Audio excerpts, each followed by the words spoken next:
I'm not gonna be bending and stretching around today. Surprise.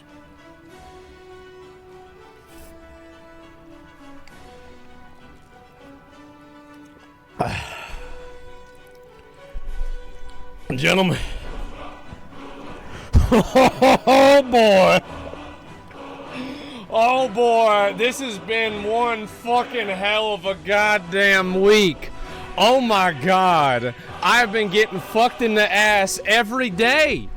It's like, oh my god. Alright, so look, we gotta talk about, alright, we're gonna get into it. So, this was, let me think. So basically yesterday, actually, let me go ahead and rewind. So this is on Wednesday. I went and I got a fucking pizza.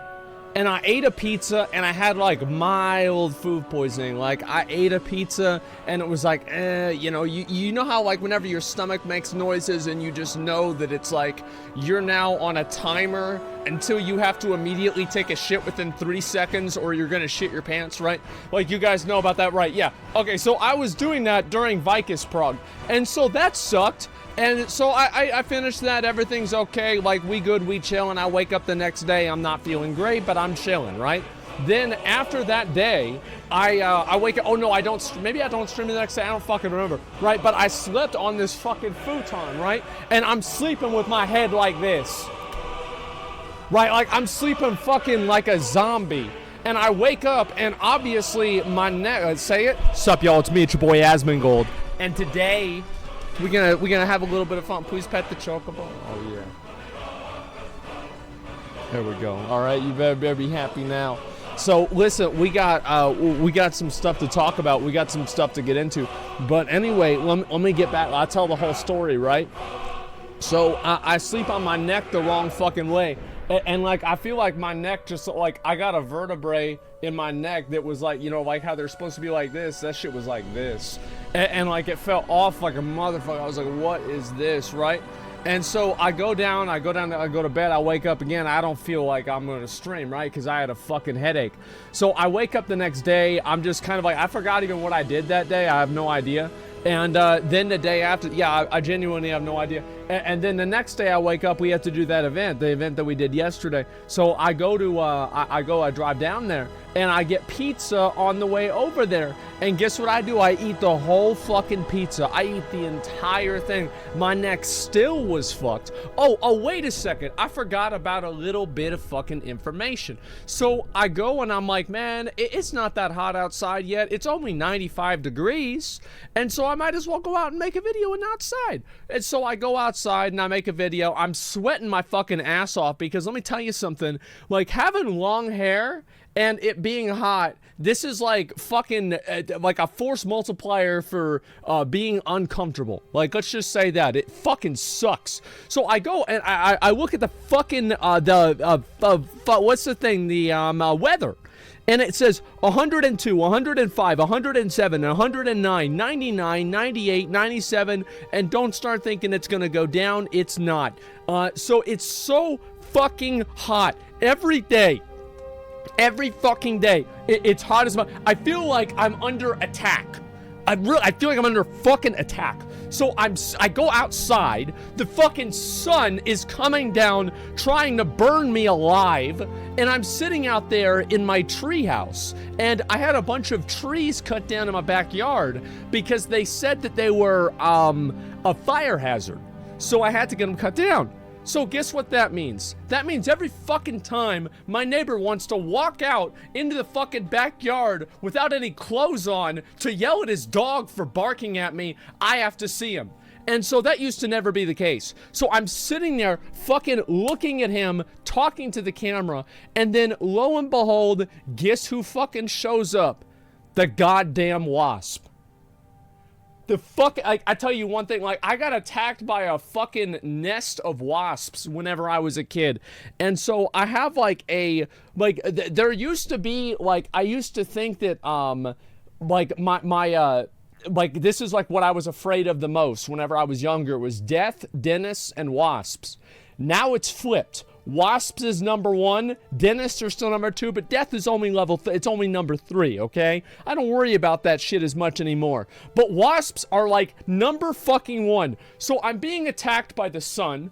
By the way, I got logged out of my fucking, phone, and so I had to go up here and put in my password again, and so all this happened, and then, so I live in a, you know, I don't want to talk about where I live, really, but I live in Austin, Texas, right? I used to live in a working-class neighborhood, and you know what happens to every fucking working-class neighborhood here in Austin? Guess what happens? It gets fucking gentrified, and so whenever I used to see Ford F-150s and Chevys rolling around, now I'm getting to see BMWs and Audis. I am fucking tired of that shit.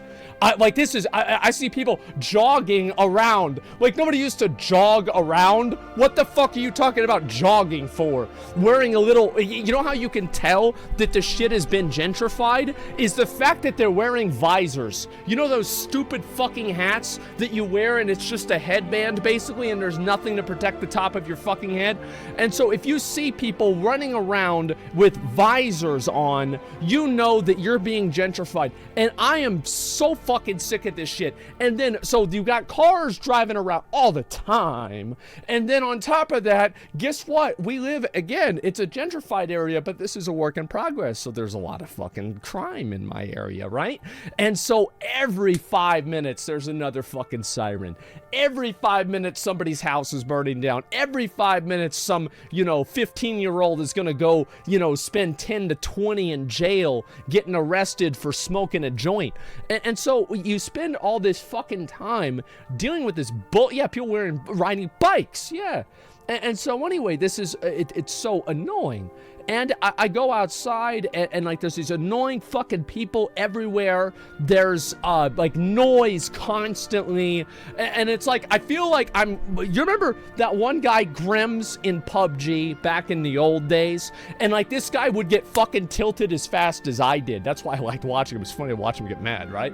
And so this guy would tilt off the fucking moon. The moment that PUBG added a fucking car horn to the trucks and the cars, right? People would drive around where he is, and they would honk their horn, like,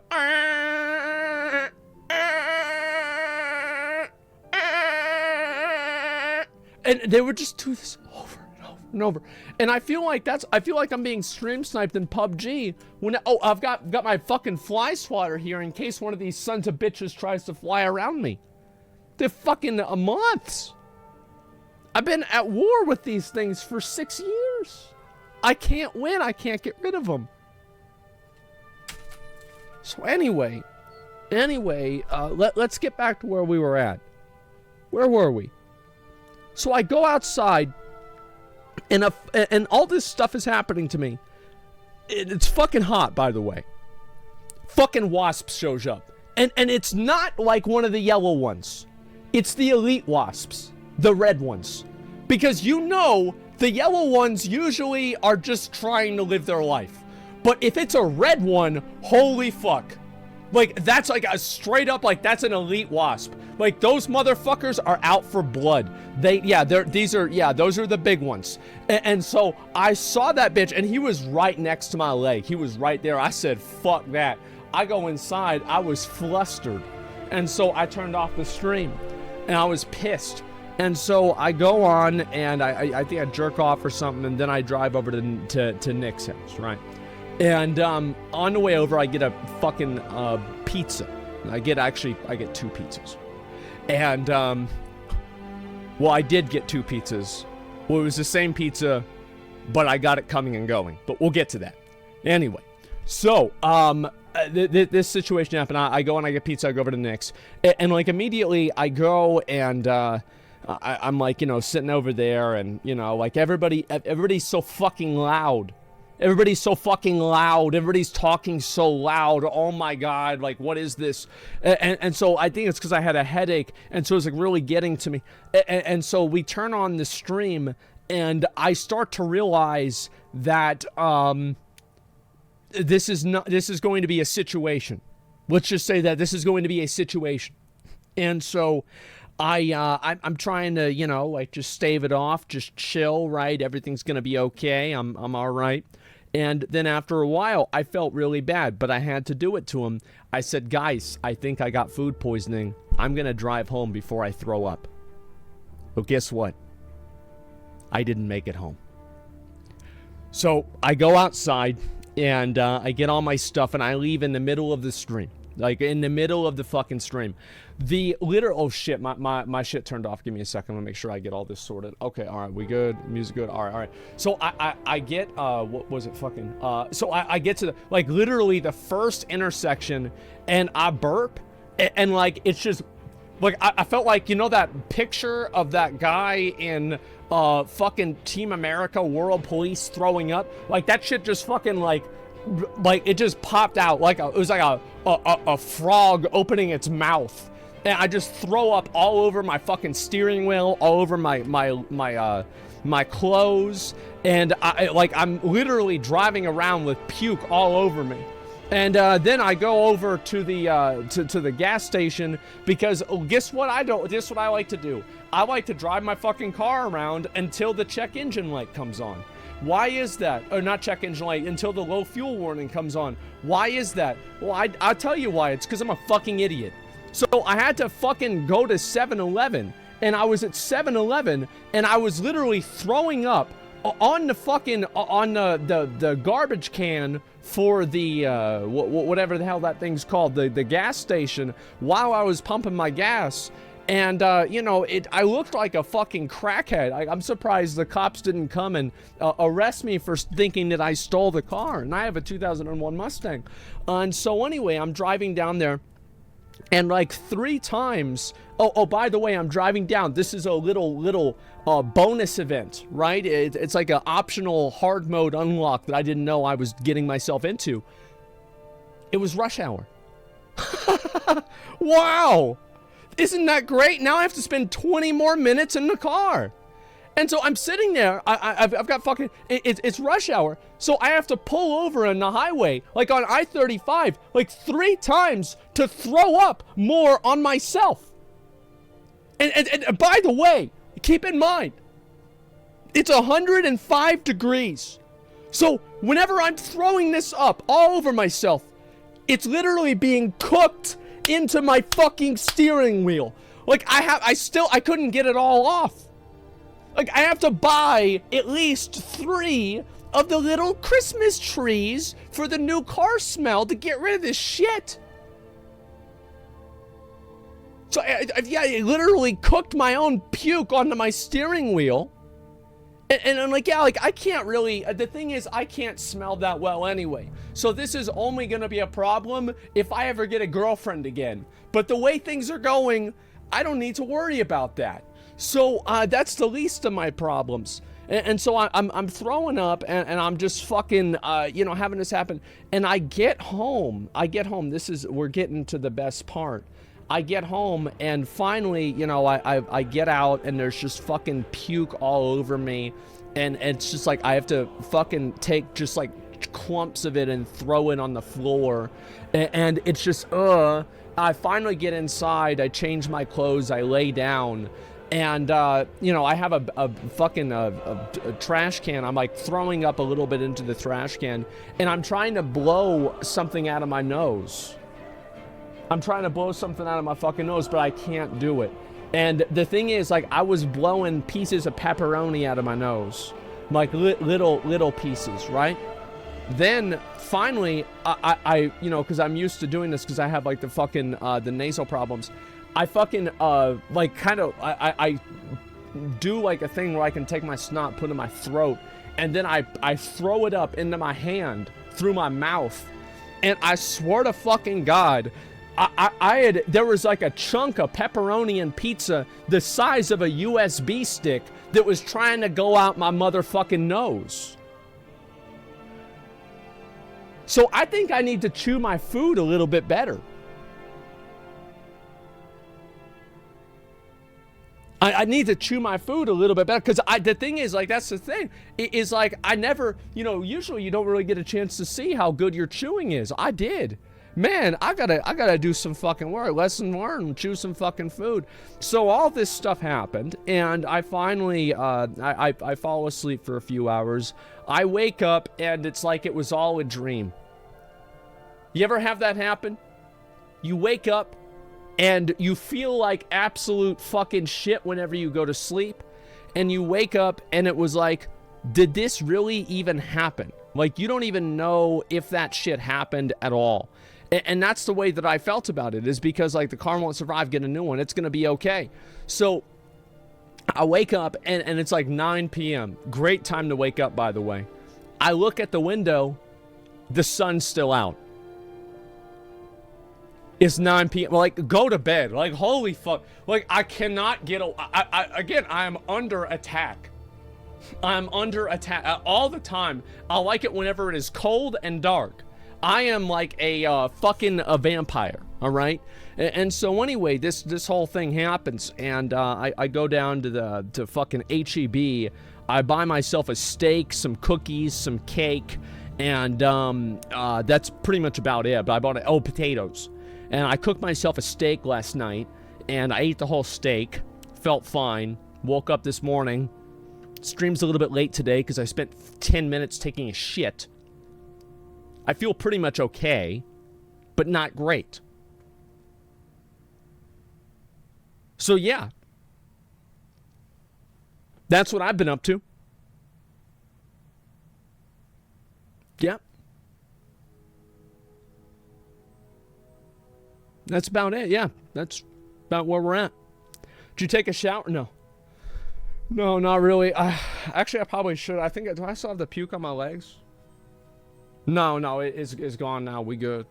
Yeah, I probably should take a shower. I might take a shower. The thing is, I had already taken a shower a day before then, so like I felt like I was on my quota.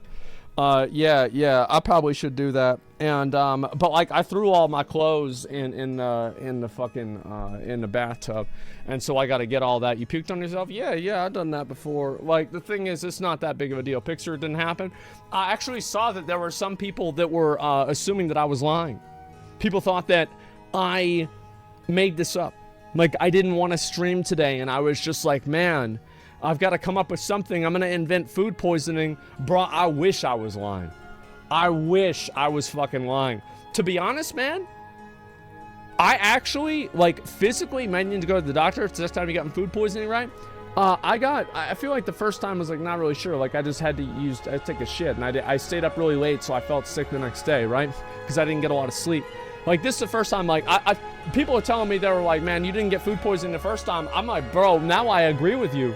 Like, after I saw that shit that happened to me yesterday, after I felt that, I'm like, man, yeah, fucking, like, Wednesday was nothing. And so, yeah, I feel fine, really. And honestly, like, I'm kind of glad this happened. Because, like, I feel like my stomach's been getting it. Look, tell me right now.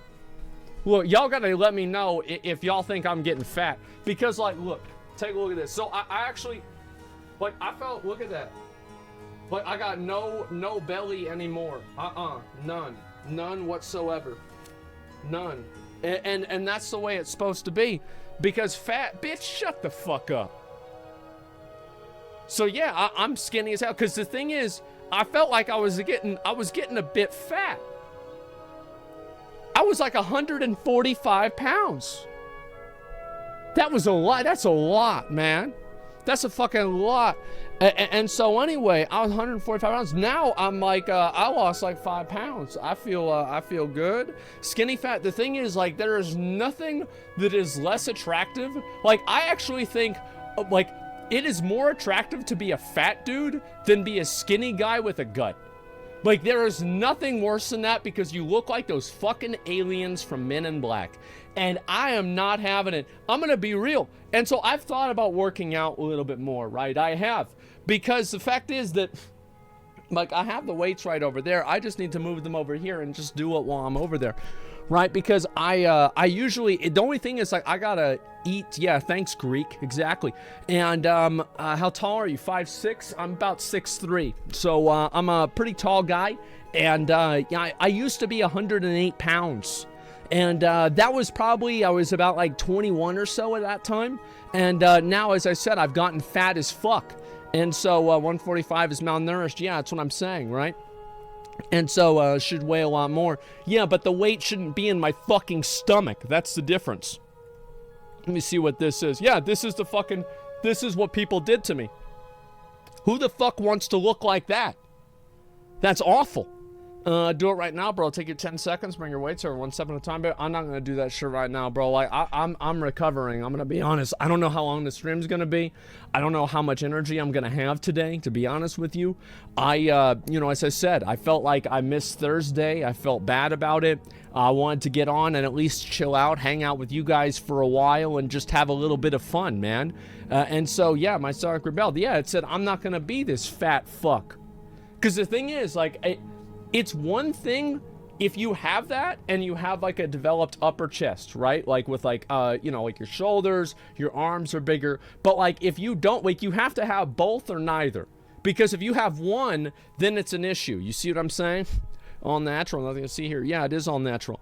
Did you go get a refund for more Chick-fil-A? No, I don't fucking, the only time I go to Chick-fil-A is whenever I have to. Like, it's not that I don't like Chick-fil-A, but it's just that I've grown up, I've always had KFC. It's always been we've been a KFC household for a long time. Y'all remember whenever they used to have those drinks from KFC? And it was like fucking a 50 liter, I guess like 50 ounce, and it would be like these buckets, and they would come with a handle. And I remember I would go there with my mom, and we would each get one of these like buckets of fucking soda. Remember that? A Pepsi, and we would put it in there. Yeah, it was a mega pint. Yeah, a 50 liter. It was a big boy, and we couldn't fit them in the cup holders. I remember that really well. Alpha might be the 14th. Yeah, I saw it the first time you typed it. So listen, we have a lot of other stuff to talk about today. We have a lot of stuff to get into, and overall, I know I want to make a little bit of a public service announcement because it's been. Let me think how long it's been. It's been a while. And there's been a bit of drama recently, like whether it's the Greek thing, the fucking the Diablo Immortal, Lost Ark. I feel like there's been a lot of this shit. I'm so fucking tired of this. I'm so fucking tired of this. I don't want to deal with this anymore. It's annoying. It's a waste of my fucking time. I don't want to see it. So I'm gonna try to do my best. Because it's like, why does this keep happening to me? Oh, I wonder, why is the same thing kept happening to me for 6 years? Oh, I guess it must be everybody else's fault. No, it's obviously my fucking fault, right? It's obviously my fault. So, we're gonna try to spend a little bit less time making fun of chatters and like arguing with chatters and stuff like that, you know? And do you change? The thing is, I've changed a bit, yeah, but I don't think I've changed as much as people think that I have. I think that really I'm just saying things that people disagree with. That's all there is to it. And so yeah, that's all it really comes down to. But stomach gut is caused by soda. Yeah, I've heard of that. I don't know if that's going to be the case or not. I'll have to see what happens. But yeah, shit's funny. Love me to do that. The thing is, like, I've just gotta. It's like a dial, right? I'm not dialing it down to 0. I'm just taking it from like a 9 to like a 5. You see what I'm saying? Like, it's not like we're not changing a whole lot of stuff. We're just dialing it back a little bit because I feel like it's just toning it down a bit. Yeah, less derailing. And so that's the way that I see it. And I don't know if that's the case. No, I don't know. I mean, soda could be a factor. You're absolutely right.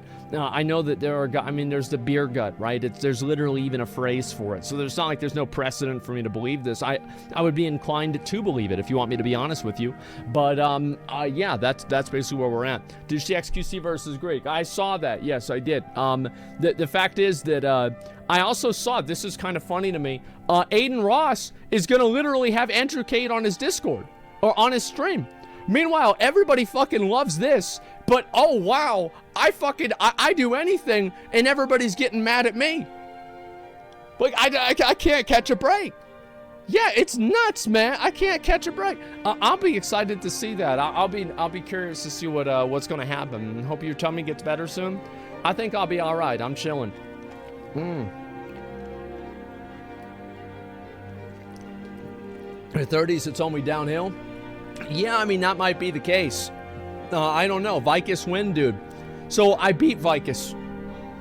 I beat the fight. I did it on hard mode. I did it on my second stream. beat the fucking shit out of it. We two-shot the first one, we one-shot the second one, and we spent like 3 hours on the third one, because people kept fucking looking at her whenever she did the Medusa thing. And we had to figure out a few things, but now that we got it done, I think it's going to be like Vaulton, where like, actually today I might do a little bit of Lost Ark, now that I think about it, because today is the day that I get my golden turpy. It's been 6 months of farming, or 5 months of farming. I get it today. That's a big fucking deal. Yeah, that's my last Ignia token. Vicus review. There were a few there are some things that I felt like required a tremendous amount of coordination that got very frustrating to do. But overall, I think that I probably like the third gate the most, minus the typing test. To be honest with you guys, I am very bad. Like, I don't even know what any of my passwords are. I don't know what, like, how to spell a lot of words. I just have like a combination memorized, and it's like, it's like in muscle memory. And I just put, like, I remember one time, it was like 7th grade, and I forgot my locker combination because it was like over like a fucking, what's that thing? Christmas Vacation. And I come back and I forgot my code, and I just like closed my eyes. I let Jesus take the wheel, and I unlocked my locker. Right, I forgot my shit. And so, yeah, it's hard for me to do the spelling stuff for that reason. And KFC does have a half-gallon beverage bucket. Yeah, they got rid of it, though, like where I'm at least. I don't know, like maybe if you go to the places where you get a little bit more of the Porky Boys, they might still have it, but they got rid of it for me. And you need to really eat better food. It's kind of concerning. Bro, I actually don't think my diet is that bad. Like, my soda intake is bad, but I usually eat 1 to 2 meals a day. Like, I have a steak and a potato. Like, I'm sorry, man, but if you think steak and potato is a problem, we have a problem. Like, that's not gonna change, man. And, yeah, memory is good, suck I yeah, exactly. What's Porky Boy mean? I mean people that are fat. That's what I meant to say. I tried to be nice, but, you know, if you were curious what I meant people that are fat. Yeah, obviously. And you take vitamins? I know, I do not take any vitamins. I don't do anything like that. Try steamed vegetables? Listen, man. I have like a, you know, like, it's not going to happen, all right? I need to eat some green food. We'll see what happens, all right? I usually, it's like I am physically unable to eat certain foods because it will just make me it will auto trigger a nauseous response. Like, there's no even choice to it. It's not even about the taste. It's like something about it, like being able to see it, like it's actually, yeah, it just triggers my gag reflex immediately, man. And so, yes, I'm unironically allergic to some vegetables. And, yeah, the thing is, I'll try to eat a little bit more, I'll try to, drink a little bit more water, right? I'll do a little bit more water. And then also maybe have like banana pudding or something like that. You know, smoothies in that way are not really that bad. And you eat a whole box of pizza? Bro, I ate 2 pizzas usually. But I got halfway done yesterday, and then I had to go and have that same pizza the other way around. Make a deal with somebody straight, cooks homemade meals, include delivery to you. It's great. Yeah, I've heard about people doing that. The truth is, I like to go out and get food myself, right? It's like, you know, I like to get out of the house, drive around a little bit, and just go get myself some dinner and come back home and just relax. There's something that's really relaxing and nice about that for me, and that's what I like to do. And Bob just blended your pizza for you? Yeah, I might just have to take a break on pizza for a little bit, man. And that's it. Makes you feel better is watching my cousin from Flint, Michigan. Oh my God. That's a bit much. It's called food texture hypersensitivity disorder. It's common with people with ADHD and autism. Well, I mean, I don't know. I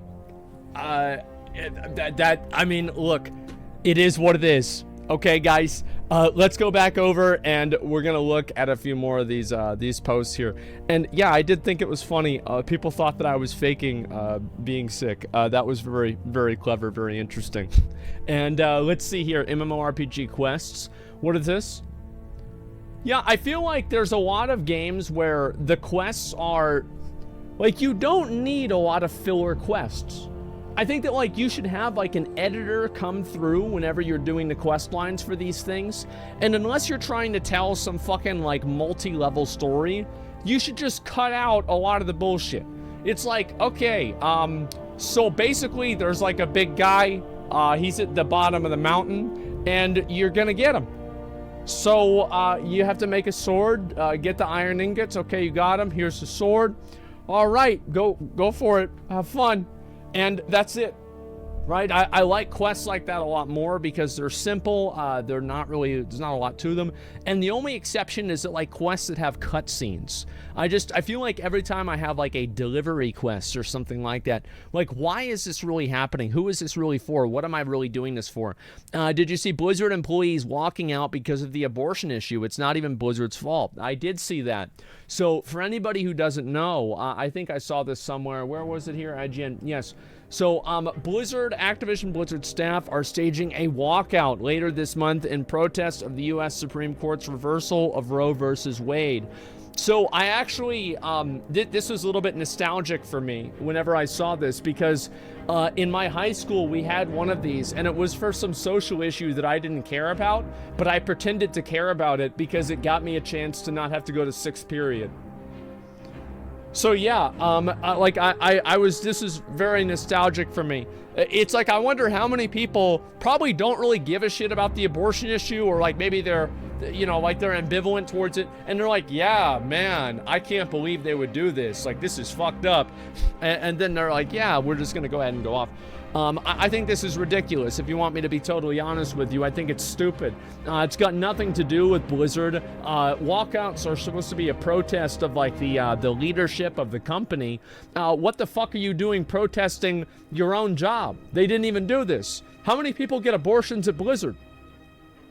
You know, like nobody gets an abortion. Nobody who's ever been getting an abortion at Blizzard. Like Blizzard, I wonder, I feel like nobody's ever done that. The walkout's gonna cost us a raid tier. I feel like, you know what I said before about like with Blizzard employees, some of them, it's like virtue signaling is like oxygen, and they can't go long enough without having to do something. They have to do something. They have to like, we have to put ourselves out there. We have to show that we are the good people. We are the right people. We do the good things. And this is just another one of them, man. It's just crazy. It is because when the breast milk's stolen, it's got nothing to fucking do with that, right? The fact is, the people that made those decisions are either not going to go away or already gone. It's got nothing to do with that. You know, workplace behavior and things like that don't have anything to do with abortion. They're completely unrelated. Fortunately, you're probably right about virtue signaling. Exactly. Yeah, the abortion they should have had was Diablo Immortal. You're right about that. So, also, speaking of that, there was an interview with Mike Ybarra. I think it was with the LA Times or something. I was going to read that in a little while. And just remind me about that in maybe 30 minutes or so, and I'll get into it. It's California. What'd you expect? I don't know. I mean, it's just, it's weird. Does this mean a blackout in service like many internet companies tried to do for net neutrality? I don't really know, but I probably not. Probably not. The thing is, the difference is that with net neutrality, internet companies were directly affected. Their job and their function as a company was directly at risk and affected by net neutrality. This is different because it's not anything that has to do with fucking making video games. Like having abortions. Now, you can always make the argument that these are people and it affects people, but I think that this falls on deaf ears the moment that it's not immediately relevant to what the job is about. Yes, this is purely virtue signaling. It's stupid. It has no purpose. I also disagree with the reversal. I think that you can make an argument that you can say, well, maybe the Supreme Court shouldn't, maybe the Constitution doesn't protect abortion. I don't really care. I'm pro-choice. This is somebody who is pro-choice. I still think this is fucking stupid. I think it's fucking stupid virtue signaling, and I have no idea why anybody at the company would take this seriously at all. If there's actually a service outage because of this, I think that you can expect to see a lot of people get angry about it. And so that's really what it is. It's stupid as fuck, yeah. Be different than the company give employees a day off to protest, but this is them protesting their own jobs. Yeah, it's weird as fuck, man. Boys are trying to save face after all the sexual harassment claims. I think that it's just two groups of people. I think that these are a completely different group of people, if you want me to be totally honest. And Mike Ybarra finally realizes how bad Rep Grind is on his stream last week. I didn't see that. I'm behind this, but the companies in California where abortion is going to be protected. Listen. You fell for the trap. You fell for it. You've been fooled. You assumed that this had a logical basis. It doesn't. It's fucking stupid. It's got nothing to do with it. It's just people that are going around and they're protesting something so they don't have to go to work. This will do nothing. If anything, if this is the thing, this is what I find funny, is that I think if anything, this will make people more, it will make them take these protests and take the people that are that are pro-abortion less seriously. Because it's annoying and stupid and pointless and it does nothing. Saint, thank you very much for the 5 gifted subs. I appreciate that.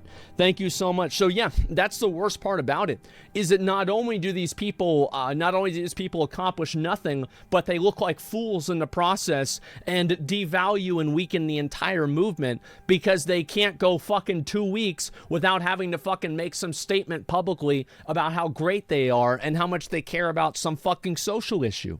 It's so annoying.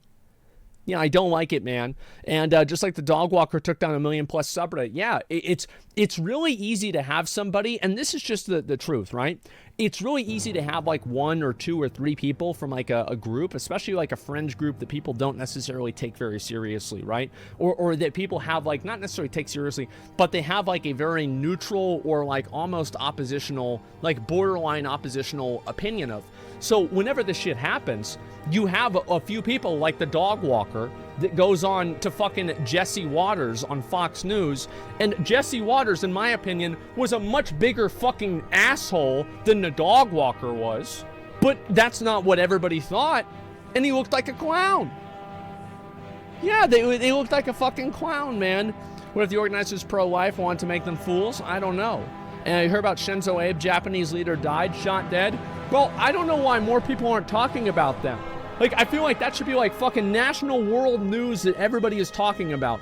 But meanwhile, I go over and I look at the fucking tweets. What are people talking about?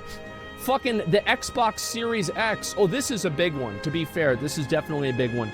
And all right, these are mostly relevant. Okay, this is all right. I'm glad about that. Usually it's like celebrity drama. Celebrity drama. Who cares? I find the fact that, like, yes, basically, and did you guys see the gun that the guy made that shot the Prime Minister of Japan? Bro, that looked like that was a homemade gun. That was incredible. Yeah, it was a shotgun. What the fuck? It was a 3D printed gun.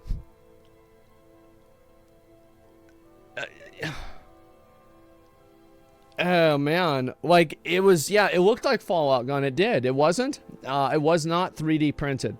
Okay, I didn't, like, maybe there's like a combination where like certain pieces were 3D printed and other pieces weren't. Maybe they were all put together. Either way, it was not a gun that he bought. Okay, let's just, I don't want to have that argument right now. It doesn't matter. It was not a gun that he bought. It was not like a, manufactured AK-47 or something like that.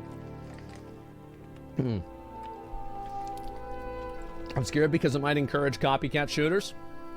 I just hope Japan, I hope they're able to isolate that person as much as possible, keep them off the media and off the news as much as they can, and try not to do like a big expose on them. As I said, every mass shooter that we have nowadays, you get to hear about their whole fucking life story.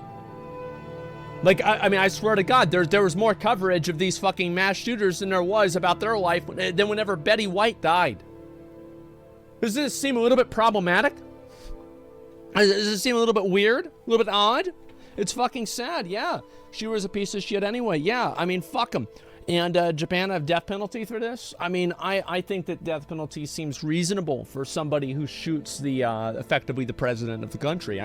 I think that seems like a reasonable, some Greek journalists blame Kojima. I saw this, where is it? Yes, Hideo Kojima misidentified as the assassin. Greek, not the first time that we had fake Greek news today, and I guess at least this week. And I think it's just, people fuck this kind of stuff up. It's the same thing as whenever there's a mass shooting and people send in a picture of Sam Hyde. Right, and they're like, oh, the shooter has been identified as Samuel Hyde, 37-year-old, ISIS insurgent. Yeah, exactly. They got it from 4chan. Yeah, this is the same stuff that happens, and it's just, you know, a news station that's got no fucking idea what they're doing, just publishing bullshit. And, yeah, Ghost of Kiev, yeah, all Sam Hyde. We know all about that. And, yeah, I think that's stupid, too. I mean, obviously, it's dumb. Sam Hyde shit's funny as fuck, though. The thing is, like, it's funny because it's a parody on how bad the reporting is. Like, it's not funny intrinsically, it's only funny in the context of the fact that it can happen that goes to show how bad the reporting is. That's the way that I see it. I'm Greek and he's retarded. I don't know, man. Like, I think people just make mistakes sometimes. It's like, it's one thing if, like, you're always making mistakes like this and it's happening constantly, but sometimes people just get fed information and, you know, they just fucking mess up. That's all there is to it. There's no real reporters anymore. There are, but there's not as many. Let's go back over here. They never apologize for their mistakes. Sometimes they do. I think that sometimes they do. With my luck, it could be raining titties and I'd still look up and catch a dick. I like that. I've never heard this before. Yeah. Yeah, this is great. I love this. This is perfect. Yeah, perfect, guys. This is a, did this come from somewhere? I don't know. But, yeah, manga creator from Yu-Gi-Oh! Died. I saw that, too. I was never really a big fan of Yu-Gi-Oh! But I watched the show a few times, right? And I knew a little bit about it. That's just fucking sad, man. It just fucking sucks. Japan barely has shootings. All of them got too complacent, let their guard down. Bodyguards are more focused on direct physical contact than ranged weapons. The fact is that, like, whenever you're going out in public all the time, something like that can happen.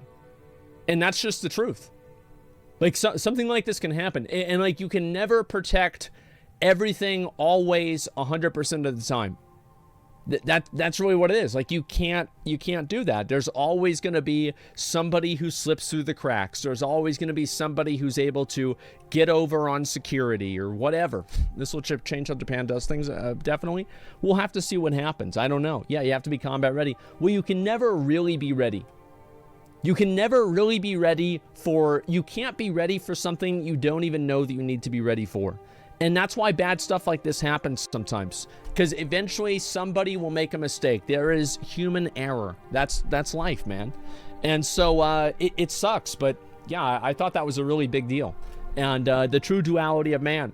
Not sure I'll be on tomorrow or Sunday. Got food poisoning and then fuck that food poisoning shit. Well, yeah, I mean, you know, this is the way a lot of food poisoning goes. Is that like after you throw up and you take a little bit of a rest, you're going to be all right. I have a hard time feeling bad for the guy with medical issues. Refuse to take medicine, refuse to take medical professionals, refuse to take the same diet. I mean, I'm not looking for sympathy. I was just saying that I got food poisoning.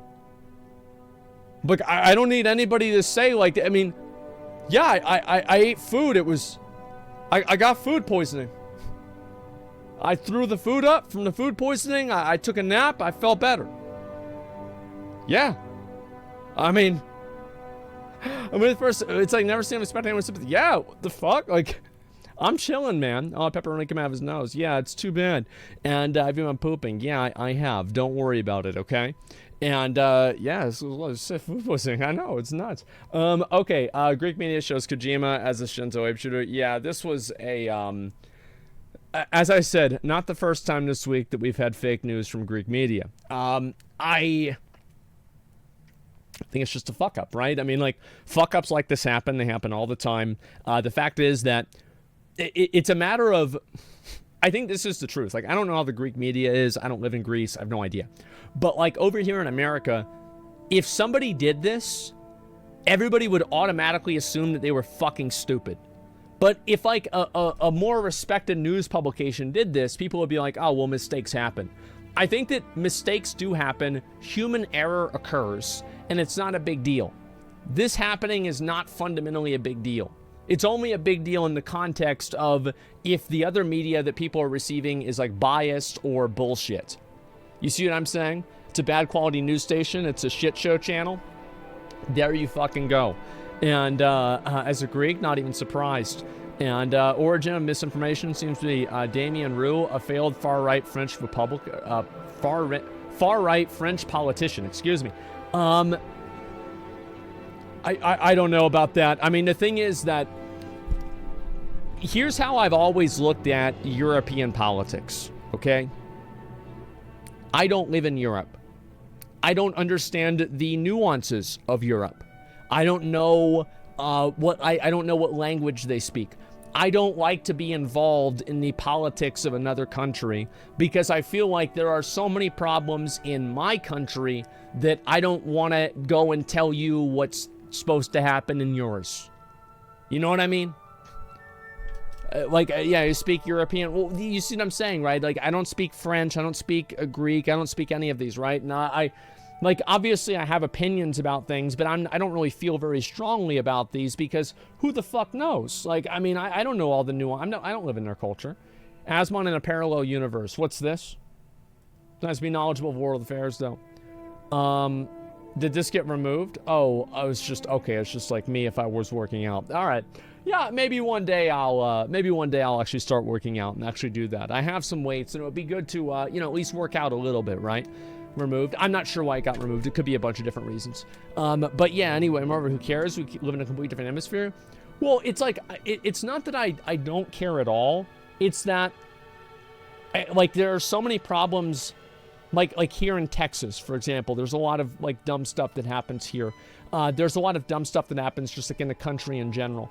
So, I'm kind of the, I've always been of the mindset, don't go in somebody else's yard if you can't keep your own yard clean. Don't worry about somebody else's stuff. Worry about your own stuff. Think about your own stuff. Get that squared away, and then you can think about telling other people what to do. That's the way that I see it. Do at least some yoga for 10 minutes. It helps. Give me 1 second, actually.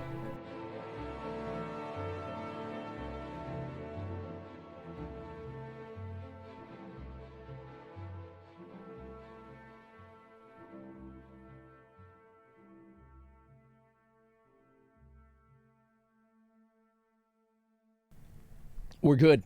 Sorry about that. I had a little bit of a situation, but I'm good now. And regular old Peterson Andy.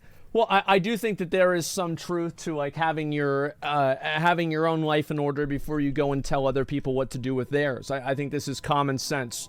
There are a lot of people I would just not take advice from if they don't have their own life in order. Why would I listen to somebody who doesn't fucking, they can't get anything together on their own, and so why listen to them, right? I mean, it's common sense. Pearson has life in order. It doesn't matter. It separate the message from the messenger. It doesn't matter. Anybody could have said this. A crackhead could have said this, and I would have agreed with it. It doesn't matter who said it. Either way, I think that it's just a matter of priorities. That's all it comes down to. Let's see here. And it's common sense. Yeah, it's just common sense. What are your thoughts on Warmane? I don't support any private servers. I think Wrath servers are not really a big deal, but overall, I don't really support private servers in any capacity. I feel like I was more okay with private servers back whenever there was no classic WoW, because there was no other alternative. But we know Wrath is coming out. We know a BC is already out. Vanilla is already out.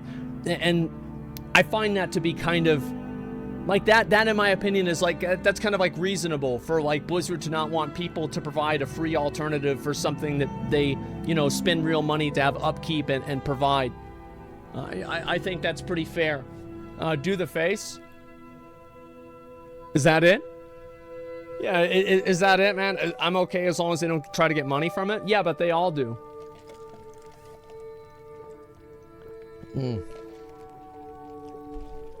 Yeah, I think that they all do. I think that because it costs money to upkeep it and invest time into it, so it would only make sense that somebody would want to do that. Somebody would want to make money off of it because they're investing a large amount of time into something. Everybody tries to monetize their hobbies nowadays. It just makes sense. His face do be like that sometime? Okay, yeah, real fucking funny. Dude, someone mod this guy. There it is, dude. I can't unsee it. Yeah, unfortunately, I don't know if I'll be able to either. And yeah, this is again, I saw that this got posted. I think it was a few days ago on my Reddit.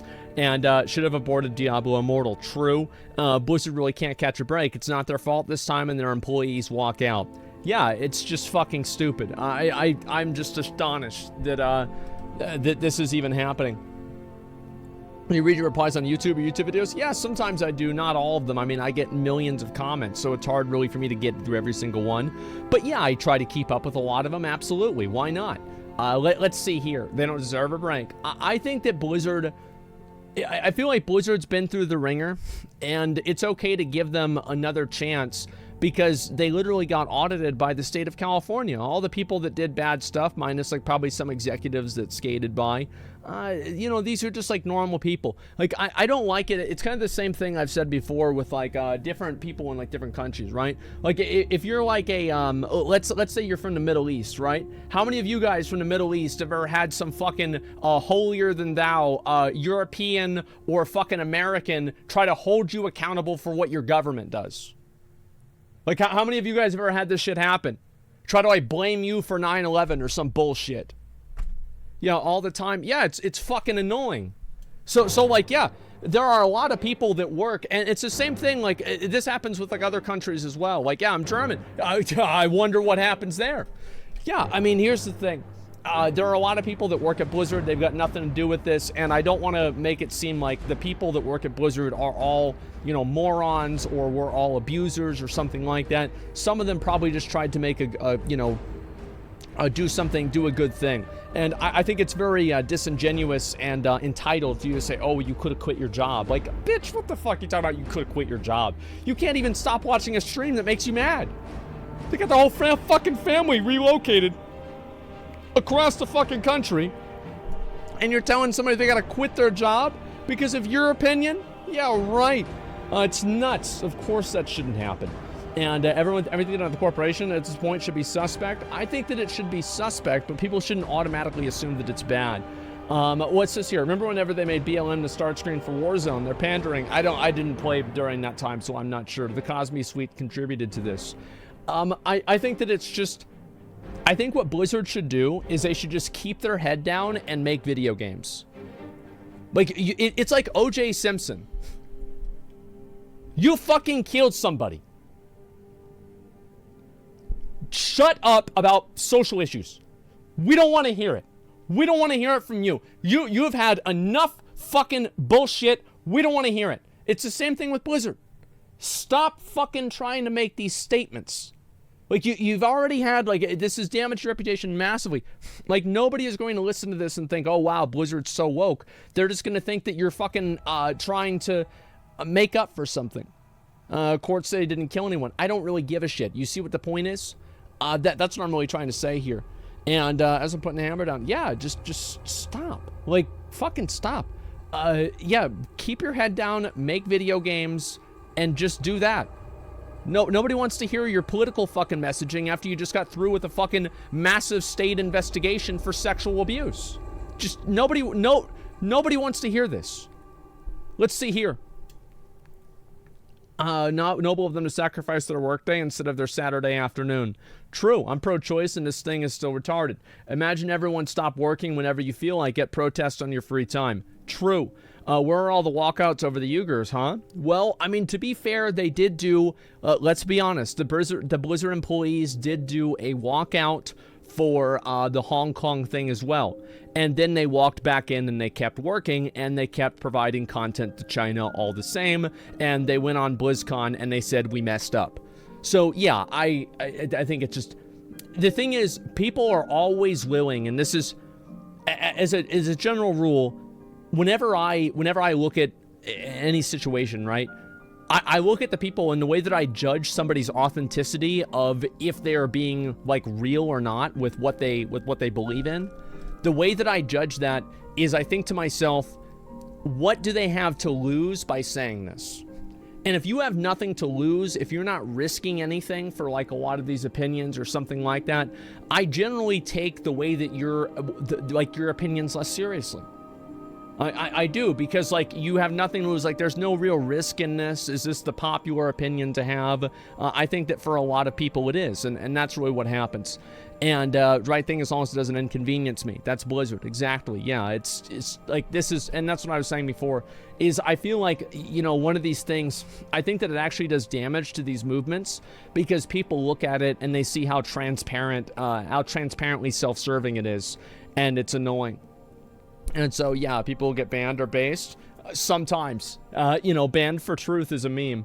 Let's see. Why my bus doesn't see in my Zoom meeting? Okay. I need to do this. This is a good idea. Yeah, this is a great fucking idea. Holy shit. Wow, no repercussions. Yeah, it's perfect. All right, subreddit Stratham, and you all know the rest. Well, mostly things have calmed down now. We're all good. And spotted Asmon's Tesla today. It says bald. Wow, real fucking funny. The irreversible corruption of WoW. I actually had this on my playlist. I'm gonna watch this in just a little bit because I do think that he's talking about the WoW token, right? And I'm assuming Bellior is gonna talk about how the WoW token's corrupted the game. And Devil May Cry when modding in Final Fantasy is going too far. Let me mute this and watch it. No, I don't know what this is. Very good video. Okay. Made by Papa. Papa Smurf.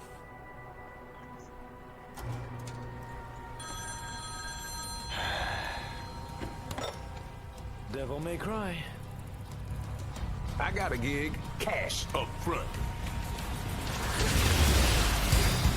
Cash up front. This I like. The water needs turning. That's cool. And those toilets need flushing.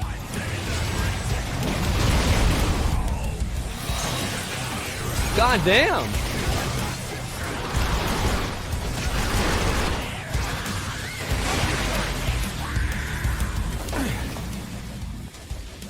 Cat girl, of course. Oh my god. Hurry up, Dante. Whoa, you are the infamous Dante. My grandmother is Nell Goldstein, the gunsmith that made all your fancy weapons. This is pretty cool. Yeah, holy shit. I do need to go back and play these games. I missed out on a lot of this. Holy fucking shit. I'm not gonna watch the whole thing, but I think this is really cool. Yeah, what's this number now? Yeah, it's Devil May Cry 5, I think is the one that's out right now. They replicated it? Yeah, they looked at a lot of them. 3 and 5 would be perfect on stream? Yeah, I haven't done 4 either, to be honest. And how's your stomach? I'm chilling, man. I'm chilling. What's this here? Even the gaming news media world has decided the headlines look like shit at posts or the meta. Well, the reason why is because they work. Like, weird headlines like this work really well. That's why people use them. It's common sense. And, yeah, there was a lot of people that were very upset about this, this whole billboard thing. Obviously, we brought on the creators. We had an interview with them. And we talked to them about what they were doing. In my opinion, I just don't really... Like, I think... I don't work at Square. I don't really care if they use, like, different models. Like, I feel like the Final Fantasy community gets, like, so fucking anal about, like, people breaking the terms of service. Like, it's the fucking law. Like, it really matters. Who gives a fuck, man? Yeah, it doesn't even matter. It's not that big of a deal anyway. Yeah, it's like, why is this even a big deal for you? Like, just... Yeah, let Square Enix handle it. I mean, it's one thing to, like, acknowledge that it's a bad thing. Like, yeah, it's a bad thing. But, like, the level of investment that people have and, like, the vitriol behind it is, like, crazy. TOS's law. Always this community, man? No, it's not always a Final Fantasy community. The WoW community does their own stupid stuff, too. Be wary of Trap. I'll watch that in a minute, okay? Oh, God. Yeah, we're not gonna do this one. No fucking shot. Asmon McFly. Asmon and chat. You're not going to believe this, but we got a ton of drama content to cover. Chat, I don't believe it. Yeah, it's probably true. We miss IRL streams like this. Good days, man. This is whenever my internet went out, and I just sat at my treehouse for like, wait, was it this one or another one? Yeah, it was the power outage. Holy shit, I can't believe that was 2 years ago. Oh my fucking God. The day chat became Asmon's cock. No, I had done it before, actually. I had done this multiple times. And, yeah, you look a bit crazed. When do I not? I mean, let's be honest. Our boy needs to react to this. What is this? Asmongold leaves the Alliance? Oh, my God. Oh, my God. We'll watch this in a few minutes, okay? I'll get to that. Yeah, we'll get to that, all right? I want to see someone Photoshop this picture of Asmon because it'll look like him. Okay, yeah, very fucking funny. Let's scroll all the way down here. Yeah, this is She Attack, and Josh just did She Attack. Yeah, that's about all wasps do. They're fucking annoying. And this is the alpha. I mean, listen to what Tally says here. By the way, I'm taking Tuesday and Wednesday off, guys. from the stream. I don't know if you noticed. So he really thinks it's going to be Thursday the 14th. I can't tell you if I signed an NDA. I think actually you can. You can disclose that you signed an NDA. He could say it, it's just that he's choosing not to. Yeah, he can't say what the NDA was for, but he can say that he should. Yeah, it depends on the NDA. I've never heard of an NDA that you literally can't say that it was an NDA. Food poisoning, asthma. Listen, things get you down, and then you get back up. That's about it. Taliesin said he signed NDA to not disclose the NDA. Oh, yeah, but you could I don't know if that's even possible. I've never had anything like that before. Wow, this 99-cent pack has a 666% value. Damn, it's overpowered. Oh, yeah, of course people do this. Flat Earth theory conspiracy explained. Wait, is this actually... Okay, let's watch it. It's only 1 minute. Let's see why people think the Earth is flat.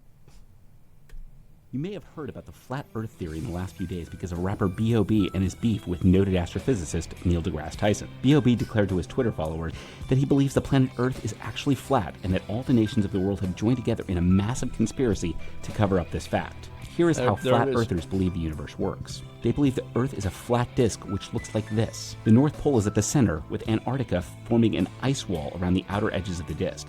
This is why flat earthers believe the 1961 Antarctic Treaty was agreed upon by all the world's nations, so no one could reach the edge of the disk. They believe that this is the reason the UN uses this as their symbol. There is also a dome-like barrier because they want to keep it in plain firmament sight. Which surrounds the disk. This is an impenetrable barrier that keeps the atmosphere intact. Flat earthers do not believe we have ever passed this barrier. According to flat earth theory, gravity does not exist. Instead, they believe in the universal acceleration, believing that all celestial bodies are accelerating upward at a rate of 9.8 meters per second squared. They also believe that Earth is not actually spinning and provide counter evidence to disprove the rotation of the planet, such as the fact that clouds in the atmosphere are not moving at the rate of 1,000 miles per hour, the rate of the Earth's rotation. Flat earthers believe that when Copernicus theorized that the Earth moved around the sun, all of the world's religions decided to accept his theories, and rather than risk being questioned, the world's religions have a vested interest in furthering the Earth globe idea. Oh my God, in it goes turn, so flat deep. earthers believe that all imagery from the space program has been faked. Some of the most common pieces of evidence are the lack of direct commercial flights between two cities within the southern hemisphere.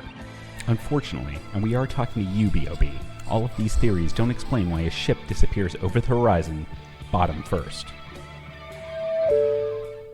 Well, I mean, that's just more fucking... I mean, you can't explain everything, right? It's a massive conspiracy. Listen, here's the thing, is if somebody believes that the Earth is flat, I'm not going to try to convince them that the Earth isn't flat. Because you clearly did not use logic to come to this conclusion. This was not a logical conclusion that you have arrived at based off of, evidence and research.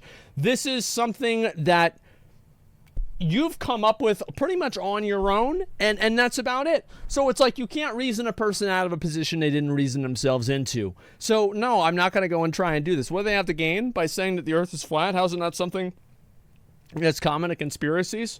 Listen, it's just about, there's a lot of, a power narrative with conspiracy theories and all this kind of stuff.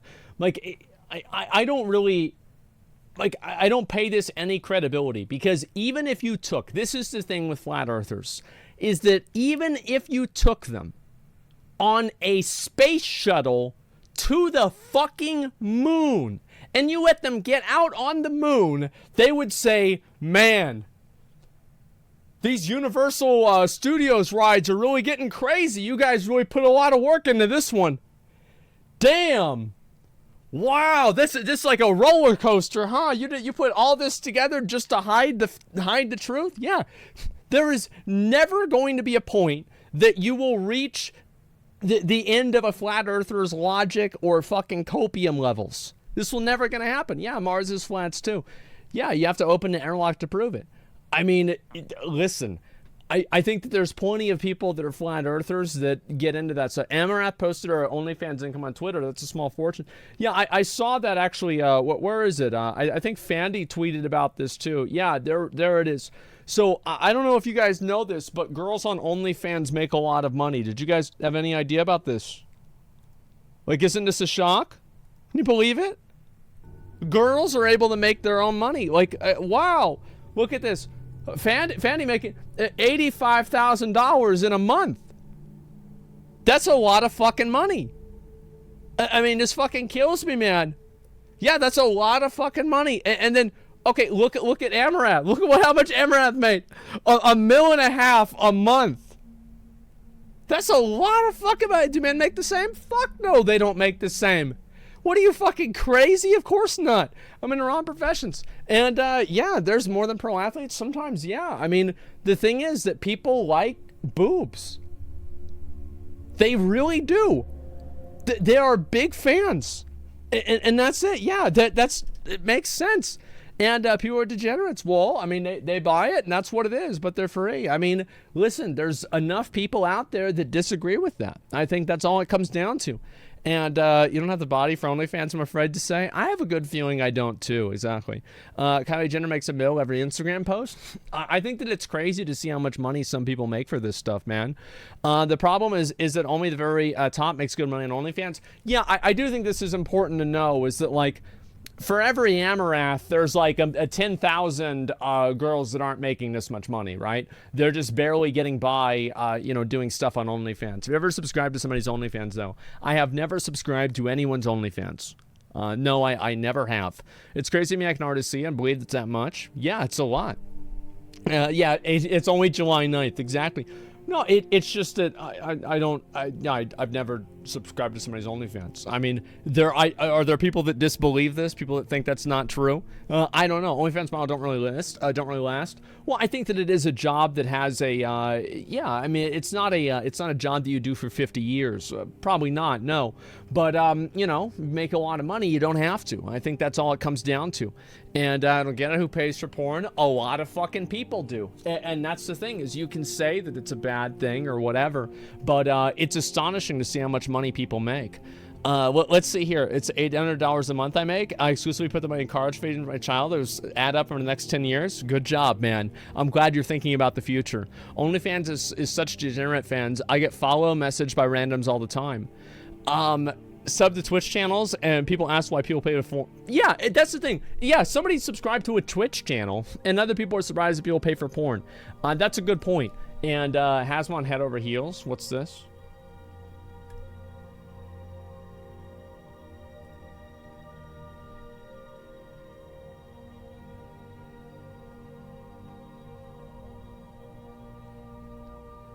I love how this guy's just completely fucking relaxed. Yeah, oh, here we go. Now he's having fun. Now, I'm going to be honest with you guys. I would never do this. It's like, there is no reason in my mind to ever, I don't skydive. I don't get on roller coasters. I don't tempt fate. Okay, I watched Final Destination before. There is no reason in my life that I need this. Yeah, I just simply don't fucking need this. There's no reason. I almost died to pizza. Exactly, man, but you live in the U.S. Yeah, that's true. I don't go out with a bulletproof vest. Asmongold and Iron Mouse animated. What's this? Let me watch this.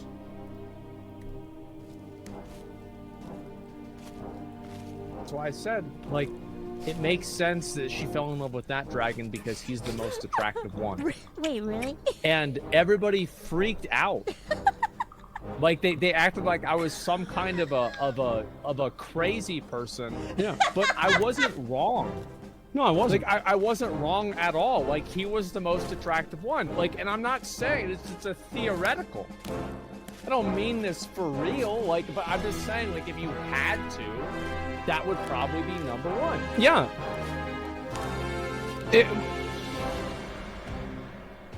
I feel like people. There's another one of these. Oh my God. I didn't even see the first one. I'll watch the first one. Give me a second. I'll Oh, look at this. This is great. There is lady balding. Yeah. Now, you know, it's Well, I heard stress-related. about that. Will Smith smacked the shit out of somebody for it. Oh my God! You can't say that.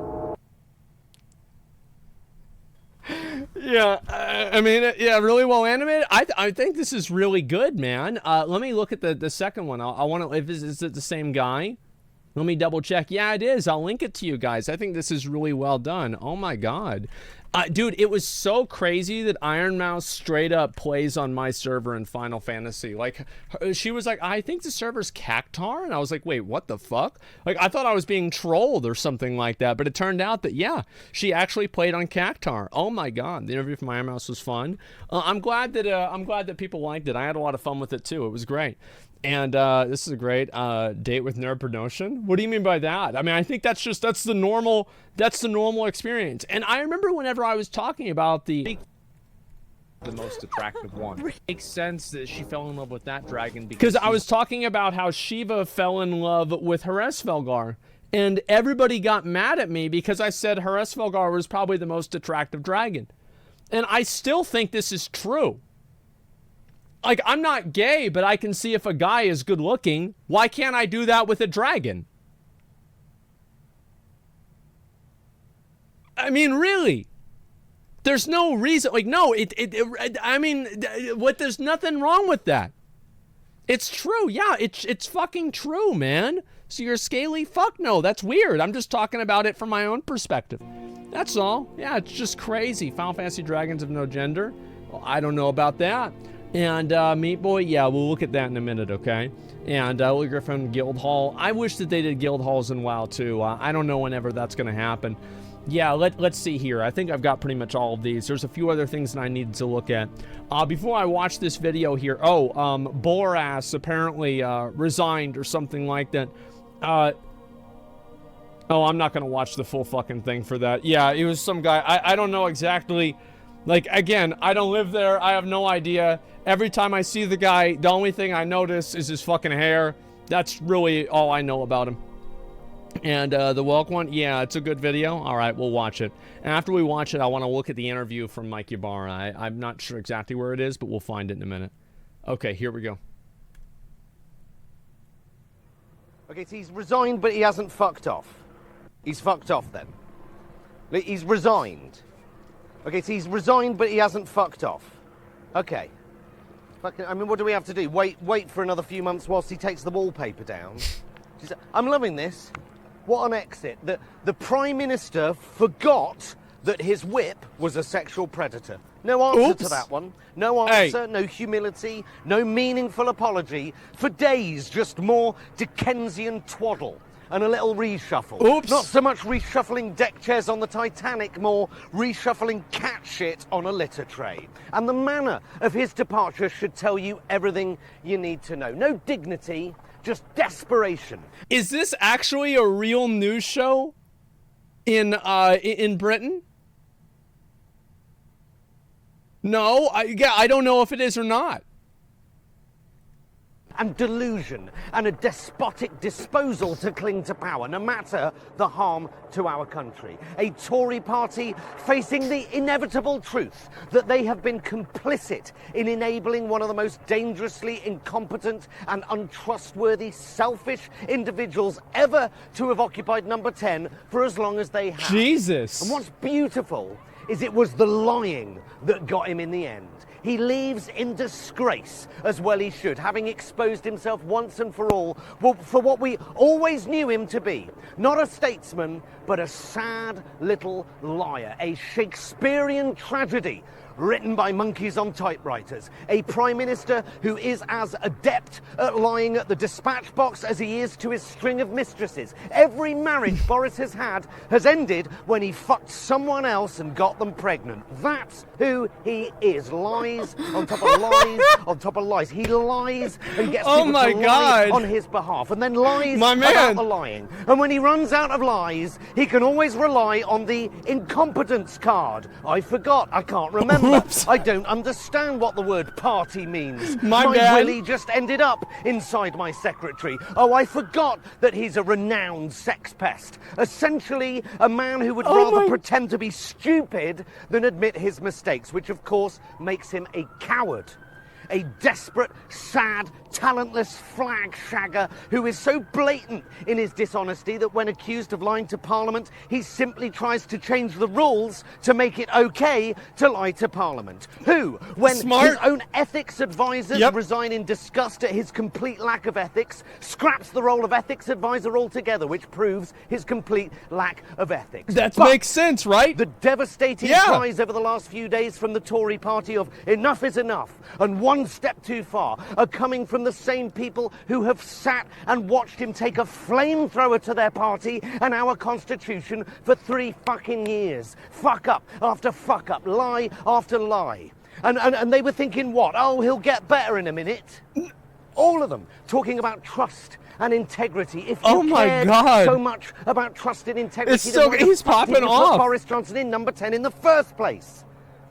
All of the reasons they're getting rid of him now, lack of leadership, lack of morals, lack of integrity, lack of truth, all these traits have been in plain sight for years. His CV reads like a demon's resume. These noble cabinet ministers all falling on their swords. These are the fuckers that enabled Boris to be there in the first place. And just look at what he's achieved. Trust in politics at a lower ebb than that time President Trump told Americans to drink bleach. A government with a complete absence of ethics, morals, direction, or ideas. A ministerial code in the bin. An oven-ready Brexit deal that even Boris admits is unworkable. A COVID response that has been found to be criminally negligent. A United Kingdom inches away from complete devolution. An economy in tatters. A recession on the way. A health service barely fit for purpose. A country on the verge of a national strike. A man who took an 80-seat majority and just spaffed it up the wall in the name of hubris and ambition, destroying his party's reputation and leaving the UK ungovernable. What a legacy. Chaos. He leaves office the most hated man in his party and his country. And even though he's resigned, he's still fucking there. Just fuck off and we'll take our chances with the next useless posh sliver of bollock skin who gets to shag their mistress in the £50,000 floral wallpaper gin palace and factory of lies that number 10 has become under Boris Johnson. Okay, well, we're still waiting to get a clearer picture as to the timeline as to the Prime Minister's departure, but it is safe to say that there are signs. That was really fucking good. That was insanely fucking good. Oh my god. Wow. Like, yeah, that guy, yeah, he let him know. It's just on my Reddit. It's not a video. Like, yeah, I'll link it to you guys. Like, this is the post here. That was legendary. Yeah, it's nuts, man. Dude, these guys popped the fuck off. Yeah, I don't know if they're right or wrong about that stuff. The British Bear, everything. Apparently, it's great. 70K up, dudes. I know. It's an epic gamer moment. Oh my fucking god, man. He's been doing it for years. It's a little harsh. I don't know. I saw an interview with Boris, and he was talking about how he wanted to paint buses on like a piece of wood or something like that, and like that's what he does to relax. And it was just like, man, you know, like I love it whenever like another world leader somewhere, you know, like besides America, is a fucking dumbass, because it's like, yeah, see, it's not just us. See, it happens everywhere. See, look. See, yeah, you thought it was just us? Nope, it's happening to you too now. Yeah, how's it feel? Yeah, it doesn't feel good, does it? Yeah, that's our life. That's the thing. Yeah, it's not just us. I feel great about that. What's this here? There's drama in there. Congratulations. I'm not sure what that is. And is drama Port a mead? I'm confused. Metal Gear fans will understand. Giant 200-pound egg? Fuck that.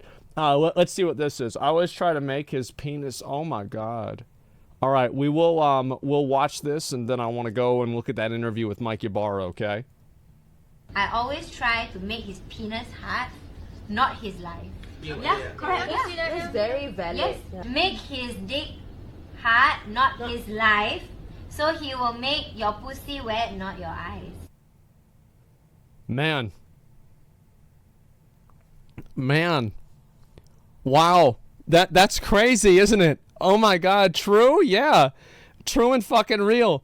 It's always funny for me to see what other people like that say. I find it to be funny as fuck. Where is she from? I have no idea. I'll look that up after the stream, okay? Give me 1 second, and I'll see if I can find this interview here. Is it on Wowhead? I'm not sure if it is or not. Let's go back over here and double check. And yeah, Singapore. I don't know. And yeah, the interview with Mike Ibarra. Where was it? Blizzard interview confirms Hall of Fame. Don't give a shit about this. Fuck that. Who cares? Classic beta update. Who gives a fuck? An eye on professions. We actually need to look at this too. There's a lot of new WoW news with that. And let's see if I can find the rest of them. Microsoft acquisition faces scrutiny. Diablo Immortal. Who gives a fuck? Like literally nobody. Fuck. All right. Let's see if I can find it in here. Mike Ibarra, Blizzard, interview. See if I can find this real quick. Okay, there we go. And feels really good about its launch. All right. Let's see here. Blizzard boss navigates. I guess we'll just look at the one from LA Times. And this is the, fuck, what is this? What is this? What's going on here?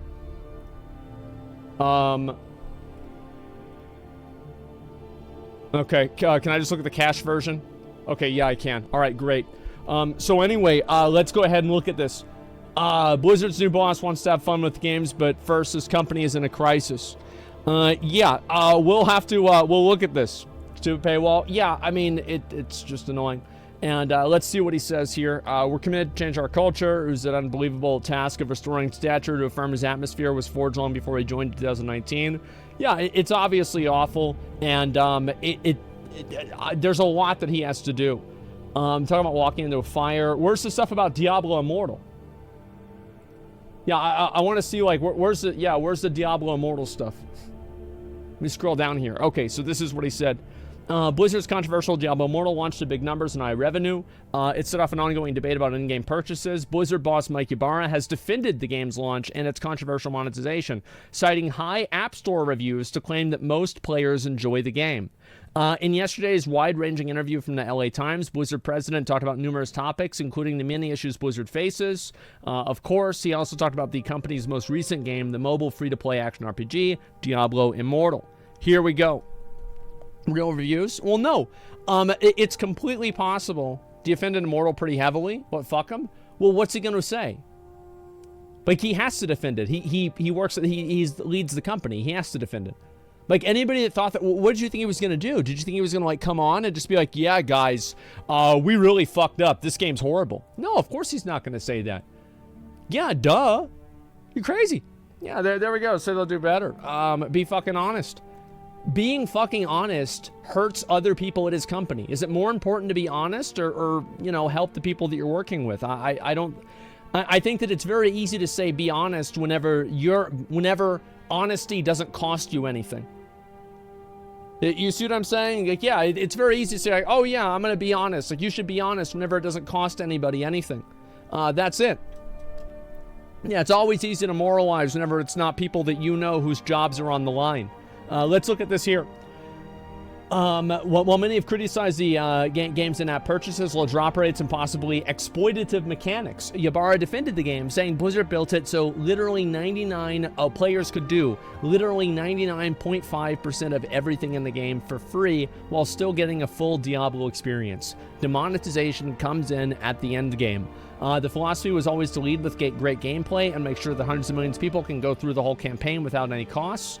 Well, but like, I mean, that's not really true though, right? Because like after you do every dungeon, they give you like a notification that you can go to the store and buy a new box.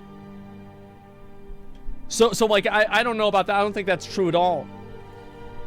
Yeah, in game, yeah, it's like every time you do a dungeon, you have to go and buy a box.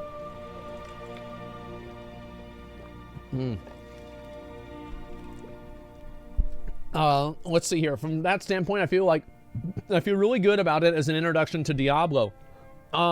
Mike Ibarra told the LA Times that he and others at the company are well aware of the online complaints and concerns, but he still defended the mobile ARPG, pointing out that it's high rating on the Apple Play Store. Let's see for ourselves. Let's see what the rating is. 4.5. There you go. Yep. Fucking 4.5. A lot of people like the game. Very high. That's insanely good. Wait, what? Well, you know, the thing is, like, ratings are fake. I don't think they're fake at all. How do you think that the ratings are fake whenever all of these people that play these games are used to this? This is what they do all the time. Yeah, they removed fake ratings. Well, how do you know that they removed negative reviews?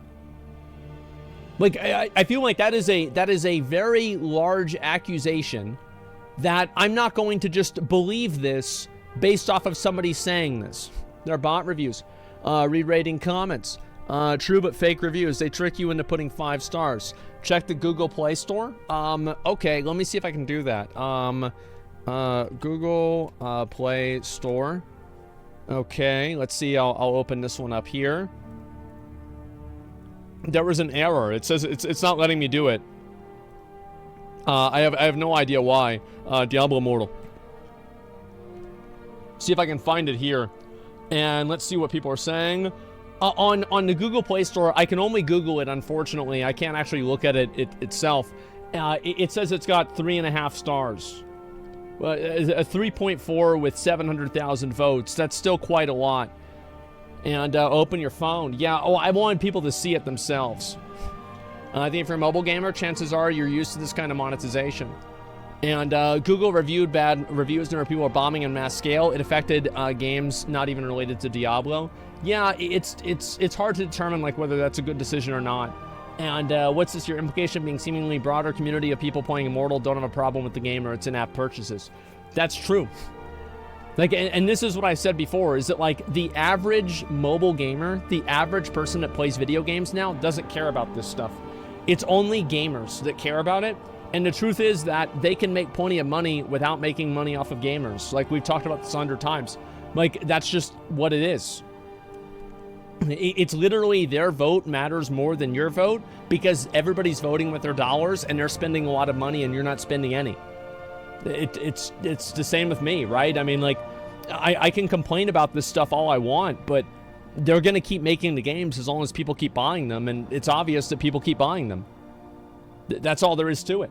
LA Times Blizzard explained in a follow-up email that the vast majority of players are not spending money in game, but wouldn't share any specific details. Yavara seems to suggest that it's a feature, not a bug, but let's be clear, if the game ever stops raking in millions of dollars, it's unlikely Blizzard will keep it running out of the kindness of their heart. Of course, right? I mean, that's not specific to Diablo Immortal. That's any game. Of course, they're not going to just do it for free. Of course, many players, myself included, continue to play and enjoy Diablo Immortal. There's no denying it. It's possible to spend a lot of money on it. Blizzard hasn't created any real protections to save people from sinking thousands of dollars into the game.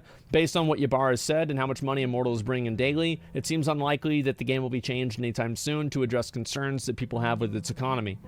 I mean, what I really don't like is the fact that this line is in the article. According to Blizzard, it won't be anything like Immortal and will only include cosmetic microtransactions. So the reason why this annoys me a lot is the fact that it's not what was said. Like, yeah, they literally didn't say this. Like, I read what they said and they didn't say this. I don't know why, like you would assume that people's reading comprehension would be better if they were a professional writer, but apparently not. It's nuts, man. Cosmetics should be in games, not store items. Yeah, I think so too, but if it's a free-to-play game, you've got to make money somehow, right? That's all there is to it. It's Kotaku. Well, I mean, like, let's not pretend like other places don't do the same thing. It's not like Kotaku is some unique problem. No, all of these places say this stuff. Yeah, Kotaku, like, this has got nothing to do with Kotaku. Like, you see bullshit like this everywhere. Whether they're doing fake news about Diablo Immortal. Not really, but basically, they said that effectively Diablo Immortal and like what they were saying about all that stuff. And panel laughed at the question, joking and looking at their catalogs. That's just more about, like, again, the company at Blizzard and Diablo Immortal.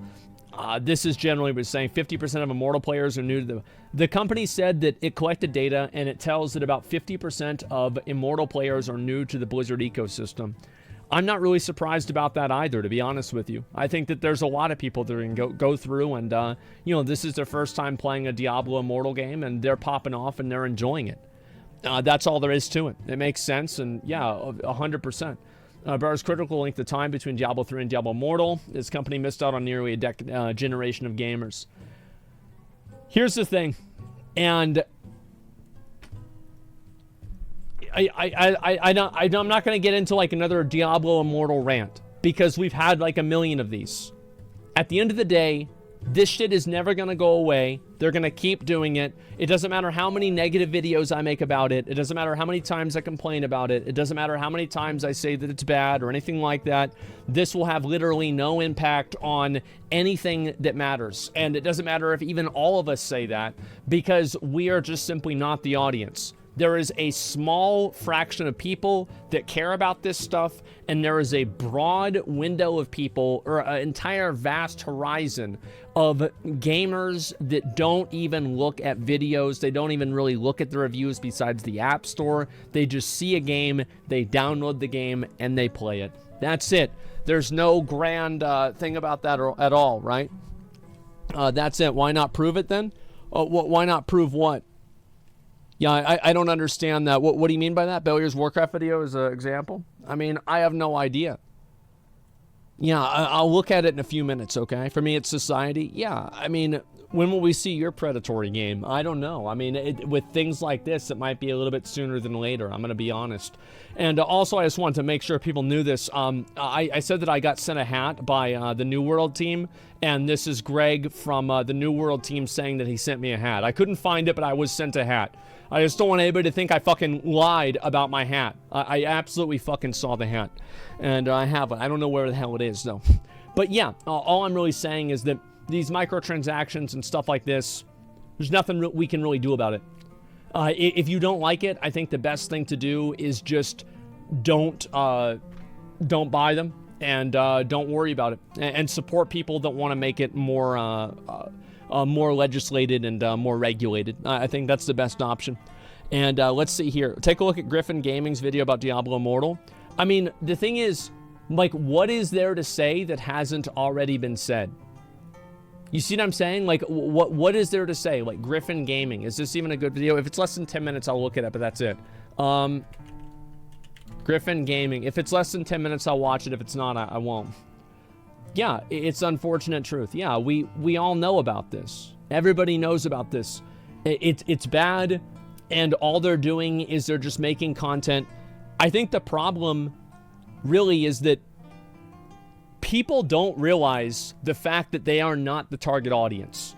And I think this is what's very frustrating, is because you have a company and you feel like you've been the target audience for a long time, and then something like this happens and you're no longer the target audience. You see what I'm saying? I think that's fundamentally what it is. And yeah, you know it, I know it, everybody knows it. Exactly. And you watch the Cult of a Dead MMO? No, I haven't seen that.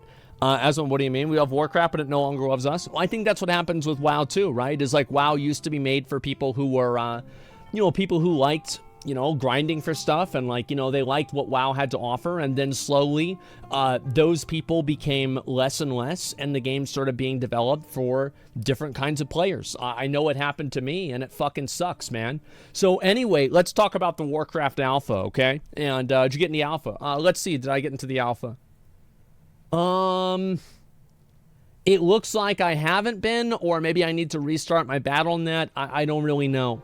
I'd have to look and see, but no, I'm not into the alpha right now.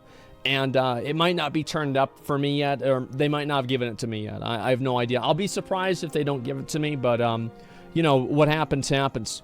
You need to opt in. I'll look into it probably in a day or two. I've got a little bit of time. We're the ex for the company that got dumped for a new, richer boyfriend. There you fucking go, man. There's no way they don't give it to you? I don't think so. I mean, I don't think so, but we'll see what happens. Anyway, alpha testing for World of Warcraft Dragonflight is rumored to begin this Thursday on July 14th. I really hope so, to be honest. I really, really fucking hope so. I think that every day that the beta isn't out, that increases my anxiety for if the game is going to be good or not. Because I don't know. Fuck, man. I have no idea. Yeah, I don't know. Like, maybe this is going to happen. Why give it to him? Yeah, just ask to death. I mean, if it comes out, what I'm worried about is this.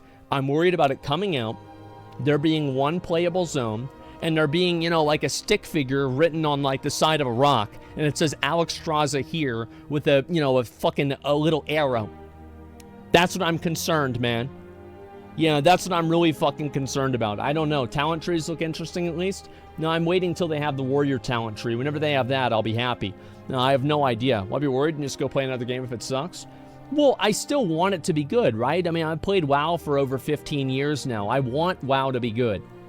Like, I have a vested interest in WoW being good. I love the game. And so I would hate to see the game come out and it be a bad product and have it be like half-baked and then have people further be frustrated and disappointed in the game. I think this is what's happened for years now and it sucks.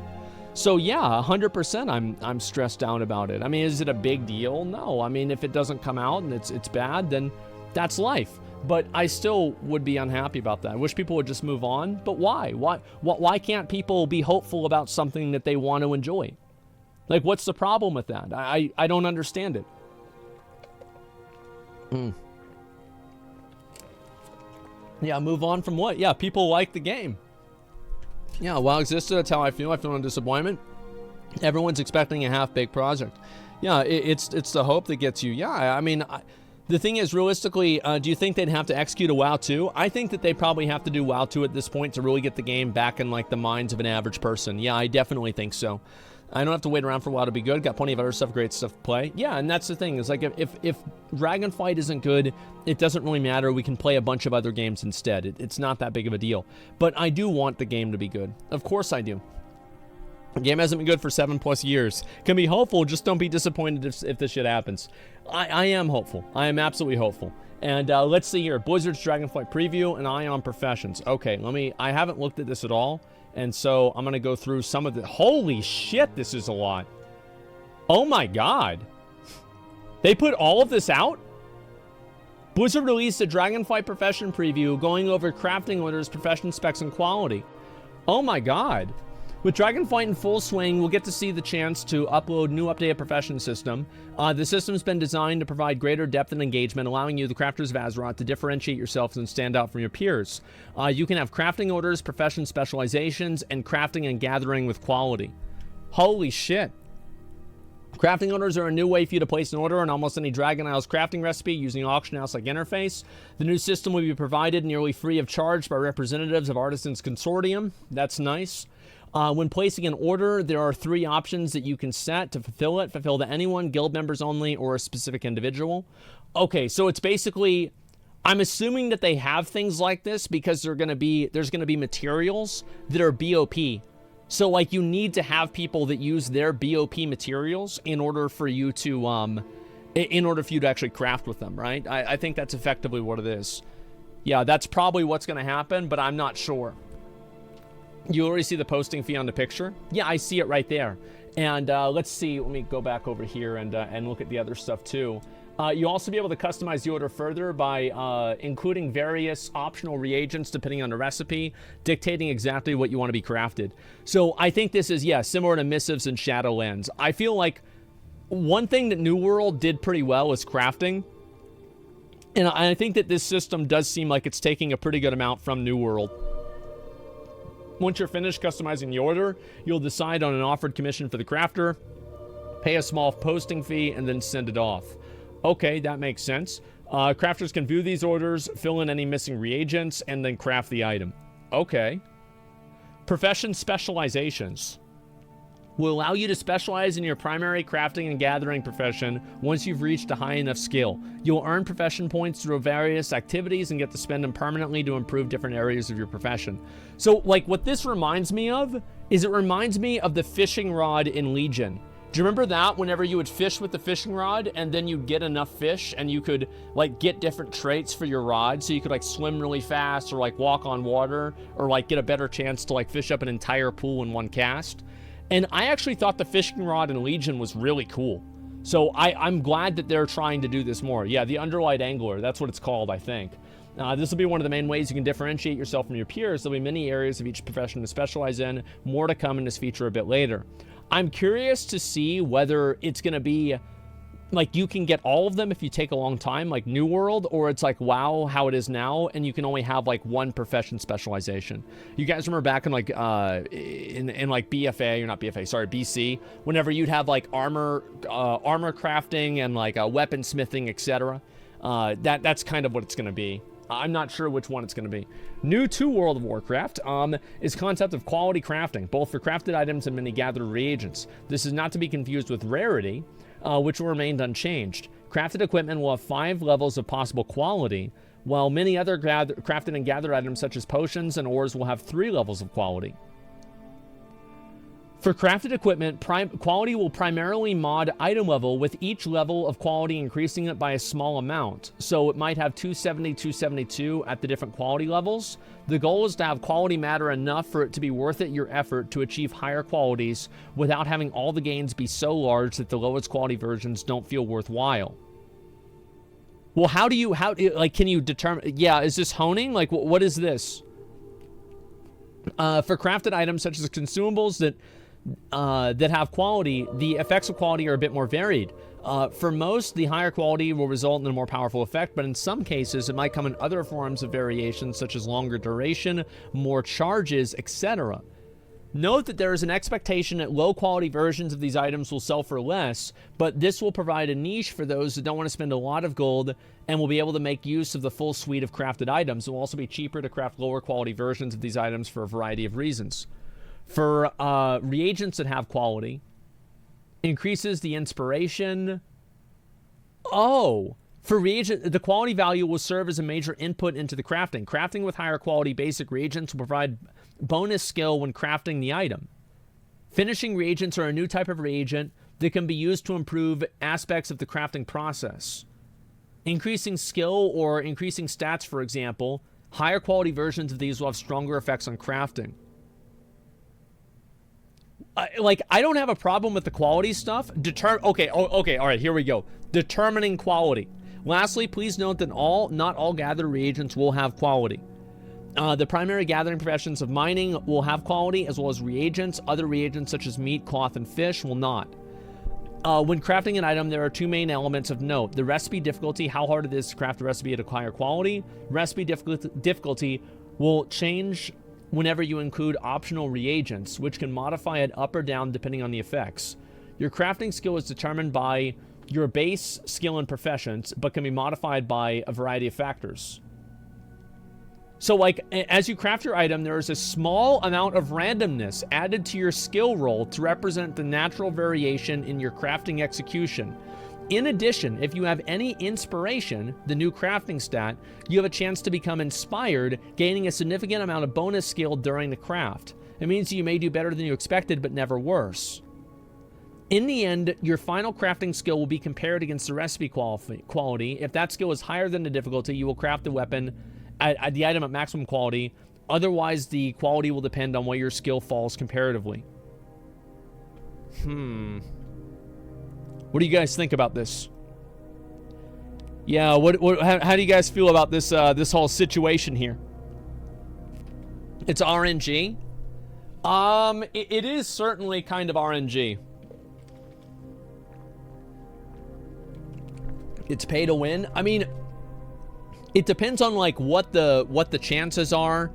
Like, can you deterministically craft the best gear after you've done it enough time? Like, I think that like rolling quality for like a Lost Ark item kind of sucks. Like, in general, doing these like random rolls to get items kind of sucks. in just a general sense. Is this how jewel crafting worked in Kata and Mop? I don't remember, to be honest with you. Additional crafting stats, to use fewer reagents, inspiration, crafting the recipe with extra skill, and you'll get lucky on some bonus quality. Okay, so you want to have inspiration for crafting the good stuff. Multi-craft to craft additional items. That's cool. I know this is like, I remember, like, there was one time my mom procced 5 primal mites with one transmute because she was a transmute master. Like, she still remembered that shit for like 10 years later. Still remembered that. That was a big fucking deal. And crafting speed, for those who mass crafts are faster, you just want to save a few seconds. Crafting speed's a stat to help you craft a little bit faster. Who cares?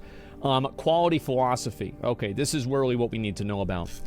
Many players will want to craft the best of the best and settle for nothing less. With that in mind, we want to share a bit of our philosophy for quality and difficulty tuning for recipes. This is what matters right here. For many early and lower tier recipes, such as leveling gear, starter potions, etc., your general crafting skill might be low enough that you tend to craft the item at the lowest quality. These recipes aren't meant to be difficult though, and gaining a higher skill in your profession will make these recipes easier to make at max quality, even with low quality reagents. On the other hand, many of the recipes for the high-end items, particularly gear with powerful optional reagents and top-tier consumables, will be extremely difficult to craft at the highest quality.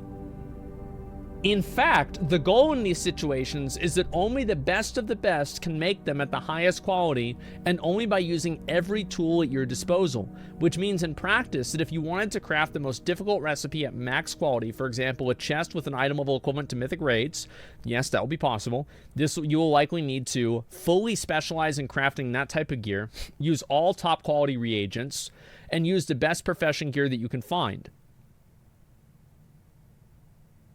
That's fine. I think that's totally okay. Yeah, that's totally fine. Does anybody have a problem with that?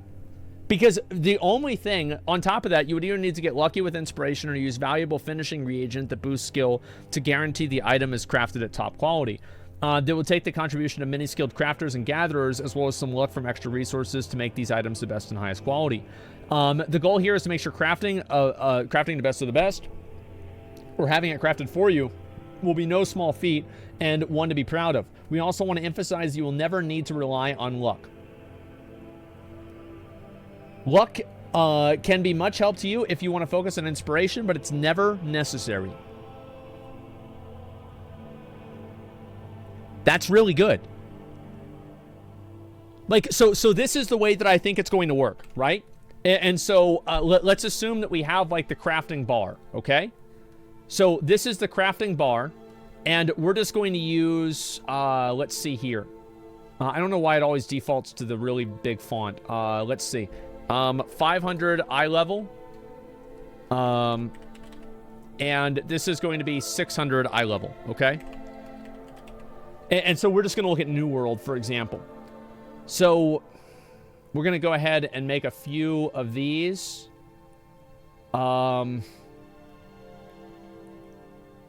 Okay. So basically, you're going to have like your base quality. And let's see here. I'm just going to put in some different colors so people can get an idea of like what all this is. Okay, so right here, this is base variance. 1 second, let me make this black. Base variance.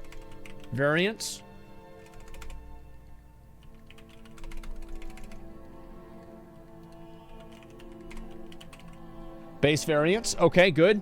And after that, we've got the... yeah, I got it. I just fucked up for a second. My brain got... it got jumbled up. You got base variance, and then what are the other options here again? Let's go ahead and double check here. Specialization. Actually, crafting reagents. Reagents used. And then crafting skill. And then we have finishing reagents.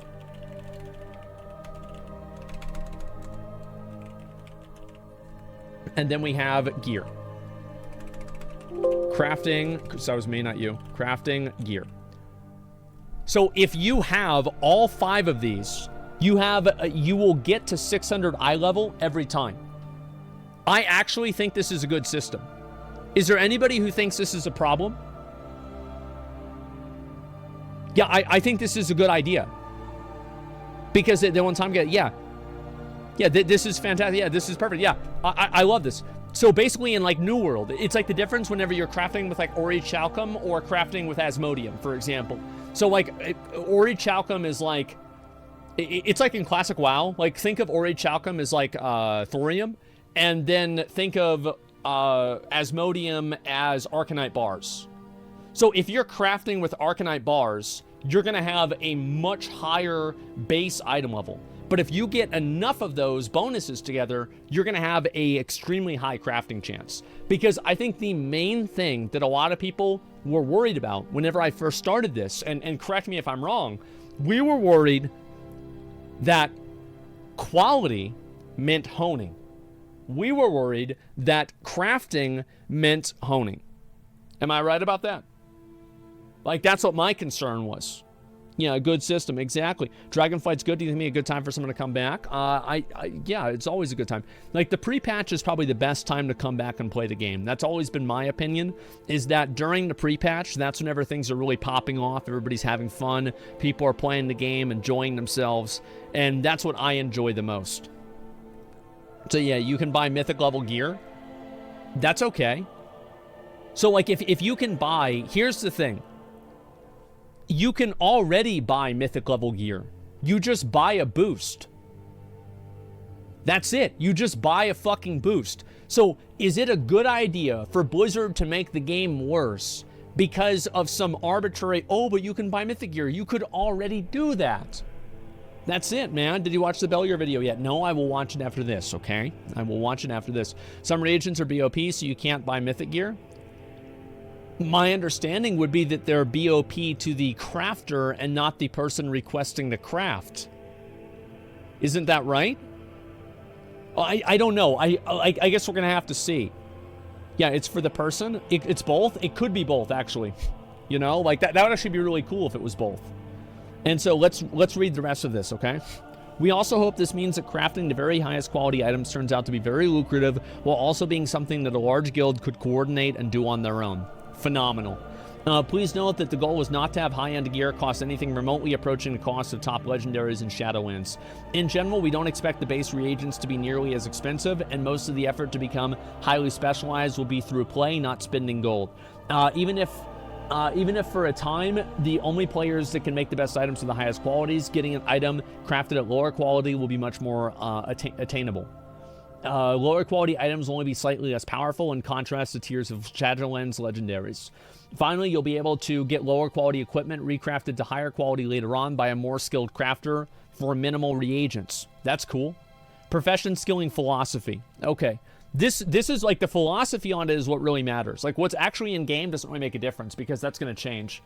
Give me a second. Not only spending gold, but it didn't say not spending money. Yeah, of course you're going to have to spend gold. That's common sense. It's a fucking fantasy video game. You're going to spend gold in crafting items. That's the way it goes. The problem is not that this system exists. All of the problems that people have with this are entirely built around the WoW token. Because nobody ever complained back in Burning Crusade that somebody who farmed a lot of gold was able to buy a fucking BOE. Nobody gives a shit about that. People care whenever somebody's able to spend real money, buy WoW tokens, pay a guild to carry them through a raid, and then they have all the mythic gear. That's what people have a problem with, not this other stuff. Let me see this again. And but instead, Dragonflight, you'll skill to your profession similar in a way that you have in the past. There'll be one main difference, though, for primary crafting professions. Instead of needing to max your skill to learn all the recipes, you will only need to max a skill about halfway. The intent is you won't feel the need to rush your max out your profession skill, but instead you can slow down halfway, content in knowing you can learn any recipe you get your hands on. It should also mean that whenever you're filling crafting orders, that you continue to gain skill. Okay, that's smart. Finally, it should mean that fewer items will be made just to skill up. That's smart.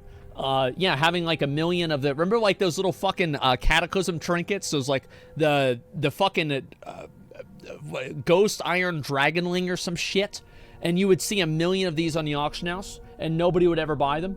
This is also true because much of the latter half of your profession skill will be earned through crafting high-end items that require specially earned soulbound reagents.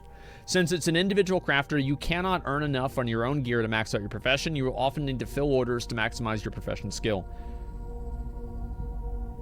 Wow. A few Dragonflight-specific crafting details. Okay.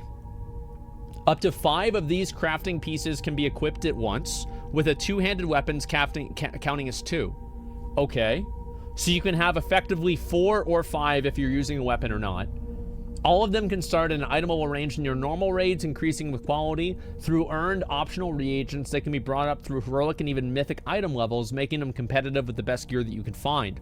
All are soulbound, so you need to craft them yourself or have someone craft them for you through a crafting order. Each piece of crafted equipment will require several types of soulbound reagents you need to earn to craft it. One type of reagent will come from various challenging activities, including dungeons, raids, and PvP, adventuring in some dangerous outdoor areas. I can't imagine a dangerous outdoor area, and wow, let's be honest. You'll need to earn a fair amount of this reagent to craft a piece of equipment, more for significant pieces. You also need to use this reagent to construct an optional reagent to bring the equipment up to the heroic raid level. The second type of reagent will come from a series of quests that award you enough to craft one piece of equipment. Additional stages of these quests will become available to everyone every few weeks. So it's time-gated. Time-gated quests for crafting gear, so the crafted gear doesn't immediately outpace the raid gear. Is that a bad thing? I don't know if that's a bad thing or not. Yeah, I think that this is a thing where, like, time gating, like, here's the thing, what happens with WoW. Is it, like, in WoW, as soon as there's, like, a word, like, borrowed power, time gating, you know, like, I'm sure there's a few other ones, but those are the first two that come to my mind. If you can put anything in that category, that thing is automatically bad. Yeah, that is an automatically bad thing, and that's all there is to it. People don't think about it any more or any less. But I'm going to be honest. I think that this is good. Like, I think this is good. And I don't know about the, about how long it's going to take. And like the time gating, I can't tell you whether the time gating is going to be good or not because I'd have to look and see for myself. You know, I have no idea. I don't have issues with time gating so long as the shit's fucking account wide. Yes. And this is one thing that I think that we should all push for at the start of Dragonflight, is to ask for things to be account wide. If you have to farm the same thing twice, it's not fun. Make it account wide. This is one of the big reasons why I think Lost Ark and Final Fantasy do so well, is that everything is account wide. You can do pretty much whatever the fuck you want. If you have, like, you know, this many Mokoko seeds on your Berserker, you have that many on your Gunslinger as well. That's a great thing. The same with Final Fantasy, but even more so. Final Fantasy has even more of that stuff than fucking Lost Ark does. All are soulbound. Okay, you need to craft them yourself. Okay, we read all that. Okay, good. To upgrade this equipment to around mythic item level, you need to acquire a final reagent that can only be obtained in the highest tiers of content, mythic raids, the highest levels of mythic plus, and any highly rated PvP. We're gonna have to see the way that this plays. Philosophically, the goal of the system is to have professions be a meaningful source of high-end gear, elevating the importance and value of professions. As a crafter, you need to go to significant effort to gain the skill, specialization, and recipes necessary to craft this gear, so it should be worth it. As a user of the gear, you also need to go out and acquire many of the reagents yourself. So both the crafter and the craftee will both need soulbound reagents. Holy shit. The soulbound reagents are designed to provide a means of deterministic incremental progress towards gear of your choice while doing the activities of your choice. In addition, the quest-acquired reagent mentioned above will limit how quickly you can acquire high-end gear.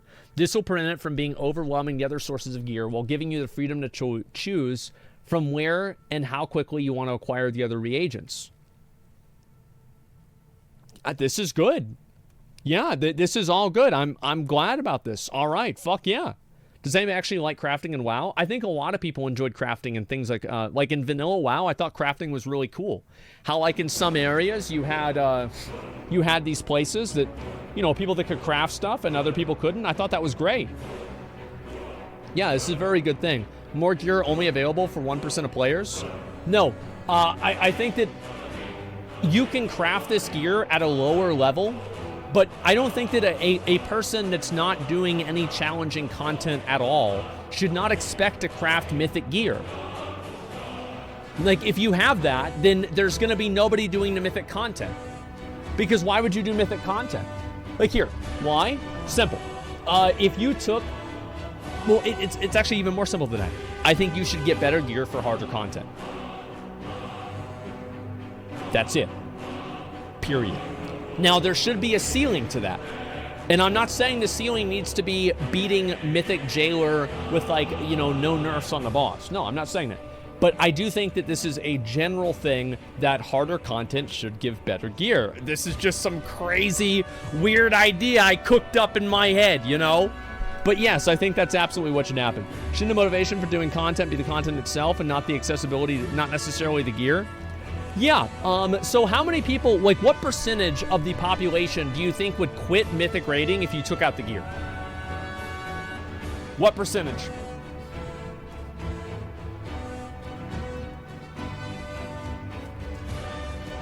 At least, in my opinion, 90%. At least. Nobody is going to sit through that shit if they're not going to get the gear. Everyone but World First Raiders, exactly. And it's just too much of a pain in the ass. And so let's see here. Alchemy and Vials and Dragon Isles. Yeah, that's not really that big of a deal. And this is just the start of what we have planned for Professions in Dragonflight. Check back here on the official site as we progress through development. Thanks for reading, and we look forward to hearing from you and your impressions and thoughts. So here's what my impressions and thoughts on this whole thing is. I think this is good. I do. I'm glad that they're trying something different. And I think the most important thing here is that I want to make sure that... Where is it? Let me see if I can find it here. Just 1 second, I blow my nose again. Fuck.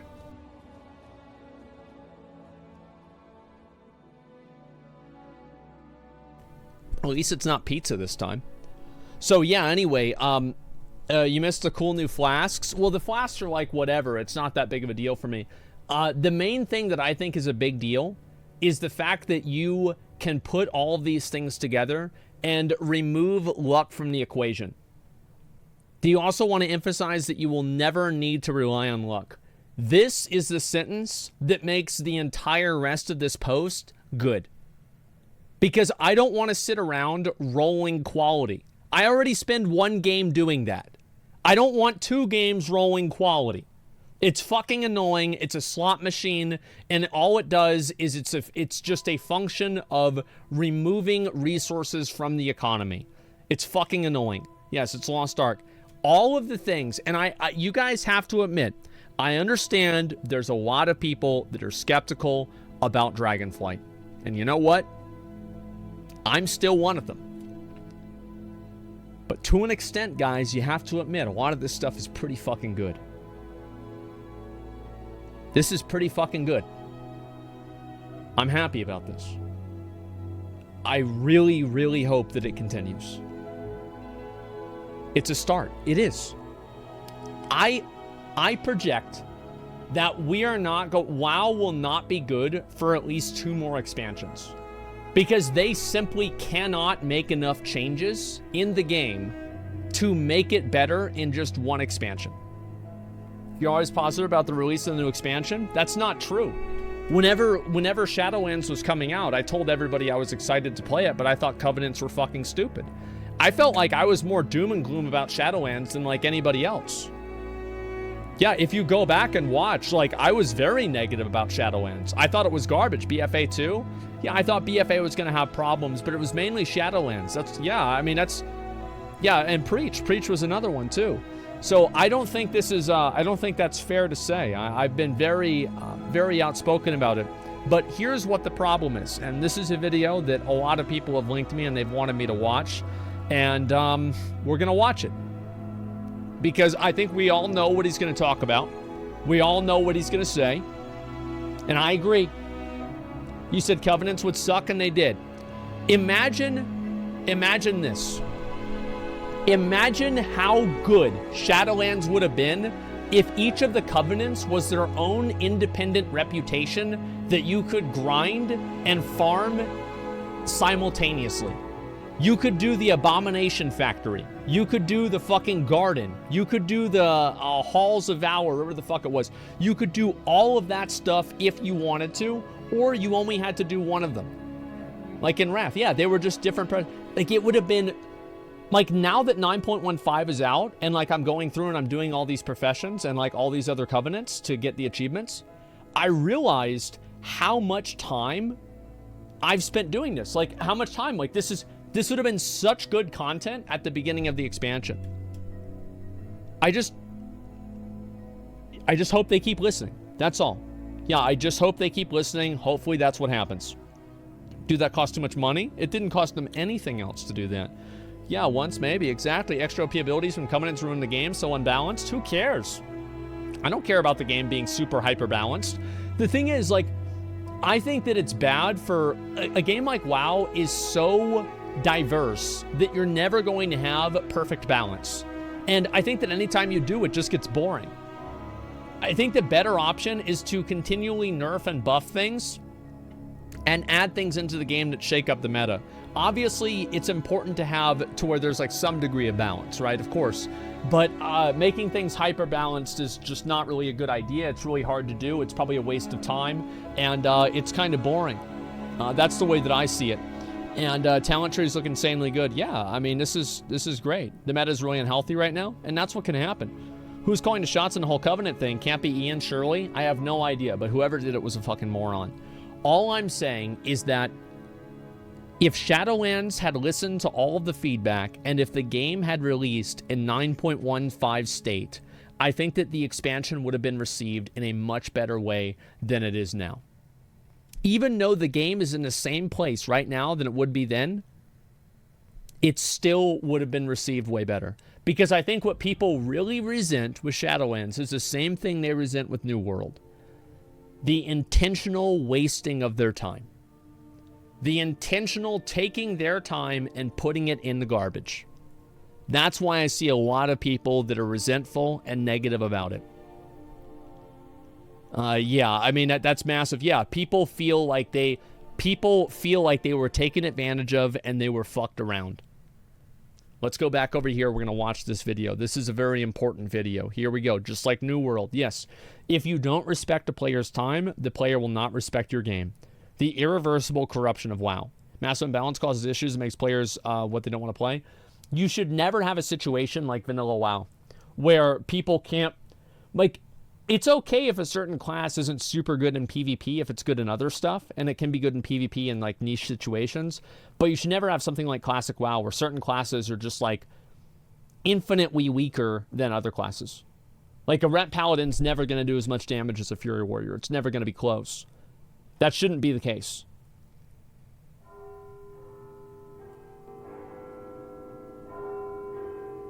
Oh my. Time is often the enemy. It's the one thing that we just can never get back. So if you could pay for more time, would you? Yeah. There's a concept rising to prominence called revenge bedtime procrastination. Simply put, it's when you go to sleep later than you should. And you've likely been there before and felt the intense dread as you set your alarm. Your alarm is set for 2 hours and 17 minutes from now. You know that you're the one to blame for this situation, but you did it anyway. I don't like this video. Like, I don't like this video. Like, this is... I feel like I'm being attacked. Yeah, I did this yesterday, and then yesterday I did it yesterday, and then yesterday after yesterday, I did it yesterday after that. Yeah, this is too much. And it's probably not the first time. What you're trying to do is buy some more time. Yeah. Or more accurately, you're borrowing time from your own future, and with heavy interest. Yes. To quote Matthew Walker, a leading sleep scientist, the shorter you sleep, the shorter your lifespan. Short sleep predicts all-cause mortality. The point is, we all buy time in some form. And we sell it too. The very concept of a job is often described as selling your time to your employer. Yeah. Time has always been the only irreplaceable thing we have, so our ancient ancestors invented things like currency to make their time and the output of it tradable. Fast forward to today, and from DoorDash to Uber to Amazon Prime, we go to work to trade our time for money. Then we get home, and we trade some of that money back into time. The specter of the next day looms, the clock ticks, and we all wish we had just a little bit more time. What I do is, like, at night, I'm like, man, I didn't get enough time to myself. I'm going to stay up late and I want to do this, that, and the other thing. And it's like, I feel like I didn't have enough time to, like, wind down and chill out. So I end up staying up later. And then I'm like, oh, I'll just wake up early. And, like, I literally do that every day. Yeah, it's like, it's not even about, like, being able to sleep. Like, that's part of it. But it's also about just my personality. This video is going really hard, man. There used to be a sanctuary from this feeling, and that was video games. Dude, that's exactly it, yeah. It would actually, people that nowadays, they might not even understand this, but back in the day, you could play a video game, and maybe if you're younger, you still feel this way. For me, I don't as much now. You could play a video game for 14 hours in a day, and you would feel like you did something. You would feel fulfilled. You felt like it mattered. Like, you were fucking like, yes, bro. Like, I'm gonna fucking farm this shit. It's gonna be awesome. And I don't know if it's, like, getting older or what, but, like, fuck, it's hard to have that feeling anymore. It is so much harder to have that feeling. I don't know why. I think it's because, like, games are more transient. You don't have, like, the permanence of WoW. It's like whenever you were grinding in WoW and Burning Crusade and Wrath, you never thought about when's the next game coming out. You just play WoW. That's it. So there was, like, never an end in sight. Feel that way when you get Gmod? True. Video games were a reprieve. There was an unspoken pact between game developer and player. The virtual worlds built were an escape. Azeroth never cared that you had instant ramen again tonight. Nope. For a modest fee, you could log in and be just as rich or poor in gold, loot, and skill as anyone else. That's not true. Jeff, fucking my mom would feel sorry for Cody and send Cody gold. And then Jeff, who was on Horde, would get jealous that my mom was giving Cody gold and not him.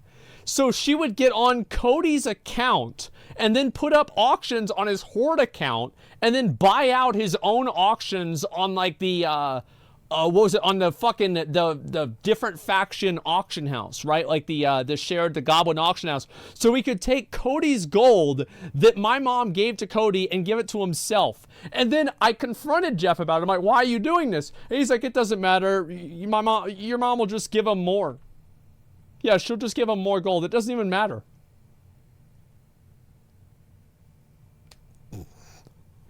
And she did. She just kept giving him more money.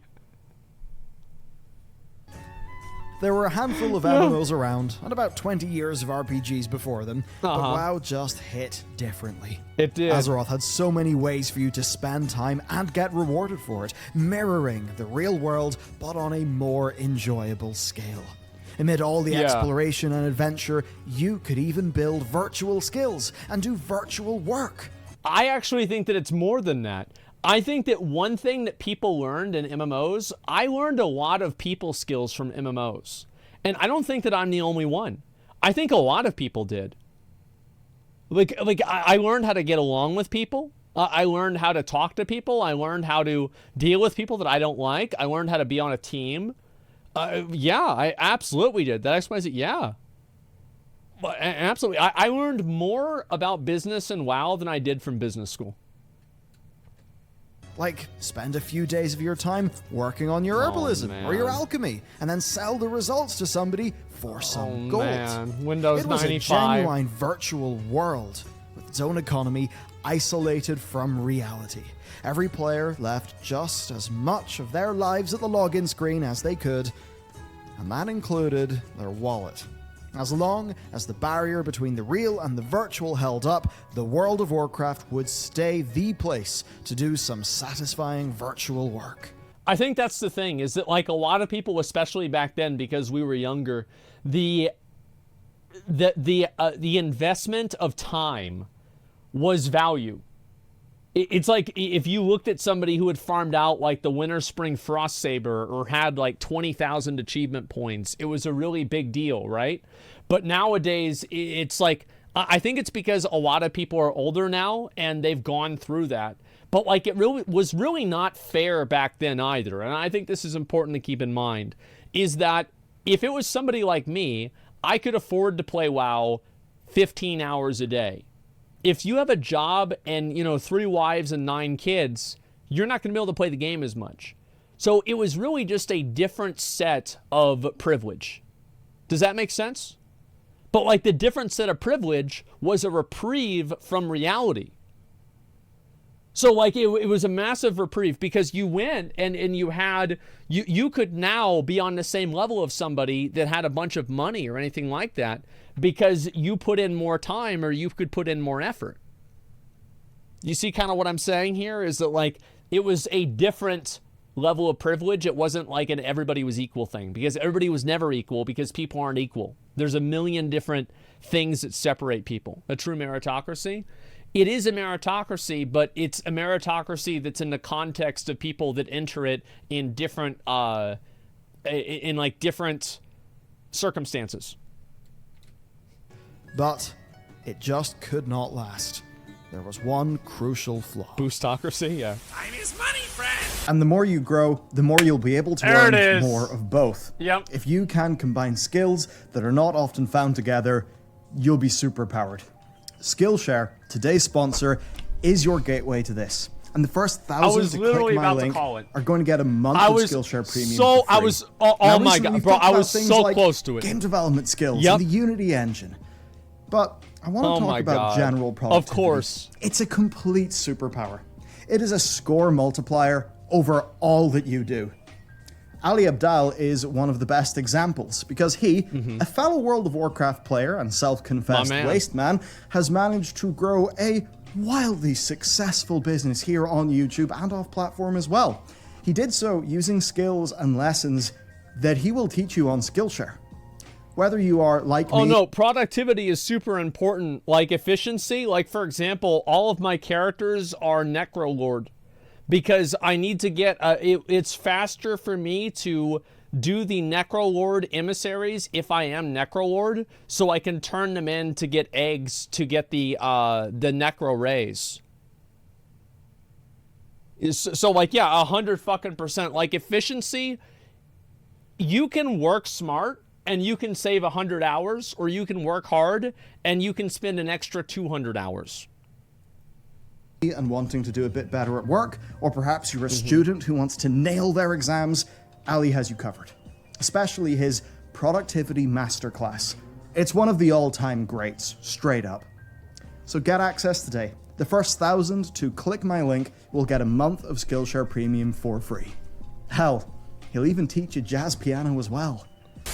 I actually think that was a really good ad. Like in terms of like selling the product, etc. I think that was very good. There were no like inflections. It was just very direct selling.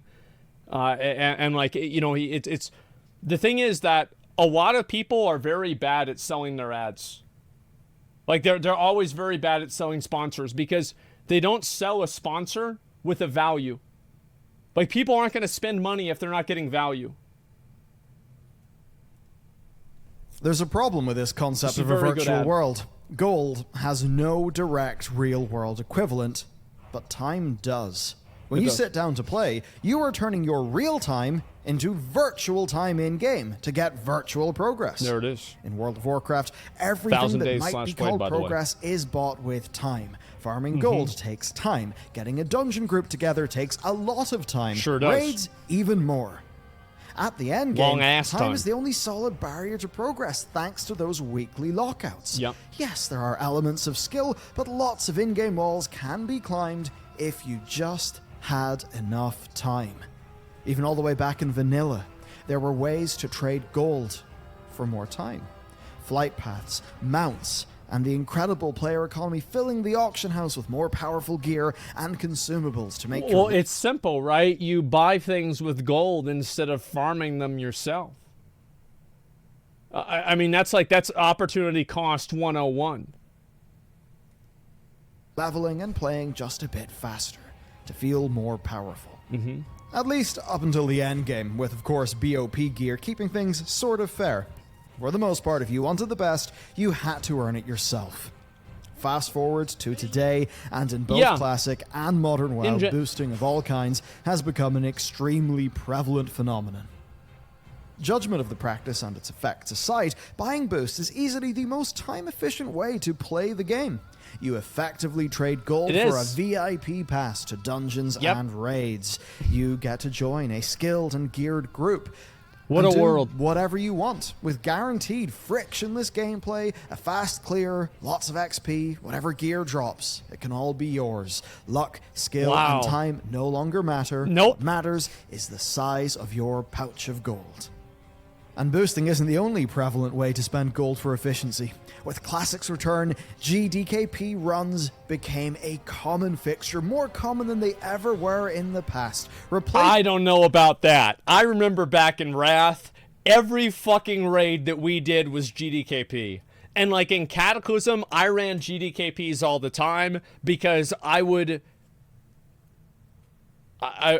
we had a weird way of dividing numbers. And the weird way of dividing numbers, it happened that like me and Jeff would just get more gold than everybody else. I don't know how this kept happening.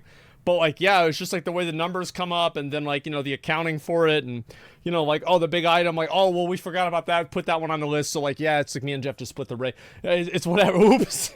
That's the way it goes. I actually scammed Tally before. It's the first time I was ever on a stream. Split the pot 28 and a half ways.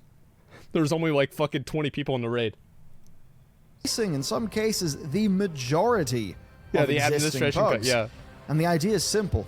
Players bid against each other with gold for loot drops in a raid.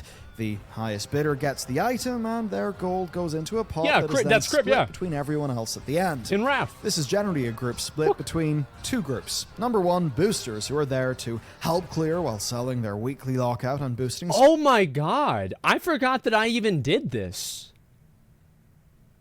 I did a GDKP for Nax? Holy shit. Dude, I forgot this even happened. Desert Sales with 5 to the subs. I appreciate it. Yeah, I totally forgot. I wonder what happened to all the gold there. Service, and then of course the buyers. Part of the problem. There with the intent. Oh, I'm a big advocate for GDKP. Big money, many thousands of gold on the items that drop. And depending on who you ask, this is either a plague on Classic that has made it pay to play, reducing gearing and raiding to an economic war. Or it's a fantastic way to organize raids that actually benefits everyone involved. I'm not crazy, am I? Like, I remember this back in Wrath. And Kata? Like, we had GDKPs all the time? Especially Wrath? Like, on KT, we had these every day. People even GDKP'd Vault of Archimon. Not to this degree. Man, they weren't using gold they bought back then. Yeah, like, I think that... Like, I did... Do you guys remember... Do you guys remember Reinhardt, the DK? He used to make PvP videos. He was on Kel'Thuzad. And he was the one that would lead our GDKP raids. It was like every Friday or Saturday or some shit. Reinhardt the Russian. Yeah, that was the guy. Like, I remember the people that I played with. I remember I bought Lord Marigar's fucking Brintroll, the fucking axe. I got it on Heroic for 5,000 gold. Minimum bid. Boosting, time is traded for gold and vice versa. Not directly, but the buyer is paying for a fast raid clear and for a better chance at items that otherwise could take weeks of normal progress with a guild to obtain. It sure could. Rather than luck of the dice or invest the time, now the size of your coin purse is the measure of success. Both of these methods are actually sanctioned by Blizzard. Which is totally fucking fine. The only problem is the fact that you can buy a WoW token. I think, again, the idea that you can GDKP and you can farm gold and use the gold to buy items or get carried is totally fucking okay. I think the idea, I've said this 100 fucking times, it's probably annoying by now that I've said it so many times. The idea of a big fat goblin sitting there smoking a cigar while they're literally being carried on like one of those like Egyptian thrones that are carried by slaves of like raiders taking them through the raid, showering them with gear. I think that is fucking S tier RP, and I have nothing against it. I think it's totally fucking okay. Yeah, it's Bobby's third alt. The problem is the WoW token, not the boosts. And they are the continuation of a trend, gold being used to save time. Except it's now happening in parts of the game that were not originally intended. Yep. A cynical viewpoint is that we've moved away from using gold to buy convenience in natural ways like ordering delivery food in real life, to doing something more akin to buying a trophy instead of winning one, devaluing the effort required. Buying a trophy. An advocate for boosting and GDKP would argue that this is just economics at play. Gold has value, time has value, and items have value. So, a trade between the three is obvious. It's just a natural evolution of how the virtual world's economy has evolved. Yeah. And if Blizzard are okay with it, it must be fine, right? Well, sort of. Trading gold for time is a testament to how valuable these virtual economies are. Blizzard is totally okay with GDKP. The only problem they have is with people buying gold for real money that's not through the WoW token. That's the only problem they really have. Well, we all play by the rules. It's a fun little microcosm, but still a game. And this is where the crucial flaw comes in, and the unspoken rule that virtual worlds were an escape, a great equalizer, here we go, is completely shattered. Done. Gold has value in Azeroth. Money has That's a big reason why I think people don't like the fucking NFT and pay-to-earn games, too. Is because, like, those games are fundamentally pay-to-win.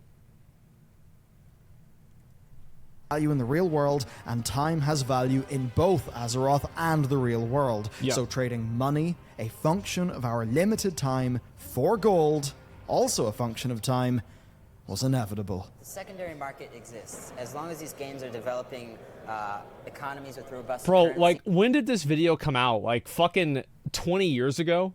Holy shit. That they're not selling themselves. You're going to take advantage of it to monetize it however you can. If I don't, somebody else will. Those were the words of Jared Sagoda, the self-proclaimed king of Chinese gold farmers.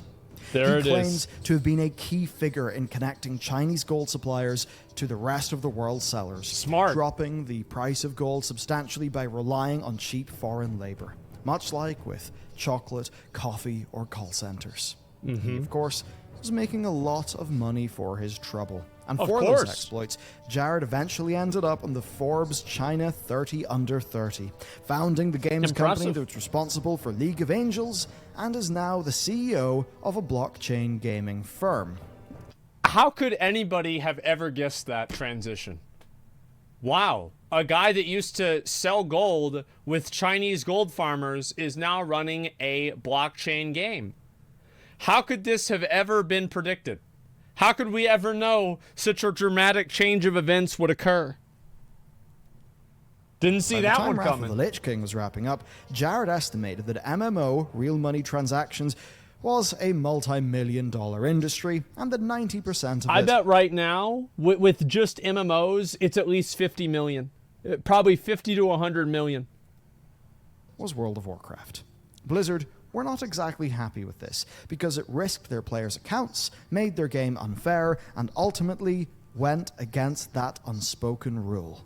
Real money shouldn't be infecting this virtual world, and it was against their terms of service, so they went on a long and intense crusade to protect it, starting by taking out the suppliers. Unfortunately for Blizzard, though, the demand for gold was so strong that the sellers always found a way back in, and it was hurting the game.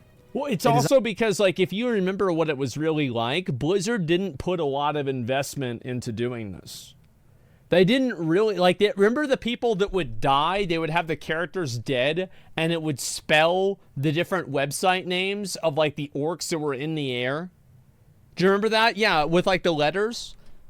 Yeah, it was just crazy. Like, I mean, Blizzard wasn't trying to deal with this at all. Actually estimated that Those only are the good days, 30% yeah. of gold is farmed legitimately, while 50% is from botting and 20% is from the seedy side. Account cleaning via phishing and hacking. Yep. Fresh accounts bought with stolen credit cards, you name it. So eventually, Blizzard needed another way, and they learned an old adage: if you can't beat him, join him. Like EVE, Guild Wars 2, and EverQuest 2 had done before them. Enter 2015's WoW token. This was in it took the WoW token came out in WoD, and it was absolute dog shit. I remember whenever it came out, I was just amazed that it even happened. Discussing token, yeah, it's crazy because it's just, the thing is, like, it's only gotten worse over the years. multi-million-dollar RMT market and brought most of it in-house, offering a legitimate and risk-free way to trade money for gold. Or, for those with excess gold, to trade gold for a close equivalent to money. Player A gives $20 to Blizzard, Player B gives Player A a few $100,000 gold, Blizzard's a and middleman. Blizzard gives Player B $14.99 to spend. Wait, where'd the other $5 go? Hold up. How did $20 turn into 15? Yeah, how'd this happen? What the hell? At the company store. That's $5.01 of raw profit on every transaction. And the best part, none of that money ever leaves Blizzard's vault. But more importantly, it does mean the time is money paradigm was set in stone. It was, bro. So, like, a lot of people like to give Blizzard the out on this and say, oh, well, they had to do it because so many people was buying gold. Oh, wow. Well, because, so, let me get this straight. You don't want to moderate your own fucking game, so you just decided that, fuck it. It doesn't matter. Who cares? We're just going to go ahead and let people buy gold. Like, that's it. It's because they didn't want to invest their time and money into it. It made the game worse. It was so stupid, man. Now, for players in developed countries, going to work is in fact the most efficient way to farm gold, and according to Blizzard, that extends to your progress too, via allowed activities like boosting and everything else that requires gold. This isn't the case officially in Classic, both RMT, we all know what happens. Well, think about the reason why it happens. The reason why it happens is that one guy sees that somebody RMT'd and they didn't get suspended. Or they RMT 100,000 gold, or they buy 100,000 gold, and they get suspended for 3 days. Okay, and then they come back and they've got all their money. Like, what the fuck? Of course people are gonna buy gold. It's common sense. Yeah, people almost never get banned for it. Yeah. Token wasn't the first time they monetized their own game's time-gobbling design. Yeah, About a year boosties. before the token, they introduced paid level boosts. Instead of players spending time with boring, repetitive gameplay, they could just pay to reach max level, and pay they did. There it is. Power leveling was supposedly taking up 1/3 of the total RMT market, so this was Blizzard's anti-RMT prototype. And despite some pushback, it was ultimately a service players wanted. Well, it's of course what people wanted. People want to buy gold. If they didn't want to buy gold, then there would be no reason to even have this video or have this conversation. Why do people want to buy gold? Because a lot of people don't have time, they have money. It's that simple. They have a job, they're making $90,000 a year, $120,000 a year, and they want to go home and just be able to play the game, get the gear, and so they can do what they want. They just buy they buy the gold. That's it. It's that simple. Now, is it stupid? Yeah, it's stupid. Should it happen? No, it shouldn't happen. But that's it. And one part of the game is not fun. People pay to skip it. No, it's not about that. People will skip any part of the game that they can. It is up to the developer to make it to where you can't do that. People buy story skips for Final Fantasy, and Final Fantasy is widely regarded as one of the most well-designed end-game stories. It stayed. In times gone by, people would talk about somebody being an eBay character, an eBay player. The idea being that they just purchased an account on eBay. eBay Andes. Like, that's what, we had these back in Wrath and like Kata, and you'd always notice them. Like, it was obvious. Like, some random person transfers to your server and they have like full fucking brutal gladiator gear and their rating is 1600. Yeah, you're an eBay Andy. Like 100 fucking %. Like, this happened all the time. And somebody asked, would I buy gold if I didn't get it traded to me for being a streamer? Well, no, I wouldn't need to. The thing is, like, if I wasn't streaming, I would be able to farm I'd be able to raid, right? And probably do that more, and I would have the gear for it. And you know what I would do? It'd be simple. All I would do is just do boosts. I used to do boosts all the time. Like, I had over 1 million gold in Cataclysm. Yeah, I mean, fuck, like, that's what I used to do. I would just sell N'Zoth boosts, or I guess not N'Zoth anymore. I'd sell Jailer boosts. Like, you would make, dude, Dragon, like, I'll have to bring Dragon. One time, I don't know if Dragon's in chat right now, but, like, Dragon, he's, like, one of the guys in my guild. They would make, like, 3 million gold a day just by doing N'Zoth sales. It was nuts. Basically sucked at the game. Now that is something that happens on the company's store. Show proof? I will. Blizzard, in a way, created the problem, or, alternatively you could say, balanced the game, but they noticed... They didn't fix the problem, so they made you pay for them to solve it. Yeah, that's what it was. Whenever I do my Cataclysm Story of Asmongold video, you'll see it. The players were buying other solutions, so they just sold one themselves. Yep. But it didn't start there. The Diablo 3 real money auction house from 2012 was their first experiment, and it failed. They made a pretty amateur mistake. Sellers could cash out via PayPal with a 15% fee. Q, a market obliterated by bots farming golden items and a whole segment of players who didn't even bother with the game. They just... I think that the problem with the real money auction house wasn't actually that. It was the fact that you had the bots. Because, like, people were going to buy and sell things, and I don't think it should be, like, it should be expected that people are going to RMT in every game. They're going to buy gold, they're going to buy items, this is just what's going to happen. Like, you have to expect this is going to happen. The problem is whenever you can expect that's going to happen, and it still doesn't matter. Yeah, it still doesn't matter, because, like, you can just do it and you don't get banned. The problem is there's no accountability for it. Traded back and forth, or farmed items and gold with bots to earn some real money. The impact this had in the game was not lost on Blizzard either. No. This is what Jay Wilson, the director of Diablo 3, told a room full of developers at GDC. What I want is to kill this guy and have cool stuff drop and get items. But this is actually what happened. So if anyone can't see, it says money, best superpower ever, which I totally agree with because Iron Man's cool. But it's not good for a game like Diablo. It doesn't feel good to get items from money. You want to get items from killing monsters. Man, how times have changed. Now it's like my favorite fucking late stage gaming capitalism moment is whenever somebody is shamed for not spending enough money on the game. I love that. That's my favorite part of of everything. Yeah, whenever somebody gets shamed for not spending enough money on the game. Real Money Auction House was unceremoniously closed with Reaper of Souls release, and a lot has changed since then.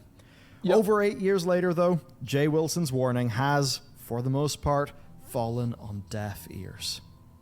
In modern World of Warcraft, Blizzard offer the WoW token, meaning the official stance is time is money and time is gold, so money is gold. But they don't offer it in Classic, so what's the difference? There is no difference because you can buy a WoW token and then trade the gold in Classic. Streamers do this on stream. Nobody's ever been actioned for it. Let's be honest.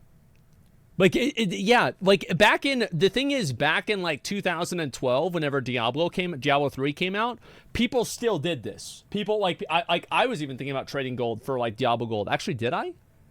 I don't remember if I did or not, to be honest with you. But if I found a good price, I would have. I'll tell you that 100%. I would have 100% done it. And yeah, that's because it was just better and more efficient to do that. So it's you can still do it in Classic WoW, and you'll be able to do it in Wrath as well. Back to that unspoken rule. When World of Warcraft was first created, when virtual worlds were an escape, games were still niche and a lot less profitable as a result. The world felt a lot slower too, which helped us sit down and enjoy the slow-paced reward cycle of farming something out. Well, you also had like another big factor too, was you had the idea of people that were able to go out, and the demographics for gaming in WoW were much more narrow whenever WoW came out than they are now. Now you have like fucking 80-year-old grandmas playing WoW, and you also have like kids playing WoW, you have like women playing WoW, you have you know, like married people playing WoW. Back in the day, most of the people that played the game were high school and college young guys. It was a general male space, and that's the fact. Now, it's still more like that than not. It's not like there's a 50-50 of male and female, but there are way more women that play the game. There's way more people that are outside of that demographic that play the game. And just what ends up happening over time is that you see the game expands to fill the needs of other types of people besides young guys. That's what happens. Yeah, it's like, also think about it, right? Like if I started playing WoW, you know, back in 2004, and like, let's say I start playing it now, how old would I be then? I'd be like 50 years old or some shit. Or like 47. Like, I mean, if you're 30 and you're 47, that's two different places in your life. Totally different. Over the years since then, the world underwent massive change, and so did the games players. Industry with it. What used to be publishers racing to release the best game for a market became giant corporations hell-bent on capturing millions of hours of engagement from global audiences. Then, before anyone realized it, games weren't just competing with games anymore. No, we had truly entered the attention economy. We don't I really like that. That's very clever. I've never heard that phrase used before, the attention economy. That's very interesting. Enough time to experience everything there is, so time is in higher demand than ever. Like Netflix said when they were at their height, their toughest competitor was sleep. Social media, YouTube, Activision Blizzard, gambling sites, they all have the same goal: your attention, your time. And they are in an arms race to get it. Now, psychologists and neuroscientists like those at Dopamine Labs are being hired to make everything more addictive, and executives of major companies like Chamath Palihapitiya, ex-VP of user growth at Facebook, are publicly confessing their guilt over... Well, it's not about guilt. The thing is, a lot of the people that do this stuff, they don't view it as being guilty. They're not seeing this as like, oh, well, this is bad. This is just their job. You know, like, I have plenty of people that, like, yeah, this is their job. It's not even illegal. Look, I have plenty of people, it's like, listen, you know, I'm a businessman, and usually my business is selling drugs. But I am a businessman. Now, I do things that are a little bit, you know, outside of the normal scope, but they're effectively just businessmen. That's all there is to it. Yeah, that's what they do. The chain reaction they started. Pharmaceuticals. This hyperspeed version of reality that we now live in has inflated the value of time, so we are less likely to sit down for a few hours and enjoy a slow adventure when we need to progress and... Those are the youngest WoW players. And also, I think that's very true. Like, how many of you guys nowadays, you need like 2 different types of stimulation to like be on the computer, right? Like you can't just play a game. You have to be playing a game and also watching a stream. Maybe this is what you're doing right now with me. Or like you're watching Netflix or something like that. 2 monitors. Yeah, you got 2 monitors. I've got 3. Look at this. There's that monitor. There is this monitor with them. And then there is you guys. There's you guys right there. I've got 3 fucking monitors, man. And so, yeah, I think that it becomes like, when am I going to need my 4th monitor?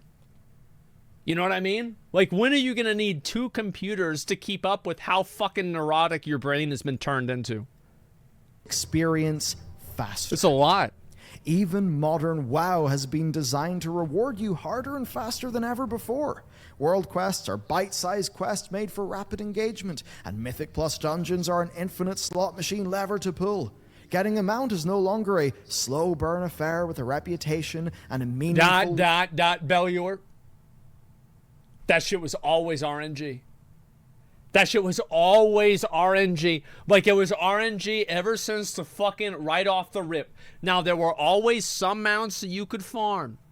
But there are many other mounts that you just had to fucking sit there like, bro, Ashes of Alar. Fucking, like, Strathlone mount. Yeah, there's another one. Now, you do have the Winter Spring Frost Saber, but that was a cock, so nobody did it. And, yeah, mounts have always been a fucking... they've always been like quest, narrative, context. Most of them now are random rewards for pulling some form of lever. A rare kill, a Paragon box, it's all the same. Yeah. The result is just number go up. The developers are looking at statistics, analyzed by the same sorts of people who analyze metrics for Facebook, for Twitter, for Netflix, and for the entire field of user engagement that optimizes for the same thing. It's not your satisfaction. I think that it's important to remember with all this stuff that these things are designed intentionally to be addictive, to be psychologically addictive. It's not like, I mean, doing heroin or something like that, but these are psychologically addictive intentionally. Action. Not how much fun you have. Not how happy you are. No. Those are very hard to put into numbers. Don't think about how you feel. Analyze what you do. They optimize for time, daily active users, monthly active users, session length. Your worth reduced to a number, time. It's the only... Well, it's like if you can keep people watching something or playing something for longer, there's going to be a higher rate of making money off of them. It's very simple. It's like do you want to go to a fucking lake where there's 10 fish or 100?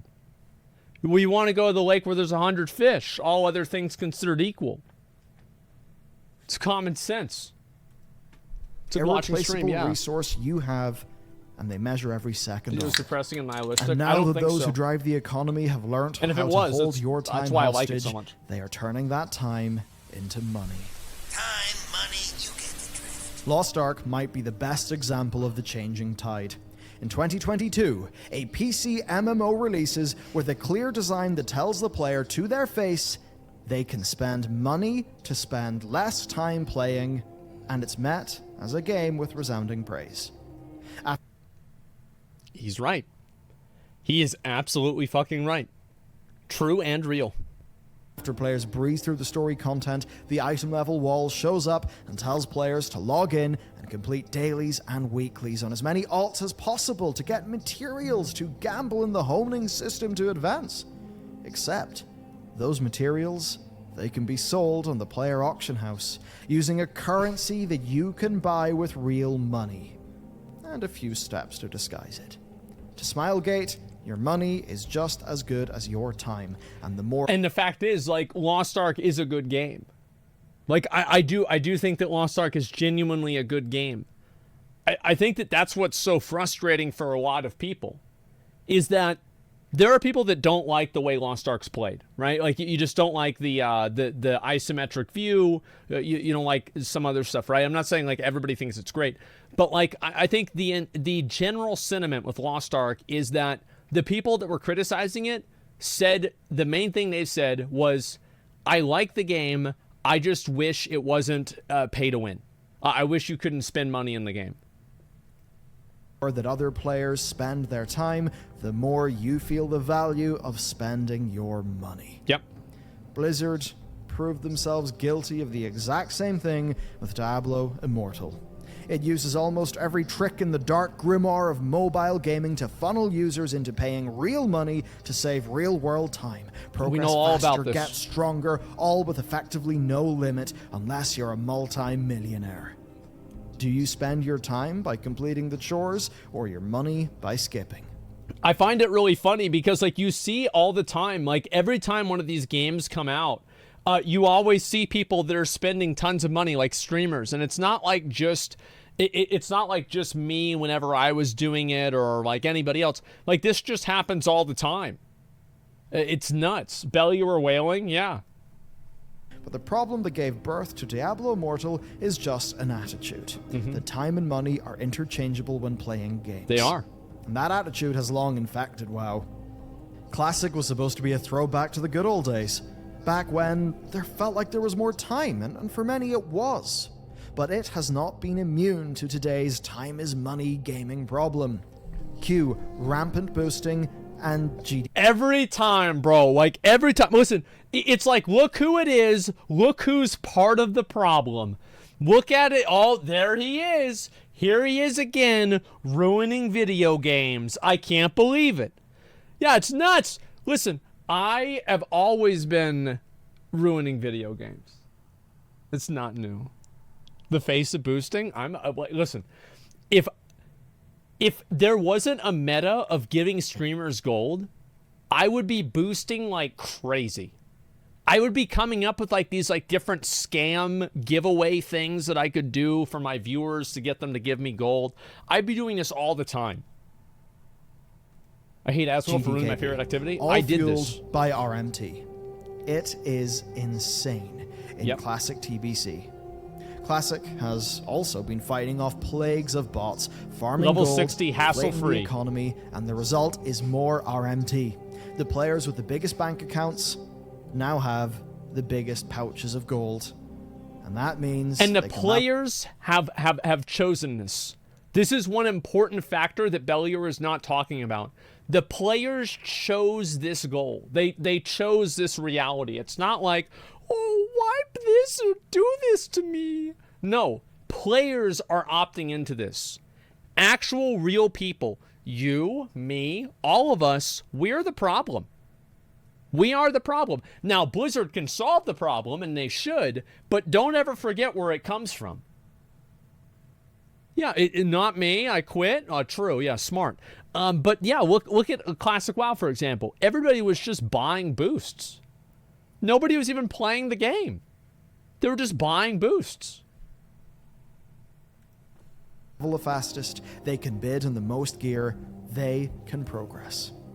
And the more people are doing that, the fewer groups there are doing it the old-fashioned way. Yep. The more people get into the boosting economy in Modern, the less people are just chilling, trying to form a good old-fashioned puck. To be fair, Blizzard shut down those communities. That was a good decision that Blizzard made. I remember all the drama that came out of it. It was fucking hilarious.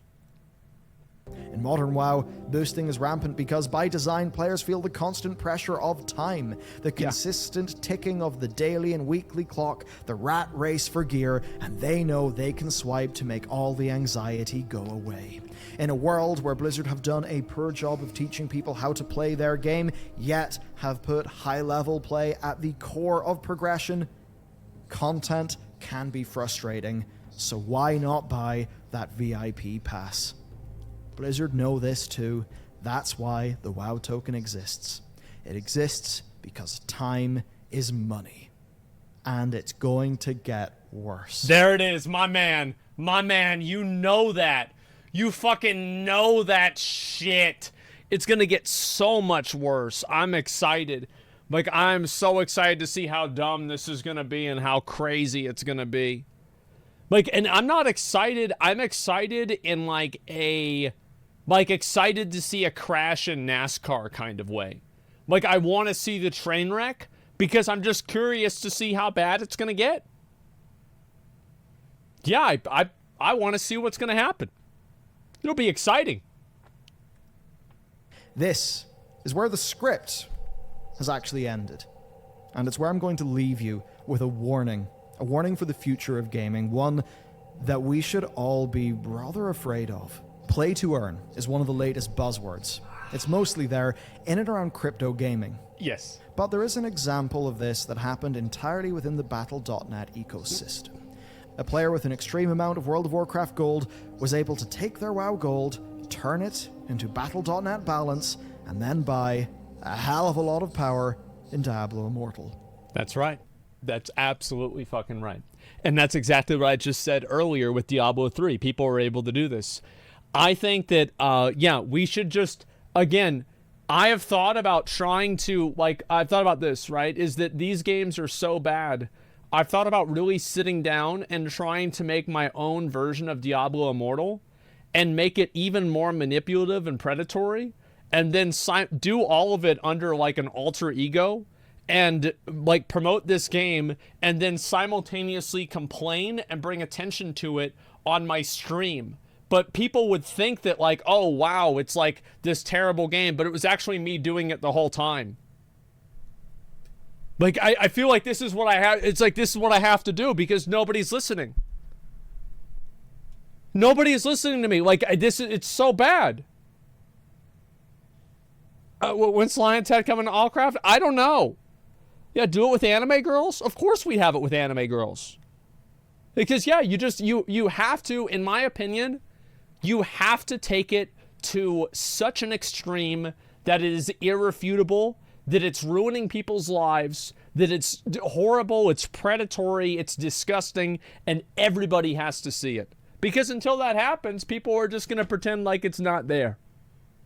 That's the truth. When are you going to scam us like you promised us last week? It's coming. Don't worry about it. This is worrying. This is what they want with Play to Earn. They want to turn it all into a time is money economy.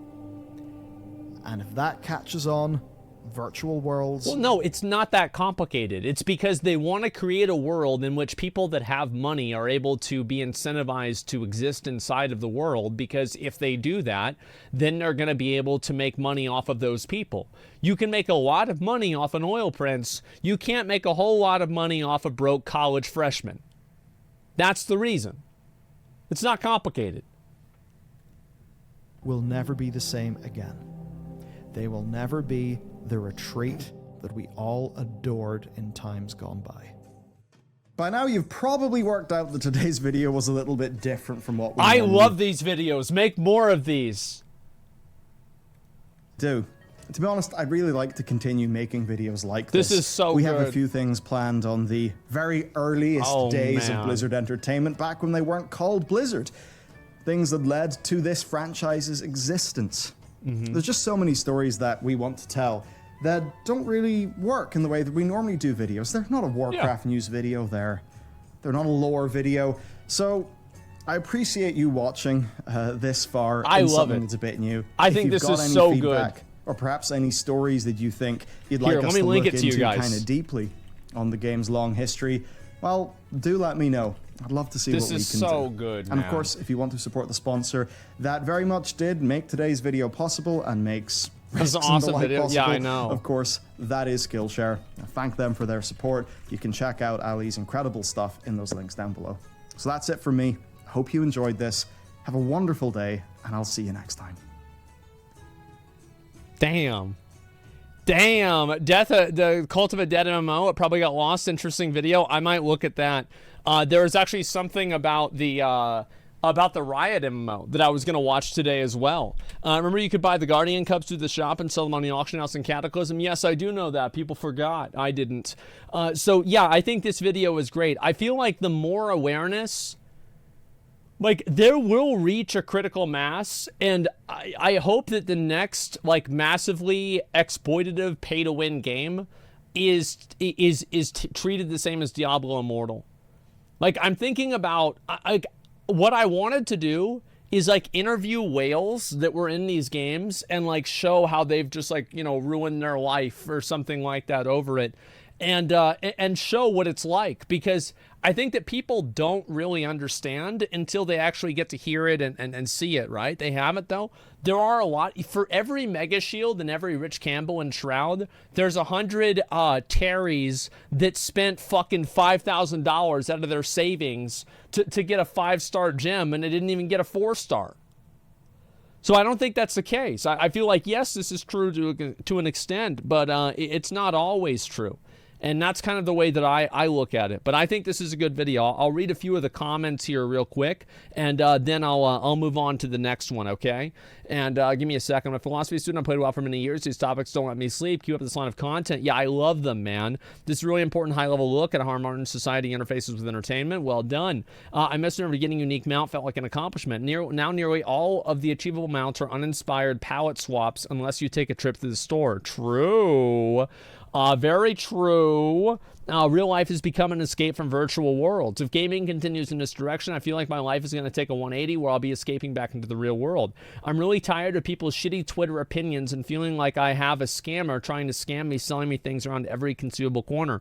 We actually have this problem. Like, dude, scamming now is just so, it's just like so prevalent. Everybody is getting scammed. Like, we have to go and delete and ban accounts on my Twitter account, or on my not Twitter, on my YouTube account, because they keep DMing people telling them that they've won cryptocurrency. It's awful.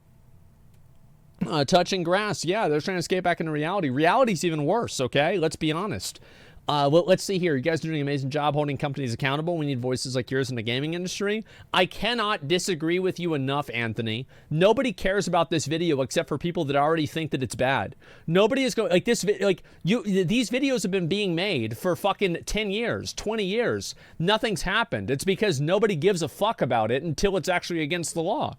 Nobody, like, what do you think these companies go, oh, wow, this video got a lot of views. It's got 35,000 likes. Shut down the money machine. Shut it down. They're making too many YouTube videos. No, they're not going to give a fuck. They're not going to care. It's only going to matter whenever things actually get removed. They get changed. That's it. Yeah, Anthony is totally wrong. But let's see here. Best memories. I think the corruption of paying to bypass gameplay can be reversed, but it will take a decision for companies to willingly earn less money than they usually do. So it's highly unlikely that it will happen. Here, I'll rephrase that. No, it's not going to happen. I kind of hate the people obsessed with nostalgia, since I've always thought there's people afraid of moving on, but this video brings a whole new perspective into it. Yes, people are nostalgic for a time whenever their time was currency and they had a lot of currency. I think that's fundamentally what it is. Because, like, nowadays, like, if I see something that somebody farmed for, like, fucking months, like, I'm going to get my golden Turpion today in Lost Ark. It's really cool. I'm going to get that, right? It's fucking awesome. But all I did was just, I just spent a lot of time doing it. This was not a test of skill. This was not, like, I just did it. You know, like, I did it. I got it. Today's the day I get it. It's going to be awesome. But it's nothing that I hold in like, particularly high prestige. Does that make sense? Yeah, that's at least the way that I see it. And let's go back over here, and we're going to go and look at some of this other stuff, okay? And where is this? Dedication now? Yeah, sure. And let's go back and Riot MMO monetization. Now, we're not sure what this is going to be. I don't really know what this is going to be at all. Like, the Riot MMO, I feel like they're probably not going to make the game pay to win. What do you guys think? Do you think that they'll make the Riot MMO pay to win? I feel like it's not going to happen. It's purely speculative. We'll see. Let's watch this video. There aren't too many MMORPGs that require a subscription fee nowadays, with the main two being Final Fantasy XIV and World of Warcraft, which are both titans of the genre. They're huge. Now, I think that Ashes of Creation is also going to be a sub fee as well. Hard to believe, but there was a time when paying monthly via a subscription was the norm for most MMORPGs, and free-to-play was the alien, unproven concept that no one wanted to try. At least for us MMO gamers in the West. It had been a thing in the East, in Korea MMOs for quite a while. Games being free-to-play, if there was ever a game that was free-to-play and you heard it was free-to-play, you knew the game was bad. That was like, oh, it's free-to-play game. Oh, okay, never mind then. Well, today we do know better, and the free-to-play experiment that really picked up steam in the mid to late 2000s has absolutely proven itself to be a far better business model, a far more profitable business model than the traditional method of just selling the game, which was the reason why it's gotten a lot better, people prefer free-to-play more, is because games are no longer the guaranteed high-quality product that they used to be.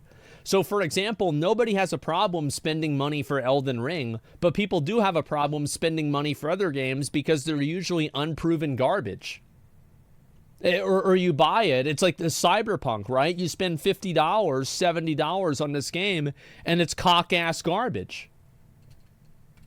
Back then, as I say, it's so much better that many of the highest performing video games now use that free-to-play model. And many other games have been forced to adopt this model, yes, even if they didn't want to. That's exactly right. They have to be free-to-play because having to spend money just to play the game is such a massive barrier to entry. And you know what I think actually does it the best is Final Fantasy XIV, is because they let you get your free trial. They let you play whenever you think about it. Going all the way through Heaven's Ward is fucking huge. Like, you're getting at least 100 hours of gameplay. So it's like at that point, if you're not going to buy the game, I mean, that's the way it goes. Yeah, compare that to WoW or whatever. Star Wars: The Old Republic launched in December of 2011 and moved to a free-to-play model less than a year later in November of 2012. News outlets at the time were reporting that this was due to low subscriber numbers, which painted a pretty bleak picture for the game. However, EA put out an earning report just 6 months later, stating that their average monthly revenue had doubled since it went free to play. Yeah, exactly, because there's a lot of people that, like, they can't spend, like, you guys know this, like, if you're poor, if you've been poor before, you know this. You have $5, but you don't have $50. You have $15, but you don't have $70 or $60. That's just a fact. And like, the thing is also, a lot of those people, I'm going to be honest, I was one of them. We made bad decisions with our money. So you can get a dumbass to fucking spend $5 easily, but they're never going to have the 50 to give you the 50 in the first place, because before they get to the 50, they're going to already spend it whenever they get to 5. You never get there. That's it. They get it twisted. Exactly. And so that's why these games make a lot of money, is that a lot of times people that are making these small transactions are either kids or people that make bad money decisions. And it's easier to make a bad money decision with a smaller amount of money because more people that make bad decisions have smaller amounts of money than big amounts of money. I wonder how that makes sense. It wasn't just Star Wars either. Lord of the Rings Online had pretty much the same experience, but they had a 400% increase in players. Jesus. And that also led to their monthly revenue doubling when they went free to play. Oh my God. Now, this is great for business, don't get me wrong, but it's not always so great for us as players. There are some downsides that seem to constantly appear in games that use the free to play model. And these like, I don't entirely agree with that. Like, Warzone is free to play and the game is amazing. It's amazing as free to play. Let's see, besides Warzone, Fortnite. Fortnite is free to play. It's amazing. Fall Guys, I think, is free to play. It's amazing. League of Legends is amazing. Apex. You don't have to make a game pay to win. You can just have the game be good. Yeah, there are millions, not millions, there are dozens of really, really good games that are free to play that the free to play nature of them does not ruin the experience. Downsides are often referred to collectively by us as pay to win, or to a lesser extent, pay to progress. MMO pay to progress is pay to win. It's pay to win. Like, the only difference is people that are on copium say pay to progress. People that are not fucking delusional just say it's pay to win. They're the same thing. Now, I will say this is only for endgame. Buying a story skip or a level boost, I don't really care about it that much. But I mean, progress in endgame. Those, even sub-based ones, aren't shy about advertising services that benefit the player it's in a some button way. on the bar. And because MMOs usually have a ton of different activities that you can do, this also creates a ton of opportunities for the developer to make money from you in the It's crazy to think about how many of those fucking things they have now, like all the pets. Because like a Moonkin hatchling, for example, they made that shit like fucking 10 years ago, and people are still buying it. It's like you plant a tree, and every year the tree has fruit. It's like an infinite fruit tree. Form of That's still $10. Things like buying in-game currency with real-life money, weapon skins, Randy, armor true. skins, mounts, mount skins, pets, toys, character slots, race changes, buying levels, emotes, convenience items, the ability to get married with another character in-game. Final Fantasy does this. In-game houses. There's a free version of this, though? Yeah, that's called being married at the local Walmart. Yeah, I mean, I've been to the marriages in Final Fantasy. There's a lot of these. It's pretty fucking crazy whenever you think about the amount of money that people spend on this shit, man. It's nuts. And Hanging at Space, yeah. Holy fuck, man. Stuffed animals for your in-game house, furniture for your house, Hey, it's crafting my... materials, There he upgrade is! materials. There's so much that they can sell you. And it's not like I even Surprised they only thought have one hard example about from that Lost list. Ark. It took me about 30 seconds. Oh my god, I just realized. And it's not like I even thought. That's the sword that she was given by Uberdanger in Stormblood. Damn, I didn't know that shit. Hard about that list. It took me about 30 seconds to put that together, and some of those are just off the top of my head. It's not even in the script. Now, you can argue that most of that, if not all of it, is optional, okay? And you never need to spend a penny on any of it. That is true. But studios need to make their money somehow. Never need to spend and money. those that go free to play have to rely entirely on these microtransactions to keep their business running, which can create some very Common aggressive sense. monetization strategies that can pretty much ruin an otherwise good game. Lost Ark and Diablo Immortal are two very recent and obvious examples of good games being brought down by their invasion.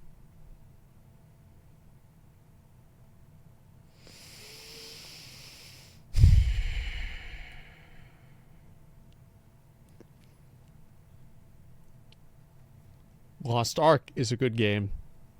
Diablo Immortal sucks. It is a shit game. Monetization strategies, which, whilst you don't have to spend the money, you'll want to if you want to enjoy the game and get the most out of it. If you want to be a winner. Other games are a bit less aggressive, such as Final Fantasy XIV, which is almost entirely cosmetic-based, and there's no need to spend additional money to enjoy the game in a reasonable capacity, as content isn't gated behind these microtransactions, like Lost Ark with its upgrade system. Now, back in 2014, Pete Hines, the marketing lead for Elder Scrolls Online, attempted to justify their subscription fee by stating that it allowed the development team to focus 100% on content creation. And if they yeah, I've heard that before. Had chosen free-to-play instead, then a portion of the development resources would be spent on creating cosmetics for the store and not on content for the game. Now, Elder Scrolls dropped their sub-fee model just over a year after release, and today the game has a microtransaction store with everything from loot boxes, mounts, pets, houses, furniture, crafting tools, bank space upgrades. It's sad, right? Because like I don't like this. Like I wish that you could just pay a sub and you just play the game and that's it. No bullshit. No clown ass garbage. You just pay the sub, play the game. There it is. You go to the store, game's $50, buy the game. Come back home, play the game. Oh, what? Imagine that. Yeah, okay, boomer. Good fucking shot doing that nowadays. Boring? Yeah. There's no microtransaction boxes because it doesn't work. It clearly does work because you have games that use this same thing. Like the God of War, Elden Ring, the Mario games. It's not impossible to do this. Face paint, armor sets, and so on. It's annoying. A lot of these smaller things in there cost around £6, but the things that you care about, like mounts or player houses, 100? can set you back as much as 3,000 or 15,000 crowns. I wish that it was against the law to have an alternate currency. I really hate this shit. I think that they should make it to where, like, they have the actual dollar value of the item, and there is no fucking third currency that obfuscates the amount of money you're spending. I fucking hate that, and I wish it was just like you were, like, legally obligated to say exactly how much money it was, because I think that you can make an argument that it is misleading the customer.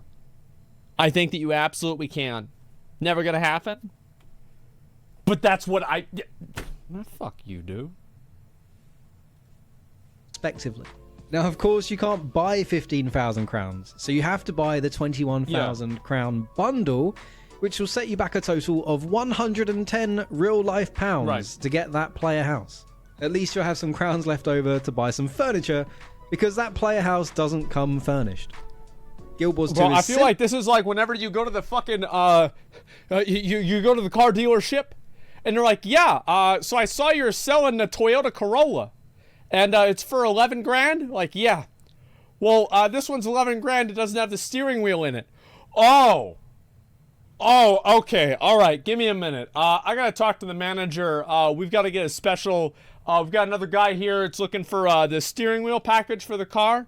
Oh, yeah, it's gonna be 17 grand. Yeah, steering wheel's expert. You know what I'm saying? Like, oh, you want it with a radio? Oh, just give me a minute. I've got to work with my man. I've got to work with my boss on this. I'll go to bat for you. Jesus.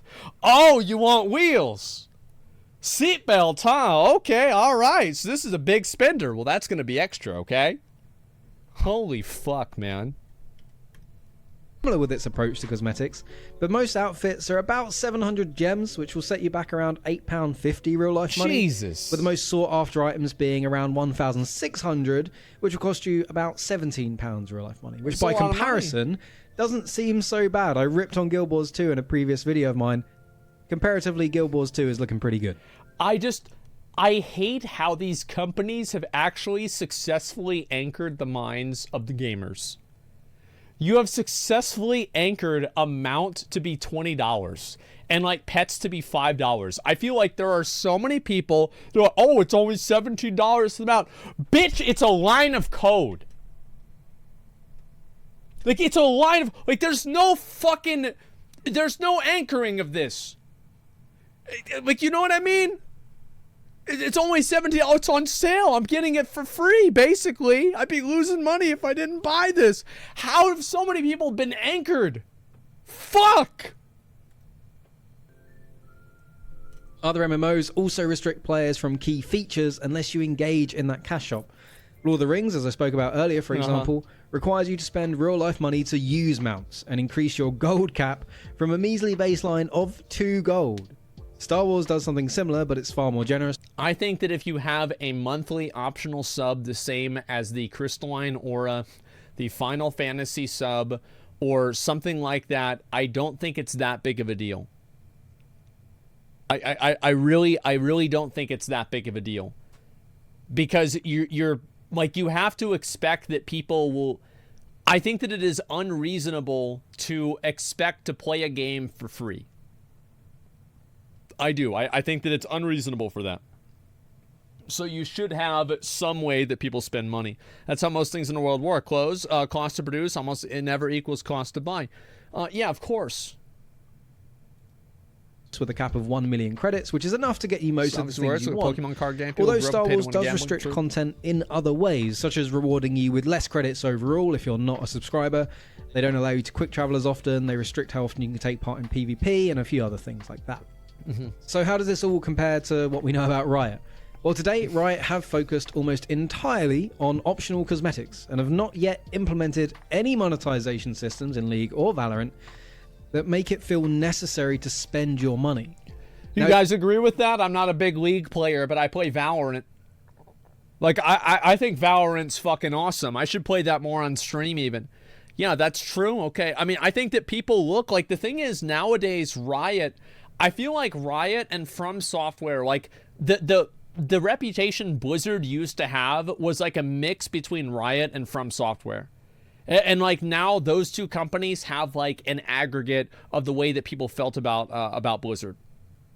So yeah, I think that I mean there's a chance that this won't happen, but I don't know.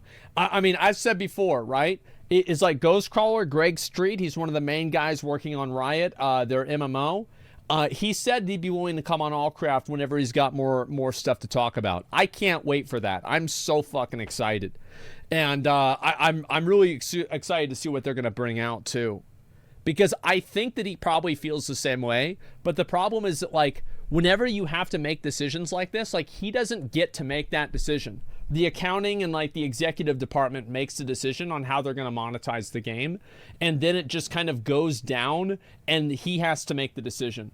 Like there are exceptions, like fucking like Final Fantasy with like Yoshi P, but Yoshi P doesn't have a 100% say. He just has a much bigger say than other companies.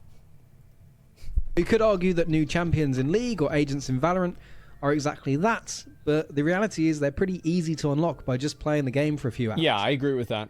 They also don't really go overboard with what they can monetize, pretty much just sticking to putting skins on things that don't impact the integrity of the game, even though they could easily go further with this. Dota 2, as an example, sells plenty of terrain skins that makes it easier to see past through trees, and Counter-Strike sells skins for their characters which give you an advantage in the game, which is not good for a competitive Is that esport. true? And it's not just Bro, Valve. I've never heard that. Is that real or not?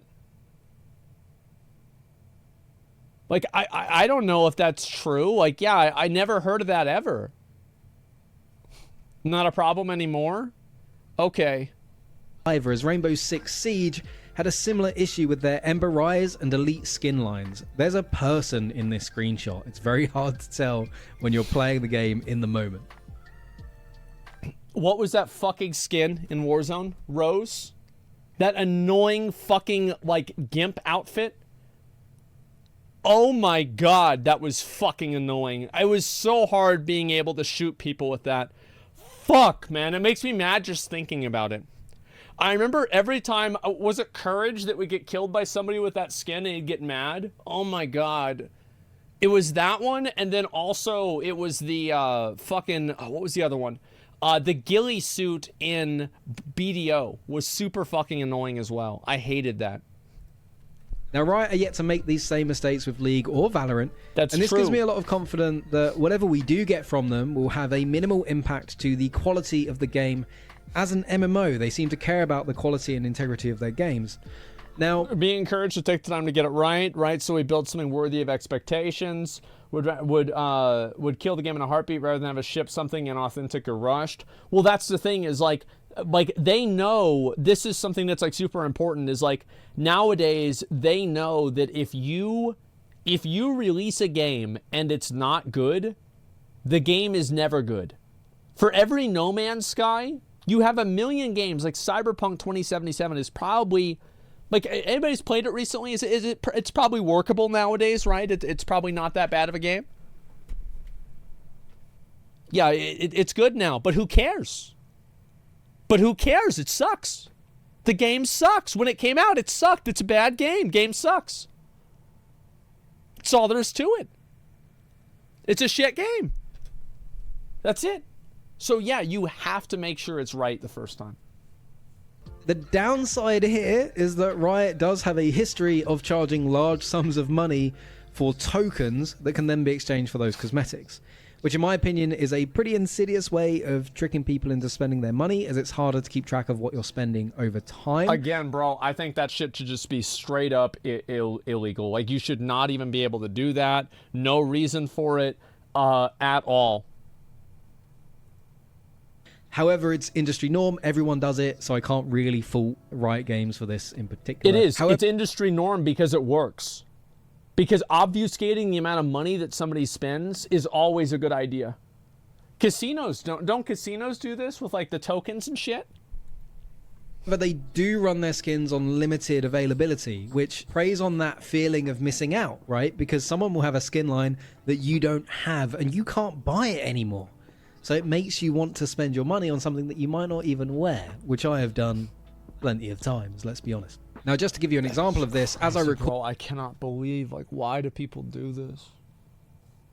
Like, I don't understand. Like, whenever, like, FOMO, like, what the fuck do you mean FOMO? Are you fucking stupid?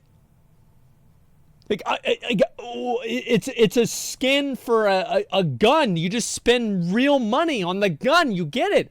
Who gives a fuck? Like, I remember I did this, like, I was hoping one day, like, it's like you get the boxes whenever you level up in Apex or, like, fucking, what's the other one, Overwatch? And like, you get the box. But, like, I never felt, like, I bought the 200 boxes for the stream content that one day. I never went and I bought the rest of the boxes for the Wraith, the knife. Why would I do that? Why? Like, it's just, it doesn't mean anything. It's so weird. I don't understand it. For this video, Valorant has the Xeno Hunter set available for purchase within the store, and as cool as these skins are, they are very cool. The entire bundle, which consists of 4 guns and a knife, cost 7,100 Valorant points. That's like meaning you would have to buy the £90 bundle in order to acquire this set of 4 guns. Yep. Now, there are 17 guns in the game total, so you're looking at hundreds of pounds before you have skins for all of them. League skins, by comparison, are much cheaper than Valorant, but there are far more characters to buy skins for, and generally more things to spend your money on, such as rune pages, clash tickets, chromas, loot boxes, little legends, battle passes, and whatever else is there in the League client. There's tons of stuff. You could even buy temporary skins in ARAM. Now, acquiring skins for your guns and characters is... I just don't understand it. I just don't understand it. Like, why? What are you, like... It's better than pay to win, though? It is definitely better than pay to win. 100%. Give me a sec.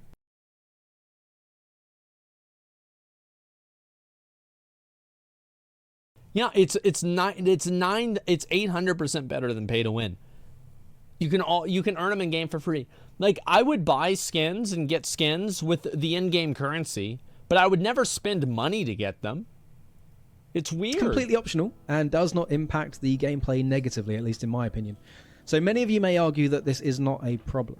But as we've seen with other MMOs that we've spoken about already in this video, games that rely primarily on cash shops for their money often leads to cosmetics in the store that far outshine those that you can earn in the game. No shit, because they're going to sell for more money. Well, there's a bunch of convenience items that solve problems which shouldn't be problems in the first place, which I don't personally want. Guild Wars 2 is really bad at this.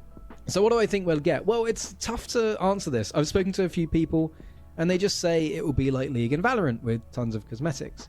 That's what I'm hoping for. MMOs are nothing like those games. The player experience is far more personal. You play the same character in an expansive world for several years, not just for 40 minutes or 15 minutes if you're me in a game of League. I have the High Noon skin on 7 of my characters in League, and if they release a High Noon set for the MMO, I'm going to buy it. But I'm only going to buy it once, because I play 1 character, not 7. So where does this leave Riot, a company who has, through the sale of cosmetics, found themselves at the top, arguably, of the gaming world? Do they do what they do with Valorant and try to get players to spend £90 on 1 skin? Or do they progressively make better skins that supersede the old ones, so you spend another £90 on another skin? I think that what they're going to do, the main thing that I'm worried about with the Riot MMO is that they're going to have a version of the WoW token. Because, like, OSRS has this, Lost Ark has this, WoW has this. It's becoming the industry standard.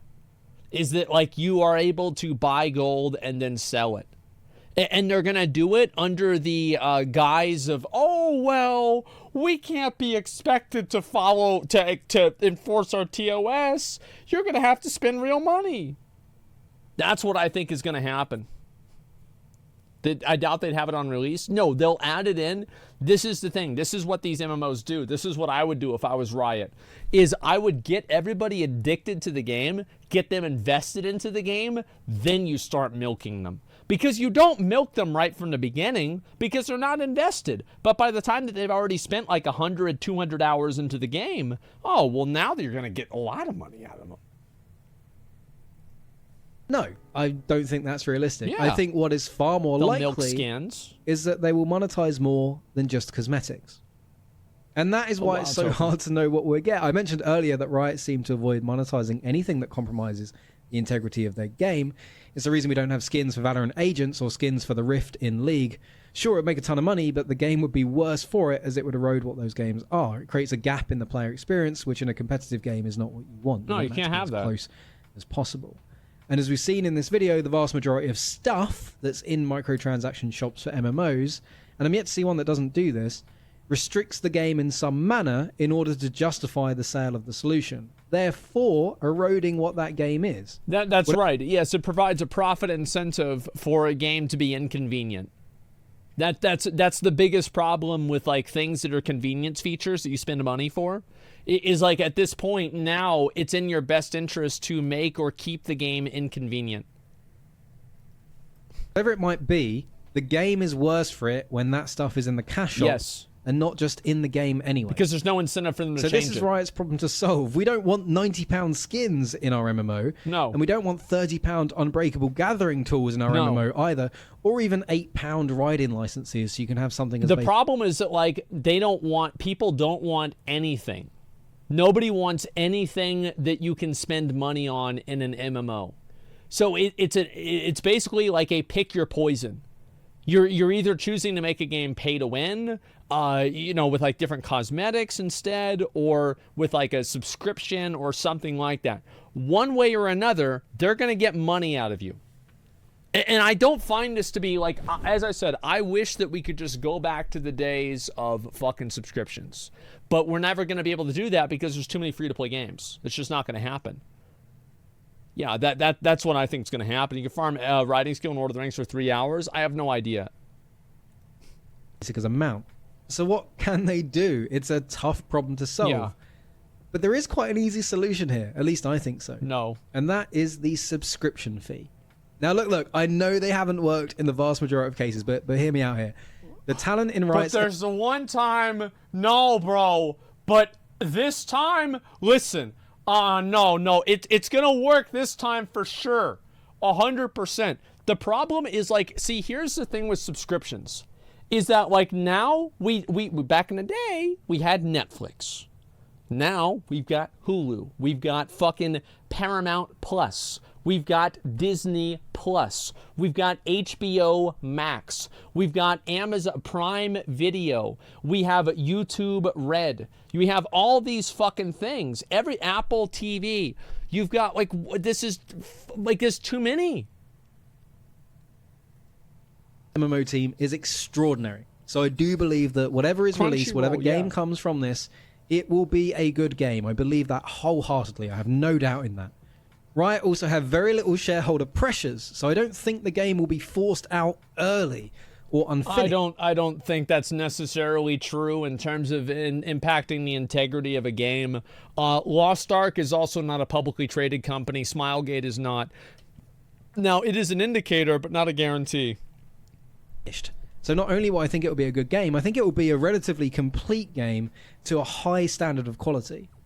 Mm-hmm. Riot is also a huge brand with loyal, albeit sometimes toxic, fan base, and who will, at the very least, think about downloading and playing the MMO.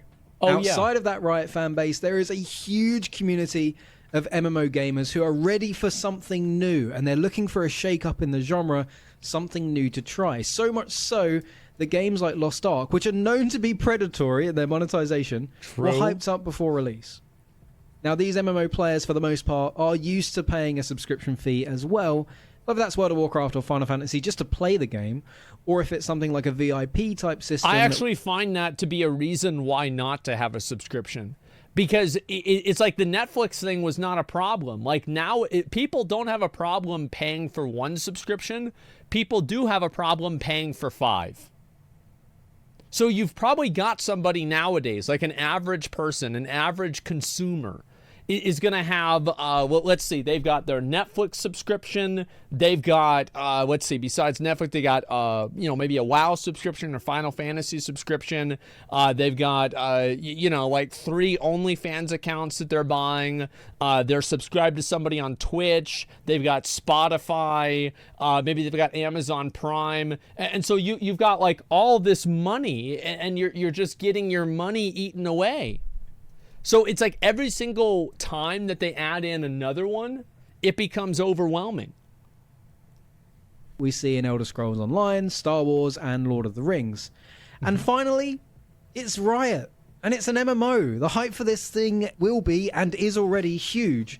And if anyone can get away with charging a subscription fee, it's going to be Riot Game. Now, as much as I'm an advocate for it, I actually do not think that we'll get a subscription Yeah, I fee. don't think so either. Riot have mastered the free-to-play model over the past decade, and I'd be surprised to see them step away from it. Even an upfront box price would surprise me, I think. It's going to be far more like it's going to be free to play. It's going to have cosmetics, and they're probably going to add a WoW token later on. Like, that's what I think it's going to be. At least in my opinion anyway, is a seasonal battle pass type system where you progress through 50 or so levels by completing in-game missions, like defeat 5 dungeons, kill a certain boss, win some PvP matches, things like that. The rewards in that battle pass would range from character cosmetics, pets, mounts, skins, emotes, toys, and also currency for a dedicated cash shop. I think that cash shop will have limited runs of skinline bundles similar to Valorant, which you can buy unlocking, say, a High Noon set that consists of the armor, weapon skins, as well as some maybe emotes and pets and things like that. I would guess these things would be around the £30 mark and probably change each season. Putting from this is what Lost Ark does, and it's what WoW is doing now too. Like, this is a norm. Skin lines that they already know are successful in League, like Battle Academia or the Anima Squad, Star Guardian, High Noon, the Ashen Knight stuff, things like that. They've got so much to pull from and deliver that I think it would be bizarre for them not to sell skins on those lines there. So anyway, what do you think? They have to. Like, people love this shit. Like, they do. Like, I mean, girls buy it because it's cute, and guys buy it because they're simps. Like, it's just, it's that simple. Do you agree with me? Do you disagree with me? Put them in the comments down below. If you don't have any thoughts at all, then just throw an emoji down there, as it tells YouTube that you enjoyed the video, and it helps the channel grow. So you'd be doing me a huge favor by doing that. I also do try to respond to all comments, so I'll see you down there. Anyway, it's a good video. As always, thank you for watching, and I'll see you next time. Decent enough video. I liked it. I mean, this guys, he's only got 2,000 subscribers. I've never watched a video from him before, but listen, this is a pretty good video, especially for somebody who's just starting out with YouTube. If you liked it, make sure to give him a sub, give it a like. It's a big deal, especially that early on, to give somebody some support. Yeah, I think this is actually very well done. I would have expected something like this from somebody who has like 100 or 200K subscribers at least, right? And that's a lot smaller than what I was thinking. Exactly. And so, yeah, I think that's what you hit the nail on the head. What's this? Because I'm an advocate for it. About being realistic. Yeah, true. It's a pretty hard topic. MMOs are so different compared to the games where it's previously monetized. Like, do you guys agree with me? Yeah, I'll sub. Okay. Do you guys agree with me that, like, it's probably going to be free to play with cosmetics, and they'll probably add a WoW token or some form of, like, gold exchange that they get a cut of later on? Like, I think that's what's going to happen. I feel pretty confident that's what's going to happen. Now, am I 100% sure about this? I have no idea, but I do think that there's a good chance of it happening. The WoW token, yeah, there's a real chance it's just a monthly sub. If it is a monthly sub, I will be very surprised, but I would be happy if that was the case. I think that a monthly sub would be the most ideal situation for me, but I don't really think it's going to happen, if that makes sense. Yeah, I have no idea. Premium price cosmetics. I don't know. They still have plenty of time to invent new and disgusting forms of monetization. That's actually a really good point. Is that, like, there could be a new type of monetization that hasn't even been invented yet that they're going to try to use, and it's going to be worse than anything that we've ever seen. I can't wait. It's going to be super exciting. I actually saw something, speaking of, different things that are disgusting and weird. I would go ahead and look and show you guys this other video, and I wanted to watch this. I saw it yesterday, and it's time for me to actually watch it. People probably would rather pay $100 a month whenever they like to than being forced to pay $15 every month. I think so too. Yeah, people don't want to get locked into something. I'm going to link this video one more time because, again, it's a smaller content creator. It matters a lot for these guys whenever we give support to their videos. So make sure to do that as much as you can. And Meat Canyon, yeah, I'll watch that one after this. I just keep forgetting about it. Actually, should I watch the Meat Canyon video first? Because I did say I would watch it after this one. Yeah, what do you guys think? Yes? Okay, yeah, we'll watch the Meat Canyon video first. Let me pull this over here. Yeah, there we go. All right, we're good. Feels like I have to pay to play to get my money's worth. Yeah, it creates that that expectation. Welcome back to the... Here we go, guys. So, somebody made a video about me. The Handsome Wolf of the 5 good community subs. I appreciate that very much, man. Thank you. And here we go. He made an Asmongold video. That's... Oh boy. Here we go. Papa Meat channel, how you guys doing? Come on in and sit on down. You know, I've been working on this drawing for some time, and this drawing probably took me about 20 minutes. And I just feel that we're in this age right now where art and creativity can be done in a moment's notice with beautiful AI. True. So why not use it? Why not abuse it? Today we're going to be taking all of some silly ideas. We have a big bowl of names here, and we're going to randomly select names and make some AI art out of it. I've been playing around with, I think I have Midjourney. It's fucking insane. It's really cool. So we have a bunch of random prompts here, and we are going to see what the fuck we can make. So let's get into it. So here I was drawing Asmongold. Been watching a little bit of Asmongold lately, mostly whenever he was popping up in my YouTube feed for the Johnny Depp trial. I remember seeing that everywhere. All of his videos getting recommended. I didn't know he was a streamer. So this is my drawing. Not too shabby, I would say. Please leave down the comments that you like the drawing, even if you didn't. So what we're going to do now is go over to Midjourney, and we're just going to do a random prompt. Imagine we're going to do Asmongold joining the Boy Scouts. All right, so these are our 4 options. It's all very fantasy because he plays WoW, so I'm pretty sure the AI is just like, what the fuck? We have to make it magical somehow. But the actual horrifying thing about this is that we can go the completely opposite direction of Boy Scouts, even, which is what's an evil Boy Scouts? The Catholic ISIS. Church. We'll have Asmongold join ISIS, which is that post-metal band from Pretty close enough, right? Like the 90s. So now we have these 4 beautiful options. Honestly, I like him with his tiny sword and the... Look at that! Oh my god! Look at that! It's me and ISIS! Green aura. So we're going to do version 2. We're going to get some more of those. Ah, beautiful. Look at that.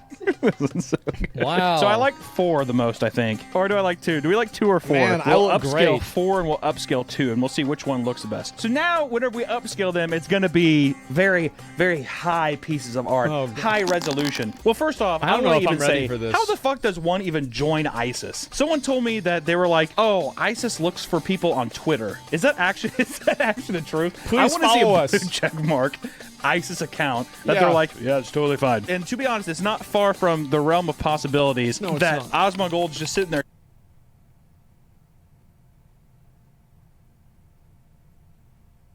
Well, this isn't true. I've got my hands on WASD. That would mean I'd be playing a game.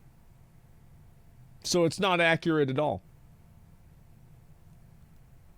Typing on World of Warcraft, and then ISIS tries contacting him like there, and they're just like, you know, you were pretty badass in that PvP back there. Oh We don't. my fucking god.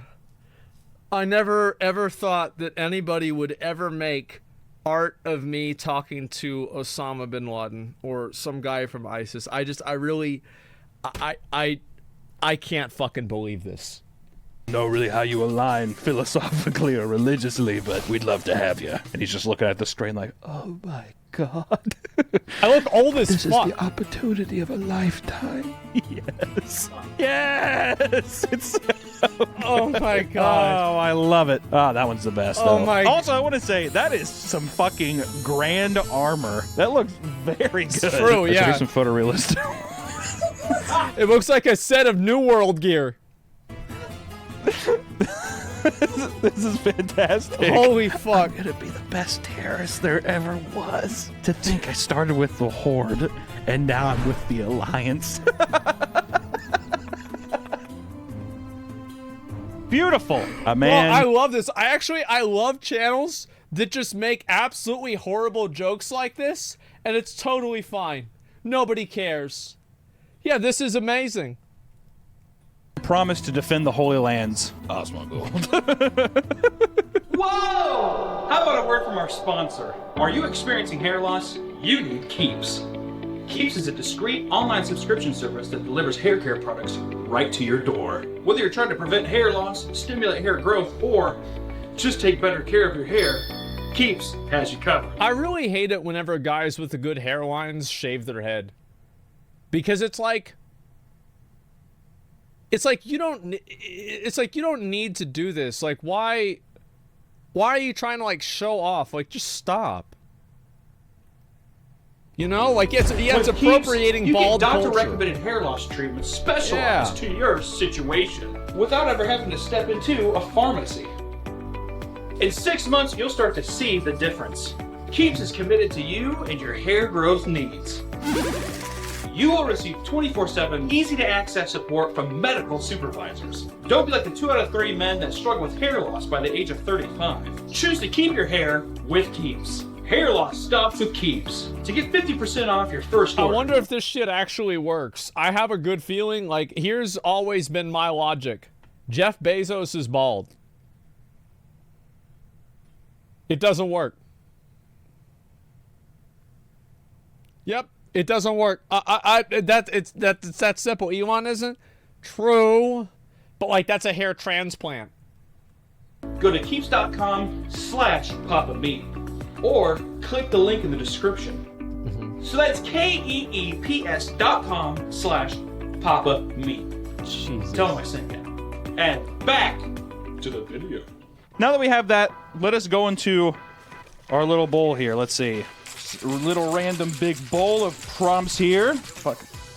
Oh!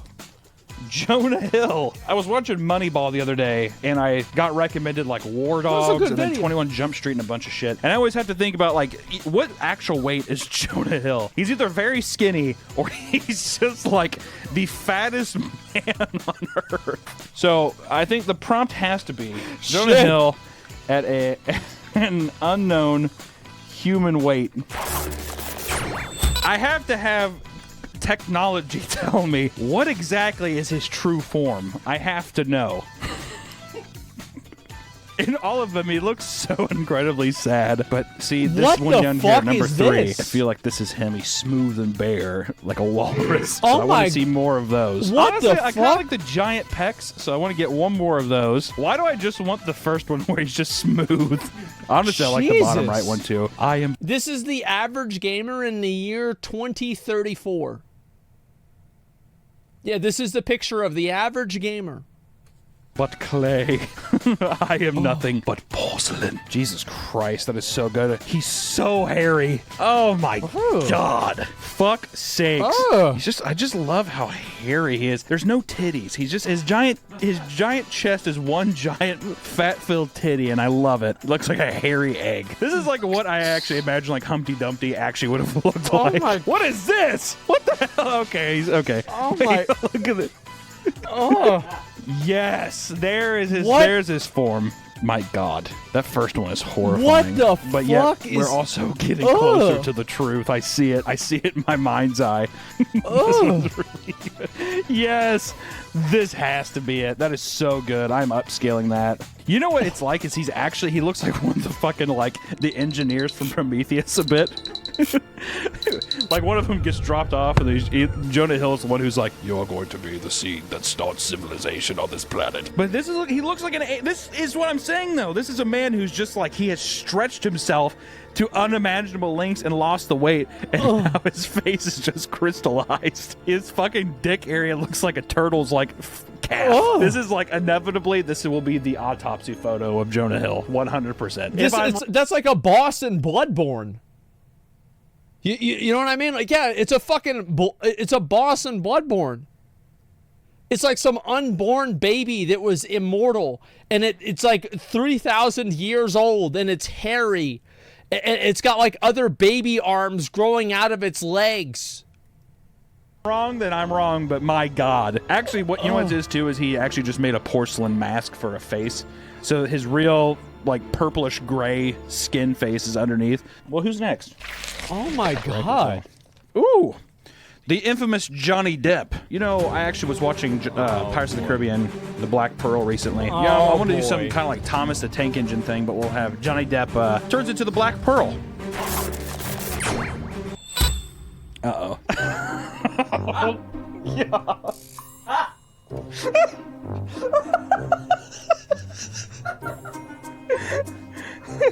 Oh my God.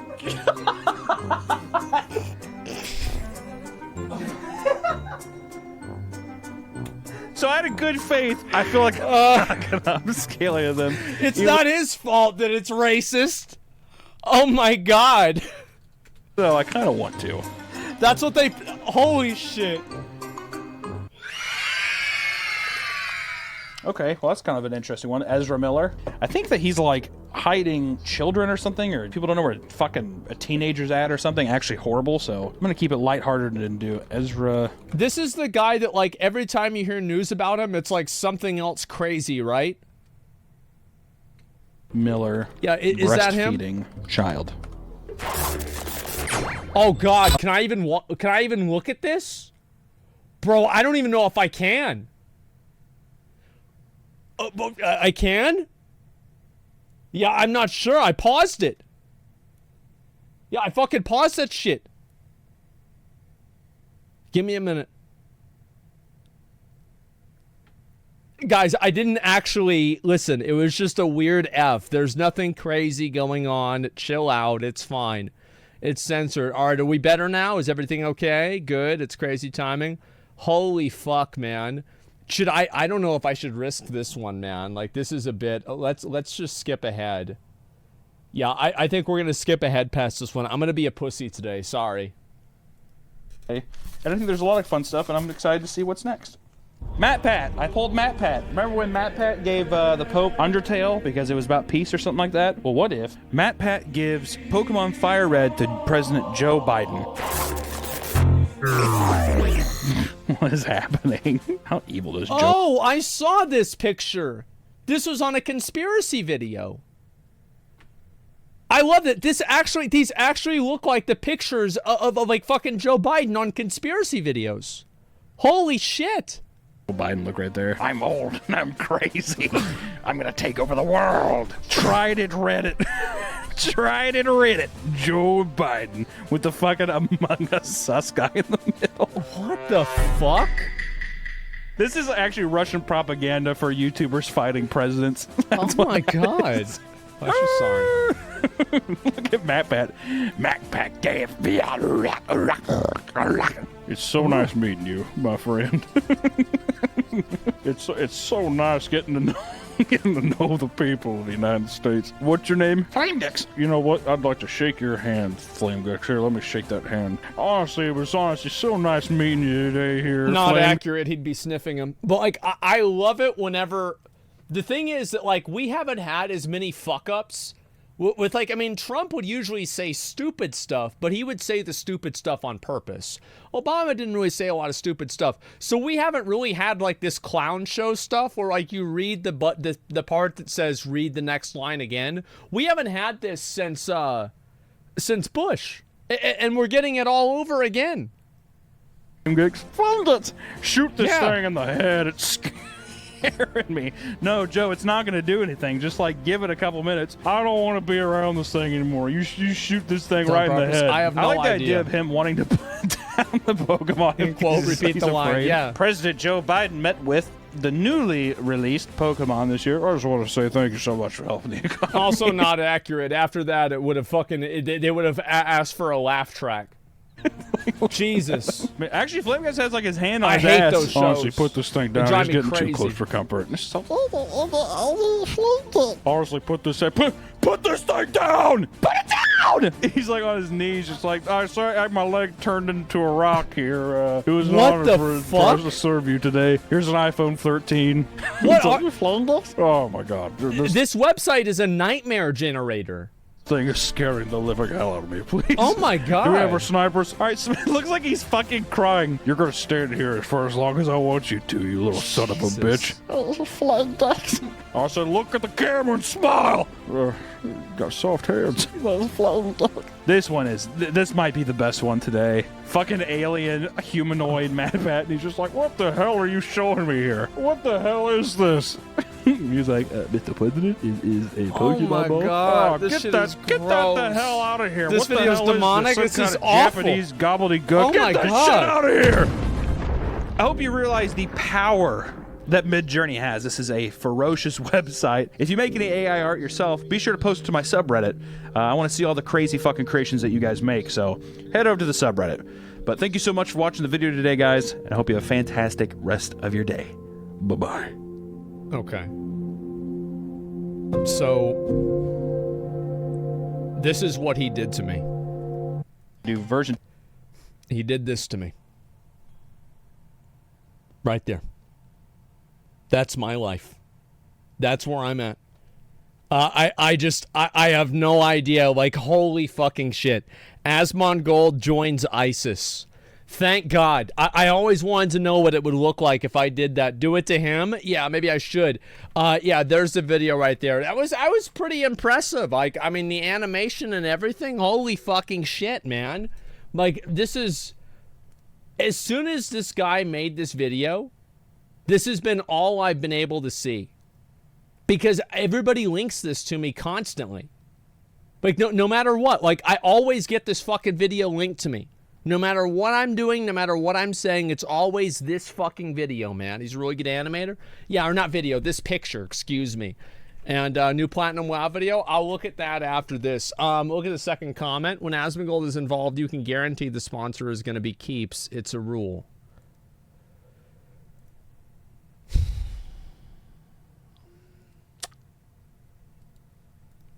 Okay. Very fucking funny. Yeah, targeted ads. Yeah, hilarious, guys. So, how many of you guys have watched these primitive building videos? Have you guys seen these before? Like, I've watched a lot of them.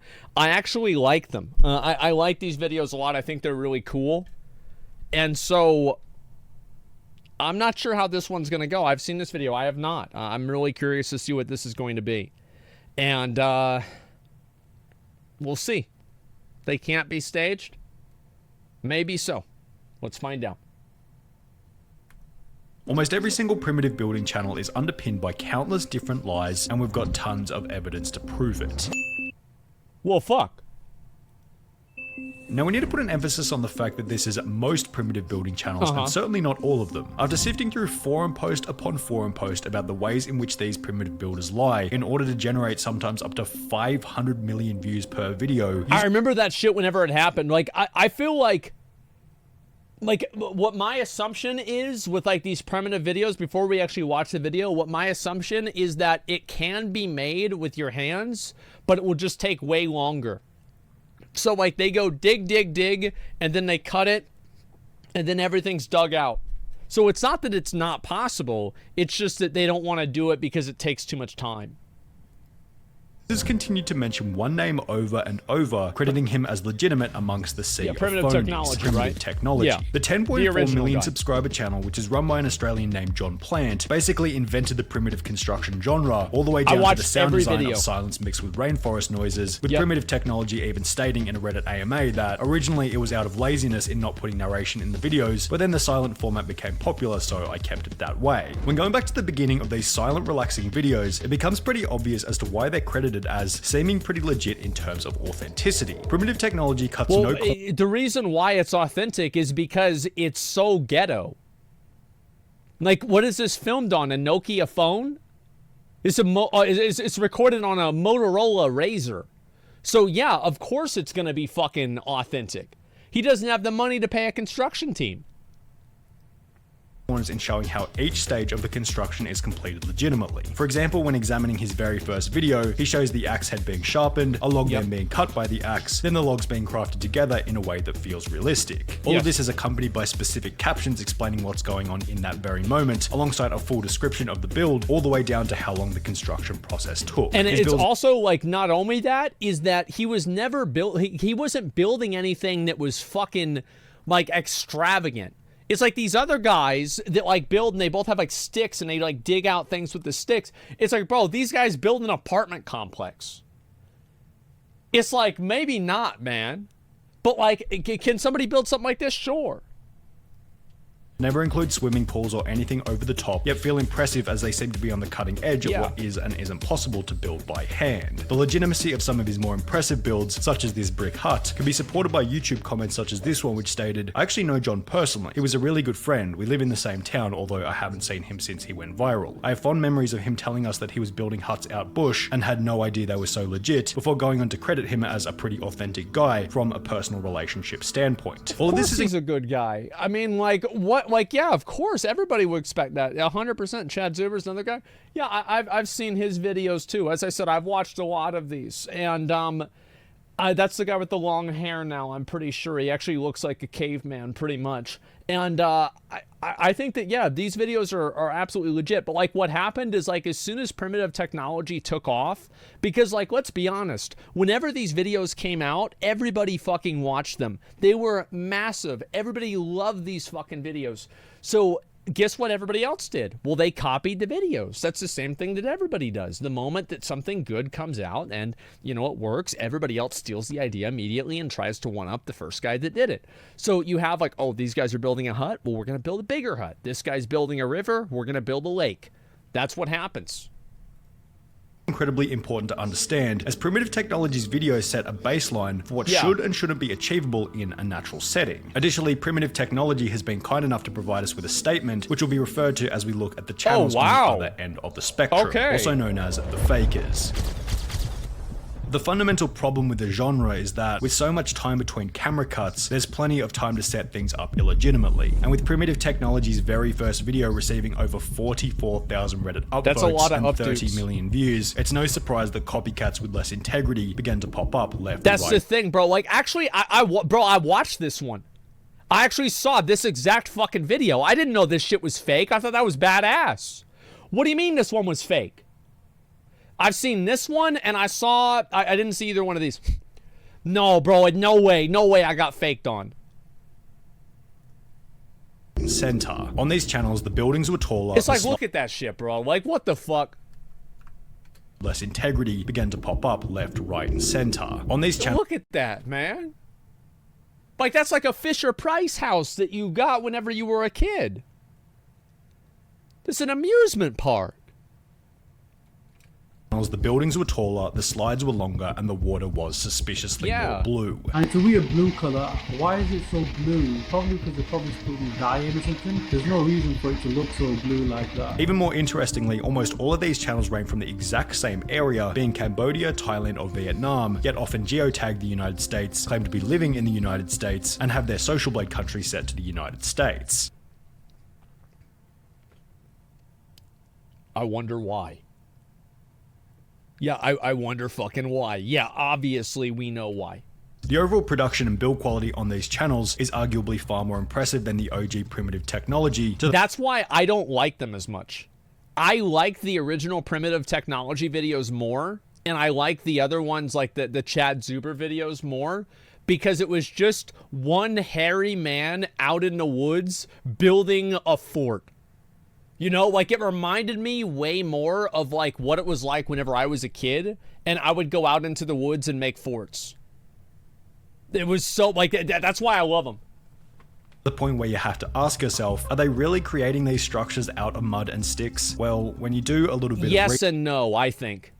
research, the answer to this question is most certainly no. The best evidence for this is found when looking at a 5 million subscriber channel called Primitive Technology Idea, whose failure bro, Primitive Technology Idea. Shamelessness. I'm sorry. Shamelessness. Wow. Cover up the ways in which they fake their videos, make them almost comical to watch. Take for example this episode titled Building Underground Water Maze, Crocodile to the Secret Underground House and Swimming Pool, in which the first and there's a real alligator in there? shot shows two men digging, that's what they do. They dig with the stick. These are the guys. On the surface, then in the next frame they're in an 8-foot deep trench. Now, if they're digging this deep with sticks, how are they avoiding large rocks and potential tree roots from, you know, the massive line of trees seen just behind them? Are they being assisted by large machinery? Well, we'll get to that in a little bit, but first, let's... I never thought about the roots. I actually never thought about the roots. Wow, I'm a fucking idiot. Holy shit, I never thought about the roots. Wow.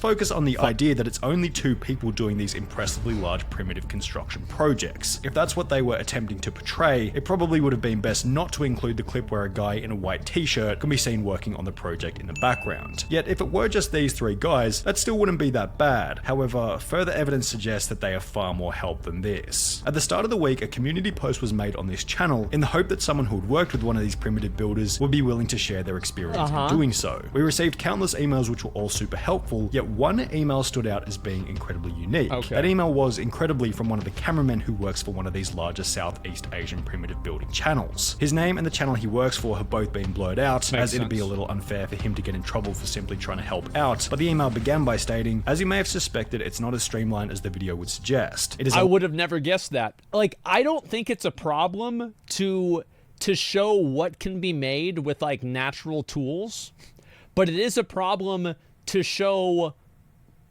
like, to mislead people into thinking that's how it was made.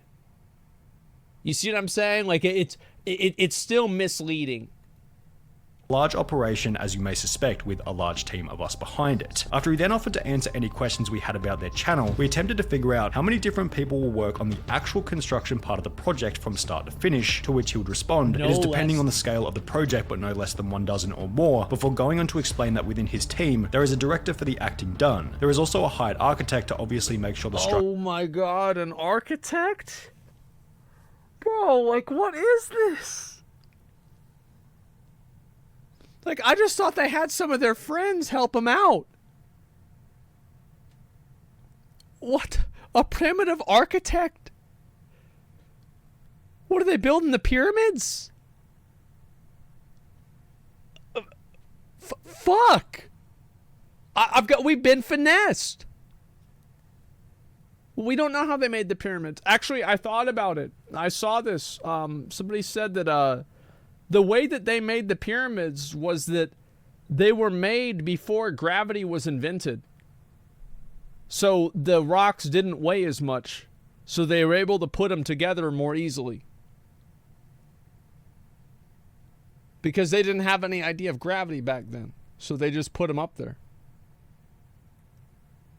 Will not collapse and will last long enough to film in, and obviously afterwards many editors are involved. In case an email from someone who works from one of these primitive builders isn't enough evidence, it's time to introduce a different channel called Photo Expression, who incredibly stumbled upon one of these primitive construction sites before capturing over 8 minutes of footage with a drone. We'll refer to different parts of this footage throughout our video, but for now it can answer the question of how many people are really working on these sites. There's initially a clip where 8 different workers can be seen standing around a rectangular hole in the jungle, followed...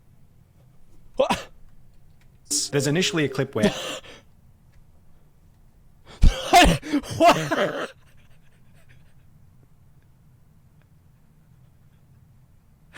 Bro, I thought this was just gonna be some emails.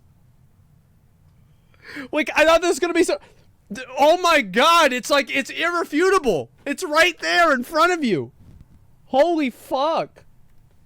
8 different workers can be seen standing around a rectangular hole in the jungle, followed by another grainier clip from a far distance, where somewhere between 7 and 10 people can be seen building a swimming pool. If they were honest about how many people were working on each project, it probably wouldn't be that big of a deal. But it should I actually think, yeah, I agree with this. Like, I agree. If they had gone out and they had said, listen, obviously we can't make all of this ourselves. It would take too long. It's not financially viable. And so, of course, you know, like all of the work that is done, like if they went out and they said, all the work is pretty much done with primitive tools. It can be done, but you know, of course, we bring some other people in just to make sure that things are done in a timely manner to avoid like rain or any sort of like other damage that could happen.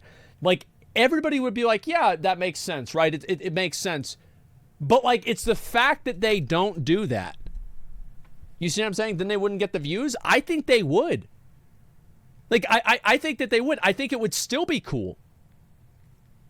Noted that some of these videos specifically state, they're you know, like primitive fucking bulldozers, primitive cranes, primitive hydraulic lifts, you know, from like back in the day, you know. In the description that I've been working hard with my two friends about 100 days to completely build, when in reality it's a whole team working for only 3 to 10 days depending on the project, as mentioned in the email response from the cameraman. So if they're being untruthful about the time period as well as how many people are working on each project, what else are they lying about? Well, how about the incredible fire pits that they seem to create effortlessly? Going back to the statement made to us by Primitive Technology, he seemed to imply that maybe the fire making in their videos was fake. It's hardly surprising that he brought this up, as when you compare his meticulous method of creating fire in the wild to the fire making of these Southeast Asian primitive channels, as mentioned previously, it becomes comical. I think that like, so I always assume that like the digging, my understanding of this, and like I might not really know what I'm talking about here, is like my dad was in Vietnam, right? And like the soil in Vietnam is way different than the soil here in Austin, Texas. Like I'm telling you, you're gonna go like, you go this deep in the dirt and you're gonna hit a rock. And then after you get under that rock, there's another rock. Guess what's under that? That's right, a fucking rock. It's all rocks. So I would have easily guessed like the being able to dig down and there not being rocks, I always attributed this to just a different culture and a different climate. You know, because it's a different environment. It's under that rock. It's rocks all the way down.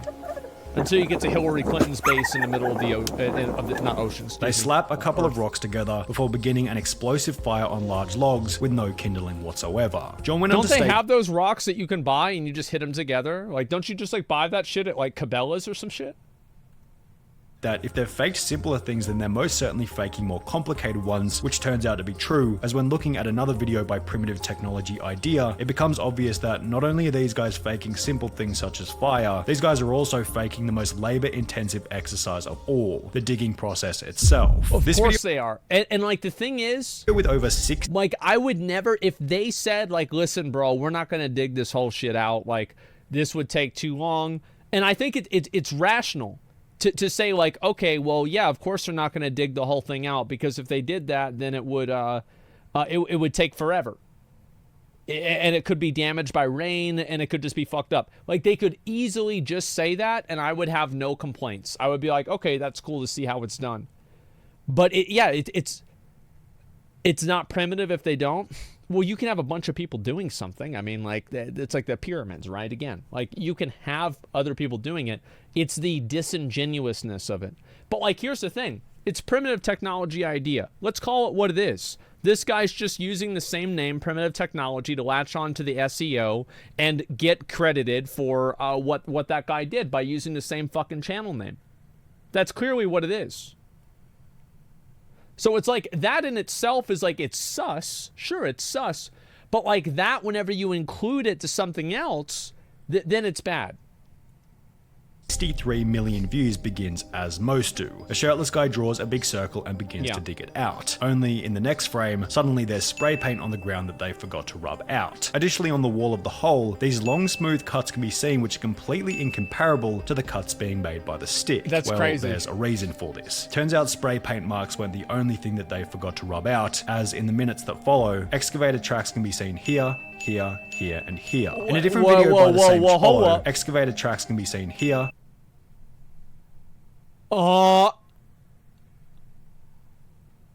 here, here, and That one is fucking... That one is condemning. That one is like, yep, it's right there. That's an excavator. This is, like, but bro, how do you know? Because haven't you watched Ancient Aliens? They had this stuff back then. The Mayans had this stuff. So it really is actually more primitive than using the sticks. Whenever you think about it, right? Because, like, this is what the Ancient Aliens came down in their spaceships to help the Mayans, and they probably showed them how to make excavators too. Here, in a different... That one is, like, it's hard to tell with this one. Video by the same channel, the same person can be seen working very hard digging out a similar hole, which to their credit contains no excavator tracks around it. Amazing. One mistake they did make, however, was that they forgot to take the actual excavator out of the top right hand corner.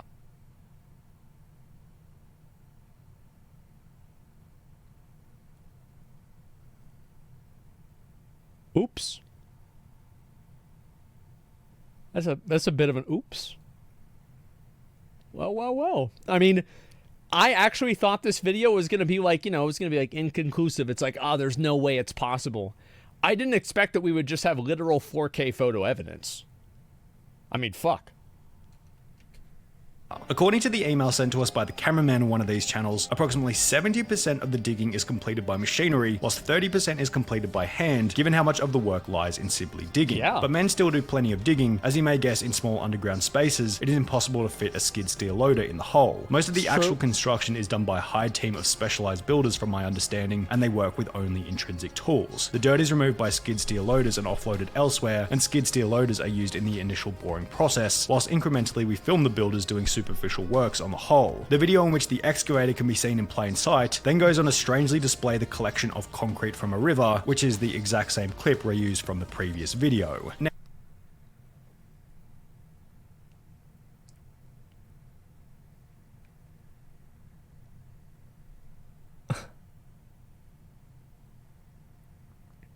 I don't know what to say. I really don't know what to say. Like, this is just... It's just indisputable. Holy fuck. Now, why would they reuse the same clip twice in two different videos? Well, it's because collecting concrete from a river is completely and utterly bogus. Concrete doesn't grow in a river, according to a civil engineer who had commented on one of these videos. Earth cement, this is incredibly fake. Cement requires a precise combination of different raw materials and then receives considerable heat treatment in order to make the powder we all know and love / hate. What's even funnier... Yeah, I thought concrete was like a chemical reaction. Is I wrong about that? It is, yeah, I thought it was. Yeah, it's not like you don't go... You don't just go and just, oh, it's in the dirt. There's some concrete right there. It grows on concrete trees. Really, I'm sure they'll show us one of these in a video. Is that every single one of these channels has their own unique method for creating natural concrete. This channel's concrete is simply a mix of dirt and water, which, if you think about it for 2 seconds... I don't think that's concrete, because, like, I put dirt and water together and it didn't turn into concrete. Yeah, I feel like that's mud. Doesn't create concrete and rather creates muddy water or mud, which is just dirt after the water dries. Right. This other channel gets a little bit more creative with it by taking a chunk out of a termite nest, grinding it down into powder, mixing it with water, then concreting an entire pool with... Wow, they made a snake? This small chunk of termite nest. Like, so actually people think that they made... Bro, look at this. Like, this is straight off of like a Japanese palace. Holy fuck. They made... I feel like this dragon's about as real as the videos.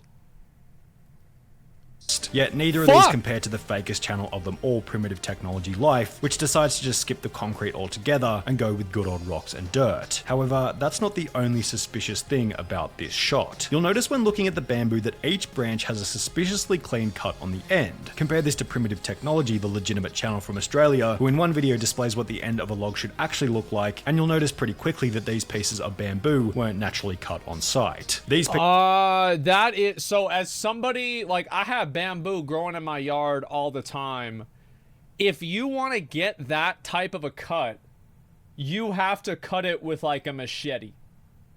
Like, I feel like it's hard to even get that kind of a cut with a machine, because the machine will damage the little strands that I actually think that has to be cut. Like, maybe if you have like a really, really high speed saw. Yeah, the fibers. I don't know what it is. Yeah, the fibers. Depends on the machine. Yeah, I bet like a really, really high speed machine would work. Pieces of bamboo weren't either, which, as displayed in the video, were attached together then used to siphon water from a river to the pool. Only there was no river. Photo Expression found the exact site of this pool, then stated in his video that in reality, the closest water source was more than 6 kilometers away. Instead,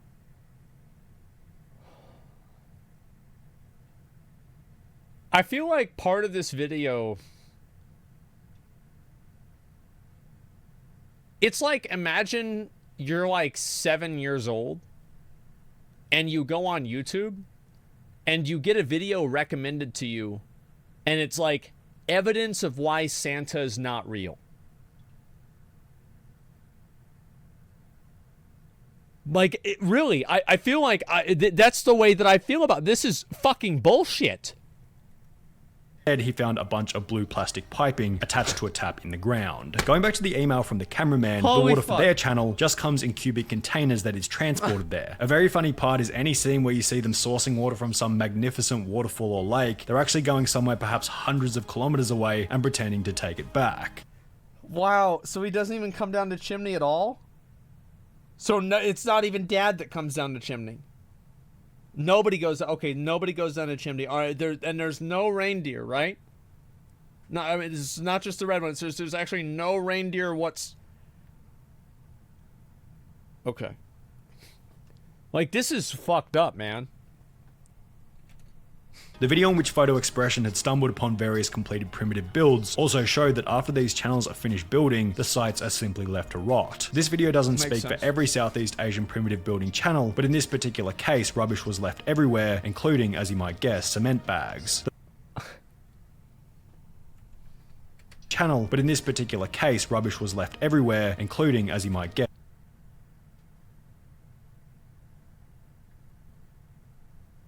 Bro, this is...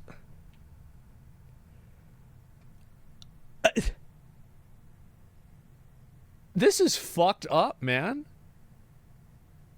Like, this is absolutely fucked up. Like, I mean, you think about, like, what really all this has been. You know, co-opting the guy's SEO, pretending to having a building crew, using excavators, pretending like you're bringing water from, like, a nearby lake, and it's actually some fucking... a river, I mean. And it's some... like, holy shit. And they're littering. Cement bags. The fact that the videos are fake isn't the most concerning. It's the destruction of the land that's concerning. Now, if this was I wouldn't even give a shit about that. Like, I mean, people can build and do what they want with the land. It's up to that. But, like, don't fucking litter. Quit fucking littering and throwing shit around. Well, yeah, I think people can dig up the dirt. Like, that dirt. But, yeah, I don't think it's a big deal. You should be able to dig up the dirt. If it's your land, you should be able to dig up the dirt. Like, what's wrong with that? I don't know, is that crazy? Yeah, they mean the littering. Yeah, the littering is the problem, not the actual building itself. Such a weird distinction. What? Rainforest, you could probably consider this a pretty big deal, but according to the cameraman's email, at least on their channel, every build is done on privately owned land, which is leased for the purposes of the video. If this is...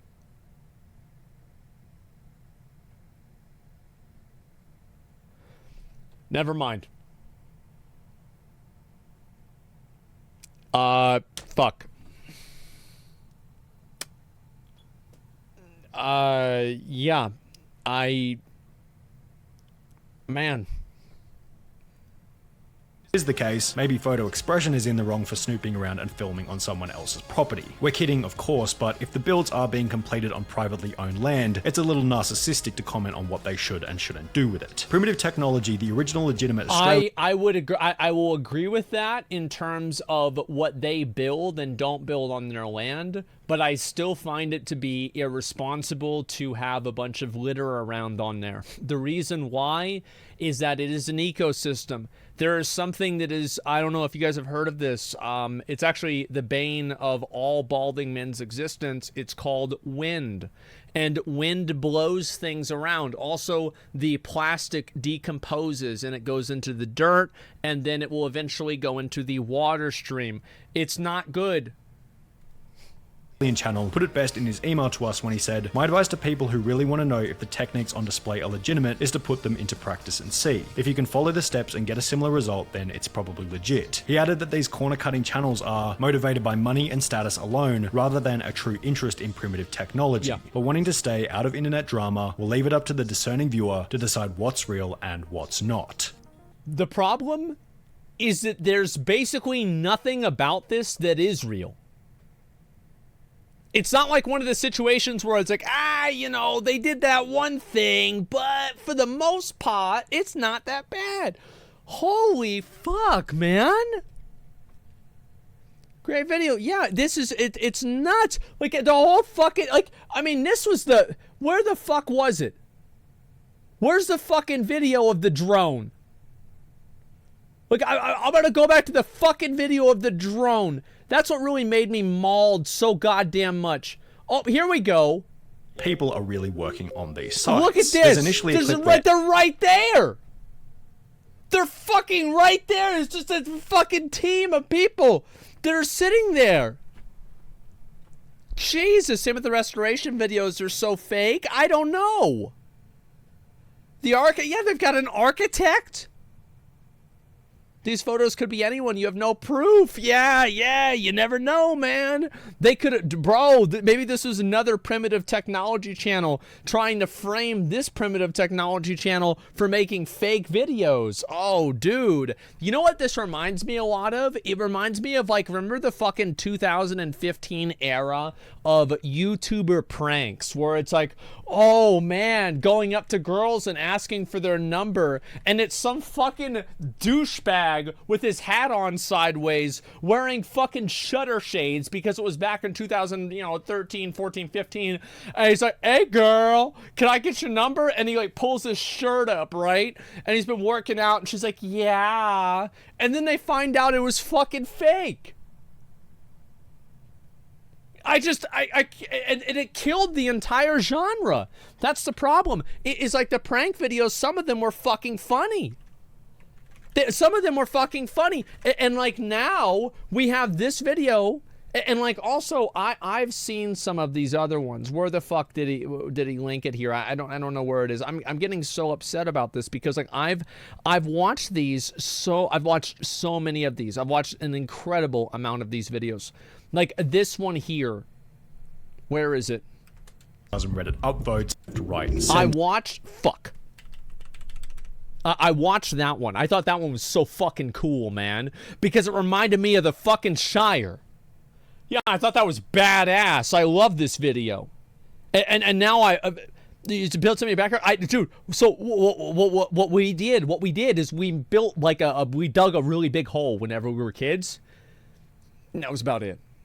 Yeah, that was about it. It looks legit though. Maybe it is, but it looks really fucking cool. It's not fake. It better not be fucking fake.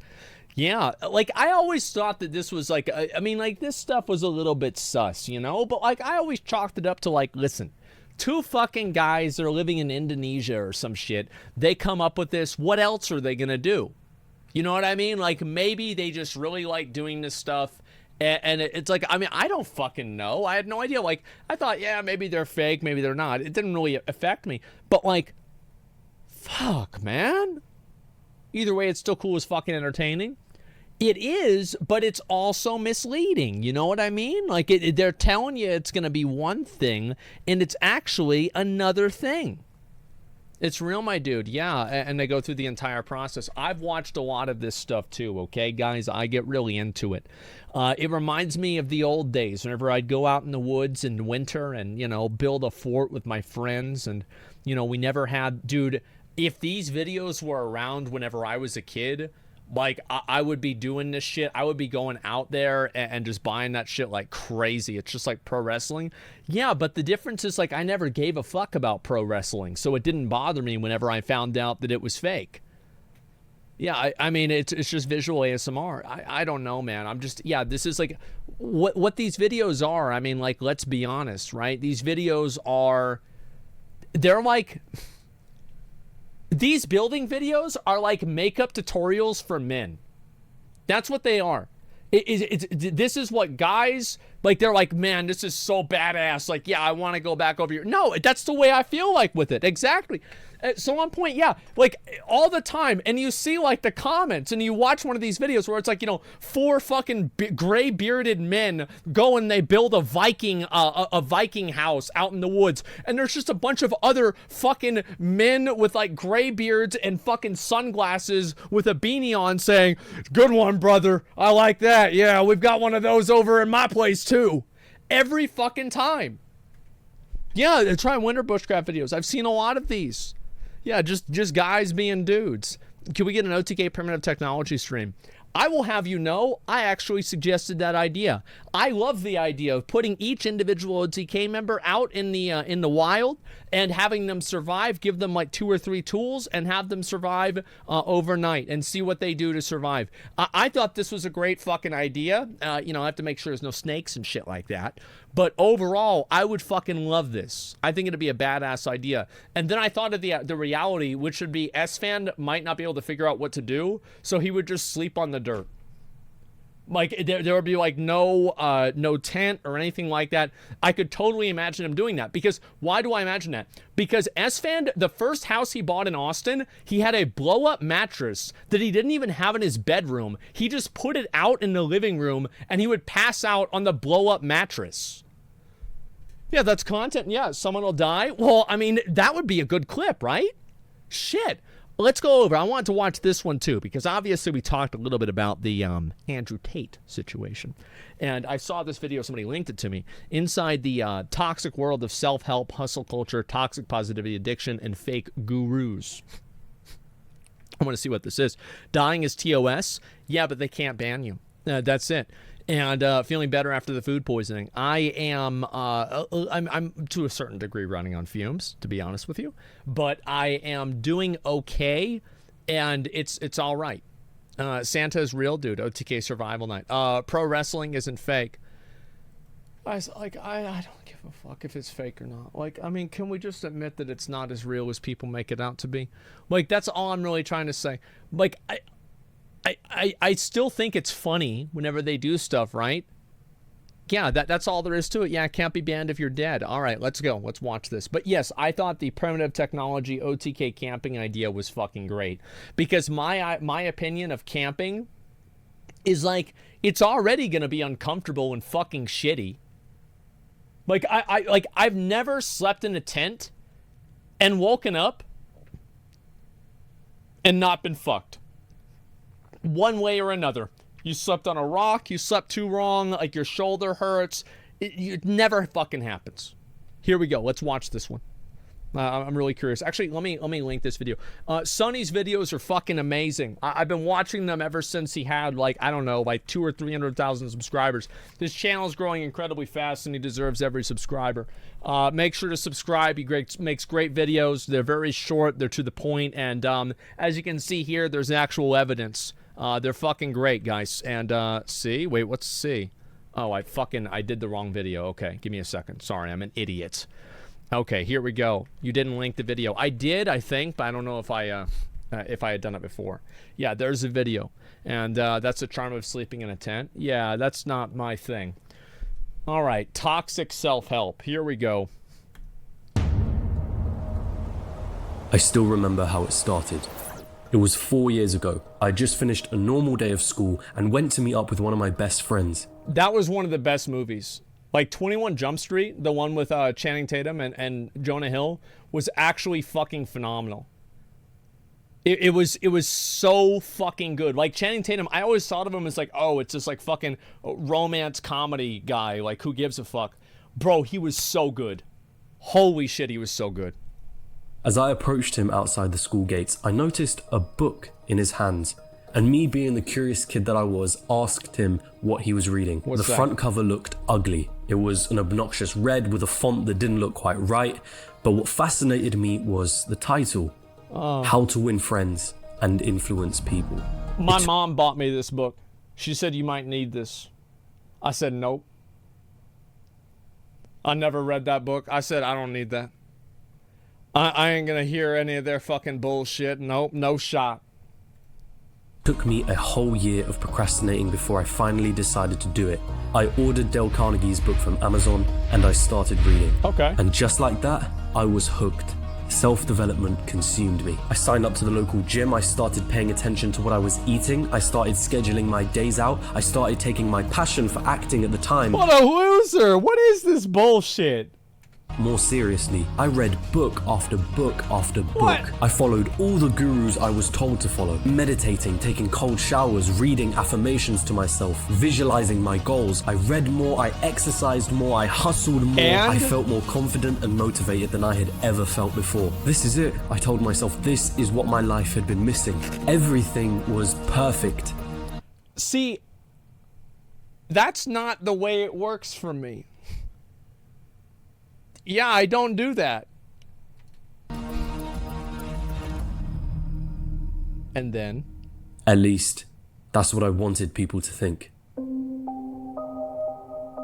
The world of self-development had changed many things for me, but there were some glaring issues. Issues that I had to come face to face with. And let this video be a warning to those of you that are looking to improve your life or situation wherever you're at. I've been wanting to make this video since starting this channel, and I've finally plucked up the courage to do it. So I remember there was a tweet about this that I really liked a lot, and I don't have the tweet on hand, but it was like it was like a quote from like a guy who is like the youngest VP at his marketing company. And so it's like things that he did, right? Is like wake up at 4:30 in the morning, take cold showers, thank God that you're in this position, work out before 7 a.m., go to bed at 9 p.m. And then the bottom one was dad owns the marketing company.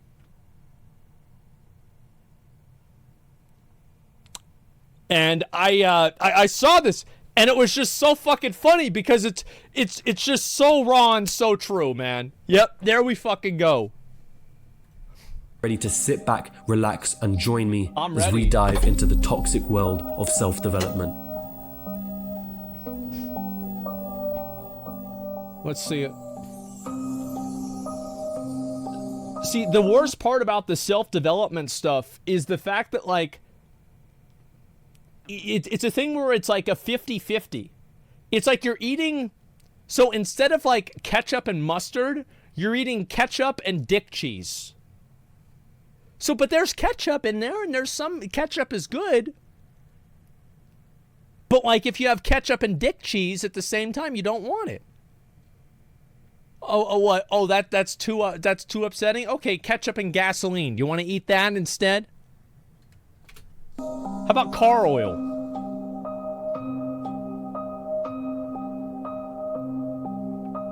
This video is based on personal journey. I have no doubt that others have different experiences than me, so keep that in mind whenever watching. Okay, sure. Of course.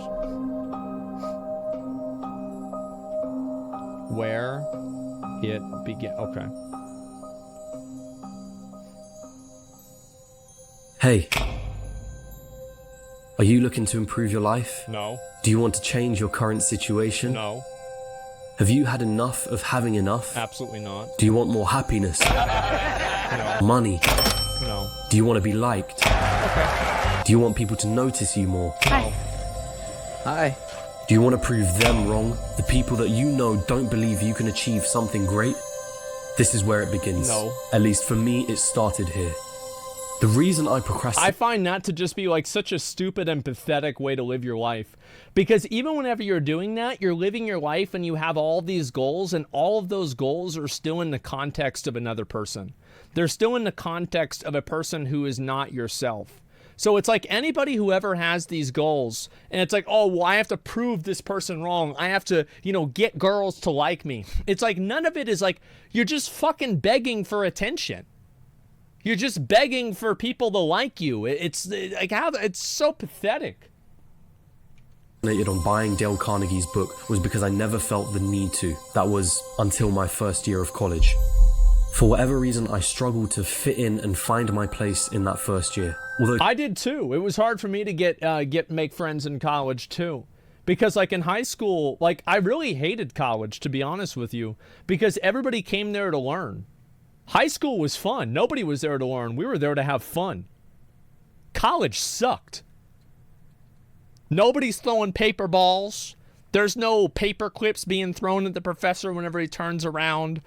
There's no penis game.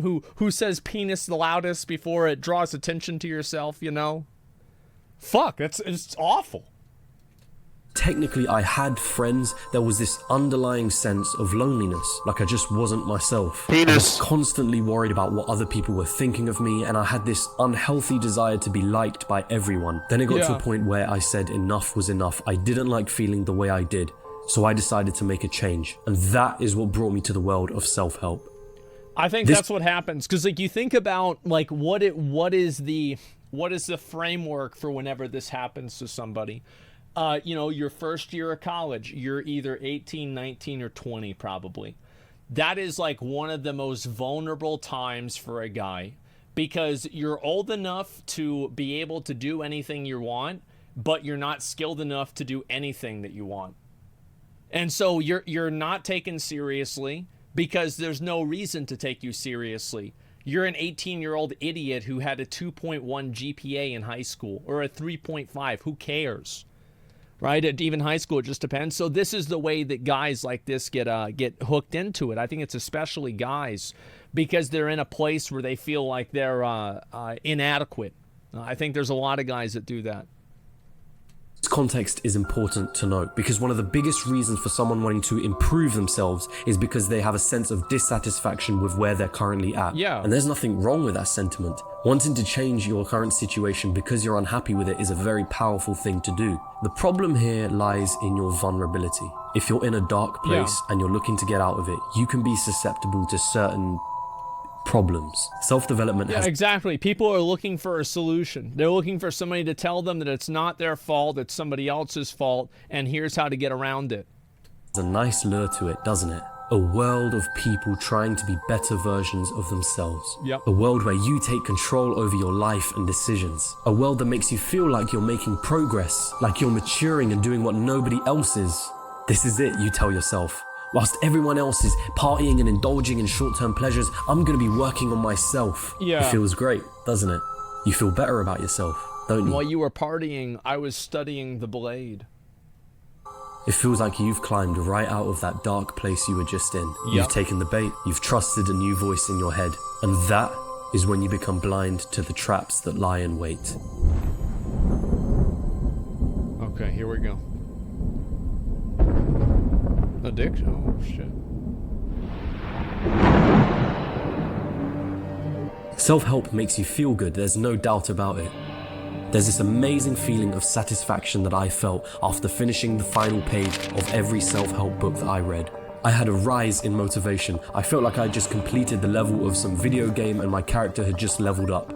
You see, after every self-help book that you read, after every self-help video that you watch, there is a surge of dopamine that rises straight into your brain. That feeling of accomplishing something after reading each book made me feel incredible. And after finishing that self-help book, I would go straight onto Amazon and order a bunch of new ones. What the fuck? People do this?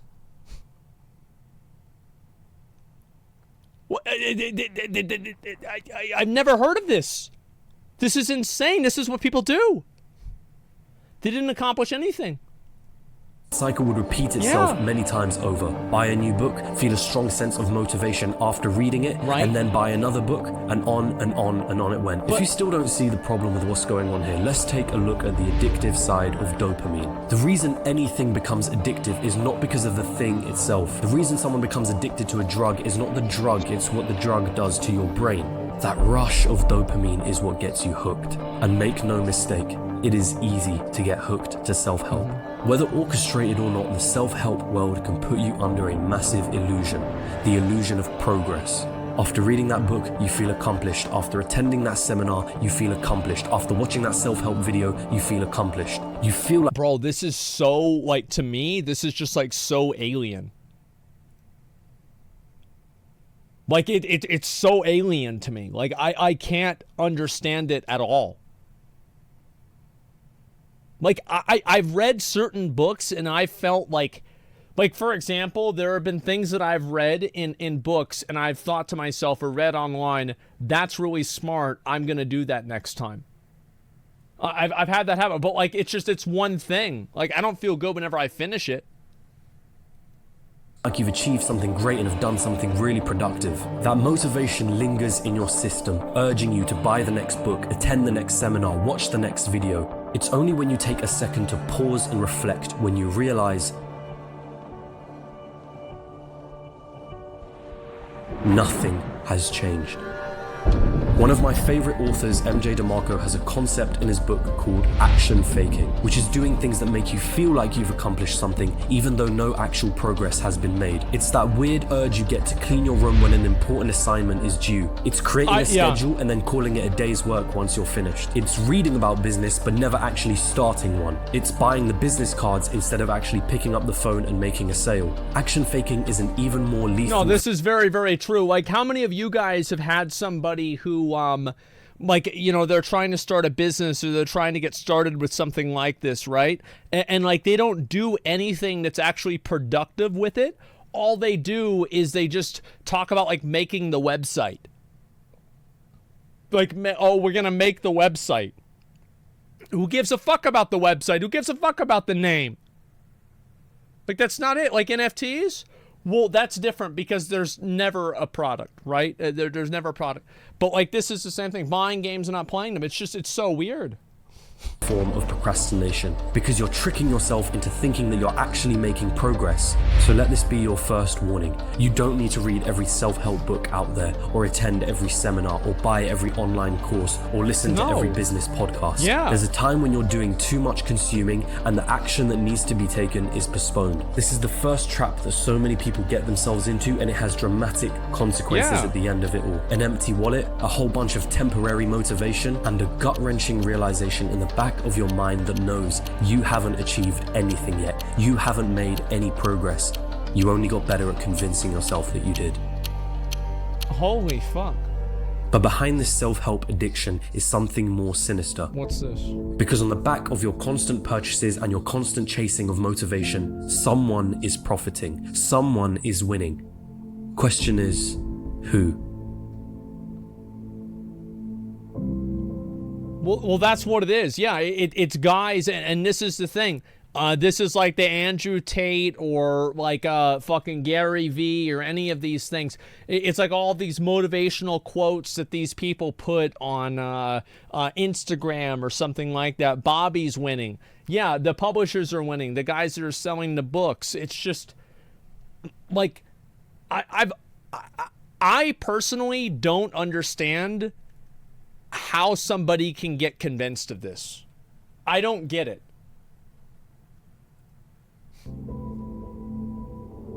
Here's something you might not know. The self-help how to be, that's somebody said in chat. That's it. Yeah, how to be a millionaire? Oh, sell a bunch of books on how to become a millionaire. Then you become a millionaire. It's like a multi-level marketing scheme. Industry is estimated to be worth $13.6 billion by 2022 with 5.6% average yearly gains. To put it lightly, people are making bank off of self-development. Yeah. The selling of books, seminars, online programs, podcasts, blogs, coaching, live speaking events are some of the main mediums used. So why does this matter? I remember being obsessed with certain gurus when I started getting into this. I happily would take out my wallet and spend money on their books, their products, and continue consuming their content with a smile on my face and that all too familiar feeling of artificial motivation. The thing is, I never questioned their motives. I saw the self-development world as a secret community that I was a part of, a community of other individuals looking to better themselves. Sure, these gurus were making money, but they were providing so much value in return. They were trying to make my life better, right? Pause. This type of naive thinking becomes problematic when you're dealing with an industry that is worth billions. You are more profitable to the self-help industry, unhappy and discontent, than you are happy and fulfilled. Well, remember, no shit. It's like if you actually solve the problems in your life, then you're not going to buy any more books. Duh. I mean, yeah, duh. That's the way it goes. You're literally the problem if you buy them.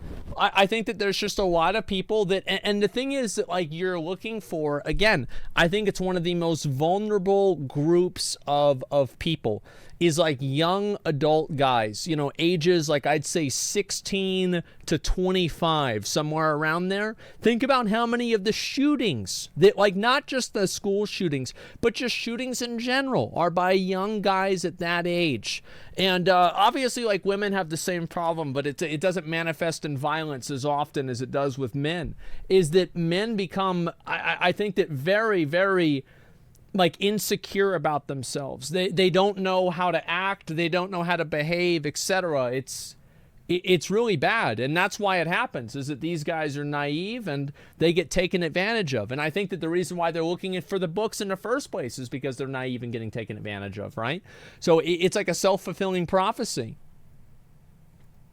We talked about how you have to come from a place of being dissatisfied with yourself in order to want to improve your life. Or the business. So somebody said toxic gender norms, manifesting. Look at violent crime. Like, look at violent crime. How many crimes are committed? Violent crimes committed by men versus women. How many murders are committed by men versus women? It's statistics. Like, it's just, these are what the numbers are. Like, I don't deal with your feelings. Shut up. Quit being a baby. Of self-help knows that. In fact, they rely on that feeling of inadequacy to pull you in. Yeah. Oh, and they're very aware of how addicting self-help can be. A combination of you feeling inadequate and you getting a small high every time you consume self-help content turns you into an avid consumer of their products. Oh my and make God. no mistake, many of these gurus will continue to make product. After all, it's their own self-help addicted core fan base that are urging them to produce more and more products. And then you fall into the trap of looking for the next big thing, a trap that further adds to your consuming instincts. You think to yourself that you just need that's more thing before you find the secret, before everything That's changes. the NFTs, the next big man. secret to losing weight, the next best business model to land yourself in the world of financial freedom, the new hidden secret to unlocking your charismatic self, the one meditation trick that will unlock your third eye, and so on and so on. I feel like those are just like literal fucking pictures I see on Instagram. Do this one thing, it's gonna be fine. The next big MMO will make me happy. Think about that. Yeah. So on. And as you continue consuming, thinking to yourself, this time things are going to be different, your wallet continues to dry up and you never truly find yourself progressing or improving yourself. No, all you've done is made yourself a consumer of the self-help industry. So here's your next warning. The self-help industry is a huge business, and it is reliant on you not being content for you to continue consuming the goods and services that it produces. That's a Be good point. careful. Question very good your point. favorite gurus. Question the real value of the books and the courses and the seminars that you attend. Ask yourself, do I really need to be told to write down my goal 7 different times in 7 different books from 7 different gurus? Ask yourself, have I consumed more from this industry than I have actually put into action? Holy shit, man. Fucking Ty Lopez. Yeah. Well, this is the thing, right? That's why I said before about, like, these self-help things, is that, like, a lot of what they say is not completely wrong. Like, it's important to do certain things that they say, and it's like it wouldn't work if it was just completely wrong and completely off base. The reason why it works is because it's half and half. That's what the difference is. Yeah, it's not 100% fake. It's important to read. It's important to know things, but it's also important to do things. Does this do the same thing? Any information is. It's whether it's actionable or not. I felt amazing after that first year of discovering self-help. The amount of confidence that I had in myself skyrocketed. I was happier than I had ever been. I wasn't looking back anymore. The old, lonely, wanting to be liked by everyone else version of me, that was gone. The unhappy me, that wasn't there anymore. I was someone new. I felt like someone new. I didn't ever want to go back to feeling like I did before. I'm going to be successful, is what I told everybody. And at that... See, I had that happen to me too, but it happened the opposite way. See, like, for me, it was like an ego death. Because, like, I used to have, like, I was really concerned with how people would look at me, how people would see me.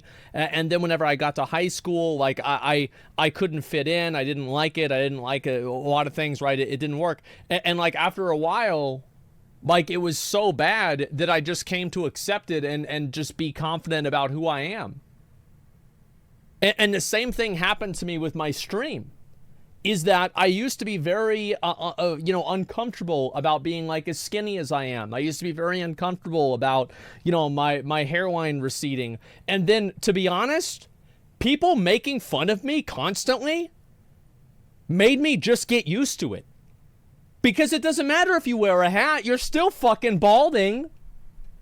You can wear a long sleeve shirt, but you're still skinny as fuck. And it's like, at this point, like, yeah, I like, you guys know I'm missing teeth.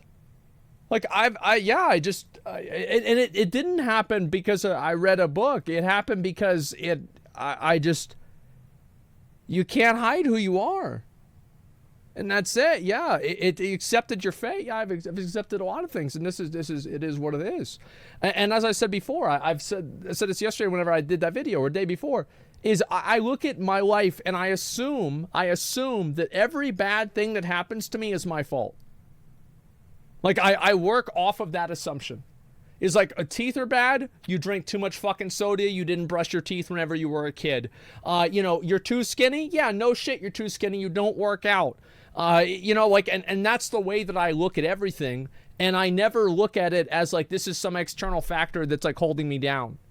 I always look at it for myself. When are you selling some books? I'm not selling books. Fuck that. It's toxic to a degree. Everything's toxic to a degree. You drink too much water, you'll drown. Time success for me was becoming one of the world's best actors. But of course, this is never how reality plays out. It sounds really silly, but at the time I truly felt like I was going to be happy forever, or at least in this constant state of motivation. Self-development is its own bubble. You're surrounded with positive messages. Everyone's telling everyone you're all going to be successful. Jesus. All your gurus are making posts about being We're all happy gonna and make blocking out those negative thoughts. But just like Bro, I love these, like, millionaire, billionaire mindsets. Like, and it's it's run by some like 22-year-old kid that read, a few of these self-help books, and they just come up with like random quotes. Bubble, there's always a burst. And my burst came when I started losing my passion for acting. Why'd that happen? In that moment, it seemed like my whole world was turning upside down. Since I was a kid, I told everyone that this was my dream, this was my passion, that I was never going to quit being an actor, because that's what self-help taught me to do, never quit. I had made myself out to be this person who was destined to be successful, someone who had all their shit together, and now, as my passion began to falter, I was left with this deep sense of dread and doubt. And I never said a word to anyone, not for a long time. I tried to convince myself that I wasn't losing my passion, that I had everything in check as I always had, that nothing had changed. Why, you might ask? Because in this bubble of self-development, surrounded by positive messages, I was made to believe that negative thoughts about quitting were wrong. And even worse, I felt like if I accepted those feelings of unhappiness with what I was doing, I would go back to being the old version of me, the version of me before self-help. It took me a whole year of inner self-talk and debate until I finally realized I had to come to terms with quitting. And I had to accept a truth that the world of self-development was trying to hide from me. There will always be struggle, and that's okay. It's okay to not be okay. Amidst this... Yeah, I think that's actually a really good... That's a good insight. Is like, yeah, people try to live their life, and like, nobody's going to record and show people the bad times. You know what I mean? Like, nobody does that. That's why I never deleted any of my videos, my old videos that are bad or stupid or whatever. Like, a lot of people do that, but I never did that because I think that people deserve to see the real... This is what it was really like. This wasn't some sort of like, fucking magic event that occurred. This is what it really was. Now, I think that somebody, like, it's a service that's never given to people that get into this stuff. They never get into it at all. And it's okay to not be okay. Yeah, it's no one's life is perfect. Yeah, it's the authenticity. I think it's very important because people don't ever see that nowadays. Sea of people spouting the same positive, optimistic, good vibes messages, I realized that the actual meaningful things are created through struggle. I think that is, I am not a fan of the fetishization of struggle and turmoil. I do not think this is a fundamentally good thing. I don't like the idea. It's like, you know, people have the mindset, well, if you're fighting hard enemies, it means you're going the right way. I don't like that either. I think that it's being oriented in a way that struggle does not deter you from where you want to go. Like, yeah, it's warped stoicism. Yeah, that's actually a really good way to say it. I agree with that.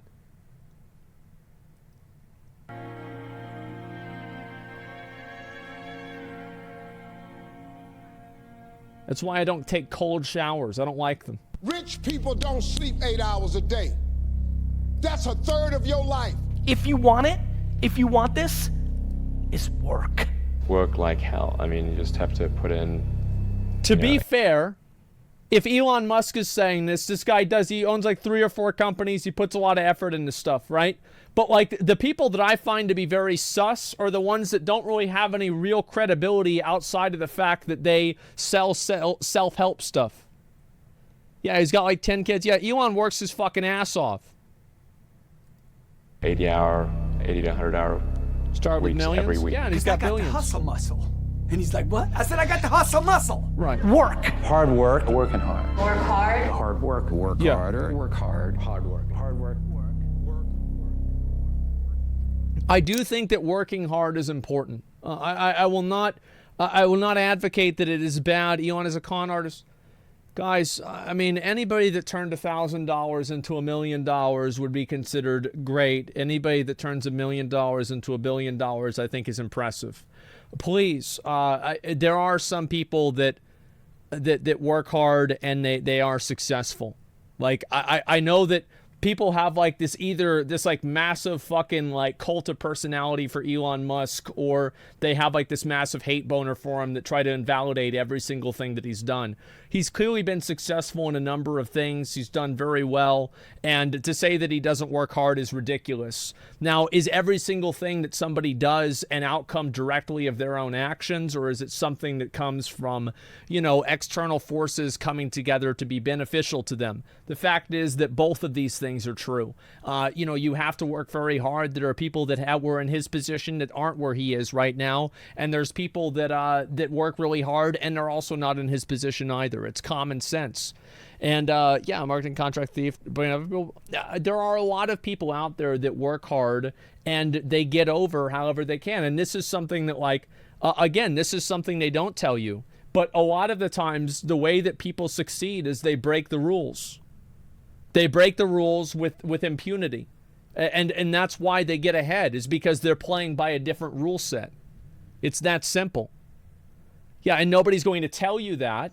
Nobody's going to say that to you because it might sound bad, but that's what it is almost every time. That's what my dad taught me. You know, whenever I was a kid, he pointed. We were at the Blazer laser tag here in Austin. He points at the fucking sign of all the rules. And he says, "You see that?" And I said, "Yeah." He's like, "That's what you've got to do to win." I won. Yeah, he was right. That's the thing. He was fucking right. In this new world of Instagram entrepreneurs, fake gurus, and humble bragging, a whole new culture has been formed, and it runs deep in much of the self-help world. The term hustle has become a buzzword, and even I'm guilty of using it. This idea of grinding, working harder than everyone else, being productive every second of the day is a principle that has become well taught in the self-help community. Now I think that working hard is very important. Dedicating your time and your effort to something is extremely important. I'm not going to go and say that this is not important. This is extremely hard to do. It's a nebulous phrase, though. I think that it is more important to work smart, but the best thing to do, and what everybody that is very successful does, probably, is both. You have to work hard and you have to work smart. Like, this is not two ends of a spectrum. These are two different spectrums. Yeah, you have to have focus. Exactly. I think that working hard is extremely important. We'll see what his take on it is. To be clear, I'm not saying that working hard is a bad thing. If you're trying to be successful at anything in a relatively crowded market, you are going to have to work hard at the right thing. There it is. The problem with hustle culture is that it's about working hard for the sake of working hard. I completely agree with this. If you take your forehead and you try to hammer a nail through a piece of wood, it's not any more virtuous than using a hammer. You just end up with a fucking bloody head and probably a headache. Yeah, you don't ever work hard for the sake of working hard. I remember my dad, the other day, I went out and I tried to cut down a fucking tree trunk this big with a wood shop saw because I was like, oh, I can do it. I'll just work really, really hard. Bro, like, I actually had to sit down for like 10 minutes after that. I was gassed the fuck up. And my dad was like, why didn't you just use the other saw? And I'm like, I didn't know. I didn't want to use it. I looked like a fucking idiot. Didn't he just use the pole saw? He goes, okay. All right, you want to get food? Yeah, it's just being a dumbass.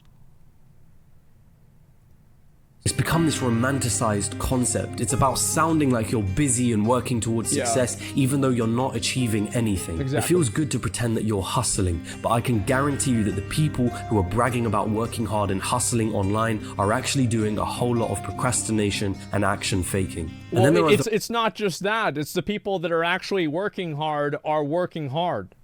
They're too busy working hard and doing what they want to be tweeting and posting about how hard they're working. Those are actually working every single hour of the day trying to make something work for themselves because that's what hustle culture taught them is the right thing to do. But that is also problematic. Working hard is one piece of the puzzle. Working hard at the right thing is the final piece of that puzzle. That's right.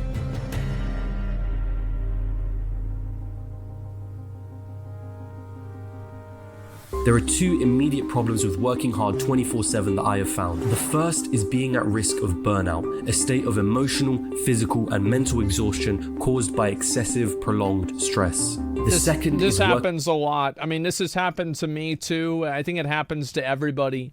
I think that the people that are most affected by burnout are people that do something that they love.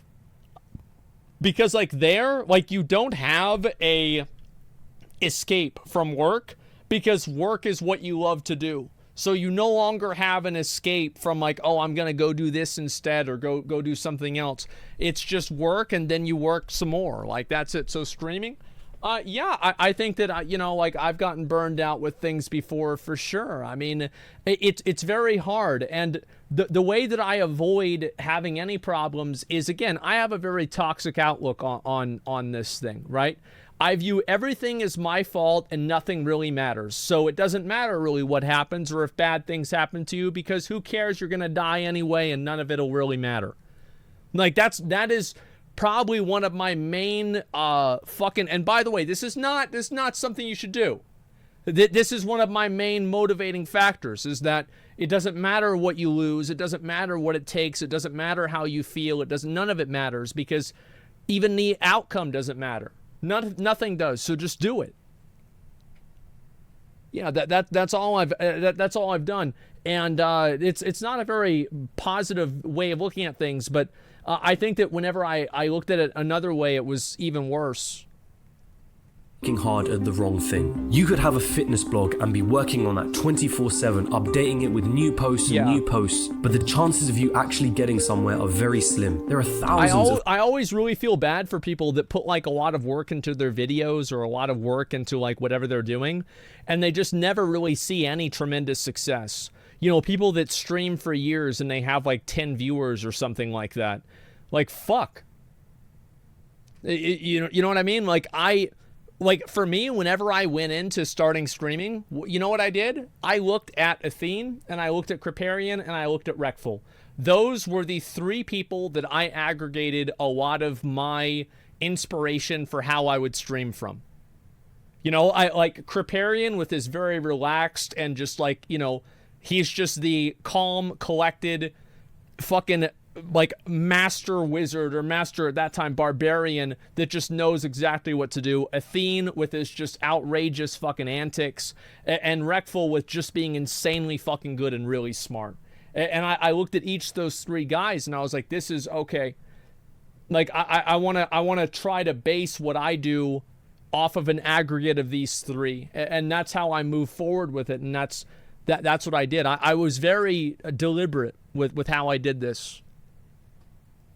Fitness blogs out there, it would be really difficult for you to find your own unique selling point. That blog isn't solving any real problems, and if you had just taken the time out of your hustling to reflect on your strategy, you would have noticed that sooner. But instead you continue to work hard thinking that that is all you need to be successful. Once more, the darker sides of the self-help industry revolve around casting a shadow over your eyes, making you feel as though you've accomplished something when you actually haven't, keeping you hooked to the next product and the next product, or in the case of hustling, keeping you attached to the idea that advice like working hard encompasses everything it takes to be successful. Exactly. It doesn't. It never does.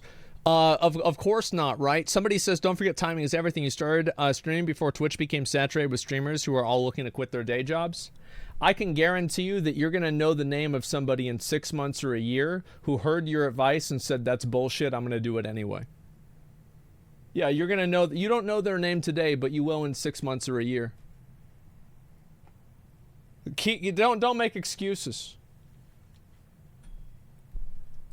It's a facade, and the darker sides of the self-help industry rely on you believing in the illusion to stay profitable. Exactly. It's young guys looking for a dad. I think that's a good part of it too, because they don't have like a proper father figure. I realize that this video has probably left some of you feeling a little confused about what you should do and what advice you should listen to. I obviously don't have all the answers, but I can say that the things that have genuinely helped me out in my life so far are going to the gym and eating healthier, going to bed earlier and waking up earlier, writing my goals down for the week, the month, or the year, but with an understanding that these things may or may not change over time, meditating, and reading books that are actually practical and help me out with whatever situation I'm facing. Hands down, two of the greatest books that I've ever read are The Power of Now by Eckhart Tolle and Unscripted by MJ DeMarco. With both... Yeah, see, I don't know about any of that stuff. Like, I never have read any of those books. Like, I feel like if you read a book, like every book that I've read or every bit of information that I've read, I only expect to get, if I'm lucky, 1, and if I'm extremely lucky, 2 useful bits of actionable information out of it. That's it. That's it. Like, get one thing out of it. And yeah, garbage. You guys didn't like it. Well, let's finish the video first, then we'll talk about it, okay? I think this video was pretty fair, and also, like, you've got to keep in mind, this video is it's told in first person, right? It's not an objective look on it. It's his experience with it, which is it's a different thing. Those books, I never felt like they were trying to get me hooked to a product or that they were just trying to give me a sense of artificial motivation. But with all that being said, let this video be a warning for the traps that might lie in wait if you do decide to get into the self-help industry. And if you do decide to make that decision and go through that journey, just make sure not to fall into the same traps that I did. Yeah, exactly. That's where he's coming from. It's his. So thank you for watching, but stop. Do not click off the video just yet. I know you're sick and tired of YouTube people giving you the monologue of like the video, comment down below, share it with your friends, subscribe, and whilst I recommend you do those things, I do want to take the time to say thank you dearly for watching till the end of this video. Wow. I put a huge amount of effort into creating these videos and I love doing it, so if you enjoy these sort of documentary style videos on business, finance, and life in general, do feel free to check out my other content. I really think you will. Do feel free to check out some of my other content. I really think you'll enjoy it. It is still early days for this channel, but I've got a lot of exciting stuff planned, so do stay tuned for that. And if you've got any advice, suggestions, or anything in between, feel free to comment below. I try to respond to it all. And with all that being said, I really hope you have a wonderful rest of the day. All together now, hand to head, salute. I like this video a lot. I actually think it was really good. I think it was thoughtful and it was also personal, right? I mean, it was a personal video. And well, let's see. But you're different and you're not selling anything away. Well, everybody is different. Everybody's selling something. The thing is that it's like everybody is always trying to sell something and get you to give them money. Like, this is not a secret. It's not like some level of insight that you have now unlocked with your third eye that you can see the world for what it is. This is clearly what it is, and this is all there is to it. And I don't think that there's anything bad about that. It's about looking at a situation and seeing if it's actionable. I think that there is many things that are not actionable. That's it. This dude clearly didn't hustle enough. It's every day, bro. Yeah, thanks, Jake Paul. I appreciate that. So, yeah, it is what it is, chat. Someone like this person who gets dopamine from self-help? No, I don't know anybody like this person. Like, for me, like, I don't believe in any self-help at all. As I said, I've thought about working out. The only reason I wanted to work out is so I looked better on camera whenever I was doing streams. The only reason, like, I don't even have the other side of my teeth fixed because I'm missing teeth on this side because I usually talk from this side, so why the fuck fix the other side? I only really care about absolute results and absolute effectiveness. I don't care about anything else. I don't care about how I look. I don't care about how I feel. I don't care about anything. I just care about moving towards my goal relentlessly with no reservations. And despite the risk or the damage that it will deal to myself. That's always the way that I've done things. And I think that this is a very unhealthy mindset to have. I don't think this is, there is something good about the mindset, but it is also very toxic. I think so. And yeah, I don't think people should not behave and live the way I do or anything like that. Has you end up with stream breaks? Yeah, but I come back every time I do a stream break. I change the way I do my stream, and I'm more successful every single time. So I think that's good. Doesn't it make eating really annoying? Yes, it does. I usually only eat one meal a day, maybe two. It depends. Yeah, you care, but you ignore it because you think it's not important. That's basically it. Yeah, I think so. What's your goal? The goal is always more. It's always more. It's always the next level. That's the good and the bad thing about numbers is there's always more of them. There's always more that you can do. There's always more that you can say. There's always a different avenue that you can experience. There's always a different platform that you can explore. And I think that's just, yeah, there's never enough. There's never time to stop. And that's it. And so a video could have been 2 minutes. I feel like he's obviously talking about his like personality, right? His experience. So I'm not sure what McConnell is. I might do something with McConnell today. I have no idea. But if not, I'll probably watch this video too. And this is something I was going to look at a few days ago, but I just never really got the opportunity to, because this is going to be I think a very, very topical video here because people have been doing this quite a lot. Lost Ark win. I was thinking I might do Lost Ark today so I can get myself geared up and also buy my special mount. It's been, 5 months or so since the game's been out, and today's the big day that I get my mount. So it's actually quite a big deal. And yeah, I might do that after this. But let's go ahead and watch this first, and then I'll go from there, man. I might do a little bit of a little bit of honing. I've actually thought maybe tomorrow. It depends on how I feel, right? Because as I said, I don't really know how I'm going to feel until after I finish my stream. But I'm actually thinking maybe tomorrow I'll do a transmog comp. Like maybe I'll do like a bit of a transmog comp, and I'd like to, like on Tuesday or so, get back to some of the Final Fantasy MSQ and play a little bit of that. It'll be fun. Yeah, first ever Horde and Alliance transmog comp. I haven't done that for a while, and I'd like to do it a lot. And I know it's just like, viewers have been asking, like I know a lot of you guys have been asking, like, man, we'd like to see like more WoW content, or we'd like to see more community events. I saw a post about this. I think it's true, and I think it's good.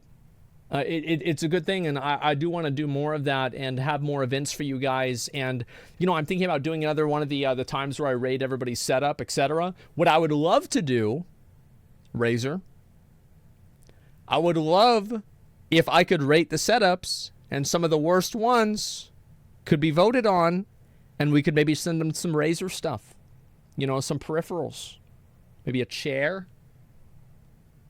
Maybe that would be pretty cool if you guys wanted to sponsor that. You just want to put the money up for that. That would be really cool. We'll see what happens. People will cheat, and that's what I'm worried about. I'm worried that people will cheat as well. They'll make it intentionally worse, so I don't know how to handle that. I actually don't know how to handle that, and I don't have a solution for it yet, because you're right. The first time, I'm a scammer. So the first time that I hear something like that, I automatically try to reverse engineer it to how can this be manipulated or taken advantage of. All right, let's go ahead and watch this. Here we go. There's no solution for it? Yeah, it sucks. Here we go. The solution is to keep it secret. True. Yeah, that... Fuck. All right, let's go ahead and watch it. Dropping out of college for TikTok fame. Welcome to America. First of all, I just want to thank you guys because the support on this channel has been absolutely crazy. Whether you left a comment, positive or negative. I think Fillion's going to hit 1 million subscribers soon. Like, shared it with your friends, sent it to streamers. I mean, we're going worldwide at this point. The ability to create content and have people take time out of their day to watch it and support this channel, it really is just like a dream. So I just want to say thank you. Before I get too sappy and by the way, Greek was saying this guy was fat. Apparently he used to be like a fitness content creator. Yeah, I didn't know that, but like, yeah, apparently he used to be into like fitness and stuff like that. Yeah, it's crazy how that happens. It's yeah, it's very interesting. All right, here we go. Social on your ass. Today we're going to be watching These Kids Are Dropping Out of College to Be TikTok Famous. This is a documentary posted by Vice. It's really good from what I've seen so far. I didn't watch the whole thing because I didn't want to spoil it or pre-watch it with you guys. Now, a lot of people don't know this, but I actually went to college and got my bachelor's degree. In fact, I started this YouTube channel from my freshman year dorm room. And during that period of my life, I remember feeling a little bit lost. I didn't really know what I wanted to do, but YouTube was that beacon of light. Something that you may have picked up on from watching me over the years. Reaction. I could watch the original video if you guys want. I didn't know that this was a react. Yeah, I could. Do you guys want me to watch the original video and then we can watch another one? Yeah, why don't we? Yeah, I think we watched the original video. I didn't know that. I had no idea. Yeah, let's watch the original. Give me 1 second. I always feel like it's weird reacting to videos that are other people reacting to a video. It's my personality. Let me see if I can find this. This is another one I'm gonna watch later. I'll eventually watch this one too. Give me 1 second. Vice TikTok. Okay, here we go. Okay, play the audio. Play your audio so they can hear the back. Left side, left side. Right. Good. Go ahead. Let me see it. Let's go.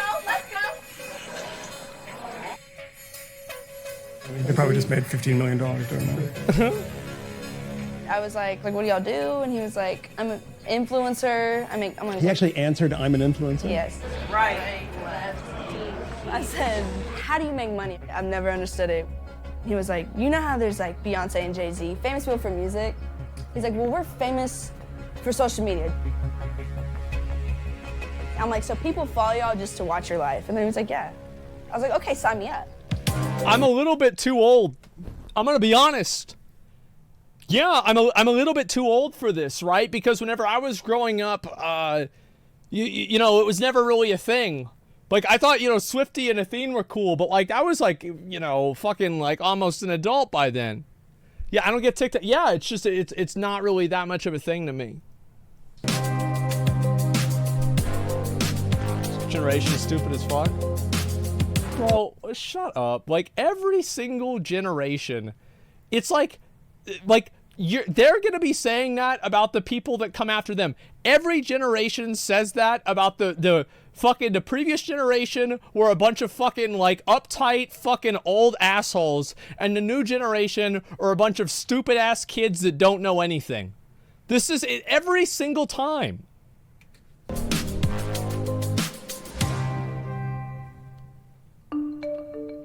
Yourself as advertisement. That's like me.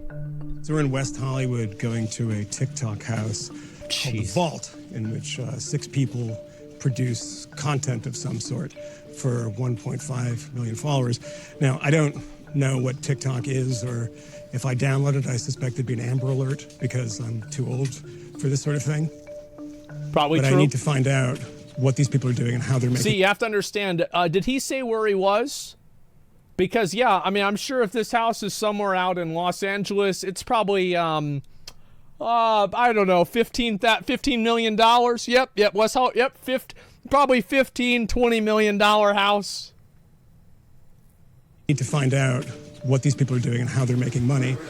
They're forgoing college and they're forgoing high school to move to LA and make a ton of money by dancing on TikTok. It was just before noon when I arrived. But like, how is it that we get to laugh at this, but our dads are stupid whenever they say, why would anybody want to watch somebody play a video game? Like, how is it that we can laugh at these stupid ass kids, but we weren't the stupid ass kids? Like, are we now the dads? You see what I'm saying? Like, fuck. Arrived at Vault House. It's different. Yeah, it's totally different, guys. That'll be good content. And its young occupants had only just peeled themselves from bed, assembling for the day's writer's room, which featured no writers and took place on a couch. Let's start morning meeting now. Hello. Focus. Hello. We have. See, I think this is fake. The reason why I think it's fake is that any content house that I've ever been in never has house meetings unless it's like, we're going to get evicted and we have to figure out how we can stop playing music at 8 in the morning. Like, there's never house, like, I've never been to one of these and there have been house meetings. Yeah, a house meeting is like a fucking red alert. Hella heads today. What are we doing? Yeah, but we're gonna have Ballo and Swag Boy Q overs. We should do this. I think Kira should do a kiss or slap.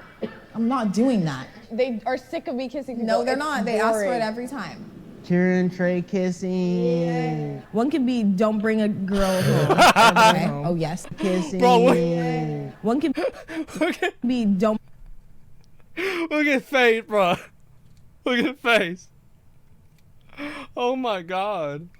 OTK have these meetings? Yeah, we do. We have the meetings, but like, it's like a content house is different than like owning a business. I guess maybe it's not.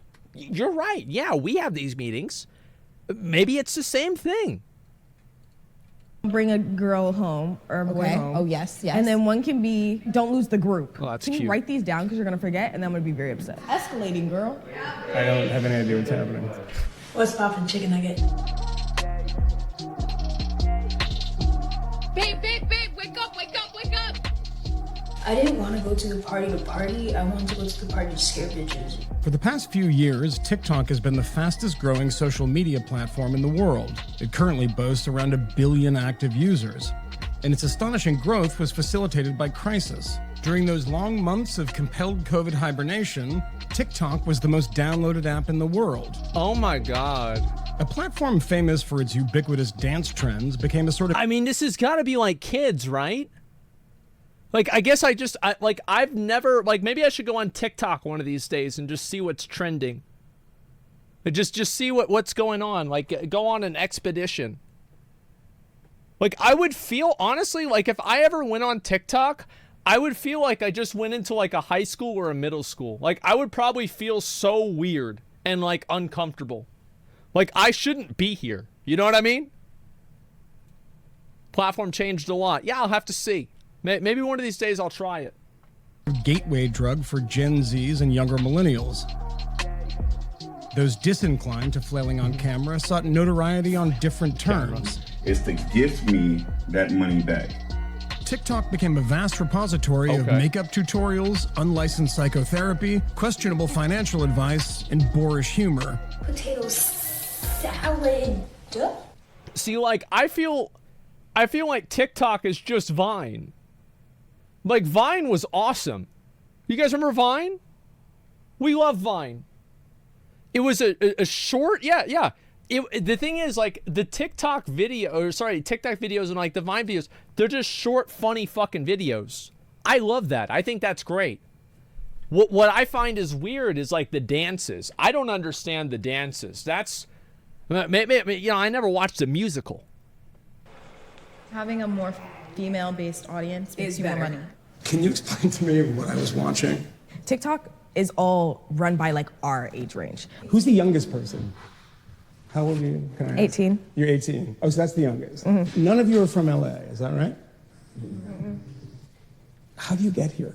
An old member that used to live here invited me just to come, like, stay and hang out.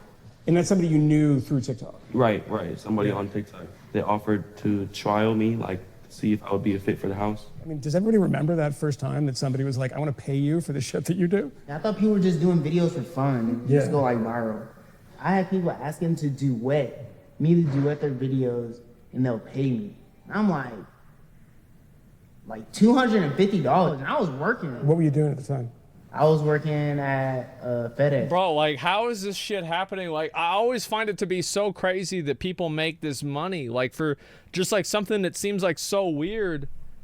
And like, it's just, like, I don't know. Like, it's just, it's so crazy. Like, what the? It's like better than working at FedEx. It's like, yeah. Oh, way better. So on your own TikTok account before you came here, like how many followers did you have? Before I came out here, I had like 700,000. Right. Well, now I have 1.3 mil. But you guys all have your own individual accounts still? And are you posting to those too? Yes. Yeah. We just have to figure out how to keep everyone in their content. Everyone's niche is completely different. What's your niche? I just stand in front of the camera and I just blink. I really do. You're good at standing in front of Yeah, pretty much. Sometimes they like me to stand in front of the camera with Spence. Or sometimes they request I stand in front of the camera with my leg. And so if they want that, I'm like, okay, well, here's us. Who's they? The people watching.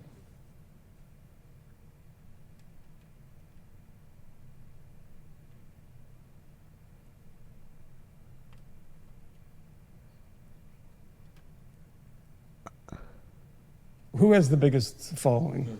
Yeah. How big is your following? Right now, I have 4.1 mil. That's a whole lot. 4.1. You know, that's the size of Ireland. It's about 4 million, the population of Ireland. How would you explain your appeal on TikTok? I'm just known as a scary chick on TikTok. She's actually talented. Let's rip this bitch off. The most successful video I have right now is like at 68 million views right now. I'm sorry, 68 million views? Jesus Christ. Yeah. I'm sorry, what is it? It's just me like transforming, like turning into like a monster. Let's crush them. How is that monetized, the 68 million? Even if it's fractions of a penny, that's a ton of money. I actually didn't get paid for that video. I didn't get paid for that video. Can you leave the number of your manager here so I can fire them for you? A lot of promo. A lot of promo. Wait, so you're not promoting your own stuff, you're promoting... No, that's all, yeah. People's songs, products. I have this one, like, inexclusive manager who gives me sound promos, like songs. So, like, he's probably my biggest, like, income. Is that seat taken? That's my lab. And as a manager, they take a cut, and they take like 15%? 50, I feel like. 50? Yeah. Really? Agencies will sucker these kids that come from... Holy shit, 50 fucking percent? I need to go and be an agent. Bro, the normal number is like 10 or maybe 20. 50 fucking percent, holy shit. We need to sign some TikTokers right now. Jesus, with... Oh my God, 20 is normal, what the fuck? It depends. But like, the thing is, holy fuck, half straight up, wow. Whoa, like, we gotta get involved with this, make some fucking money. Nebraska or Ohio or like... Wait, isn't someone here from Nebraska? Him, that's why I said it. So there's like a lot I don't know where that is. exploitation in this world, right? Because most of the people are pretty young. Yeah. And don't have a ton of experience. It's like a pretty fertile ground for ripping people off. Right. But you guys make pretty good money, right? Mm-hmm. Yeah? For the most part, yeah. Just so you're not identifying yourself and what you make, what's like a range? Yeah, honestly, It depends on the person and what your content is. A lot of money. It all depends on the engagement at the end of the day. Because I know people that have 5 million followers, but I know people with 200K that still have better views than them. Yeah, and they get paid more. They get paid more. Like if I have like 2 mil and Spence has 1 mil, and my engagement is like 200,000 a vid. But how much money? His engagement's a How much million money? a vid. He's gonna get more rando than me. Yeah, whatever the he's gonna fuck. get How much pushed out. money? I mean, it's kind of exhausting though, isn't it? Do you guys ever feel like, I don't want to do this anymore? No, because I know it's Literally, 2 answers right next to each other. No, yes. I know if I'm not doing this, I'm in Nebraska, bored off my ass, working a 9 to 5. Okay, that's a good fucking point, man. Is like, yeah, you're gonna ride this train as long as it goes, man, until this shit is at the end of the station. Like, you're gonna do whatever you can. Like, that's some real shit. He's like, hey, yo, they watch these dumbass fucking videos. Hey, I'm gonna make these dumbass fucking videos till the wheels fall off. Today, what's the rest of the day look like? We have some guests coming over, some other creators. Is that normal? It's like the collabs. The thing is, like, people fucking love collabs, especially like TikTokers love collabs because, like, a lot of the people that watch, like, I'm gonna be honest, I feel like a lot of them probably don't have any real fucking friends. This is a big thing, and so they get to watch like this group of friends, and they watch it enough, and they feel like they're part of it. You know, like, and like, oh no, we're better. No, we're fucking not. We have the same thing. But like for me, like I feel like I am one of the only streamers that like usually collabs don't even go that well with me. Like I'm like one of the only people, like it sucks. Like anytime that I bring a girl on the stream, I'm like the only person on the whole platform that my views go down. Because people like, oh, tell her to shut up. We don't want to hear what she's talking about. Nobody cares about her. Oh, great. He's got a girl on here. It's just going to ruin the whole fucking stream now. God damn it. You know, and like everybody else, Iron Mouse, yeah, that was Iron Mouse on her stream, right? It's a different situation.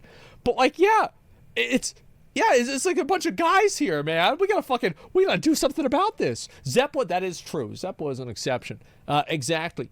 And I don't know, man. Like, I feel like for especially younger people, having the groups is super important because like the groups is that like really gets like the parasocial element because you're watching multiple content creators. You feel like you're involved, right? You're in the house. You feel like you're a part of it. And like honestly, like I learned this here are the facts, right? Is like I'm 31. Like we gotta like this is not gonna happen with me, right? Because I am too old for that. And we are going to do something different, right? It's like, because that's what's sad, right? It's like, because you see a lot of these people and they get older and they fall off because people don't, you know, they're like, they're not young kids anymore, right? And their audience was young kids. It's fucking sad, man. It sucks. But like, to me, you know, you got to do something. Your Twitch battle says 28. Yeah. Yeah. It says 28 plus. You have like cross-pollination between other houses and things like that? Yes. Of course they do. What's a secret you never told your ex? The world of influencers is competitive, bitchy, and incestuous. That mean you chicken. Reality. Hold up. The world of influencers is competitive, bitchy, and incestuous. That mean you. The world of influencers is competitive, bitchy, and incestuous. Damn, bro. Damn, bro. Incestuous, yeah. Bro, it's not just Game of Thrones. It's how they work. They're like involving each other with each other, right? It's like the interplay. That's what they're trying to say. Duh. You think they fucking brothers and they're fucking on stream? To be fair, there actually was this one TikTok thing that I fucking saw, which is like kissing my brother on the lips, and it's a girl and a guy, and I said, miss me with that bullshit. Like, oh my God. Imagine people, like this is, bro, your kids could be watching this shit. Whatever. You chicken. A reality show spread across dozens of Southern California zip codes. Yeah. And my first day sequestered in a TikTok house featured an impromptu gathering of LA-based TikTok celebrities. Then we're gonna just go. Let's go. I don't have time for this. I'm not waiting for them. None of whom sparked even the faintest recognition. It was like being present for the recording of a teenage We Are the World, but with more bling and no charity. See, like, isn't this like so fucked up? Whenever, like, I feel like watching this video makes me feel like I need to be thinking about my retirement. Like, not retirement from streaming, but like retirement whenever you're like 65 and start collecting Social Security. Because like this is the same shit that like my dad would say. He's like, oh, I don't recognize any of these people. I don't know who any of these people are. I don't fucking know who any of these guys are. I feel old as fuck. And like also, I wonder myself, I ask myself the question, is like, is this what people that are like 30 years older than us, is this what they think about streaming video games? Like what we're doing right here? And that's what the real mind fuck is like, how can we meme on this whenever we're playing video games and people are watching somebody else play a video game? It's like, fuck.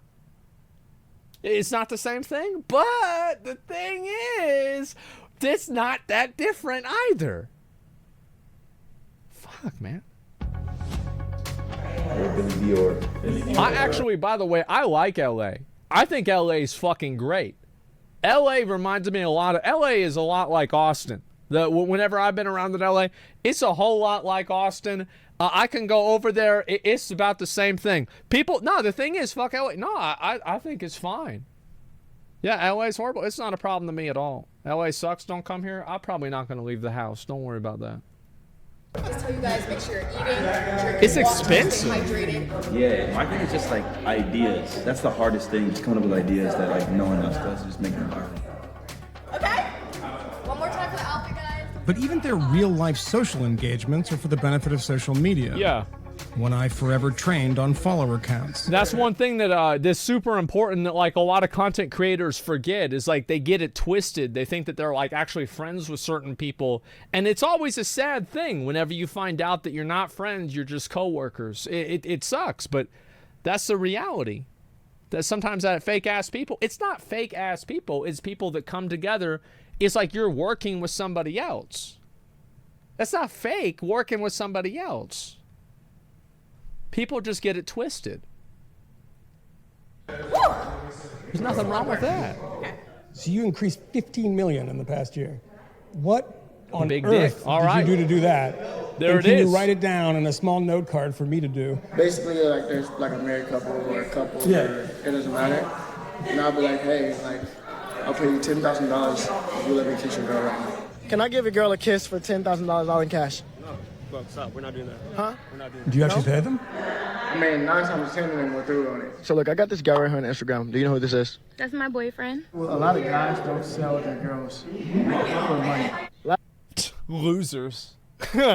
Imagine that. Losers, yeah. Imagine not selling your girlfriend for money. Last and final offer, I got $50,000. This is my last time telling you. Just for a kiss. On the lips? On the lips. Okay. All right? Yo, chill. 50K with me. Bro. What are the odds that's real? I feel like that the odds of that being real are the same odds of those primitive technology videos being real. The knockoff ones. Like, that's like the same odds. Like, I'm talking about like a 0% chance, a 100 fake. Like, 100% fake. Absolutely staged. I mean, kissing is that's not that big of a deal. No, it's for 10 grand. Like 10 grand, that's like... The shit that I would do for 10 grand. I mean, good lord. My man. Crazy, right?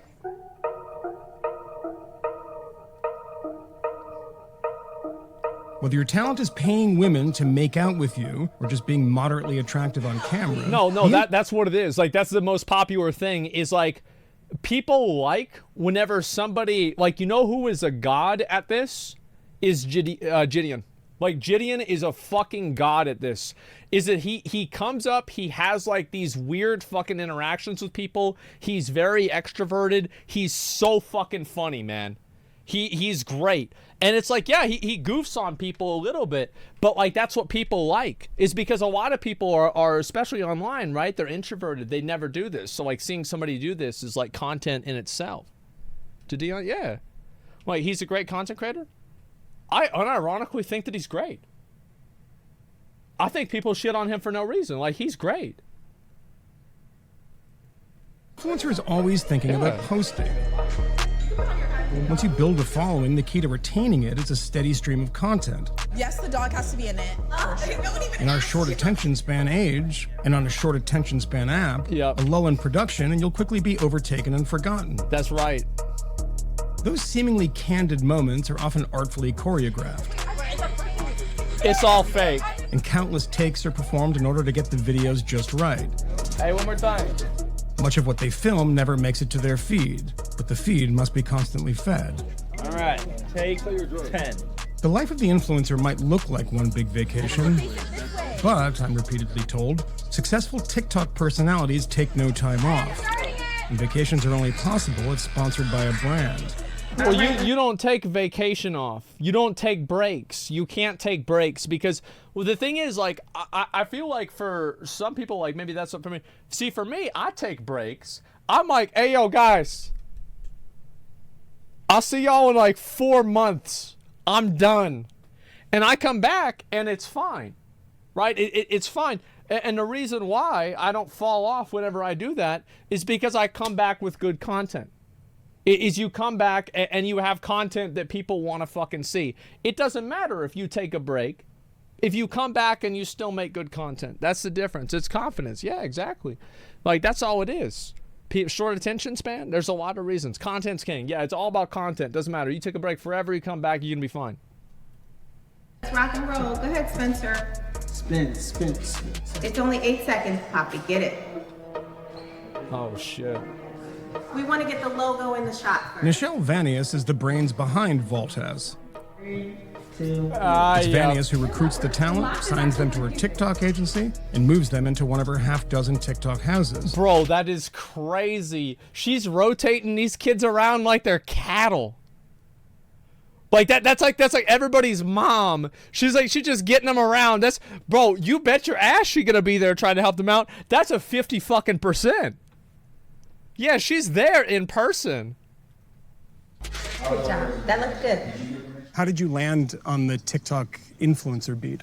So I was a little familiar having come doing social media, web development. My daughter started YouTube at like 13. I recognized very quickly that this was just basically celebrity endorsements, but on a different level. And I saw how much money it was. We decided to focus on Gen Z. We had already been doing brand campaigns on TikTok since 2018. Wow. Way before anyone was even paying attention to that platform. Impressive.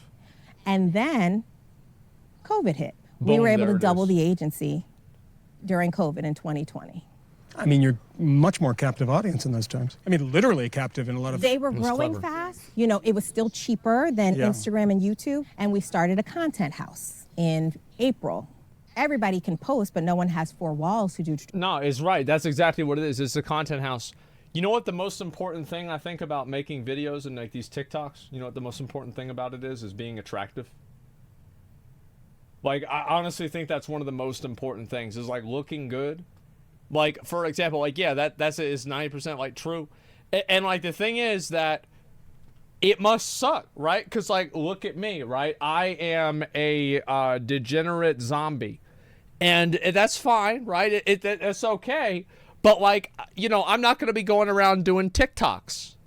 You know what I mean? Yeah, that's what it is, a goblin. No, it's not about looking good, about cultivating an image. Yeah, but like the thing is, bro, it's a lot harder to cultivate an image for somebody like me, if that's the image that you're looking for. Traditional product placement, like how's my? So I you see might how have my a roster TikTok of is doing. influencers, but I got influencers in a house. You just sounded like a prison warden. Yeah, exactly. That's the best part. Yeah, is she moving around? She knows. She knows what she's doing. Let me see what we got. Man, bitch, shut the fuck up. What's this here? I searched my thing. How many does my TikTok thing have? Because I just let people upload whatever the fuck they want. I feel like actually nobody uploads Asmongold TikToks anymore. I think somebody did. They got banned. Yeah, somebody did for a while, but like they got fucking banned. So there's no TikToks getting uploaded anymore.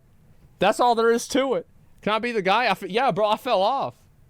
I fucking fell. You have a TikTok? I don't have a TikTok. People made one for me. I said, fuck that. I don't care. I've got them on. You have them captured in this one house. It was COVID. You can't go anywhere. Oh man, bro. I wonder. Oh man, I wonder why people watch this. Damn, man. It's for. Oh, we watch for the dances. Uh-huh. Original, authentic. I'm so authentic. Authentic. It's like you come back and like you do like a one back again, right? And you think to yourself like, man, is it weird that like people are selling this like level of sexuality to an audience that they know is underage? Like, is that weird?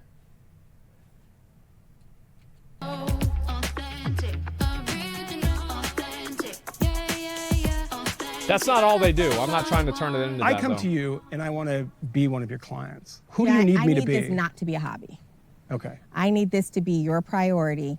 And because we invest in the younger generation, because we know how 10 times their income will be generated when they start getting married and start having kids, then they can work with the Home Depots and the Target, which is where the real money is. If I can maintain your production, Our investment in the Gen Z is going to pay full 10 times when they become adults. So it's like you plant a seed, then you fuck the plant. That's effectively what they're saying. It's like they're playing a long con. We want influencers who want to be great, not just Mm-hmm. influencers who want a number, right? You pay them well? They get paid well. So you don't pay them? Influencers who want a number, right? You pay them well? They get paid well. I love it. I love it. I think that's great. So you don't pay them? We are not employers. Yes. Is this some kind of Uber thing, like a contract thing? I know what's going on. No, we're helping to manage their careers, right? Brands pay them. What's the average person making a year?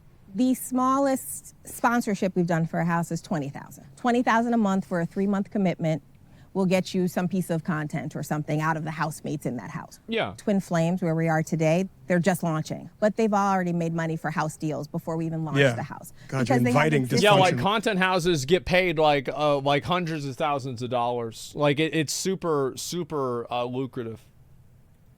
20K a month's a lot of money. Well, that's the smallest one, right? And that's like one sponsor. Like there's other ones where it's like 200 or like fucking 500 or something like that. It's a lot of money. Sure. No, this is the reality. This is what these kids are already doing.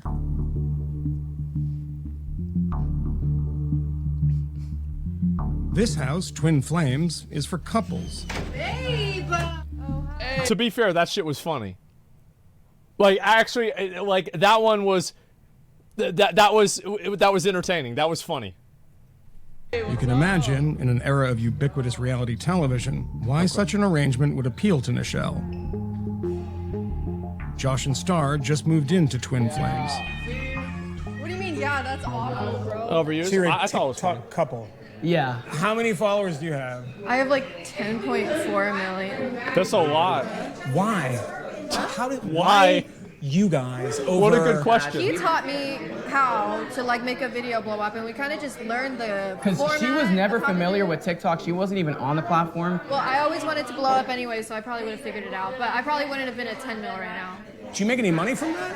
A lot of money comes from brand deals. For me, like social media is maybe 20% of what I do. Like I also do website businesses, e-commerce. I do real estate. You couldn't do that without the money from social media, right? Oh yeah, social media is literally what provided all of that for me. Damn, that's an entrepreneur. Like All right. Capital started a company, right? Yes. I think social media helped me get signed to management and get my music career like started. Yeah. Why did you choose to move into this house? When we like first were dating, I had a place in Glendale, and that place cost like $4,000 a month. So I'm like, you know what? Instead What of do you mean, Leech? Why y'all say Leech? Yeah, why y'all say Leech? What do you mean? Yeah, I'm confused. Yeah, what do you mean? It's a business relationship? No, it's just it works. Yeah, it's like the thing is a lot of people on like Twitch, like this never happens on like YouTube or TikTok or whatever the fuck. It's like only like a Twitch thing. I think it's cringe as fuck. If you want me to be totally honest, like the whole idea of a leech. Is like, I don't give a fuck if somebody benefits 200% from me. If I get 10% from them, then I'm a winner. Like, who cares if I help somebody else out? You see what I'm saying? Like, yeah, it's weird. Like, yeah, I don't understand that. Like, Twitch has got it's a weird vibe with Twitch. Like, people collabing with each other, like the elite shit. I think that's fucking stupid. like paying $4,000 a month, I'd rather come here. Save 50 grand for a year. Yeah, exactly. And do you know the other people that have moved into the house, or there are people moving in, right? Yeah. Not everyone's moved in. Yeah, we have a new couple moving in, Danny and Lynn, because our other couple left. And they were no good? The guy was just like awful. What is it like living in a house that's not only with just two other couples, but under the microscope all the time, always having to perform? I love it. You love it? I love it. Yeah. You want more people? See, like, yeah, I the thing is, I remember, do y'all remember that one time that, like, I forgot whose stream it was? Fucking, they were being loud. And then, like, Izzy, because she lived in one of these content houses as well, Izzy fucking gets up, and I remember this because I was on the phone arguing with her. And like, she was like, just a minute, Mitch, yeah. she fucking, because we were fighting, and like she fucking gets up, she goes out, she leans over the fucking the I don't know, like the second story, and she's like, Mitch, shut the fuck up, it's 4 a.m. shut the fuck up. And like he was on stream, everybody fucking heard this. It was the funniest goddamn thing, man. Anyone have the clip? I don't know where it is, but that shit was fucking hilarious. Where's the fuck? Oh, why not start? There it is. Wanting to know about your life. Mm-hmm. I want to see them just like flood the DMs. So that's, you want fame. Yeah. I think it's refreshing that you admit it. Yeah. Well, I'm not gonna lie. What is it about fame that makes you want it so badly? I think it's like making money, just being yourself in a way. I don't like working, like to be honest, I don't like working like hard working stuff. I like that. You know? Self-awareness. Yas, queen. Yeah, I love this. Yeah, you don't like working, you don't want to do anything, you just want to make TikTok videos. It sounds good. All right. Okay. To be honest, I like entertaining. I like singing. I like dancing in front of the camera. That's Being good. myself to an extent, even though I kind of have to fake it. I'm a Christian guy. Like I love God because like He's allowed this all to happen for me, and I'll talk about all these different opportunities and try to get people into any opportunity that's available. What happens if it disappears? What do you do? Probably devote my life to cats. To cats? I believe that. Yeah, I believe that. That's right. Yeah, I mean, that's the way it goes. That's based. Yeah, that's based. I'm glad she got a plan B. I really thought you were going to say God, but you said cat. I got you. Yeah.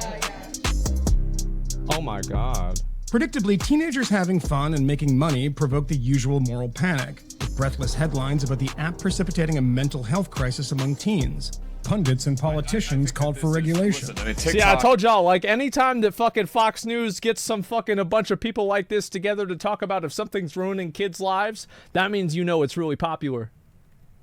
Is a platform that is basically a Trojan horse for the Chinese government. The Trump administration. I actually saw a video. I was going to watch a video about that, but like, we're not going to look at it today, but at some point I might take a look at it. Constitutional concerns to the wind threatened to ban the app. We are looking at a lot of alternatives with respect to TikTok. I remember, like, people were talking about, like, man, this is really bad for Trump. And, like, then somebody would say, like, man, what do you mean it's bad? Everybody that fucking uses the app can't vote. Yeah, they can't vote anyway. Like, they don't have a say in this. They're just pissed off.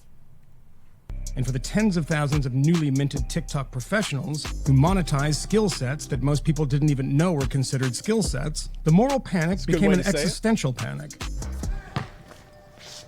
There was this funny moment. The only thing that I think is like actually problematic with TikTok on like a real way is like sometimes they have like some of these challenges and I feel like it's like weird shit to get underage girls to do things that put them in compromised positions. I don't like that. I feel like that should be like they should like, I don't know if it's like that much now. Like I remember this was like a fucking year and a half ago I saw shit about this, but like hopefully it like that's cut down. Like that's the only thing about TikTok that I actually think is, oh, it's a challenge. It's like it's a wet water bucket challenge. Sure. Like that's the thing, it's AI driven. It still is, bro. I'm not sure. Like that's the only thing about TikTok that I think that is actually problematic. Everything else fucking, you know, it's fine. Looked like it was actually gonna happen where Donald Trump's like, I'm gonna ban TikTok. Yeah, I remember that. Like pretend that happened. What would you do? Well, personally, I want to get into real estate and I want to start a few of my own businesses. So this was never like my main focus. But for some people, For some people, I'm like, concerned that's for smart. them. I'm honestly concerned for that group. Molly's Park Sleep. Because of the age group, it allows them to be like really immature. And then there's no parents. Everyone's just kind of like living like adults, but like no one's actually an adult. That actually reminds me a lot of the content house that Izzy was in too. That reminds me a lot of that. Now, the thing is, I want one thing, Gothra with the 5. Thank you very much for the 5 good subs. I appreciate that. Yeah, that's fine. Like, so Twitch streamers? Yeah, Twitch streamers are the same thing. Like, I mean, like, people would never want me to live in a content house. I'll tell you that. Like, they would never want me to live there because I would ruin the whole thing. I would just ruin the whole thing. Like, nobody would want to be around me. Like, it'd just be awful. Like, and also, like, not only, it's like, oh, he threw up in the bathtub and he didn't clean it up. Like, yeah, no, that's one thing, right? But you go to bed and you wake up at 8 in the morning, guess who's, hey, look at this. So let's talk about that, right? So I wake everybody up in the fucking morning. There's garbage everywhere. I never clean anything up. We got a dead rat alarm. Man, nobody wants to fucking deal with that. Yeah, it's your boy Asmongold. Let's go. There's never a moment where you're like, what the am I doing? Do you ever do that? I don't think I have the time to do that. I just have to deal with it. They busy, you make money? Yeah. For the work that you put in, it's definitely worth it. When you said the word work. Right, like I use that loosely. It's work. It is Yeah, work. I mean, it is, though. Do you have a break from it? No. Never. That's what causes people to burn out right there, is that they never actually get a break because they're just, you know, they live with these people. All they think about is this stuff. All their friends are in the same business. It's just like, and especially whenever you're a content creator, as I said, I think this happens a lot with people that are popular with a young audience. You know, if you're popular with middle schoolers, they're only in middle school for 3 years, you know? And like for every Jake Paul who was able to fucking turn that into something bigger, you've got a lot of other fucking people that don't go anywhere. They're PDs, but they're That's black. a and fact. You get to pick correct. They're not white anymore. Okay, But Nichelle shrugs off the concerns. Your snake's a thief. I will be getting a big one eventually. Oh my! And puts her money where her mouth is. Michelle, what's the mean Her kids are TikTok what's influencers. He doing there? TikTok What's is he still doing? new. Why you need him? Go put him out in the garden. He doesn't want to be here. Like, he doesn't, like, what do you have, like, put him out in the fucking garden. Like, get him out of the house. He's too big? No, it's not. The thing is, like, she likes snakes. I just, man, oof. Brands are still figuring it out. The younger generation God. are the ones that set the trends for pop culture. Why is there so much contempt for them doing that, though? There was a feeling when it was Money for nothing and chicks for free. That's why. relegated to the athletes, the musicians, the actors, who could claim that sort of influence. Now when you open it up and you say anybody and everybody can do it, that puts a little more pressure on you to say, why can't you do it? Oh, so people don't like it because it makes them think, why am I not in this position? I think that's an interesting perspective to have. I feel like there's a little bit of truth to that for sure. Yeah, you've got some people that you know, they're not in this position and they're like, oh, why am I not popular, etc. I think that's a big factor. Same with streaming. I think that's probably the case too. Absolutely. And was it born with tits? Yeah, sure. It's always, listen. You can't. There are guys that are successful too, man. Quit making excuses for yourself. Always make it excuses for your fucking self. It's a minority? Yeah, you're right, it's a minority. You're the minority. There's only one of you in the world. Nobody else is out for you. Nobody else is trying to help you. Come on, man. Way more hard work for guys. I'm going to be honest. Like, I want me to keep it 100? Like, I would much rather be a guy in social media than a girl. Because one of the fucking shittiest things to see is never a girl, like, she goes and she has, like, maybe a kid, or she stops taking social media seriously, and you see all of these fucking shitty comments about how her appearance is not as much as it used to be. And, like, it only gets worse. It only gets worse and worse and worse. It's like how much that fucks with your head. That this was something that, like, you had all your value to, people cared about you for. You probably thought that people gave a shit. This changes. You got stalkers, etc. You chose it? Yeah, but people choose shit that you can feel bad for them for choosing too, right? And it just, yeah, I feel bad. Like, as a guy, I never worry about, like, when's it gonna be over? Because you just keep doing it. It sucks, man. Men get that too? Yeah, to a lesser extent. Previous generations, including mine, you needed a degree. Even if you didn't have a college degree, you were going to have some sort of technical training. Yeah. Now, you're back to Amy, Thank who God. lives in Florida, and Amy is making more money than her parents wearing a bikini. That doesn't make everyone feel Well, I think that there always were those opportunities for people that are younger wearing bikinis. I feel like this has been a career path for a while. Feels so good because then if Amy can do it, why can't you? Yeah. For me, I went to University of Pennsylvania. I'm an Ivy League grad. I'm expecting that my kids are going to go to top schools. All right. Neither of my daughters decided to go to college. How do you feel about that? I know how much money this business makes. They can make six figures at an age that would have taken them getting a master's. Yeah, but if she has a Yale degree at 60 years old, she can make a ton of money. At 60 years old. Uh-oh. He gonna say it. What is it? One or two things happens.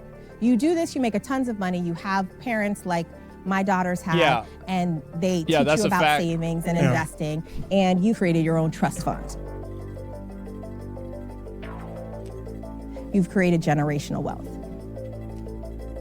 That's true. You will continue to make wealth if you continue to be an influencer and you haven't burned out. Yep. Or you can make money, spend it all, and be washed out, right? Same way you could get a college degree and become addicted to something and, you know, wash out too. Yeah, yeah. It's like you get a master's degree in fucking philosophy, you work at Starbucks.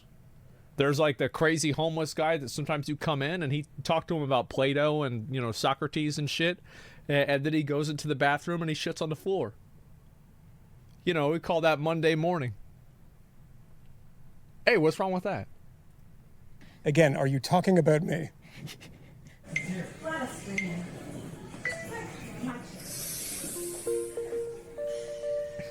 Oh my God. This alien world, with its often incomprehensible rituals and nomenclature, exists to excite the neurons of teens. Yep. And ultimately separate them from their parents' hard-earned money. But besides the rapid and often vapid content, it's pretty traditional. Attractive people with varying degrees of talent are lured to LA with dreams of fame. Some make it and some don't. That's a good way to say it. And the ones who do are handsomely compensated. And after all, almost every influencer I spoke to... Bro, is that Doc? ...who are handsomely compensated. And after... I mean, it's not, but it's pretty damn fucking close. After all, almost every influencer I spoke to dreamed of a career in traditional movies or on traditional television. Yeah. There's nothing new in that sense. But there's one noticeable paradigm-shifting difference. What's that? Gatekeepers still exist, but there are fewer. No one approves scripts, no executives offer notes, no morons in suits demand moronic rewrites. No, they still do that. Like, if you work with a brand, there's always going to be times where the brand isn't happy with what you did. You know, it's like, hey, I know how to sell the product, so I'm going to make a joke about an aborted baby. But, like, it's going to be, like, let's say it's a car, right? You're selling a car, and it's like, so the car, she's going to have the kid, and like, she's going to get in a wreck, and like, the baby is going to get aborted. And like, you know, you tell that to the executives, or like, you know, the brand managers at Kia, and they're like, nope, you gotta go try another. Why don't you just say that you like the car? Why don't you just do that? You know what I mean? Like, that's what it is. So that happens sometimes some too. Of this stuff could use an it wouldn't editor's happen if it was in a pen. Toyota. The content is perishable. It's quickly filmed and soon forgotten. Yeah. The content doesn't exist to fill some artistic need, with financial compensation a flattering bonus. The content exists almost exclusively to lure the money. I feel like that's one big thing is like for example, like a YouTube video from 10 years ago, people still go back and they watch it. Man, nobody even talks about the fucking OK Boomer thing anymore. And that was like the biggest thing whenever it happened. I feel like the TikToks and like these videos are just like one and done. They're done and they're out of the mind of the public. The fame for everyone to get paid. TikTok has made celebrity more democratic, but it also seems more aggressively commercial. Selling out is no longer an insult. It's the goal. If the content creators create pointless content, the only thing left is the personality, the influencer. Yeah. The transitory fame of a human billboard. What are you paying me? What are you paying me? Quick. $10,000. $10,000 For you to kiss it on the mouth. Give me your name? First, get it away from me. You kiss Bro, him like train, like actually put one of these around his neck whenever we were at 6th Street. Nah, that's romantic. You gonna be 10 on that man just made. Oh, See, man. this is really how Yeah. influencers make money on aimless bets. $10,000 made. Thanks, Mom. There was a time when I had I hope they're nice to the climbing on my snakes, body right man. now. Disgusting. Give him They're a kiss. good boys. Quick, give me. Get away from me. Get away from me.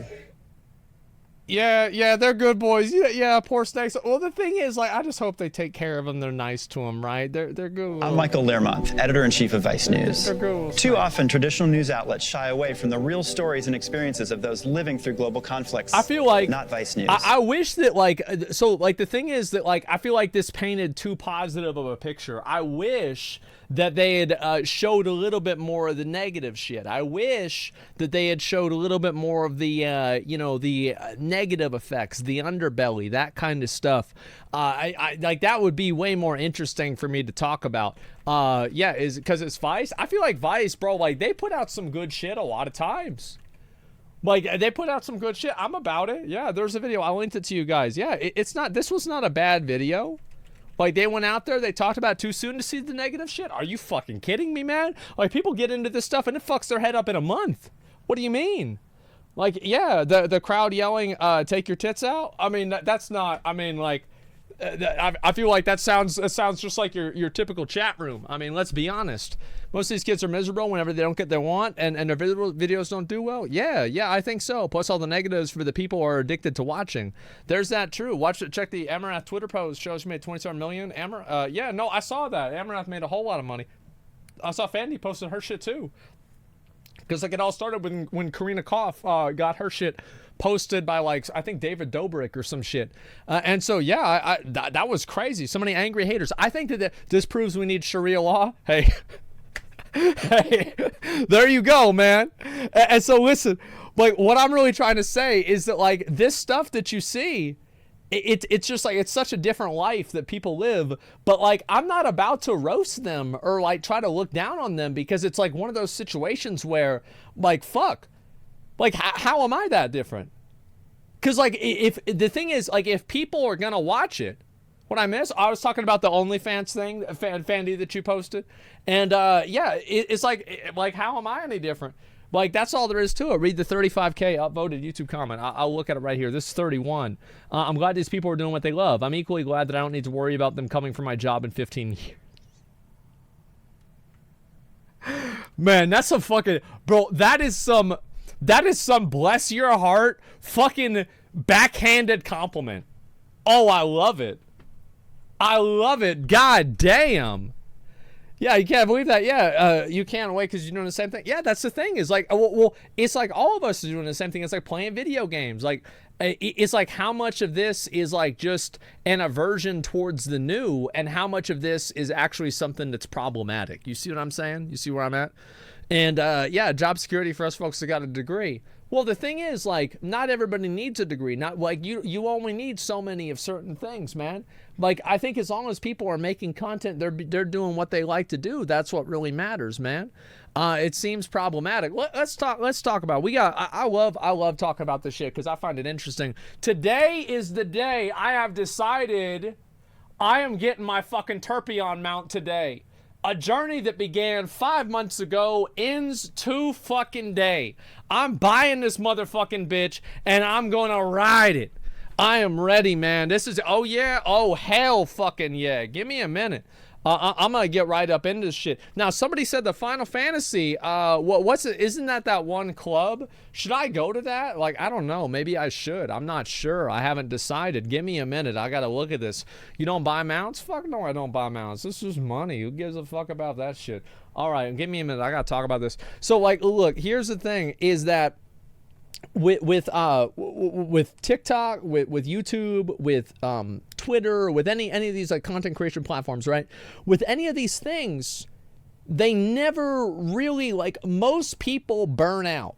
Degrees don't mean shit today. Yeah, true. I think too. Yeah, most people burn out and they're just like, they're done for it, right? And like, the thing is, whenever I first came up as a streamer, whenever like I first started hitting 20, 30,000 views, this was in 2018, right? This is a long, long time ago. Back then, Twitch was totally different.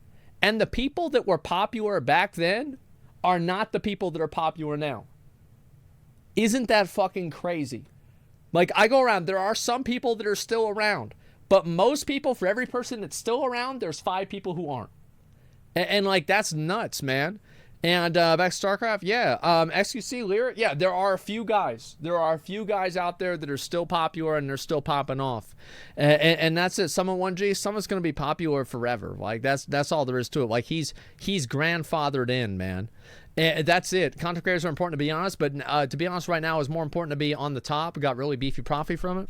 Well, it's like also... when you saw some streamers that stopped, let me read this real quick. Some streamers stopped working at a store or something. I feel like one of my favorite comments that I get from people, and by favorite I mean least favorite, is whenever somebody goes and they say, Asmon, I did it. And I'm like, what'd you do? Usually I don't respond to them, but like they tell me anyway.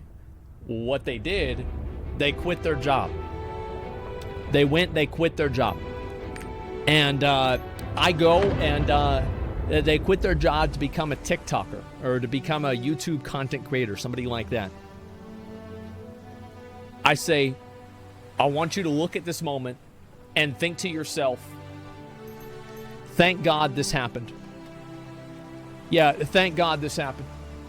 It can only get better from here. Because I just made the worst decision in my life, and it will be impossible for things to get any worse. Like, that's it. Like, I've literally, you made the worst decision you ever made, and that's it. Yeah, there's nothing. Now, I gotta show y'all real quick. So everybody, oh, Asma gets so lucky. Oh, he's so lucky. Look at this shit. I got fucked in the ass the other day. You want to see it? What the fuck does that say? That says, fuck you. That's what it says. I pity timered my chess piece. I got fucked. Did you cry? No. I'd buy. So let's say, yeah, you don't need to do that in a Lost Ark. It's not the weapon, so it's okay. I know, I get that. I totally agree. It's Elvish, so I can't read it. It says I fucking wasted a lot of money, man. That's what it says. So I gotta fucking show y'all some shit, man. I'll look at it. Where the fucking look? Yeah. How many attempts is that? It's too many. It's a lot of money, man. It's a whole lot of money. I was upset. And can't quit your job, you don't have one to begin with. Yeah, true. Deserved after plus 25 weapon? What do you mean, man? Like getting single-digit artisan's knowledge. Pop that one off. Yeah, there we go. Take a look at this. Wasted a lot of diligent farming on those attempts. True. So today we have something special. I want to do this for you guys. I want to do it on my stream. Gentlemen, it's been a while. Whenever I began this game, I had the goal that I would get every single one of my adventures journals to 100%. Today, that goal will be achieved. Today, I get my golden unicorn horsey. I did this whole fucking thing. I've gone all the way through this whole way. Let's go to fucking work, man. And also, like, I got my gear right there. I'm chilling. I got my weapon. This is not like, I mean, it's not really a big deal, right? I mean, I got a plus 25 weapon with 99 quality. I mean, shit. It is what it is, right? That's my life. You got 4 set? I did. I got 4 set. I might hone my helmet today, too. I might as well. Engravings? I'm chilling. Yeah, I'm fucking chilling, man. Use gold to buy things on auction house. Of course I bought some of the adventure journal items on auction house. How the fuck do you think everybody gets them? Yeah, like all the, bro, do you think people are farming out all this fucking bullshit? You think they farming out this motherfucking bullshit? Nah, man. They go right to the goddamn, they go to the auction house, they buy this. Who farms this fucking shit? No shot. Hell fucking no, they ain't gonna farm that. All right, let's go. Let me go back. How many hours on Lost Ark? Let me see how many hours I got on Lost Ark. Does it even show? Let me see. It's like 1,300. It's not a whole lot. I played pretty casually. All right, let's go over here and we'll do Levi first. Let's get this done. I get my my stuff here. Farmings for peasants. 1,300. Yeah, I'll look and I'll see how much I actually put on it. Right. Give me 1 sec. Library. There it is. And let's see here. Lost Ark. Yeah, 1,312 hours. So it's a pretty good amount. It's a pretty fucking good amount. We'll go ahead and play this shit. We'll get it done. 101 degrees outside, goddamn. Yeah, it's fucking hot, man. Forgotten that each generation supposed to do it better than the previous. Yeah, instead of hating on what these kids might not have made it without Twitch, YouTube, and TikTok. That's true. Yeah, it's like you think about all the people that... It's like, if I wasn't streaming, I would be a degenerate fiend. Like, my goal whenever I was, my goal whenever I was a kid is I wanted to live off of the government. That's all I wanted to do. I just wanted to live off of the government and do nothing. I never wanted to have a job. I didn't want to have to do anything. All I wanted to do was just live right off the government, and that was it. I'm going to deliver this shit right here. Watch this. Boom. Oh, I got a map, too. Got him, boys. We have one more. One fucking more. Oh, my God.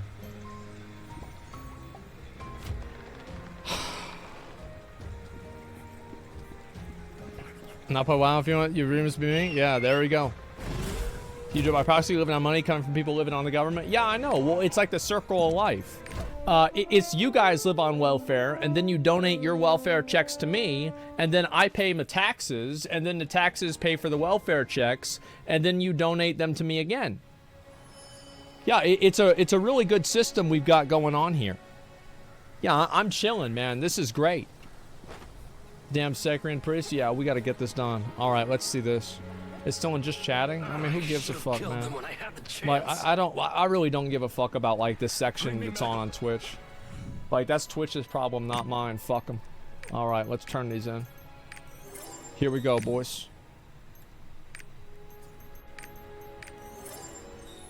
I'll just turn the last one in. I said, fuck it, man. Gentlemen. It's been a while. Actually, you know what? I'm gonna save these. I'm gonna do all of these, and then I'll do one of the purple ones. Okay? Here it is. Yep, we're about to do it. I'm fucking ready, man. I am fucking ready. Most of the time it works. Yeah. Hoping to get a job soon. Yeah, we need all the things for Lost Ark. I missed that sound. I'll probably go back and play some WoW pretty soon. Like, I love WoW. I just haven't played it all that much recently. That's all. Yeah, that's it. Is it the guy dating game? Yeah, it is. That's the guy dating game. All right, let's see here. It shoots upstairs. Okay.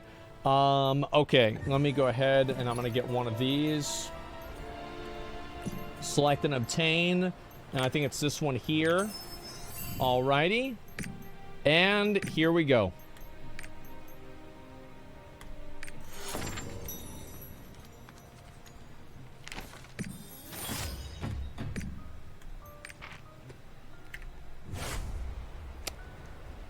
There it fucking is, dude.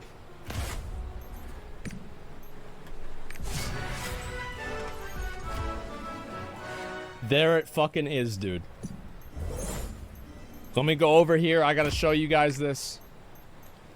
100% in every single fucking zone. Spent a long time farming for this shit. South Vern? Well, it's not out yet. We gotta wait for Belshazzar to come out, and then I'll do it. Like, I'm not worried about that. I'll get all this stuff done over time. I don't need to worry about it, because you can't finish it yet. Yeah, I don't give a fuck about that until it comes out. Yeah, I just do it at my own pace. Alrighty, boys. Go right over here, and we're gonna buy our mount. Congrats. Thank you, man. I appreciate that. Thank you very much. Special horse mount.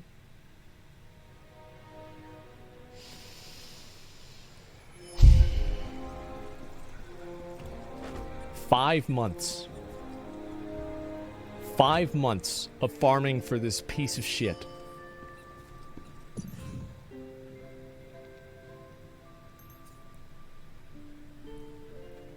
This mount was so rare that I couldn't even find a YouTube video of it. We had to find a YouTube video of it in Korean.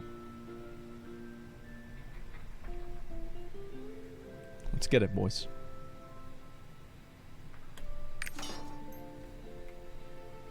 Holy shit.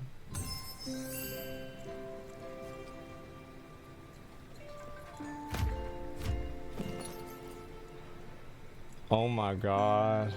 Oh my god. Oh my god. I'm gonna go outside.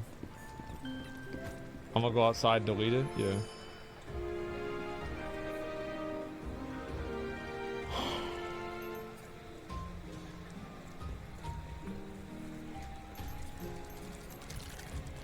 Alright. What is it, like Alt-V? I forgot even how to do the mounts. I forgot how to go to my mouse. There it is.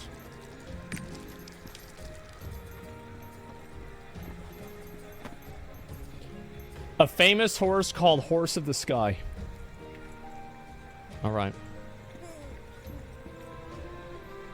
How do I turn off the UI again? Yeah, how do I turn off the UI? I forgot. Alt-X? Okay, got it. Alright, boys. Here we go.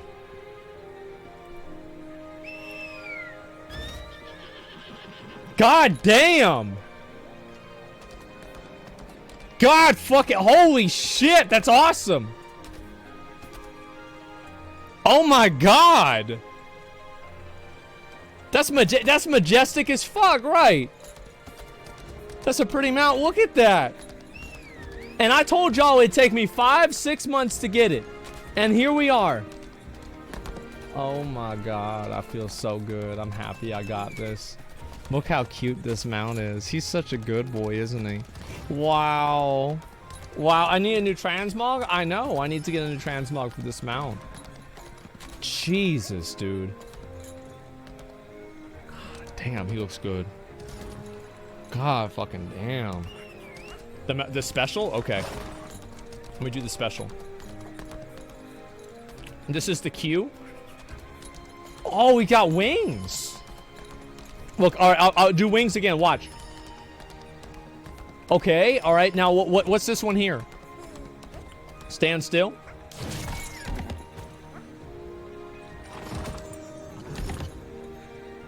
Oh my...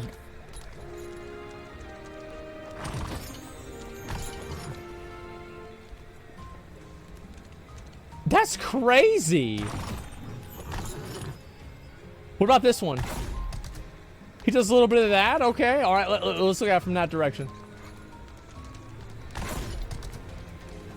Bro, like. Oh my god. Oh my god. Look at that. Look at that shit, dude. This is the mount of the Elden Lord. I don't know, man. Like, I just... That is so cool, dude. Oh my god. Oh my god, bro. Like... Oh my god. Now the middle one? Okay, I'll do the middle one again, okay? Y'all want to see it again?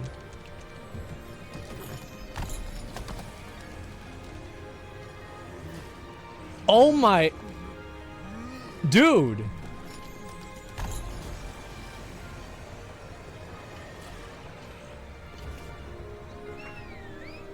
That's badass, man.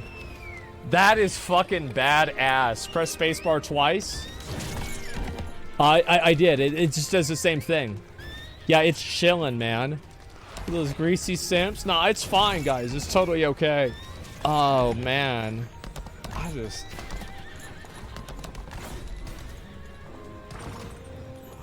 I feel like I beat the game. I do. I feel like I actually beat the fucking game. Feed them all the unworthy mounts to strengthen them? Yeah, maybe. Like, first on the server? No, other people have it. They've had it for a while. But, like, now I have it. And I have it now. And now it's mine. Look at that. Damn. Now what? Now we quit the game. Now we're done. I said, fuck this shit. Yeah, I did what I came here to do. I got my mount. I'm done. I said, fuck this. I beat the game. Yeah, do you have the PvP mounts? No, I don't. I don't need any other mount. Like, this is the only mount that I ever wanted. Like, whenever it came out, like, as soon as I saw this mount, it's like the reason why... Oh, does this guy have it too? Yeah, he got it too. Look at that. See, I'm not the only person. There's a few other people that have it too. Make a transmog for it? I will have to. God damn, I look fucking good, man. I look so fucking good. Yeah, you need the golden wolf? I feel like I don't need a fucking thing now. It's just me and my golden horsey, and I'm happy. Like, I'm just fucking happy. I am good. All right. I figure I'd do one of these. I figure I'd get one of these out of the way. I figure I'd just knock it out. Just get it done. Just get it done. It's not a big deal. You just get it done. Here we go.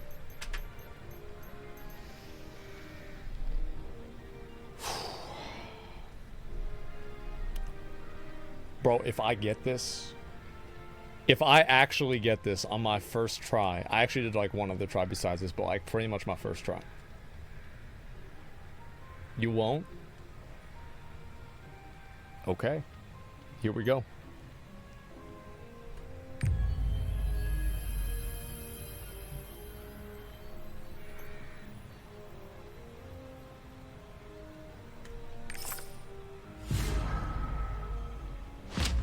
I knew I wouldn't get it. Yeah, I knew I wouldn't get it on the first one. I knew that. Yeah, I knew that. I wasn't expecting to. Yeah, I knew I'd probably get it on the second one now. That's about it. Like, yeah, I don't need to worry about that or anything like that. It's not a big deal. Let me go over here and I gotta look and see how much are these? Bro, like the prices on everything are just going down. Like everything's just going down by a massive amount. Like I'm gonna buy 100. I'm gonna buy 100 of these. I got 37. I'm gonna buy another. I'm gonna just do another maybe 100. And I'll buy that. There we go. Good. That's 30. That's enough. I'll get some more Solar Graces. Might as well get those. And there we go. 46. We're gonna buy another one of those. And bots are back. I hope so, man. I do. I hope they gotta bring those bots back fast. I'm gonna buy maybe 20 of these. Okay. Yeah, somebody got, like, look at this fucking money. Look at this. How much is this now? Currency exchange. Bro. Oh, it's only, dude, it used to be double that. It used to be double that less than like a month ago, man. Everybody, yeah, prices going down. There's no bots, though. It sucks. I know, that's the problem, man. We need to get these bots back in here. All right, I'll do some attempts. Here we go. Not that one. All right.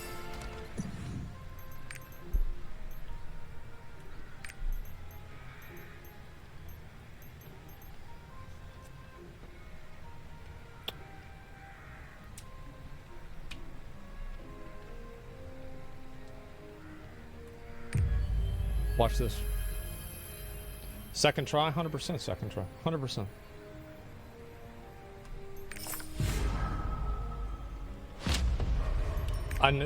Third try, 100%.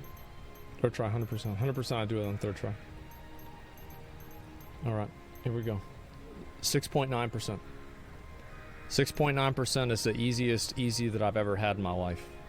Easiest easy I've ever had in my whole life. Let's go. Let's do this.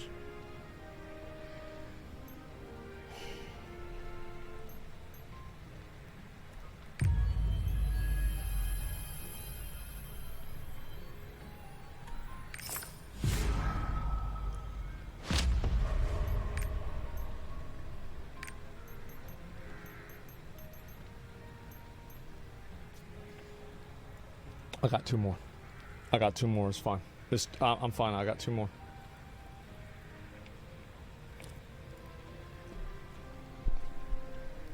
Here we go.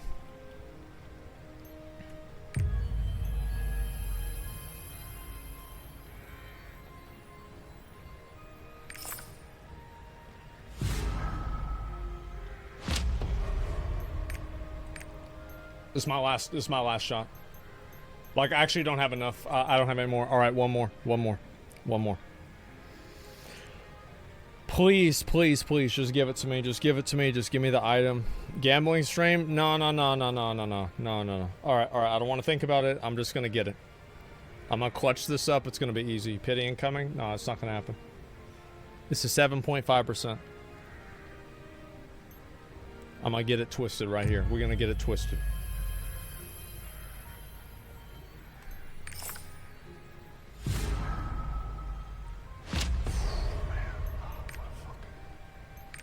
I can do one. I can do one more. It's okay. I do one more. All right. I got one more to do until I run out of stock. I do one more. All right. Here we go. One more. I got one more to do. All right. Watch this. Real quick. Big dick. Come on.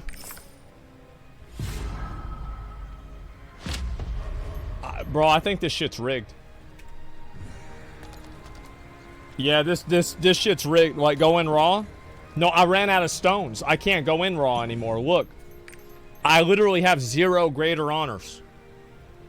Literal fucking 0. But buy more. Shut up, you got a 25 weapon? Yeah. That's kind of true, isn't it? But, like, I wish I had more. Like, that's about it. They're dirt cheap. Check the greater honor prices. Yeah, but I don't want to buy those yet, right? Because I'm waiting to see. I just need to, honestly, I need to buy more gold. Like, I used to have people send me gold all the time in this fucking game. Now nobody sends me fucking gold. I gotta get all this shit myself, man. Like, it's okay. I've got decent gear. I'm gonna do vaulting. I want to get vaulting out of the way, right? I figure, like, as I said, I didn't really know how long I was gonna stream today. I was gonna do anything. So, you drain their gold? I know. Everybody gave me all their gold. Yeah, I'm gonna knock out vaulting. Try to solo vaulting.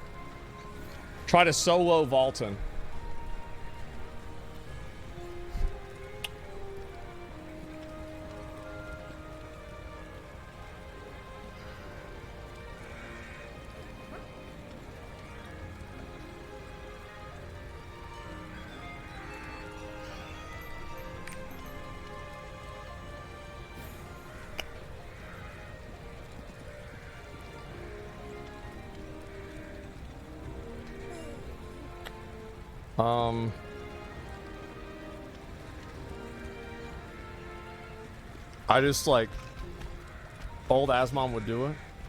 I feel like I can't do it. I feel like I can beat Vaulton easy, but I feel like I can't do it. Like, I'm close, but I can't. Not 6-set Nightmare. Can I at least wait till next week so I have my 6-set, and then I can try to solo it? Can I at least wait until then? Yeah, like, at least give me that chance, right? You don't need it? All right. I'll give it at least a couple of tries, okay? I'll give it a couple of tries. Legion Raid. All right, we'll do normal. We find party. Create lobby. Okay. This is only... All right, we're going to do normal gate 2. Minimum item level 14, 15. Oh my god. I just, like, I feel like I just... Oh my god. Nobody even wants to join. Nobody believes in me. Literally nobody believes in me. There's not a single person that believes in me.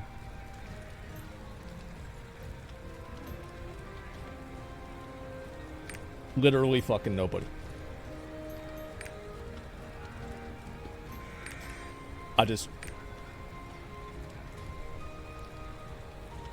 You didn't tell people how much. It's free.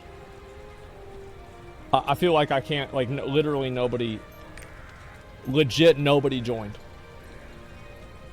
It has to be gate 1? No, apparently not. Put free in title? Okay, but I don't want people to fucking think it's gonna be a good run. 1467. I think he's just there to see what's gonna happen. Okay, all right. We got somebody else. All right. I don't know if I can do this, man. Like, I really don't know if I can do this. I'm gonna do like 3 attempts, and then I'm gonna be embarrassed, probably. Do free carries to practice before real runs all the time. It's fine if it fails. Okay. All right, we need 4 more people. 4 more people that believe in me being able to solo vault him. So basically 4 more idiots. We need four more idiots. You can't start gate 2? Yeah, you can. Why would you not be able to start gate 2? You can't? What's this here? Yes, you can. Yeah, you can. It says I can. You can't? You have to have gate 1 completed first. I don't know. 2 comes after 1. Let me see what happens. Let me see what happens, because like I don't believe you guys. I need 3 more people. We're gonna pull up again. Yeah, 13 hours out. I don't know what if this is true or not. You can do it, Big Dick. I don't know if I can, man. You can't just skip gate 1. I have no idea. All right, let me invite this guy. We need 2 more people. Press enter and see. That's because, bro, like that's because. How does nobody know anything about this game? Like that's because I fucking haven't. Like I don't have 8 people. Yeah, I don't have 8 people. Like what the fuck do you mean? What is this, man? You really good at vaulting? Don't worry so much. We'll see what happens, man. We need 1 more person. We need 1 more person that believes. Is there anybody who believes in me? I didn't think so. Fuck, bro, like, oh my god, fuck, bro, like, it's a situation, man. It's normal mode? Yeah, it's only on normal. Alright, we got enough people. Alright, let's see if it works. Oh! So I do have to do gate 1. Insufficient gate okay, I didn't know that. Yeah, well, like, the thing is... I guess I can try to do this. Alright, we'll do gate 1. Resuscitate left the raid. Okay, we need 1 more person. 2 more people. Everybody's... Bro, can we just do this next week? Can we just do this next week? Let's just do this shit next week whenever I have my set. Like, they all cleared gate 1. Yeah, exactly. Like, I just want to do it next week. It's going to be easy. I'll get my set. I'll be ready to go. I think that's what's fair. Do gate 1. I'll try it next week. I'll do it next week. Let me at least do the hard mode. We're going to knock this shit out real quick, okay? Give me a minute. Got blue balled? That's not my fault. Yeah, that's not my fault at all. 4 sets good for normal. Yeah, I agree. But, like, listen. I'm going to run some ads, just chill. Do this as, like, an outro and just, like, relax for a bit. As I said... I barely even got up to stream today. I'm getting over food poisoning and shit. So I'm gonna just chill and relax for a bit. Exactly our time? Yeah, exactly. And just chill with you guys for a little while and have fun. And that's the way I look at it. See how high you can get in Thronespire? Maybe I'll do that after this. Give me a bit. Hope your ass is okay. I'm chilling, man. I'm chilling. It's just that it was a lot to deal with, okay? Like, that's about it. It was just a lot to fucking deal with. Give me 1 second. You swapping? Love the reactions tonight. Yeah, we had some good videos. I wanted to make sure that I did some actual different videos than I usually do, right? Because like a lot of people, you know, were like critical of like, oh man, like you always do like a Diablo Immortal or something like that reacts, right? And so I was like, oh well fuck, I'll try to do something different this time. And so that's what I figured we'd do. We got to get 3 more people. Let's just get this guy, respected women. What a loser. And we need another support. Let's get another support. Actually, I'll just bring this other bard. Who gives a fuck? And let's see what else can we get. We're gonna get this Gun Lancer. All right, we got ourselves a team. Let's go ahead and get this shit started. Yeah, anyway, let me go ahead and do that. Yeah, we had a good stream today. I had a lot of fun. I did. It was a lot of fun. Tomorrow, I think I might do a transmog comp. Like, yeah. Yeah, that's it. The change felt refreshing. Yeah, exactly. And so, yeah, I think tomorrow we might do a transmog comp, have a little bit of fun, and do that. Yeah, it's been a while. It's been a whole long time. 30 minutes of gaming. I haven't really been into a lot of games recently. Like, what can I say? Like, yeah, I haven't been into a lot of games. Is that weird? I feel like it's kind of not. Give me 1 second. No bother, have a Final Fantasy. I'll probably start next week. All right, let's see here. We got everybody. Get rid of all that. Okay, hard gate 1. Let's enter. Let's do it. New game when? People want to see me play a new game? I don't know. Where's the alpha? It's probably going to be this week. That's what I'm kind of expecting. The game scene's dead right now. I feel like gaming right now for me, it's not that the game is dead. It's just that, like, I don't really have the, like, I don't have the same enthusiasm, I think. And, like, why is that? I think it's because of that, mainly. Metal Gear Rising? Yeah. Conan Exiles, you wear awesome gear with big sword. About Vampire Survivors update? Yeah, I probably should do that. That'd be fun. Burnout with games? Yeah. It's also, like, it's hard to know, like, what people want to see, etc. And I think, like, really, I've wanted to get back into, let me turn this down a bit. I've wanted to get back into streaming WoW. Like, playing more WoW and that kind of stuff. Because, like, it's like new expansion's gonna come out, like Wrath is gonna be out semi-soon. Like, I'm getting excited about that, you know? Let's go ahead. Y'all, we're just gonna do the easy strat, okay? We're gonna do easy strat. So at 30 and 15, y'all run to the bottom. I don't want to hear any crying about it. That's what it is. Yeah, can you control the ads? We just got NFT ads. Oh, man, you better buy it now before it gets more expensive. All right, everybody's in. Let's go. Expansion Hopium is rising. I mean, I hope it's going to be good. Yeah. Gameplay, fuck buying it now. Yeah, you got me playing WoW? Yeah, I love WoW. I mean, like, I've said that many times. Okay. Did the second one not hit him? I'm pretty sure it didn't. Okay. Oops, I didn't know he was gonna do that. Okay, he's about to do the thing. He's about to do the thing. Get down so he doesn't do the thing. Get down so he doesn't do the thing. Easy strat is less DPS though? I don't give a fuck about that. I just want to get this shit done, man.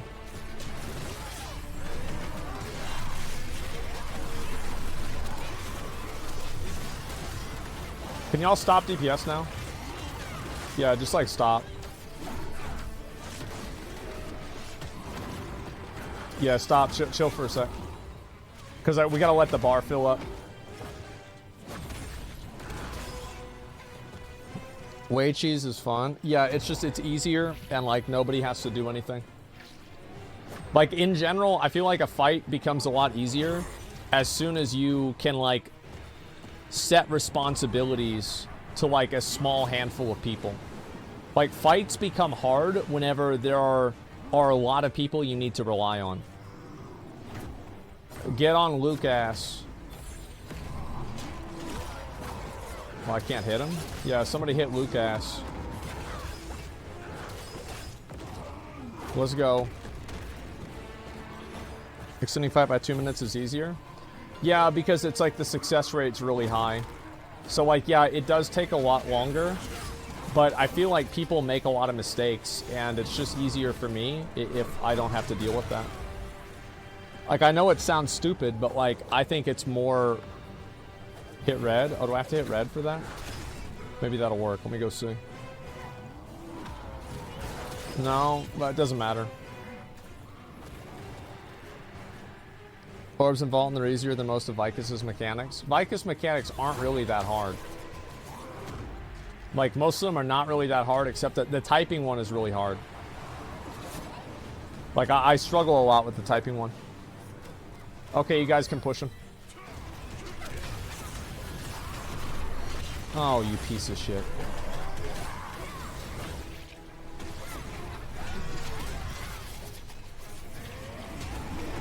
Bro, I hate whenever I don't crit. Like, that's actually so dumb. Like, you shouldn't even be able to do that. Okay. Get ready. Get down there, bro. Like, come on. What are you doing? Like...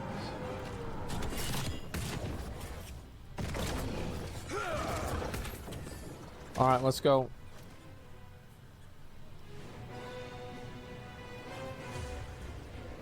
Alright, break that shit. Alright, now we gotta wait again. Yeah, we gotta wait again. I know it's dumb, but we're gonna do it because I don't want to have a wipe. What the fuck was that? Yeah, I always do it right every single time. Yeah, I literally never make mistakes. That's one of the best things about me. It's not the only best thing, but it's just like, it's one of the best things. It's on a list. You tried any of the Monster Hunter games? Have I tried any of the Monster Hunter games? Like, I mean, like, not really. No, I haven't. Like, maybe one day I'll try them out. I just don't really know when. Didn't you fuck up Vicus a lot? I fucked up the last part of Vicus a lot because, like, I have a really hard time typing because I actually don't know where the keys are on the keyboard.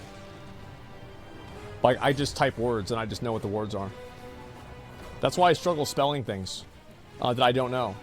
Because like I just memorize like the word combinations, and that's all there is to it. It sounds stupid, but there it is. Keep it up, guys. Y'all are doing great. Hey, where's the Bard? Hey, Bard, come heal me.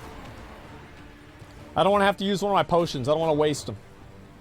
These green potions aren't cheap. There you go. Keep those heals out, man. Keep those heals out on me.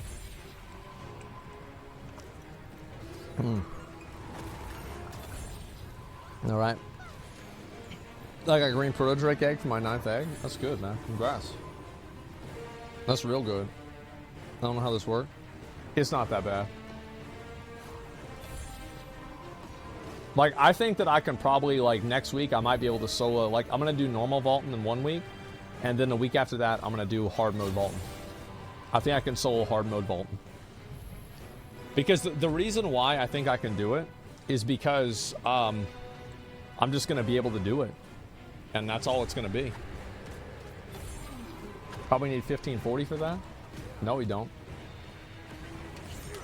You can solo both gates? Yeah, it's just that easy. Yeah, you just do it. You have to counter, though? Yeah, probably. That's the only problem. I'm just worried about getting the counters out. All right, y'all can push. Remember, leave at fucking, how many bars is, fucking 15. Leave at 15 bars. Go to the bomb at 15 bars.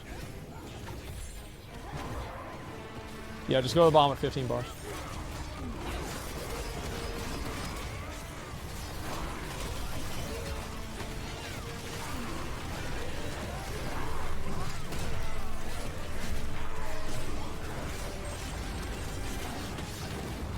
Okay, go down there, let's go.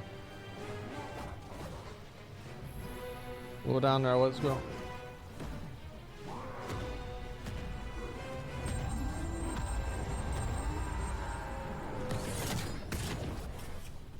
What are you doing? God, you're fucking annoying. Who's that, Zill? Quit fucking around, Zill. Quit fucking around, man.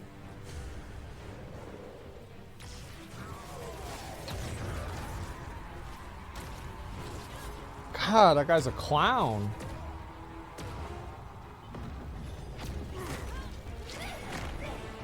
Alright, let's go. Huh? Yeah, what the hell are you doing? What the hell? Oh, he never did that to me before. That's crazy.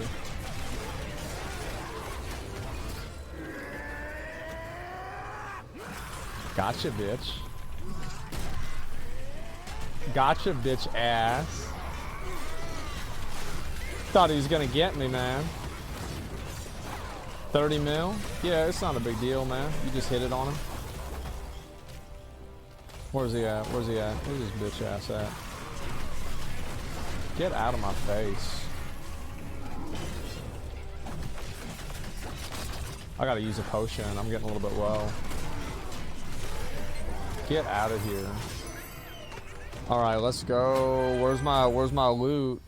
Oh, I got a 100 qual. Nice. Good job, honed. All right, let's get this, and we're going to go to the next gate. Let's get done. Who wants to do the green bomb? Who's about to do the green bomb? Who wants to do it? That's actually pretty cool. Look at that. Look at that ring. That's a ring. I like that ring.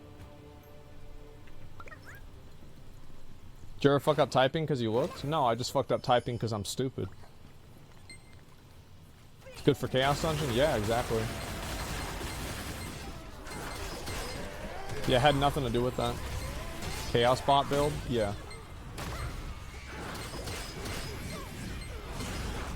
You probably saw it 1 or 2K. Yeah, I feel like that's probably a possibility.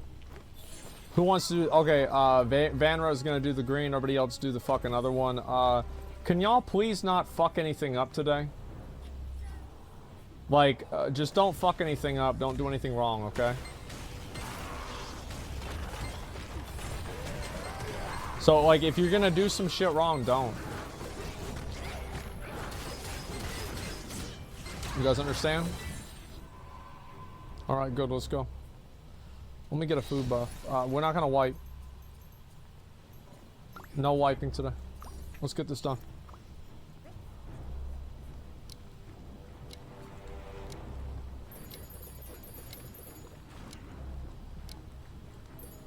Big dick. Big dick.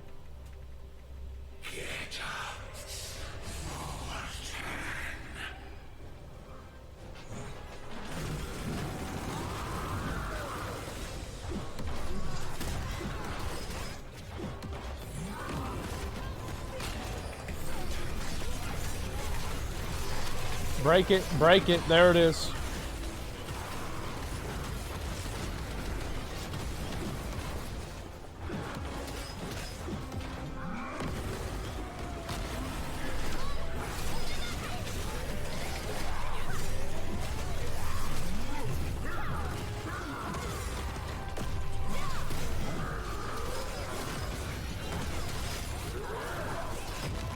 Okay.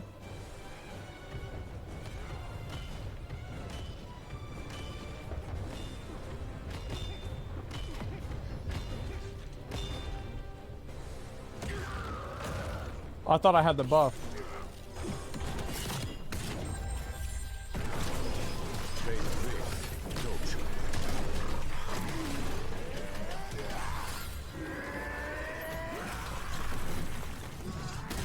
Oh, I hit the wrong one. Oops. That's my bad. I hit the wrong one, guys. That's my bad. Everybody's dead. Alright, let's just kill it anyway. It's no big deal. Yeah, don't worry about it. We just kill it anyway. Yeah, I ruined the pull. That's my bad, guys. It is what it is.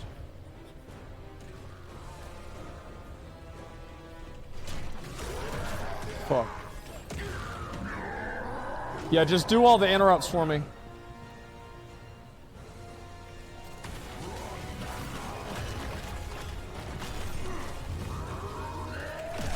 Okay.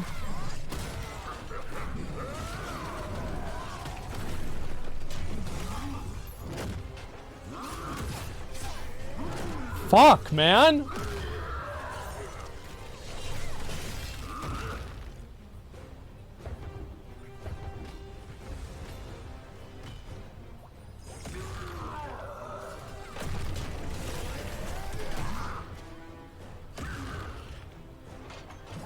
Let's go, let's go. Don't fuck anything up.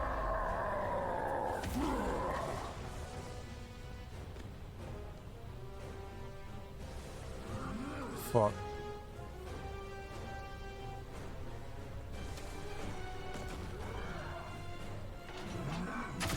God damn it, man.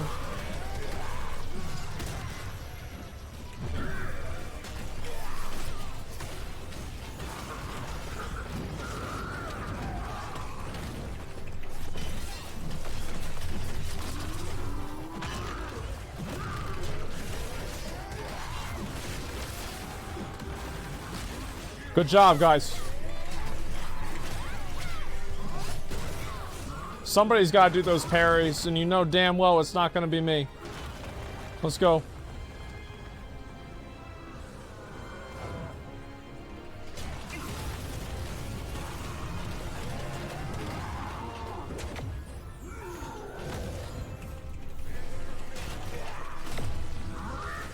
Man, fuck.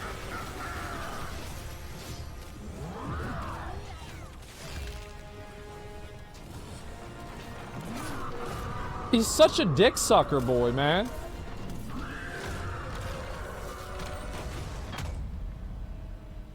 What?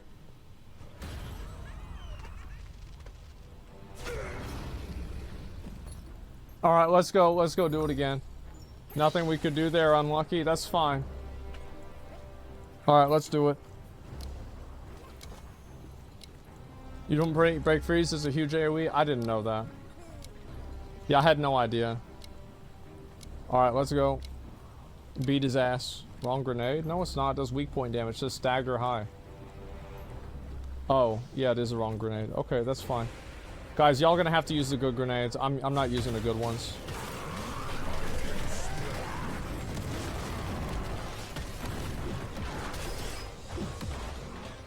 Come on, man. Come on. Come on, man.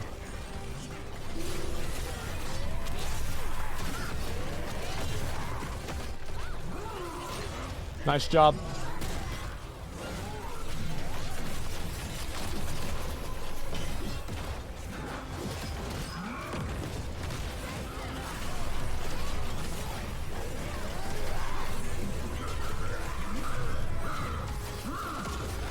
Okay.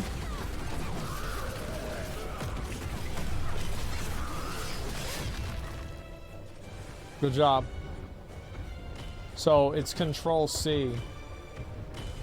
Okay. I did the wrong one. Let him get this last jump out, okay? Oh, I'm stupid. That's my bad.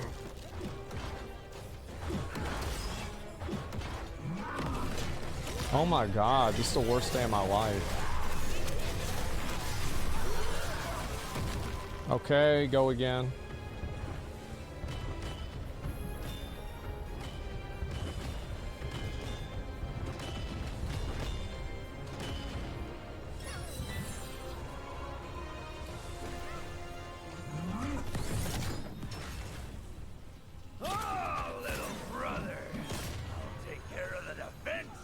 Okay, here we go.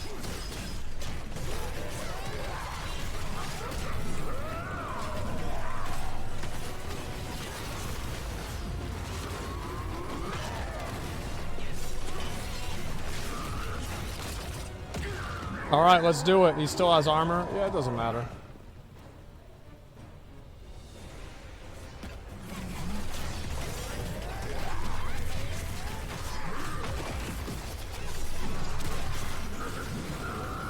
Yeah, who gives a fuck, man? God damn it, man. Like, bro, like this.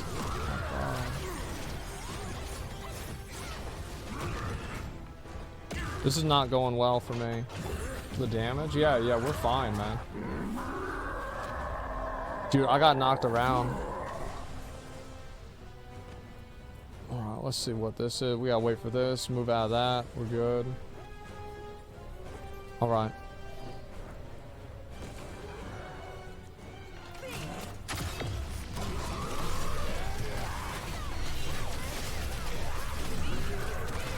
He does take way less damage whenever he has armor. I think that probably has to do with like his the 10% damage reduction. Okay, here we go. Bard knows how it's done. I don't know.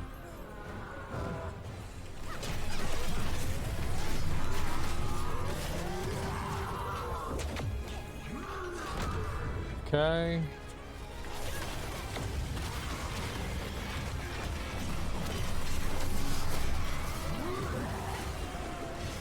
Let's move out. There it is. Good job. Fuck, man. Dude, this is my worst run ever.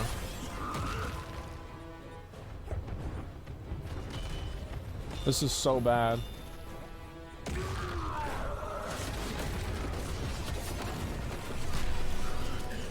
Okay.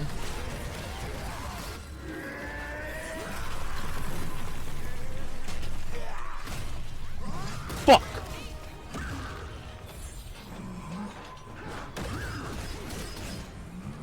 These fools, I'll crush you all. All right, let's go.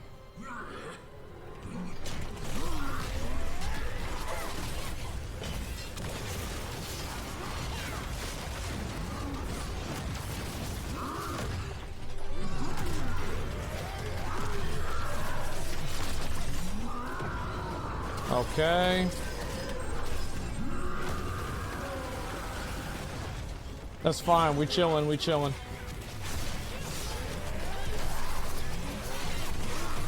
Fuck.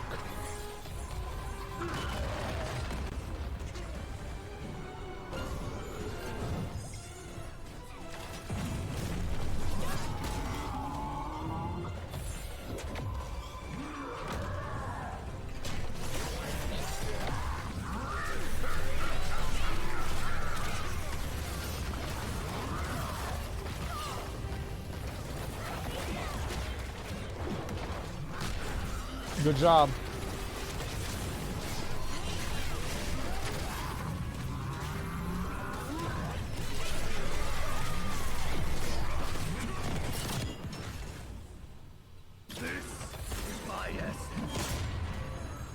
Don't get hit by the boss.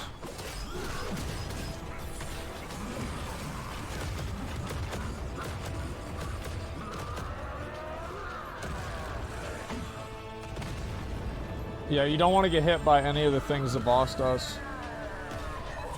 All right, let's go. Let's get it done. Get his ass. Just get his ass.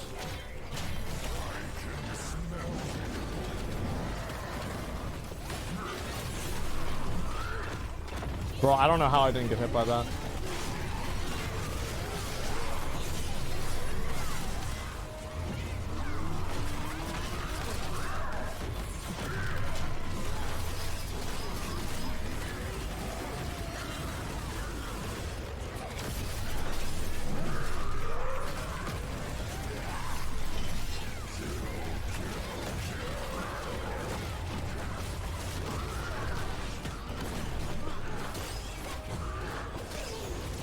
Oh, that's not good.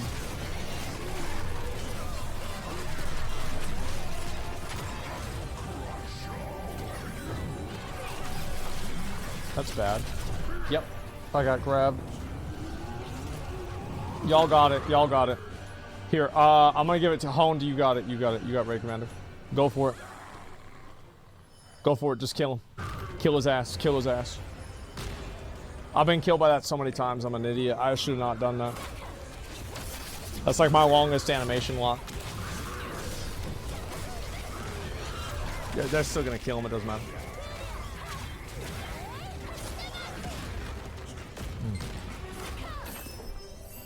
Good job, boys.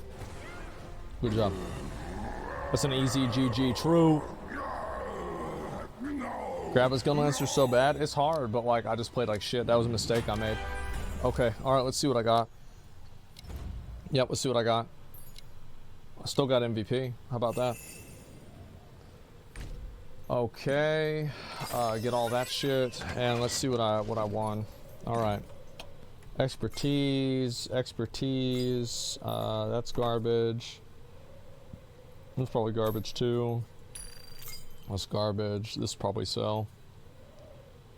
That's probably garbage. Garbage. That's garbage. I already did Vicus. Yeah, I already did it. Yeah, or I would do it again. Master Snasty and Supercharge. Is this any good? Nope. It's trash. All out attack and crisis evasion. Let me guess. Yep, it's trash. Alright. What's this here? Overall visuals of the fight. I like this one a lot more. Yeah, I like this one a lot more than Vicus, personally.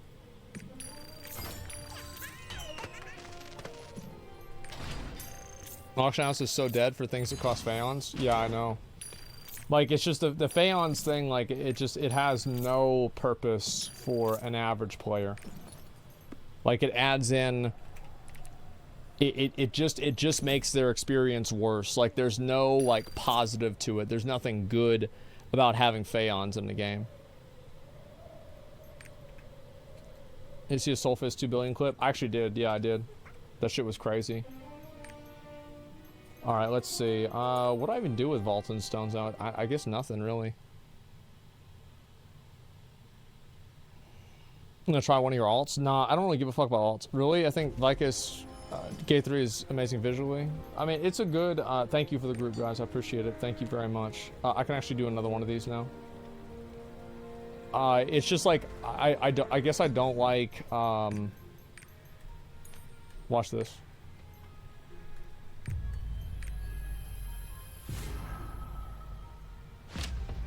Alright, watch this.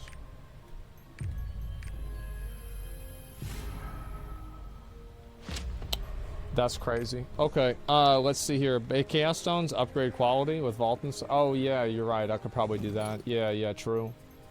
True. Because I already bought that, and so, yeah, it's just Chaos Stones now. Holy shit.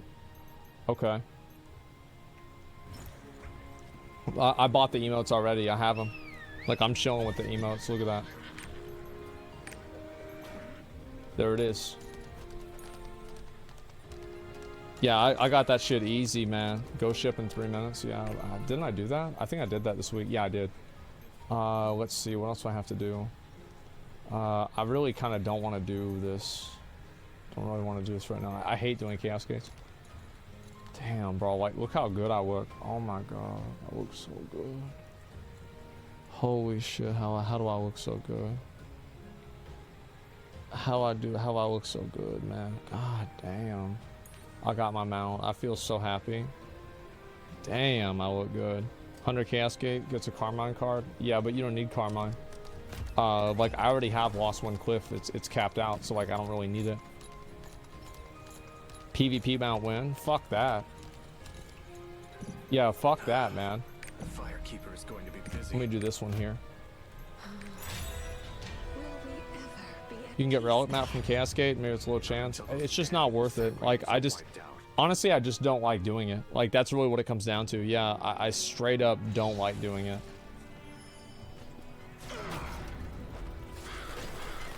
Is that Super Horse you have? Yeah. Do you have breathing issues? Yeah, I breathe through my mouth. My nose is cosmetic. I can't smell shit. I can't do anything with my nose, basically. Player versus Permastone? I don't know. Like, I don't know a lot about Lost Ark's PvP, so I can't really say. Alright, nice.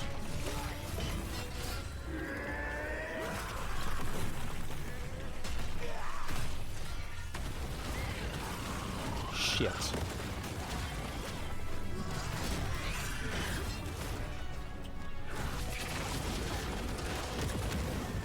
Almost got the second one off.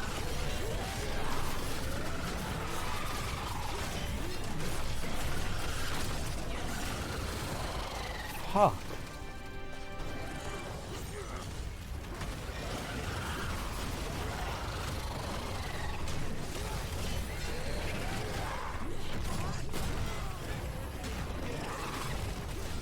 Can I get a nose job, help breathe better? Because I don't give a fuck, that's why. That's the real reason. Like, there's a lot of stuff, like, I could do this and it would improve my life, but it's just not that important to me. I know that might sound bad, but, like, that's honestly the way that I look at it.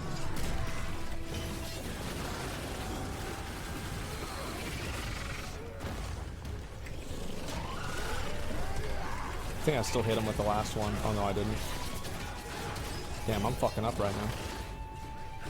Breathing is important? Well, I can breathe fine. I just can't breathe with my nose.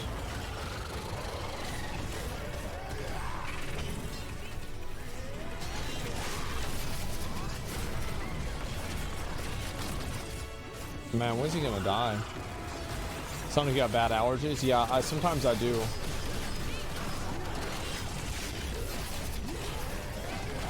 Damn. Damn. Damn. Look at that, dude. Look at that, dude. Is this right? You're gonna be dead by 40? Well, who gives a fuck, man? Like, you're gonna die anyway. Like, I just don't want to deal with a bunch of bullshit. Let me get this done. Why no turtle? Fuck the turtle, man. Fuck the turtle. Let's see here. Better get sleep. You breathe through your nose. Good sleep is important for good health. I just don't give a fuck, man. I'm just glad I got that. Firekeeper is going to be busy. Okay. Let's see. I guess I'll do this one again. I gotta do it twice. I hate doing it twice, man. Turtle's okay. It's not fun. The thing is, like, the turtle is just simply not worth it. Like, that's the fact. Is like the turtle is just not fucking worth it. It's not fun. Like, that's it. Try nasal spray. I just like. I don't know why people don't understand. I literally just don't care. Like, my finger's broken, like, or fucked up. Like, I don't care. I literally just, I don't care at all. Alright, let's go. So I'm bored. Why, brother? Why play the game? Oh my god, we gonna do that again?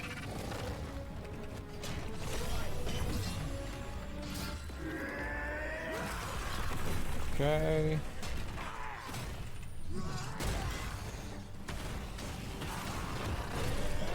What the fuck?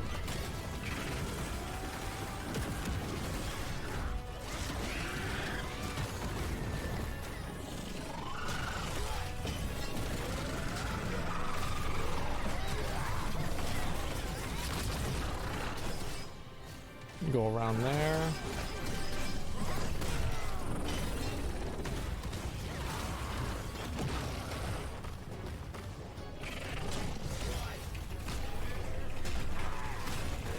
I just hope I get the fucking... I still don't have the thing, man.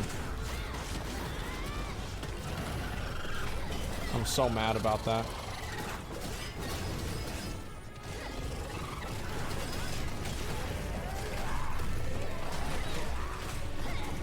Shit. Hit the wrong button.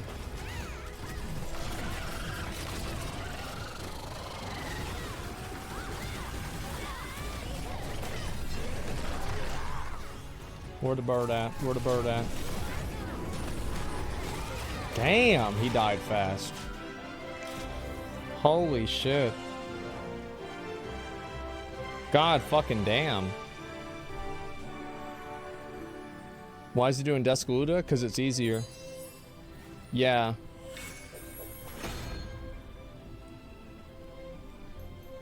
Damn, we fucking beat the shit out of him. Always 44% of damage. Wow, that was fast. Yeah. You can one-shot some of the bosses? I mean, I'm pretty close to it, yeah, for sure. I'll leave this. Got that done. Would you main swap at this point? No, I never want to play another character. Spend twice as long and use battle items on the turtle? Yeah. It's just not efficient use of my time. Firekeeper is going to be busy. That's all there is to it. You got 2 more turtle coins for turtle, fuck that? Yeah, I know. Make sure, yeah, I got plenty of room. You gonna play Dragonflight whenever it comes out? Yeah, 100% I'm gonna play Dragonflight. Why the fuck would I not play Dragonflight? It's like the new expansion for WoW. Why the fuck would I not do that? 100% I'm gonna play Dragonflight.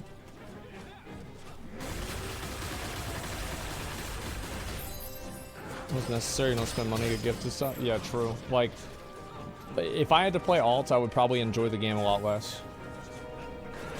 Like, I think the meta of, like, having to play an alt is really stupid.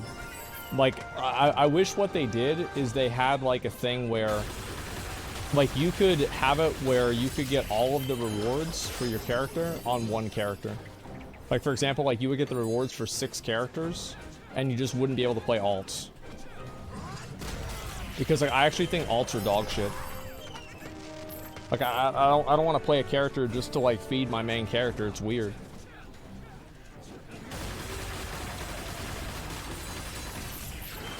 Doing vault more than once sounds fun. Yeah, exactly. Teach their own. I like alts. Yeah, no, I don't think it's anything wrong with alts, right? But like, I do think there's something wrong with making people have to do alts. Like, that's what I really have a problem with. If you like alts, then more power to you. I just think it's dumb that, like, I have to play alts if I want to be, like, maximum efficiency, you know?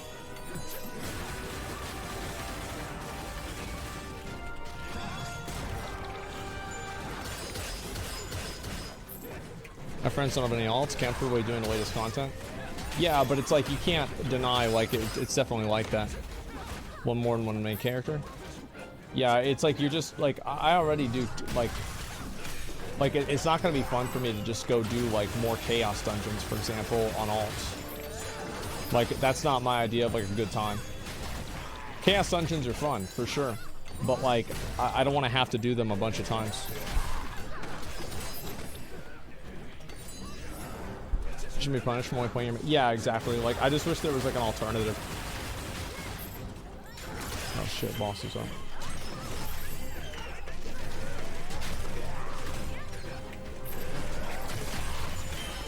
Alright. Sounds dumb and exhausting? Yeah, true. Are you excited to be at this point of Dragonfight for the next 2 years? To me, I don't really give a fuck. If I know it sounds weird, but like, I really don't give a fuck if it's bad.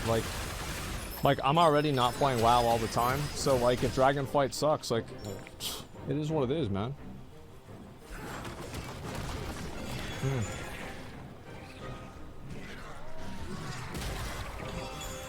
Yeah, I think people, they get so attached, right? They care so much about the game being good or whatever. Like, I want the game to be good a lot, but I'm not gonna get like so invested in it that I get stressed out, you know what I mean? It's also kind of boring without a good MMO. Crit players, talk to Lost Ark devs, add your idea and feature QOL. Yeah, I just don't think that would ever happen. Like, yeah, that's what I'm saying. Like, I wish there was a way you could just like say, okay, I'm not going to get any rewards on any other characters today. I want to get all of my rewards on one character. So it's like it would only be effective, like let's say it counts for like 6 characters. So you'd be able to do like 12 Guardian raids on the same character, rather than like having to like go to a bunch of different characters and do it. Glad you moved on from stream WoW. Only stream WoW? Yeah, I mean, like, I don't know. You can't just take some more time. I mean, that's not what I'm saying, man. I wish they had that for mount farming in WoW. Yeah. That's more efficient. Why play alts at all? Well, maybe you enjoy the gameplay. And, like, that's the thing. It's like, if you only played alts because of, like, the game design, then maybe it's bad game design. You know what I mean? Like, I would say that's bad.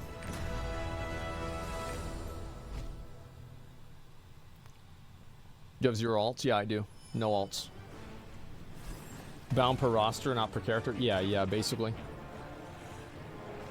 I think you should be able to play alts. Like, alts are cool, but I feel like they're too incentivized. It's almost like I feel like you have to do it if you're free to play. Do you like Fall Guys? Yeah, you know what? I'll play Fall Guys after I finish this. It's a good idea.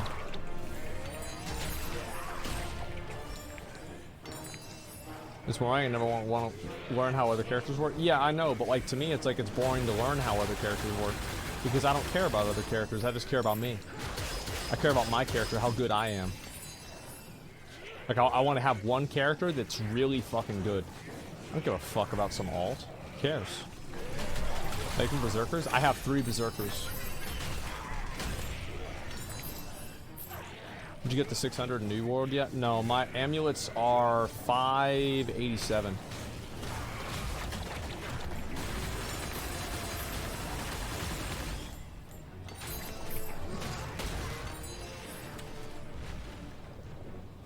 Are you not enjoying Destroyer?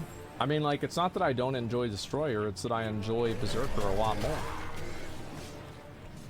You see what I'm saying? Like, I don't know. Like, I guess it might be weird for like non-alt Andes to like, or alt Andes to understand this, but like, yeah, to me, I like playing one singular character and only playing that character, and just like being really good at that character.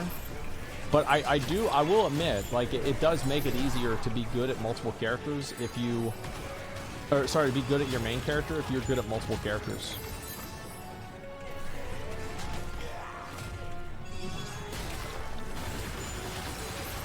Yeah, I'll definitely grant you that for sure. Name a single Korean MMO that's not designed this way? Well, why does that matter to me? Like, I mean, I'm not Korean. Like, I don't care what other Korean... Why is this like... It's like you release a game in the West, and it's like, how's that a surprise? Like, people in the West, like, play the game differently. You know, like, that's not... I don't think that's really a bad thing. It just sounds weird. It's like a Korean MMO has to play this way. Why?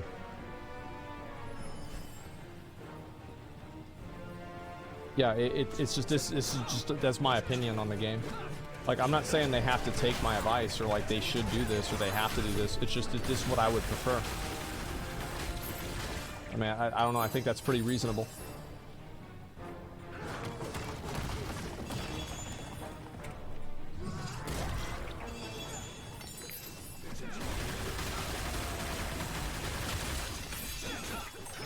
Also, performance way getting stronger at the game. True. Vampire Survivors in 3D. Yeah. Remember, there's some that enjoy alts. I think there's. Don't you see like what the? Don't you see like what the logic with that is? Like, unless you provide unique rewards to alts, people won't play them. I feel like if the only way to get people to play alts is to provide like exclusive rewards for playing them, maybe people actually don't like playing alts. They canceled the loot box? For what?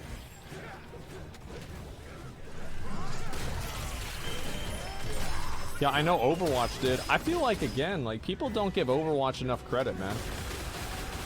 Like, they're getting rid of loot boxes, and they also are bringing the game out for free for PvP, for Overwatch 2.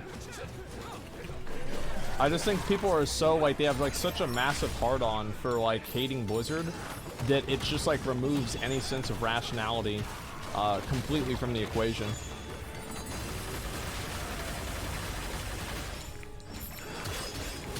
Hope being able to have more than one main. Yeah, that's good. Like, I shit on Blizzard all the time, but like, I think it's like shitting on the game like becomes like less meaningful whenever you just do it all the time. You can't settle for the minimum? That isn't the minimum. Like, this is it's a tremendous change. Yeah, it's a tremendous fucking change. What do you mean the minimum? That's garbage, garbage. Man, why get everything that sucks a big fat dick?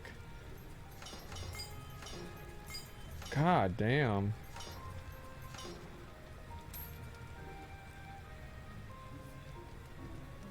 It's like, I wonder if this would sell, like, driving hit and quick prep at level 3. Probably not. Nobody fucking buys level 3s, do they?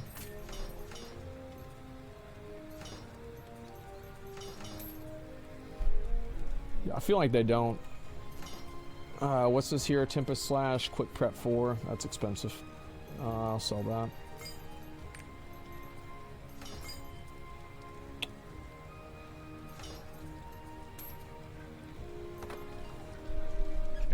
Level 3 still sells for a couple hundred. Why streamers like you never agree with no one?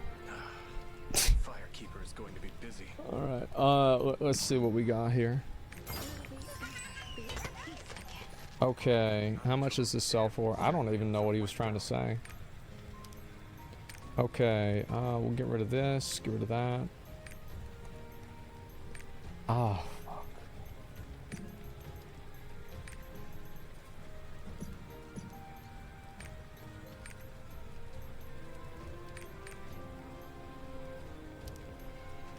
Why stream man don't agree? Yeah. No, I think I agree with the chat a semi-regular amount of times. Wow. Why is this one so expensive? Oh, it's got 2. Yeah, that's good. It's like 500, dude. I remember buying these for like 5,000.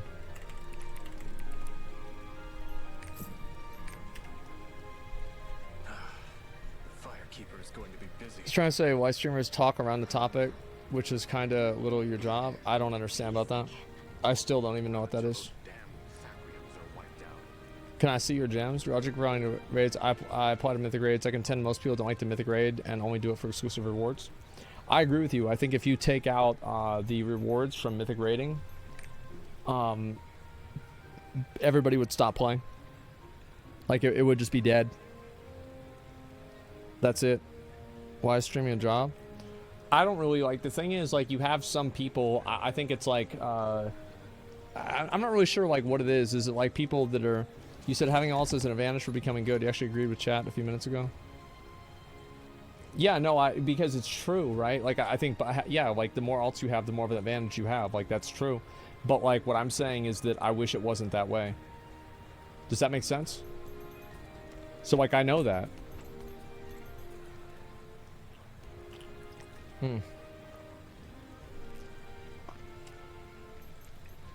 We're not able to do it your way. I hope you understand it.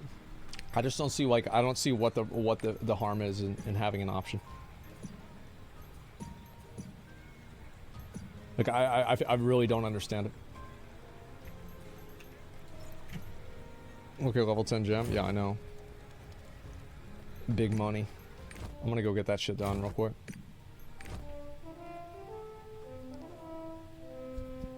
Giving player options for alts, designing a game around alts is different. Yeah, it's common sense. What's the strat to get the roster level up? Just fucking do it, man. Let's see this. Get that done. Set sail. Alright, maybe I'll buy something good. People should be rewarded for their time. You want to take that away? Yeah, I think so. Like, I think sometimes it's a good idea to take it away. Like, that way people don't feel like they have to do something. Like, just because people put effort into something doesn't necessarily mean it's good. Yeah, I mean, like, you're not gonna... The thing is, like, you're not gonna get me in, like, one of those little traps, man. Like, I got no problem saying what I think.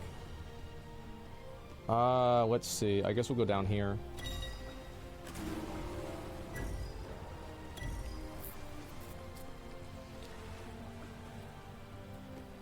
What do you think about Lost Ark and launching another ones? That's nice. Destroying level 4 gems in gem library for the changes coming in a month or two? No. I'll just get it whenever it comes out. Already arguing with chat? Bro, it's the outro. Like, this is my opportunity to argue with chat. What do you mean? This is my chance. Fuck off. Let me enjoy it.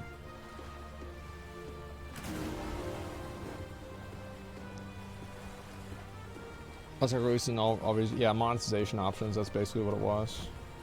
Just try and go down here. Okay, so let's see. So I gotta go up this way. Is that right? I gotta go this way, and then we go up to like right here. Yeah, that's good enough. Have you tried the Relic PvP events? Nah, I don't care about PvP. Do you think loot box is okay for non-PvP games? No, it's gambling, man. This shouldn't be in the game. It shouldn't be in any game. Shouldn't have loot boxes in any game.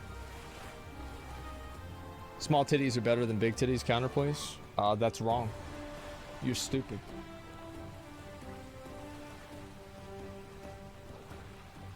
How about that? Like that, huh? You fucking idiot. Yeah, that's a ban. True, bro. True. How far are you in Attack on Titan? It's like once they captured that one Titan girl, and then it stopped. I stopped being able to watch it on Netflix, and now I've got to go over to Crunchyroll, I think, and watch it. This commercial about gambling, like real shot gambling. The thing is, like, listen, gambling is a huge part of like American culture. It is. It's huge. Give you a pirate site paying for anime. It's just simpler to like. It's like $5 or something. It's not a big deal. How much of Fist of the North Star have you watched? A pretty good amount. Yo. What up? Bruschetta is just ketchup on toast. Peace. I don't know what the fuck that is. So true. True, true, true. Tell us your thumbnail skincare routine, please. Bro, you want to know how I get my skin so clear? I never wash it, ever. That's why I don't have any wrinkles. Like, all these people, like, I feel like the more that you fuck with your skin, the worse it's gonna be. Just quit touching yourself, man. Quit touching your fucking face. Don't worry about it, man. You're gonna be fine. Asmongold is basically a caveman? Yeah. Zero sun exposure? Yeah, never go outside. Never leave the house. That's it. We all know it's because you're a vampire. True. Assuming less stressful stream, you beat yourself. Yeah. I know some people were, you know, upset about like some of the things I said. That's just the way it goes. You know what I mean? Like, it's just the way it goes. And I try not to really get like too wrapped up in like the outcome of like somebody's opinion. Because like everybody's gonna have like their own opinion about shit, like whether it's good or bad. And if you spend a lot of time like trying to get that opinion and trying to win over their opinion, you just lose. Like you're like, these people now control you, they own you, and so I don't want to have that happen to me. 31 at 50. You should have miracles right now anyway. I'm gonna tell you guys something. Like, a lot of the people that I grew up with, like it's so astonishing to me to see some of the people I grew up with, because like they look way older than I do. Like, my hair is fucked, right, because of like my receding hairline, which sucks a big fat donkey dick. But that's only one thing. What's this? Half moon mask. Fuck that shit. Yeah, he doing the maps? What are you trying to make fun of me for the maps, man? Fuck off. Gotta get right in there. I'm younger new, but I got gray. Yeah, I have some gray hairs. It's annoying, but whatever. I don't like it. You having a midlife crisis? Not yet, no. You'll know I'm having a midlife crisis whenever I buy a motorcycle. Smoldering ice. Fuck. Okay, there it is. I'm 47, I just started getting gray hairs. Yeah. The thing is, for me, like, I actually don't have, I don't have any, like, it's weird because like, I've got food poisoning like twice this week. But, one, it was like way worse than the other though, like, realistically. But other than that, I never really feel like sick or anything. Yeah, like, I never like feel any, like, I never feel sick or really tired or whatever. I also, this one's good. What is it? I'm not gonna get into that too much right now. Like, there's just always some crazy shit going on. Let me see, is there anything interesting? Yeah, it's just the same bullshit. I'm not even worried about it. Okay, let's get this done.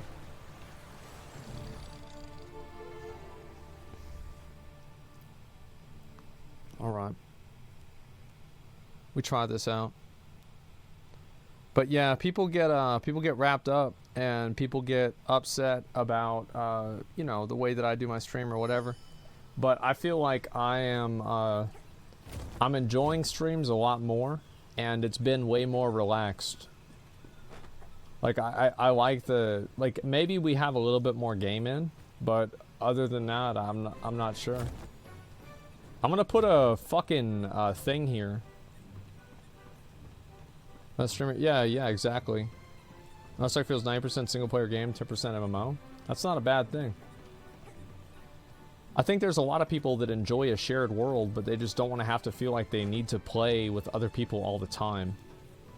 That's very common. Actually, I think it's more common. Brother-in-law has an uncle that bought a wife from Philippines. You know anything about that? I need to find out. Somebody's got to clean this house up. Let's see. We'll put on save this location. All right, we're good. I picked her over the other girl because she's hotter. Like yeah, that's about it. There we go. Oh yeah, she's a drug addict. I forgot about that. But she's hot, so it's okay. Other girl's a monster. Yeah. You need an alt to unlock the other character? I thought you could just do it after you got the first one maxed out. Yeah, the intros and stuff like that, like I like doing it. The reason why I like doing it is because it's very relaxing to me. Like I don't have to worry about like I guess like a game, like being good at a game or not. Like I can just fucking chill and talk. That's why I like it a lot. We stream Dragonflight Thursday Alpha? Nah, bro, I hate that game. Hell no, I'm not gonna play that shit. Also give you time to get in the right headspace. Yeah, true. There are no games to stream to. Yeah, it's like I mauled over that Cuphead shit pretty hard. I got really mad. Yeah, there's no way. She's definitely not as hot as this one. Like, it's not even close. Okay, let's see. What else do I need to do? What's with the haters in your subreddit lately? I feel like that's all gone. Like, I just look and see. Yeah, like, that's pretty much done.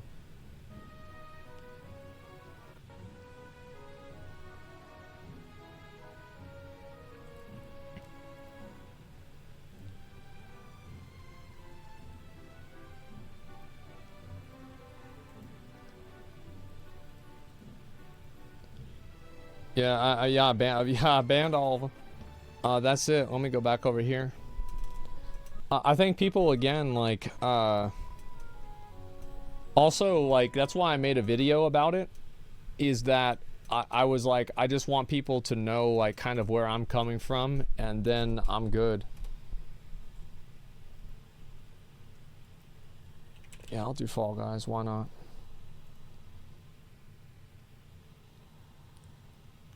The beatings continued until morale improved. Yeah, it did, and that worked. The thing is, like, all the time you'll have people that try to tell you what to do and how to do it and who to be and what to say and how to say it. Man, fuck that. Like, fuck that. Like, it's just, at the end of the day, like, you can worry so much about, like, what other people say, and, like, I don't like it. Like, I definitely don't like it. But I think that more, I would not let that change what I do, because if you let that change what you do, then that's all you get to do now. Saying no one should be held accountable by anyone but themselves. Well, the thing is, like, accountability is, like, you should be held accountable by, like, the law, right? If you break the law or something like that. But, like, really what you mean by accountability is, like, just talking shit on Reddit. Like, this is not accountability. Like, get the fuck out of here. Accountability. Like, what kind of accountability do you want? Yeah, accountability. Yeah, something you don't like. Yeah. It's weird. People think that. You can host matches? I'm just playing games, man. And the bodies. Fucking, yeah, just fucking destroy these kids. Or does someone tell you a thing that's something that don't makes you happy or healthy? Guys, it's not that complicated. Like, what like, it's really that simple. Like, I mean, I think that a lot of people might not really get this, but like I goof around a lot, but I'm actually like a very I'm a very relaxed person. Like, I get anxious easily, but oh man, they put me in the back. Fuck, man.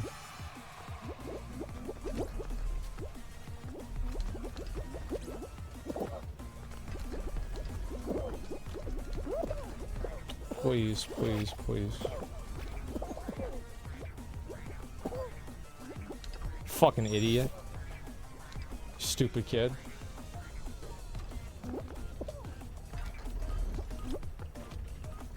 I'm kind of worried in like 2 or 3 years, Fall Guys might die off. Well, actually, no. Like, it's the opposite now that I think about it. Like, I think Fall Guys is going to be like the biggest game in like 5 years or so. Because like now that girls can't get abortions anymore, there's going to be a bunch of kids coming out playing this game now. It's going to be the biggest game in the world. It's like invest in that shit right now. I'll go to this one. God damn, this shit's a joke. Come on, man. Stop, you fucking idiot. You fucking moron. Come on. Bro, come on. Stop, man, no. Stupid fucking kid.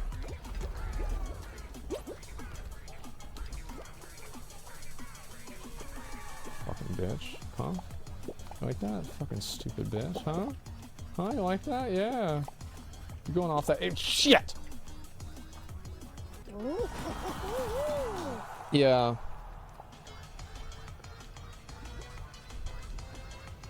Now creator mode whenever they grow up, I think? Yeah, exactly. He got around me, man. Can't believe that. I miss this game, dude. Yeah, it's a good game to play, like, whenever you're not really paying attention.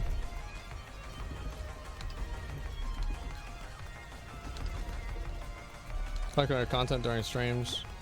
Georgia. Yeah, I mean, the thing is, like, people watch my stream primarily like a podcast, pretty much. And I like that. I think that's good. Did you ever play Gang Beasts? Yeah, I think it sucks. The game's fucking garbage. Like, I had to play that with, like, Mizkif and them for OTK Game Night. Holy fuck, what a shit game that was. Well, guys, 2 gonna generation new gamers? Yeah, exactly. Yeah, this one's a lot more fun, I'd say. It sold 30 million, that's amazing. Yeah, well, you know what? Cigarettes sell billions. So I think cigarettes suck, too.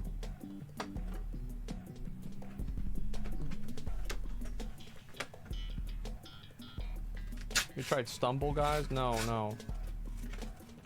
What the hell is this? Just fucking let me play the game.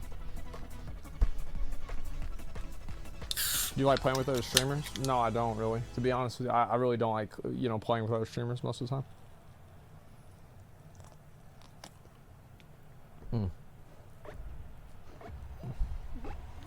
I'm not really a very social person. You see, anytime that I do, like, any sort of, like, social activity, it's always fucking weird. Come on.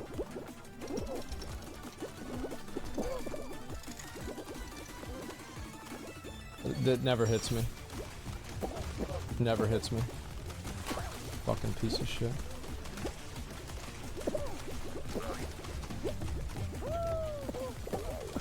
Okay. I swear to God. Well, I should have never even said that.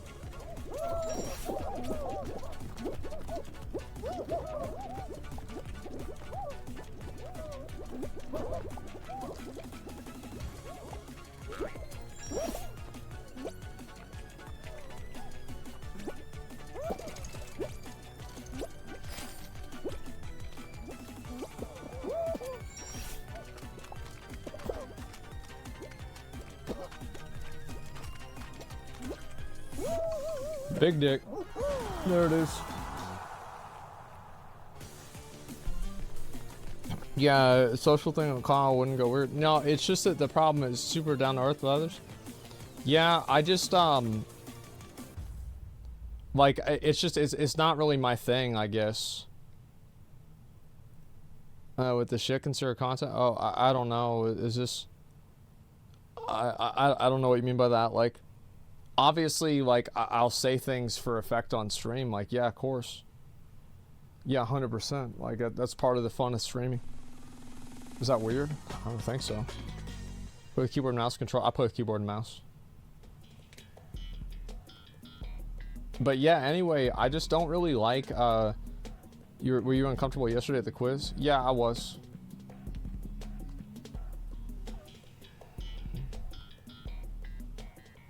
Worst map? This map's fun. That's entertaining. Oh, that's weird. Why no controller for Fall Guys? Yeah. Wait, I've never done this one before. Wait, what the fuck? Don't get knocked out. Wait, what?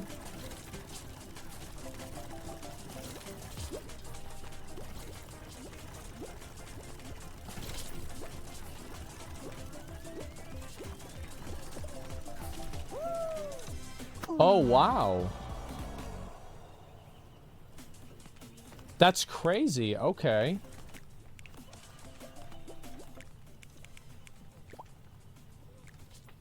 Yeah, that's nuts. I got destroyed.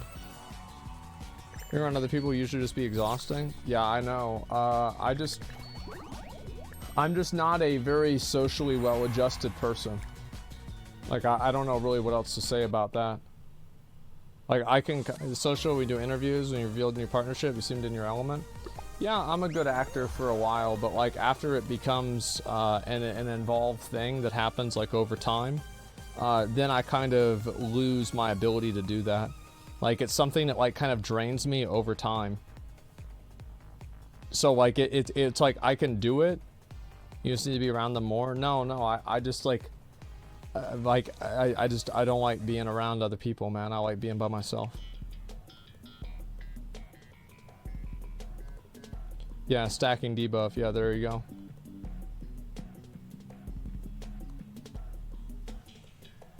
You say you're introverted, you feel drained by social stuff, needs to be alone. Yeah, definitely. Me some autistics. I have a label, but I've explained it in my life. Yeah, maybe. This one of the Game Awards you came across is probably the most genuine. The Game Awards. Oh yeah. Guy can win on stop next to you is super draining. Well, it's not that. It's just that, like, for me, whenever I get, like, I don't know. I don't know. Like, I don't know really how to say it.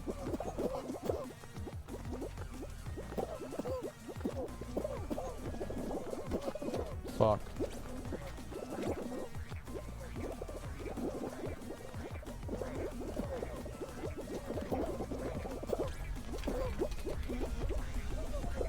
Idiot.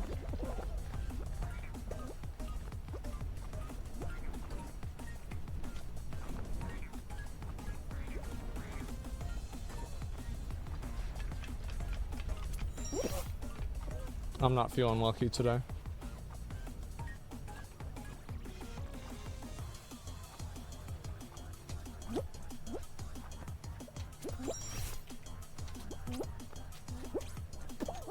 Damn, I didn't think I was that far away.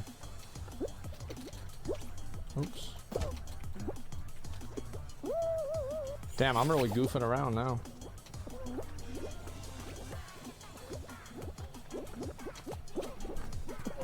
I was close.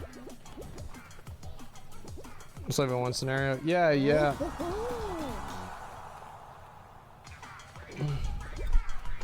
Extroverts get energy being around others. Introverts lose energy being around others. Yeah. Yeah, it's just like I put myself in positions like that a lot, and it ends up being like unhealthy for me a lot.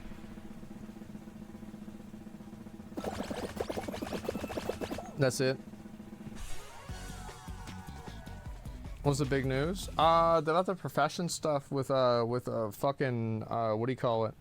Dragonflight. Have a lot of extroverted friends. Yeah, people always try to get me to do stuff. Like, I never want to do anything. I don't know if that's crazy, but like that's just kind of my personality. What'd you do with the old chair? It's literally just sitting downstairs in my living room.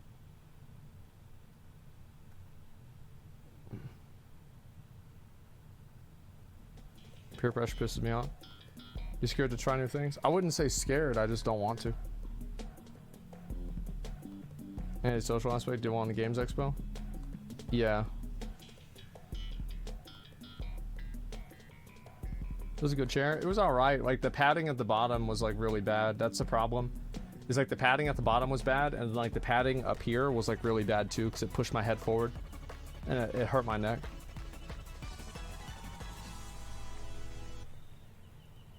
Comfort zone too strong. Yeah, I like being comfortable, for sure.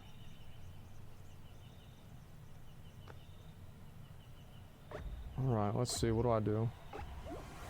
I'm gonna just go in. There it is. There it is.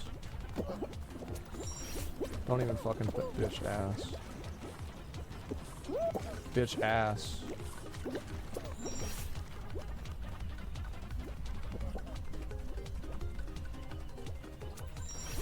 Easy. Easy. Easy. Easy. Okay.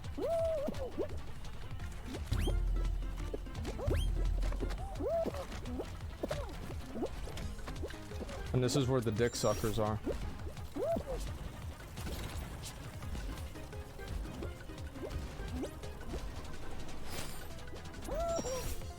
There it is.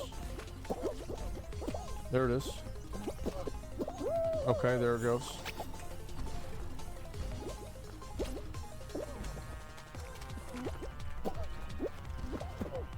Okay, I'm gonna lose.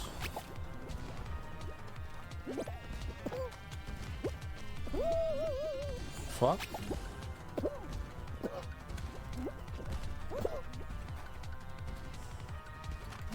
Ooh. Ooh, man. I almost got there. Auction off the old chair for charity. I don't want to do that. That's weird. Like, I don't want to do that. How do you feel every day when it comes to the streaming part? Sometimes I get nervous about the stream, like not knowing how well it's going to do or what people are going to say or what's going to happen. Take a young personality test. I don't know. Like maybe I'd do that. I would take a personality test on stream. That'd be fine with me.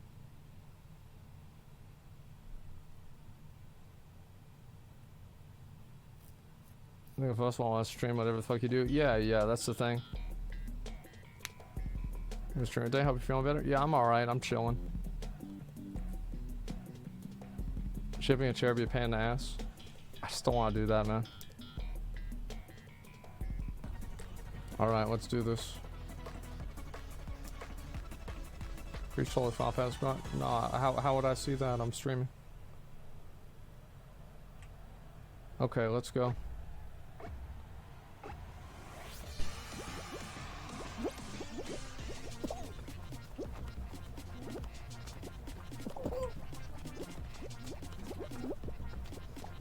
I never lose this one. Like, I'm actually 100% confident about winning this one. Yeah, I'll do a personality test. I'll do that tomorrow if you guys remind me.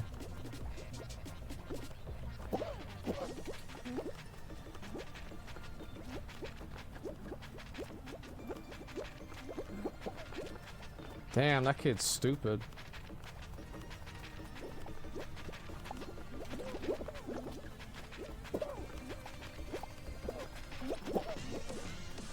I've never been knocked out in this game before in my life.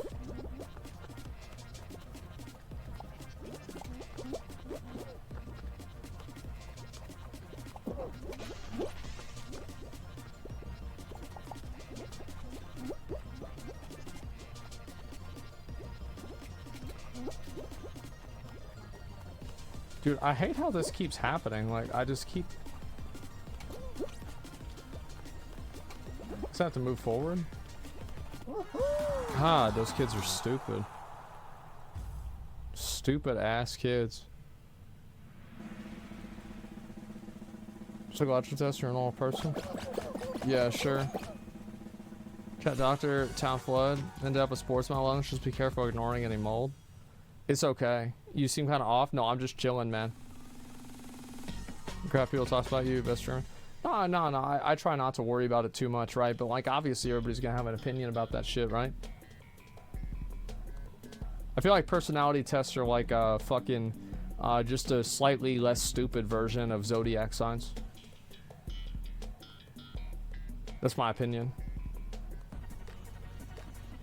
Yeah, I don't have a lot of Grab and hold on to a penguin. The fuck?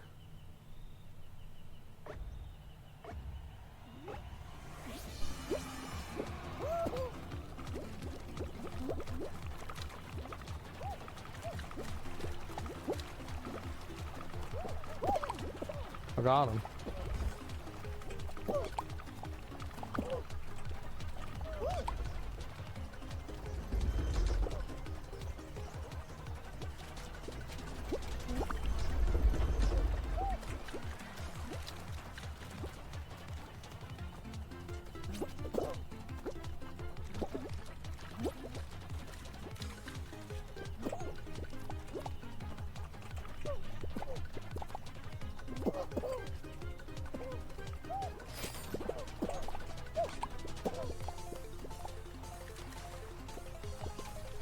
I'm lagging, man.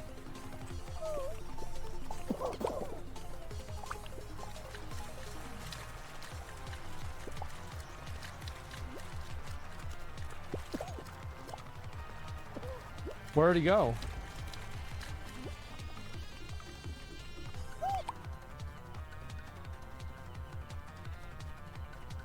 Got his ass. Got his ass. There it is. Compartments and labels. Yeah, I'll try it. Why does your guy seem to be moving slower? I don't know. It's a microtransaction I didn't buy, maybe. Okay, let's go. Last level.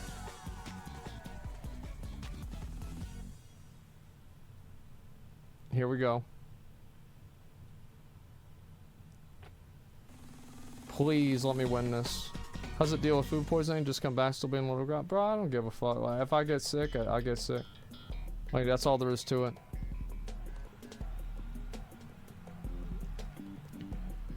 Most pay-to-win games already have personality tests. Yeah. Alright, here we go. Let's see if I win this shit.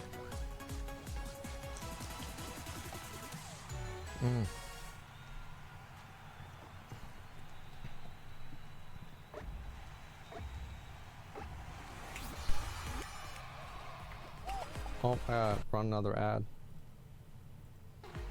Okay, here we go. Bitch, fuck off.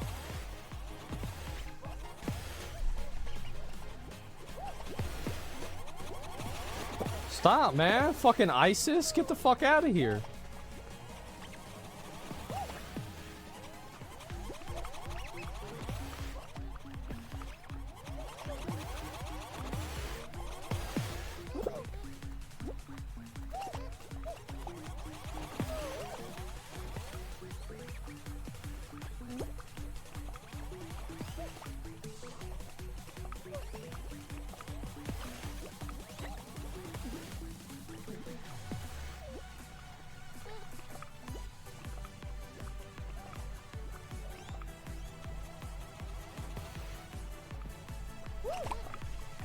That's what I thought. That's right, bitch.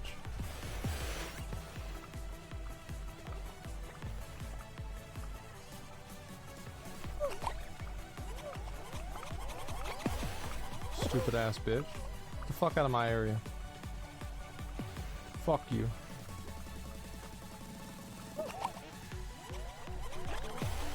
Stupid ass. Get the fuck out of here. What'd I tell you?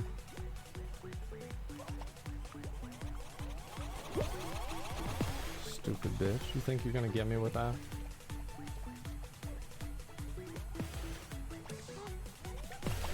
Oh my god. I didn't think it'd hit me from there. I did not think it would hit me from there. Fuck.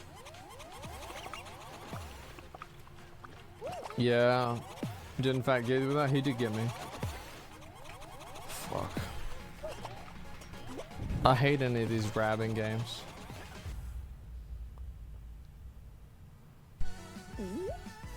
The thing is, like, I'm always bad in like the PvP ones at the end because like it requires me to like react to something. And like, I mean, like I'm usually like mentally AFK all the time. So like it's hard for me to react to stuff because I'm not really paying attention.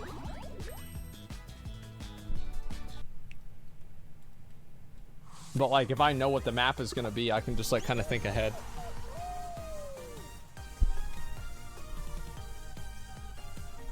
You watch stuff every day? Yeah, that's different. I'm always mentally AFK? Yeah, exactly. Autopilot mode's such a thing? Yeah, it's like, that's the thing is like, I don't really ever, like, that's why a lot of the games that I play are like just like slow games, because I just don't really, I don't really think fast. You like sushi? Bro, I don't eat fucking sushi. Fuck no, I don't even really eat fish. Why the fuck would I eat a fish if I could have a steak? Does that make any sense? Like turn-based games? I just think they suck. They're boring to me. It's too slow. Yeah, it's like that's too slow.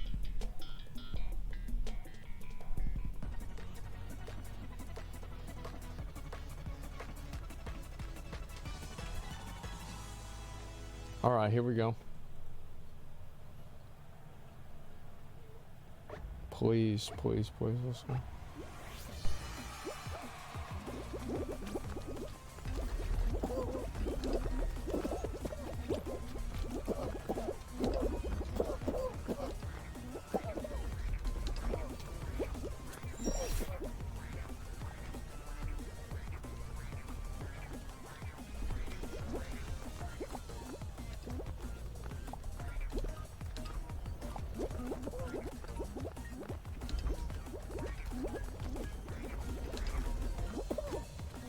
I'm gonna get fucked. I'm gonna get fucked in this game.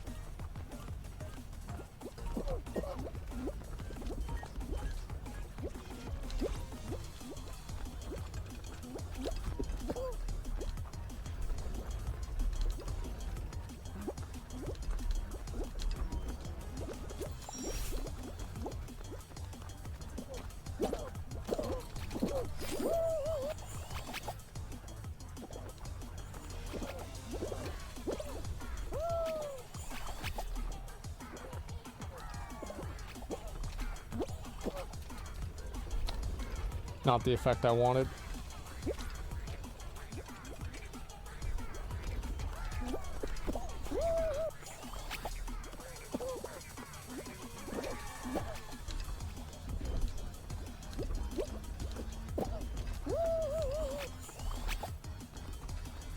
God, I hate this shit.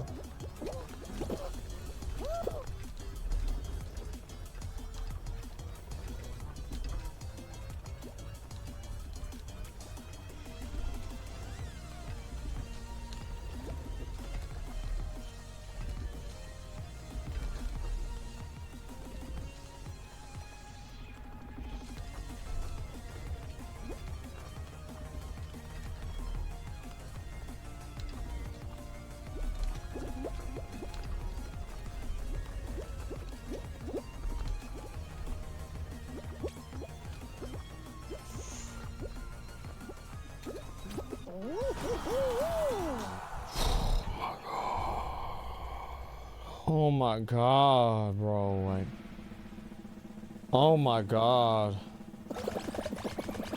I hate that one so much.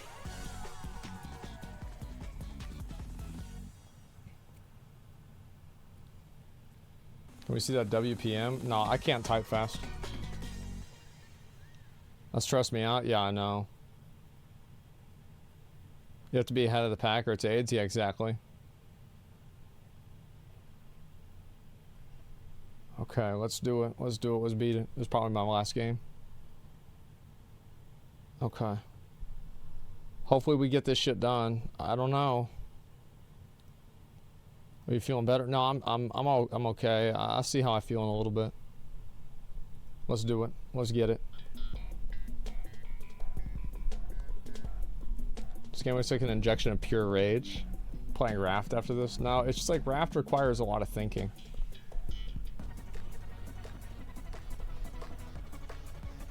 Okay, here we go. Play Devil May Cry 5 games before 5. I'll probably just play Devil May Cry 5, I think.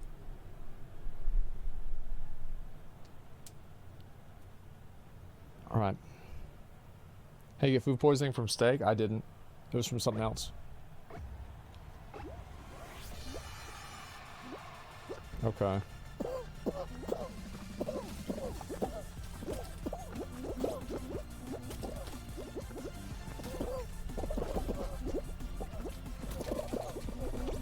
Piece of shit.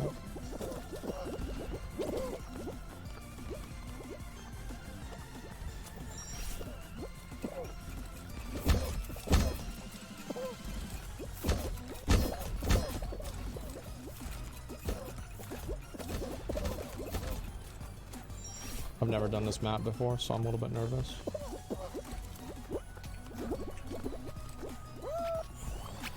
Actually, yeah, I have.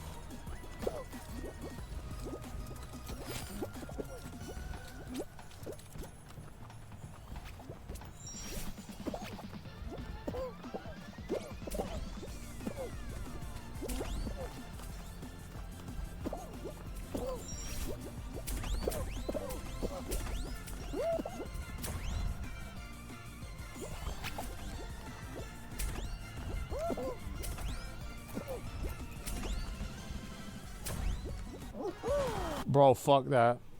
Fuck that. Fuck that, bro. How do you cook your steak? I like my steaks well done. Yep. Well done steaks. You're kind of too close? I know, man. This is a bad game. Yeah, I don't like to, no, what? No, I don't like it. Yeah, I like my steaks well done. Okay, I know how to do this one. Beef jerky? I love beef jerky. It's delicious. Here we go.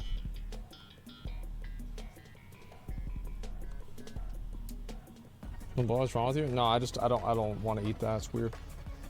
The texture and mouthfeel of it is just very off-putting for me.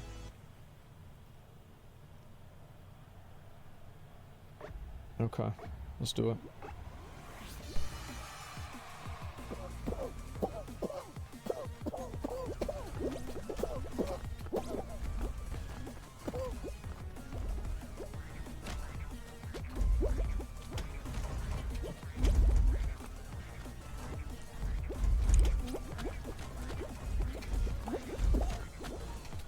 Oh, it doesn't work that way, okay. How can I not grab onto that? The fuck?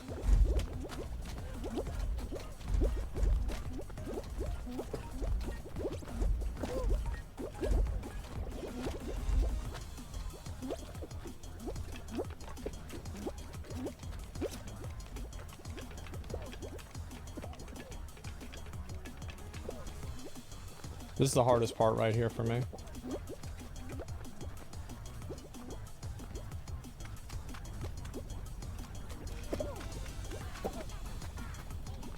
Oh man, I bet it was fucking set up for that. Shit.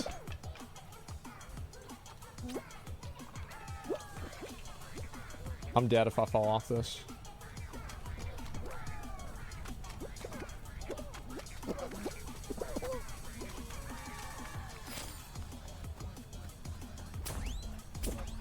That's it, I'm done.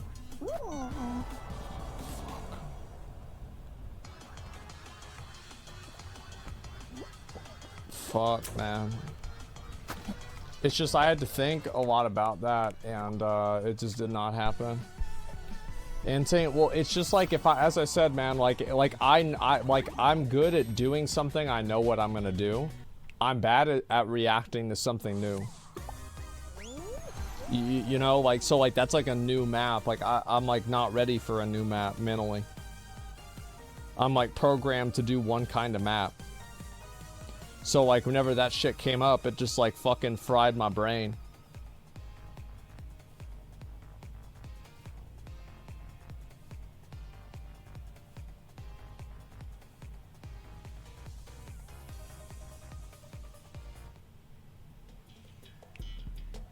I'm just looking at some shit on my Twitter.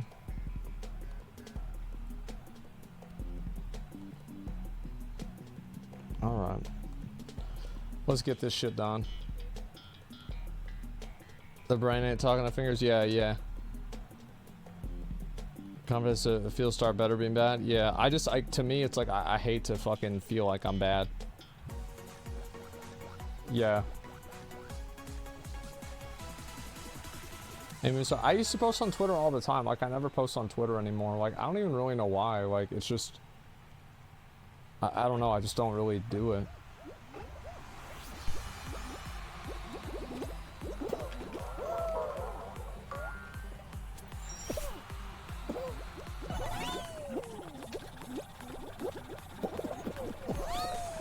Fuck.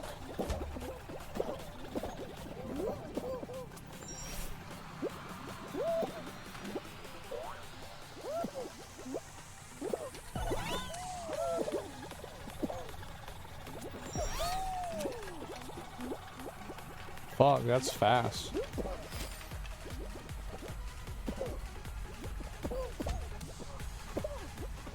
Can't get around this.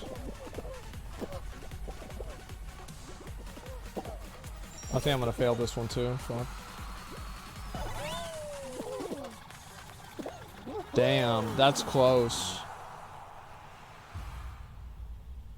Yeah, it's just like I get messed up with those spinny things.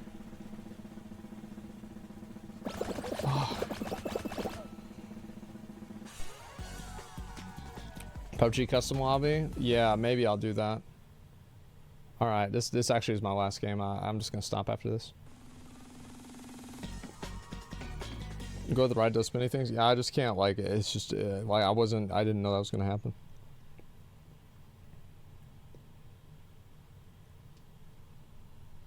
Alright. Spinny boys? Yeah. What are you gonna get to eat today? I don't know. I haven't decided. I might get barbecue or fucking Chipotle. I don't know yet. Listen to some different music. This Kitty soundtrack? Yeah, I know. Actually, the worst map. This is some bullshit. Alright, let's go.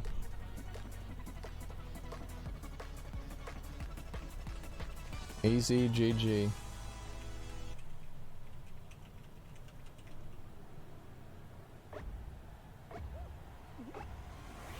Alright, let's go.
It's over. Fuck this shit. Alright, guys, I'll see y'all later. See y'all tomorrow. Alright, boys. Peace.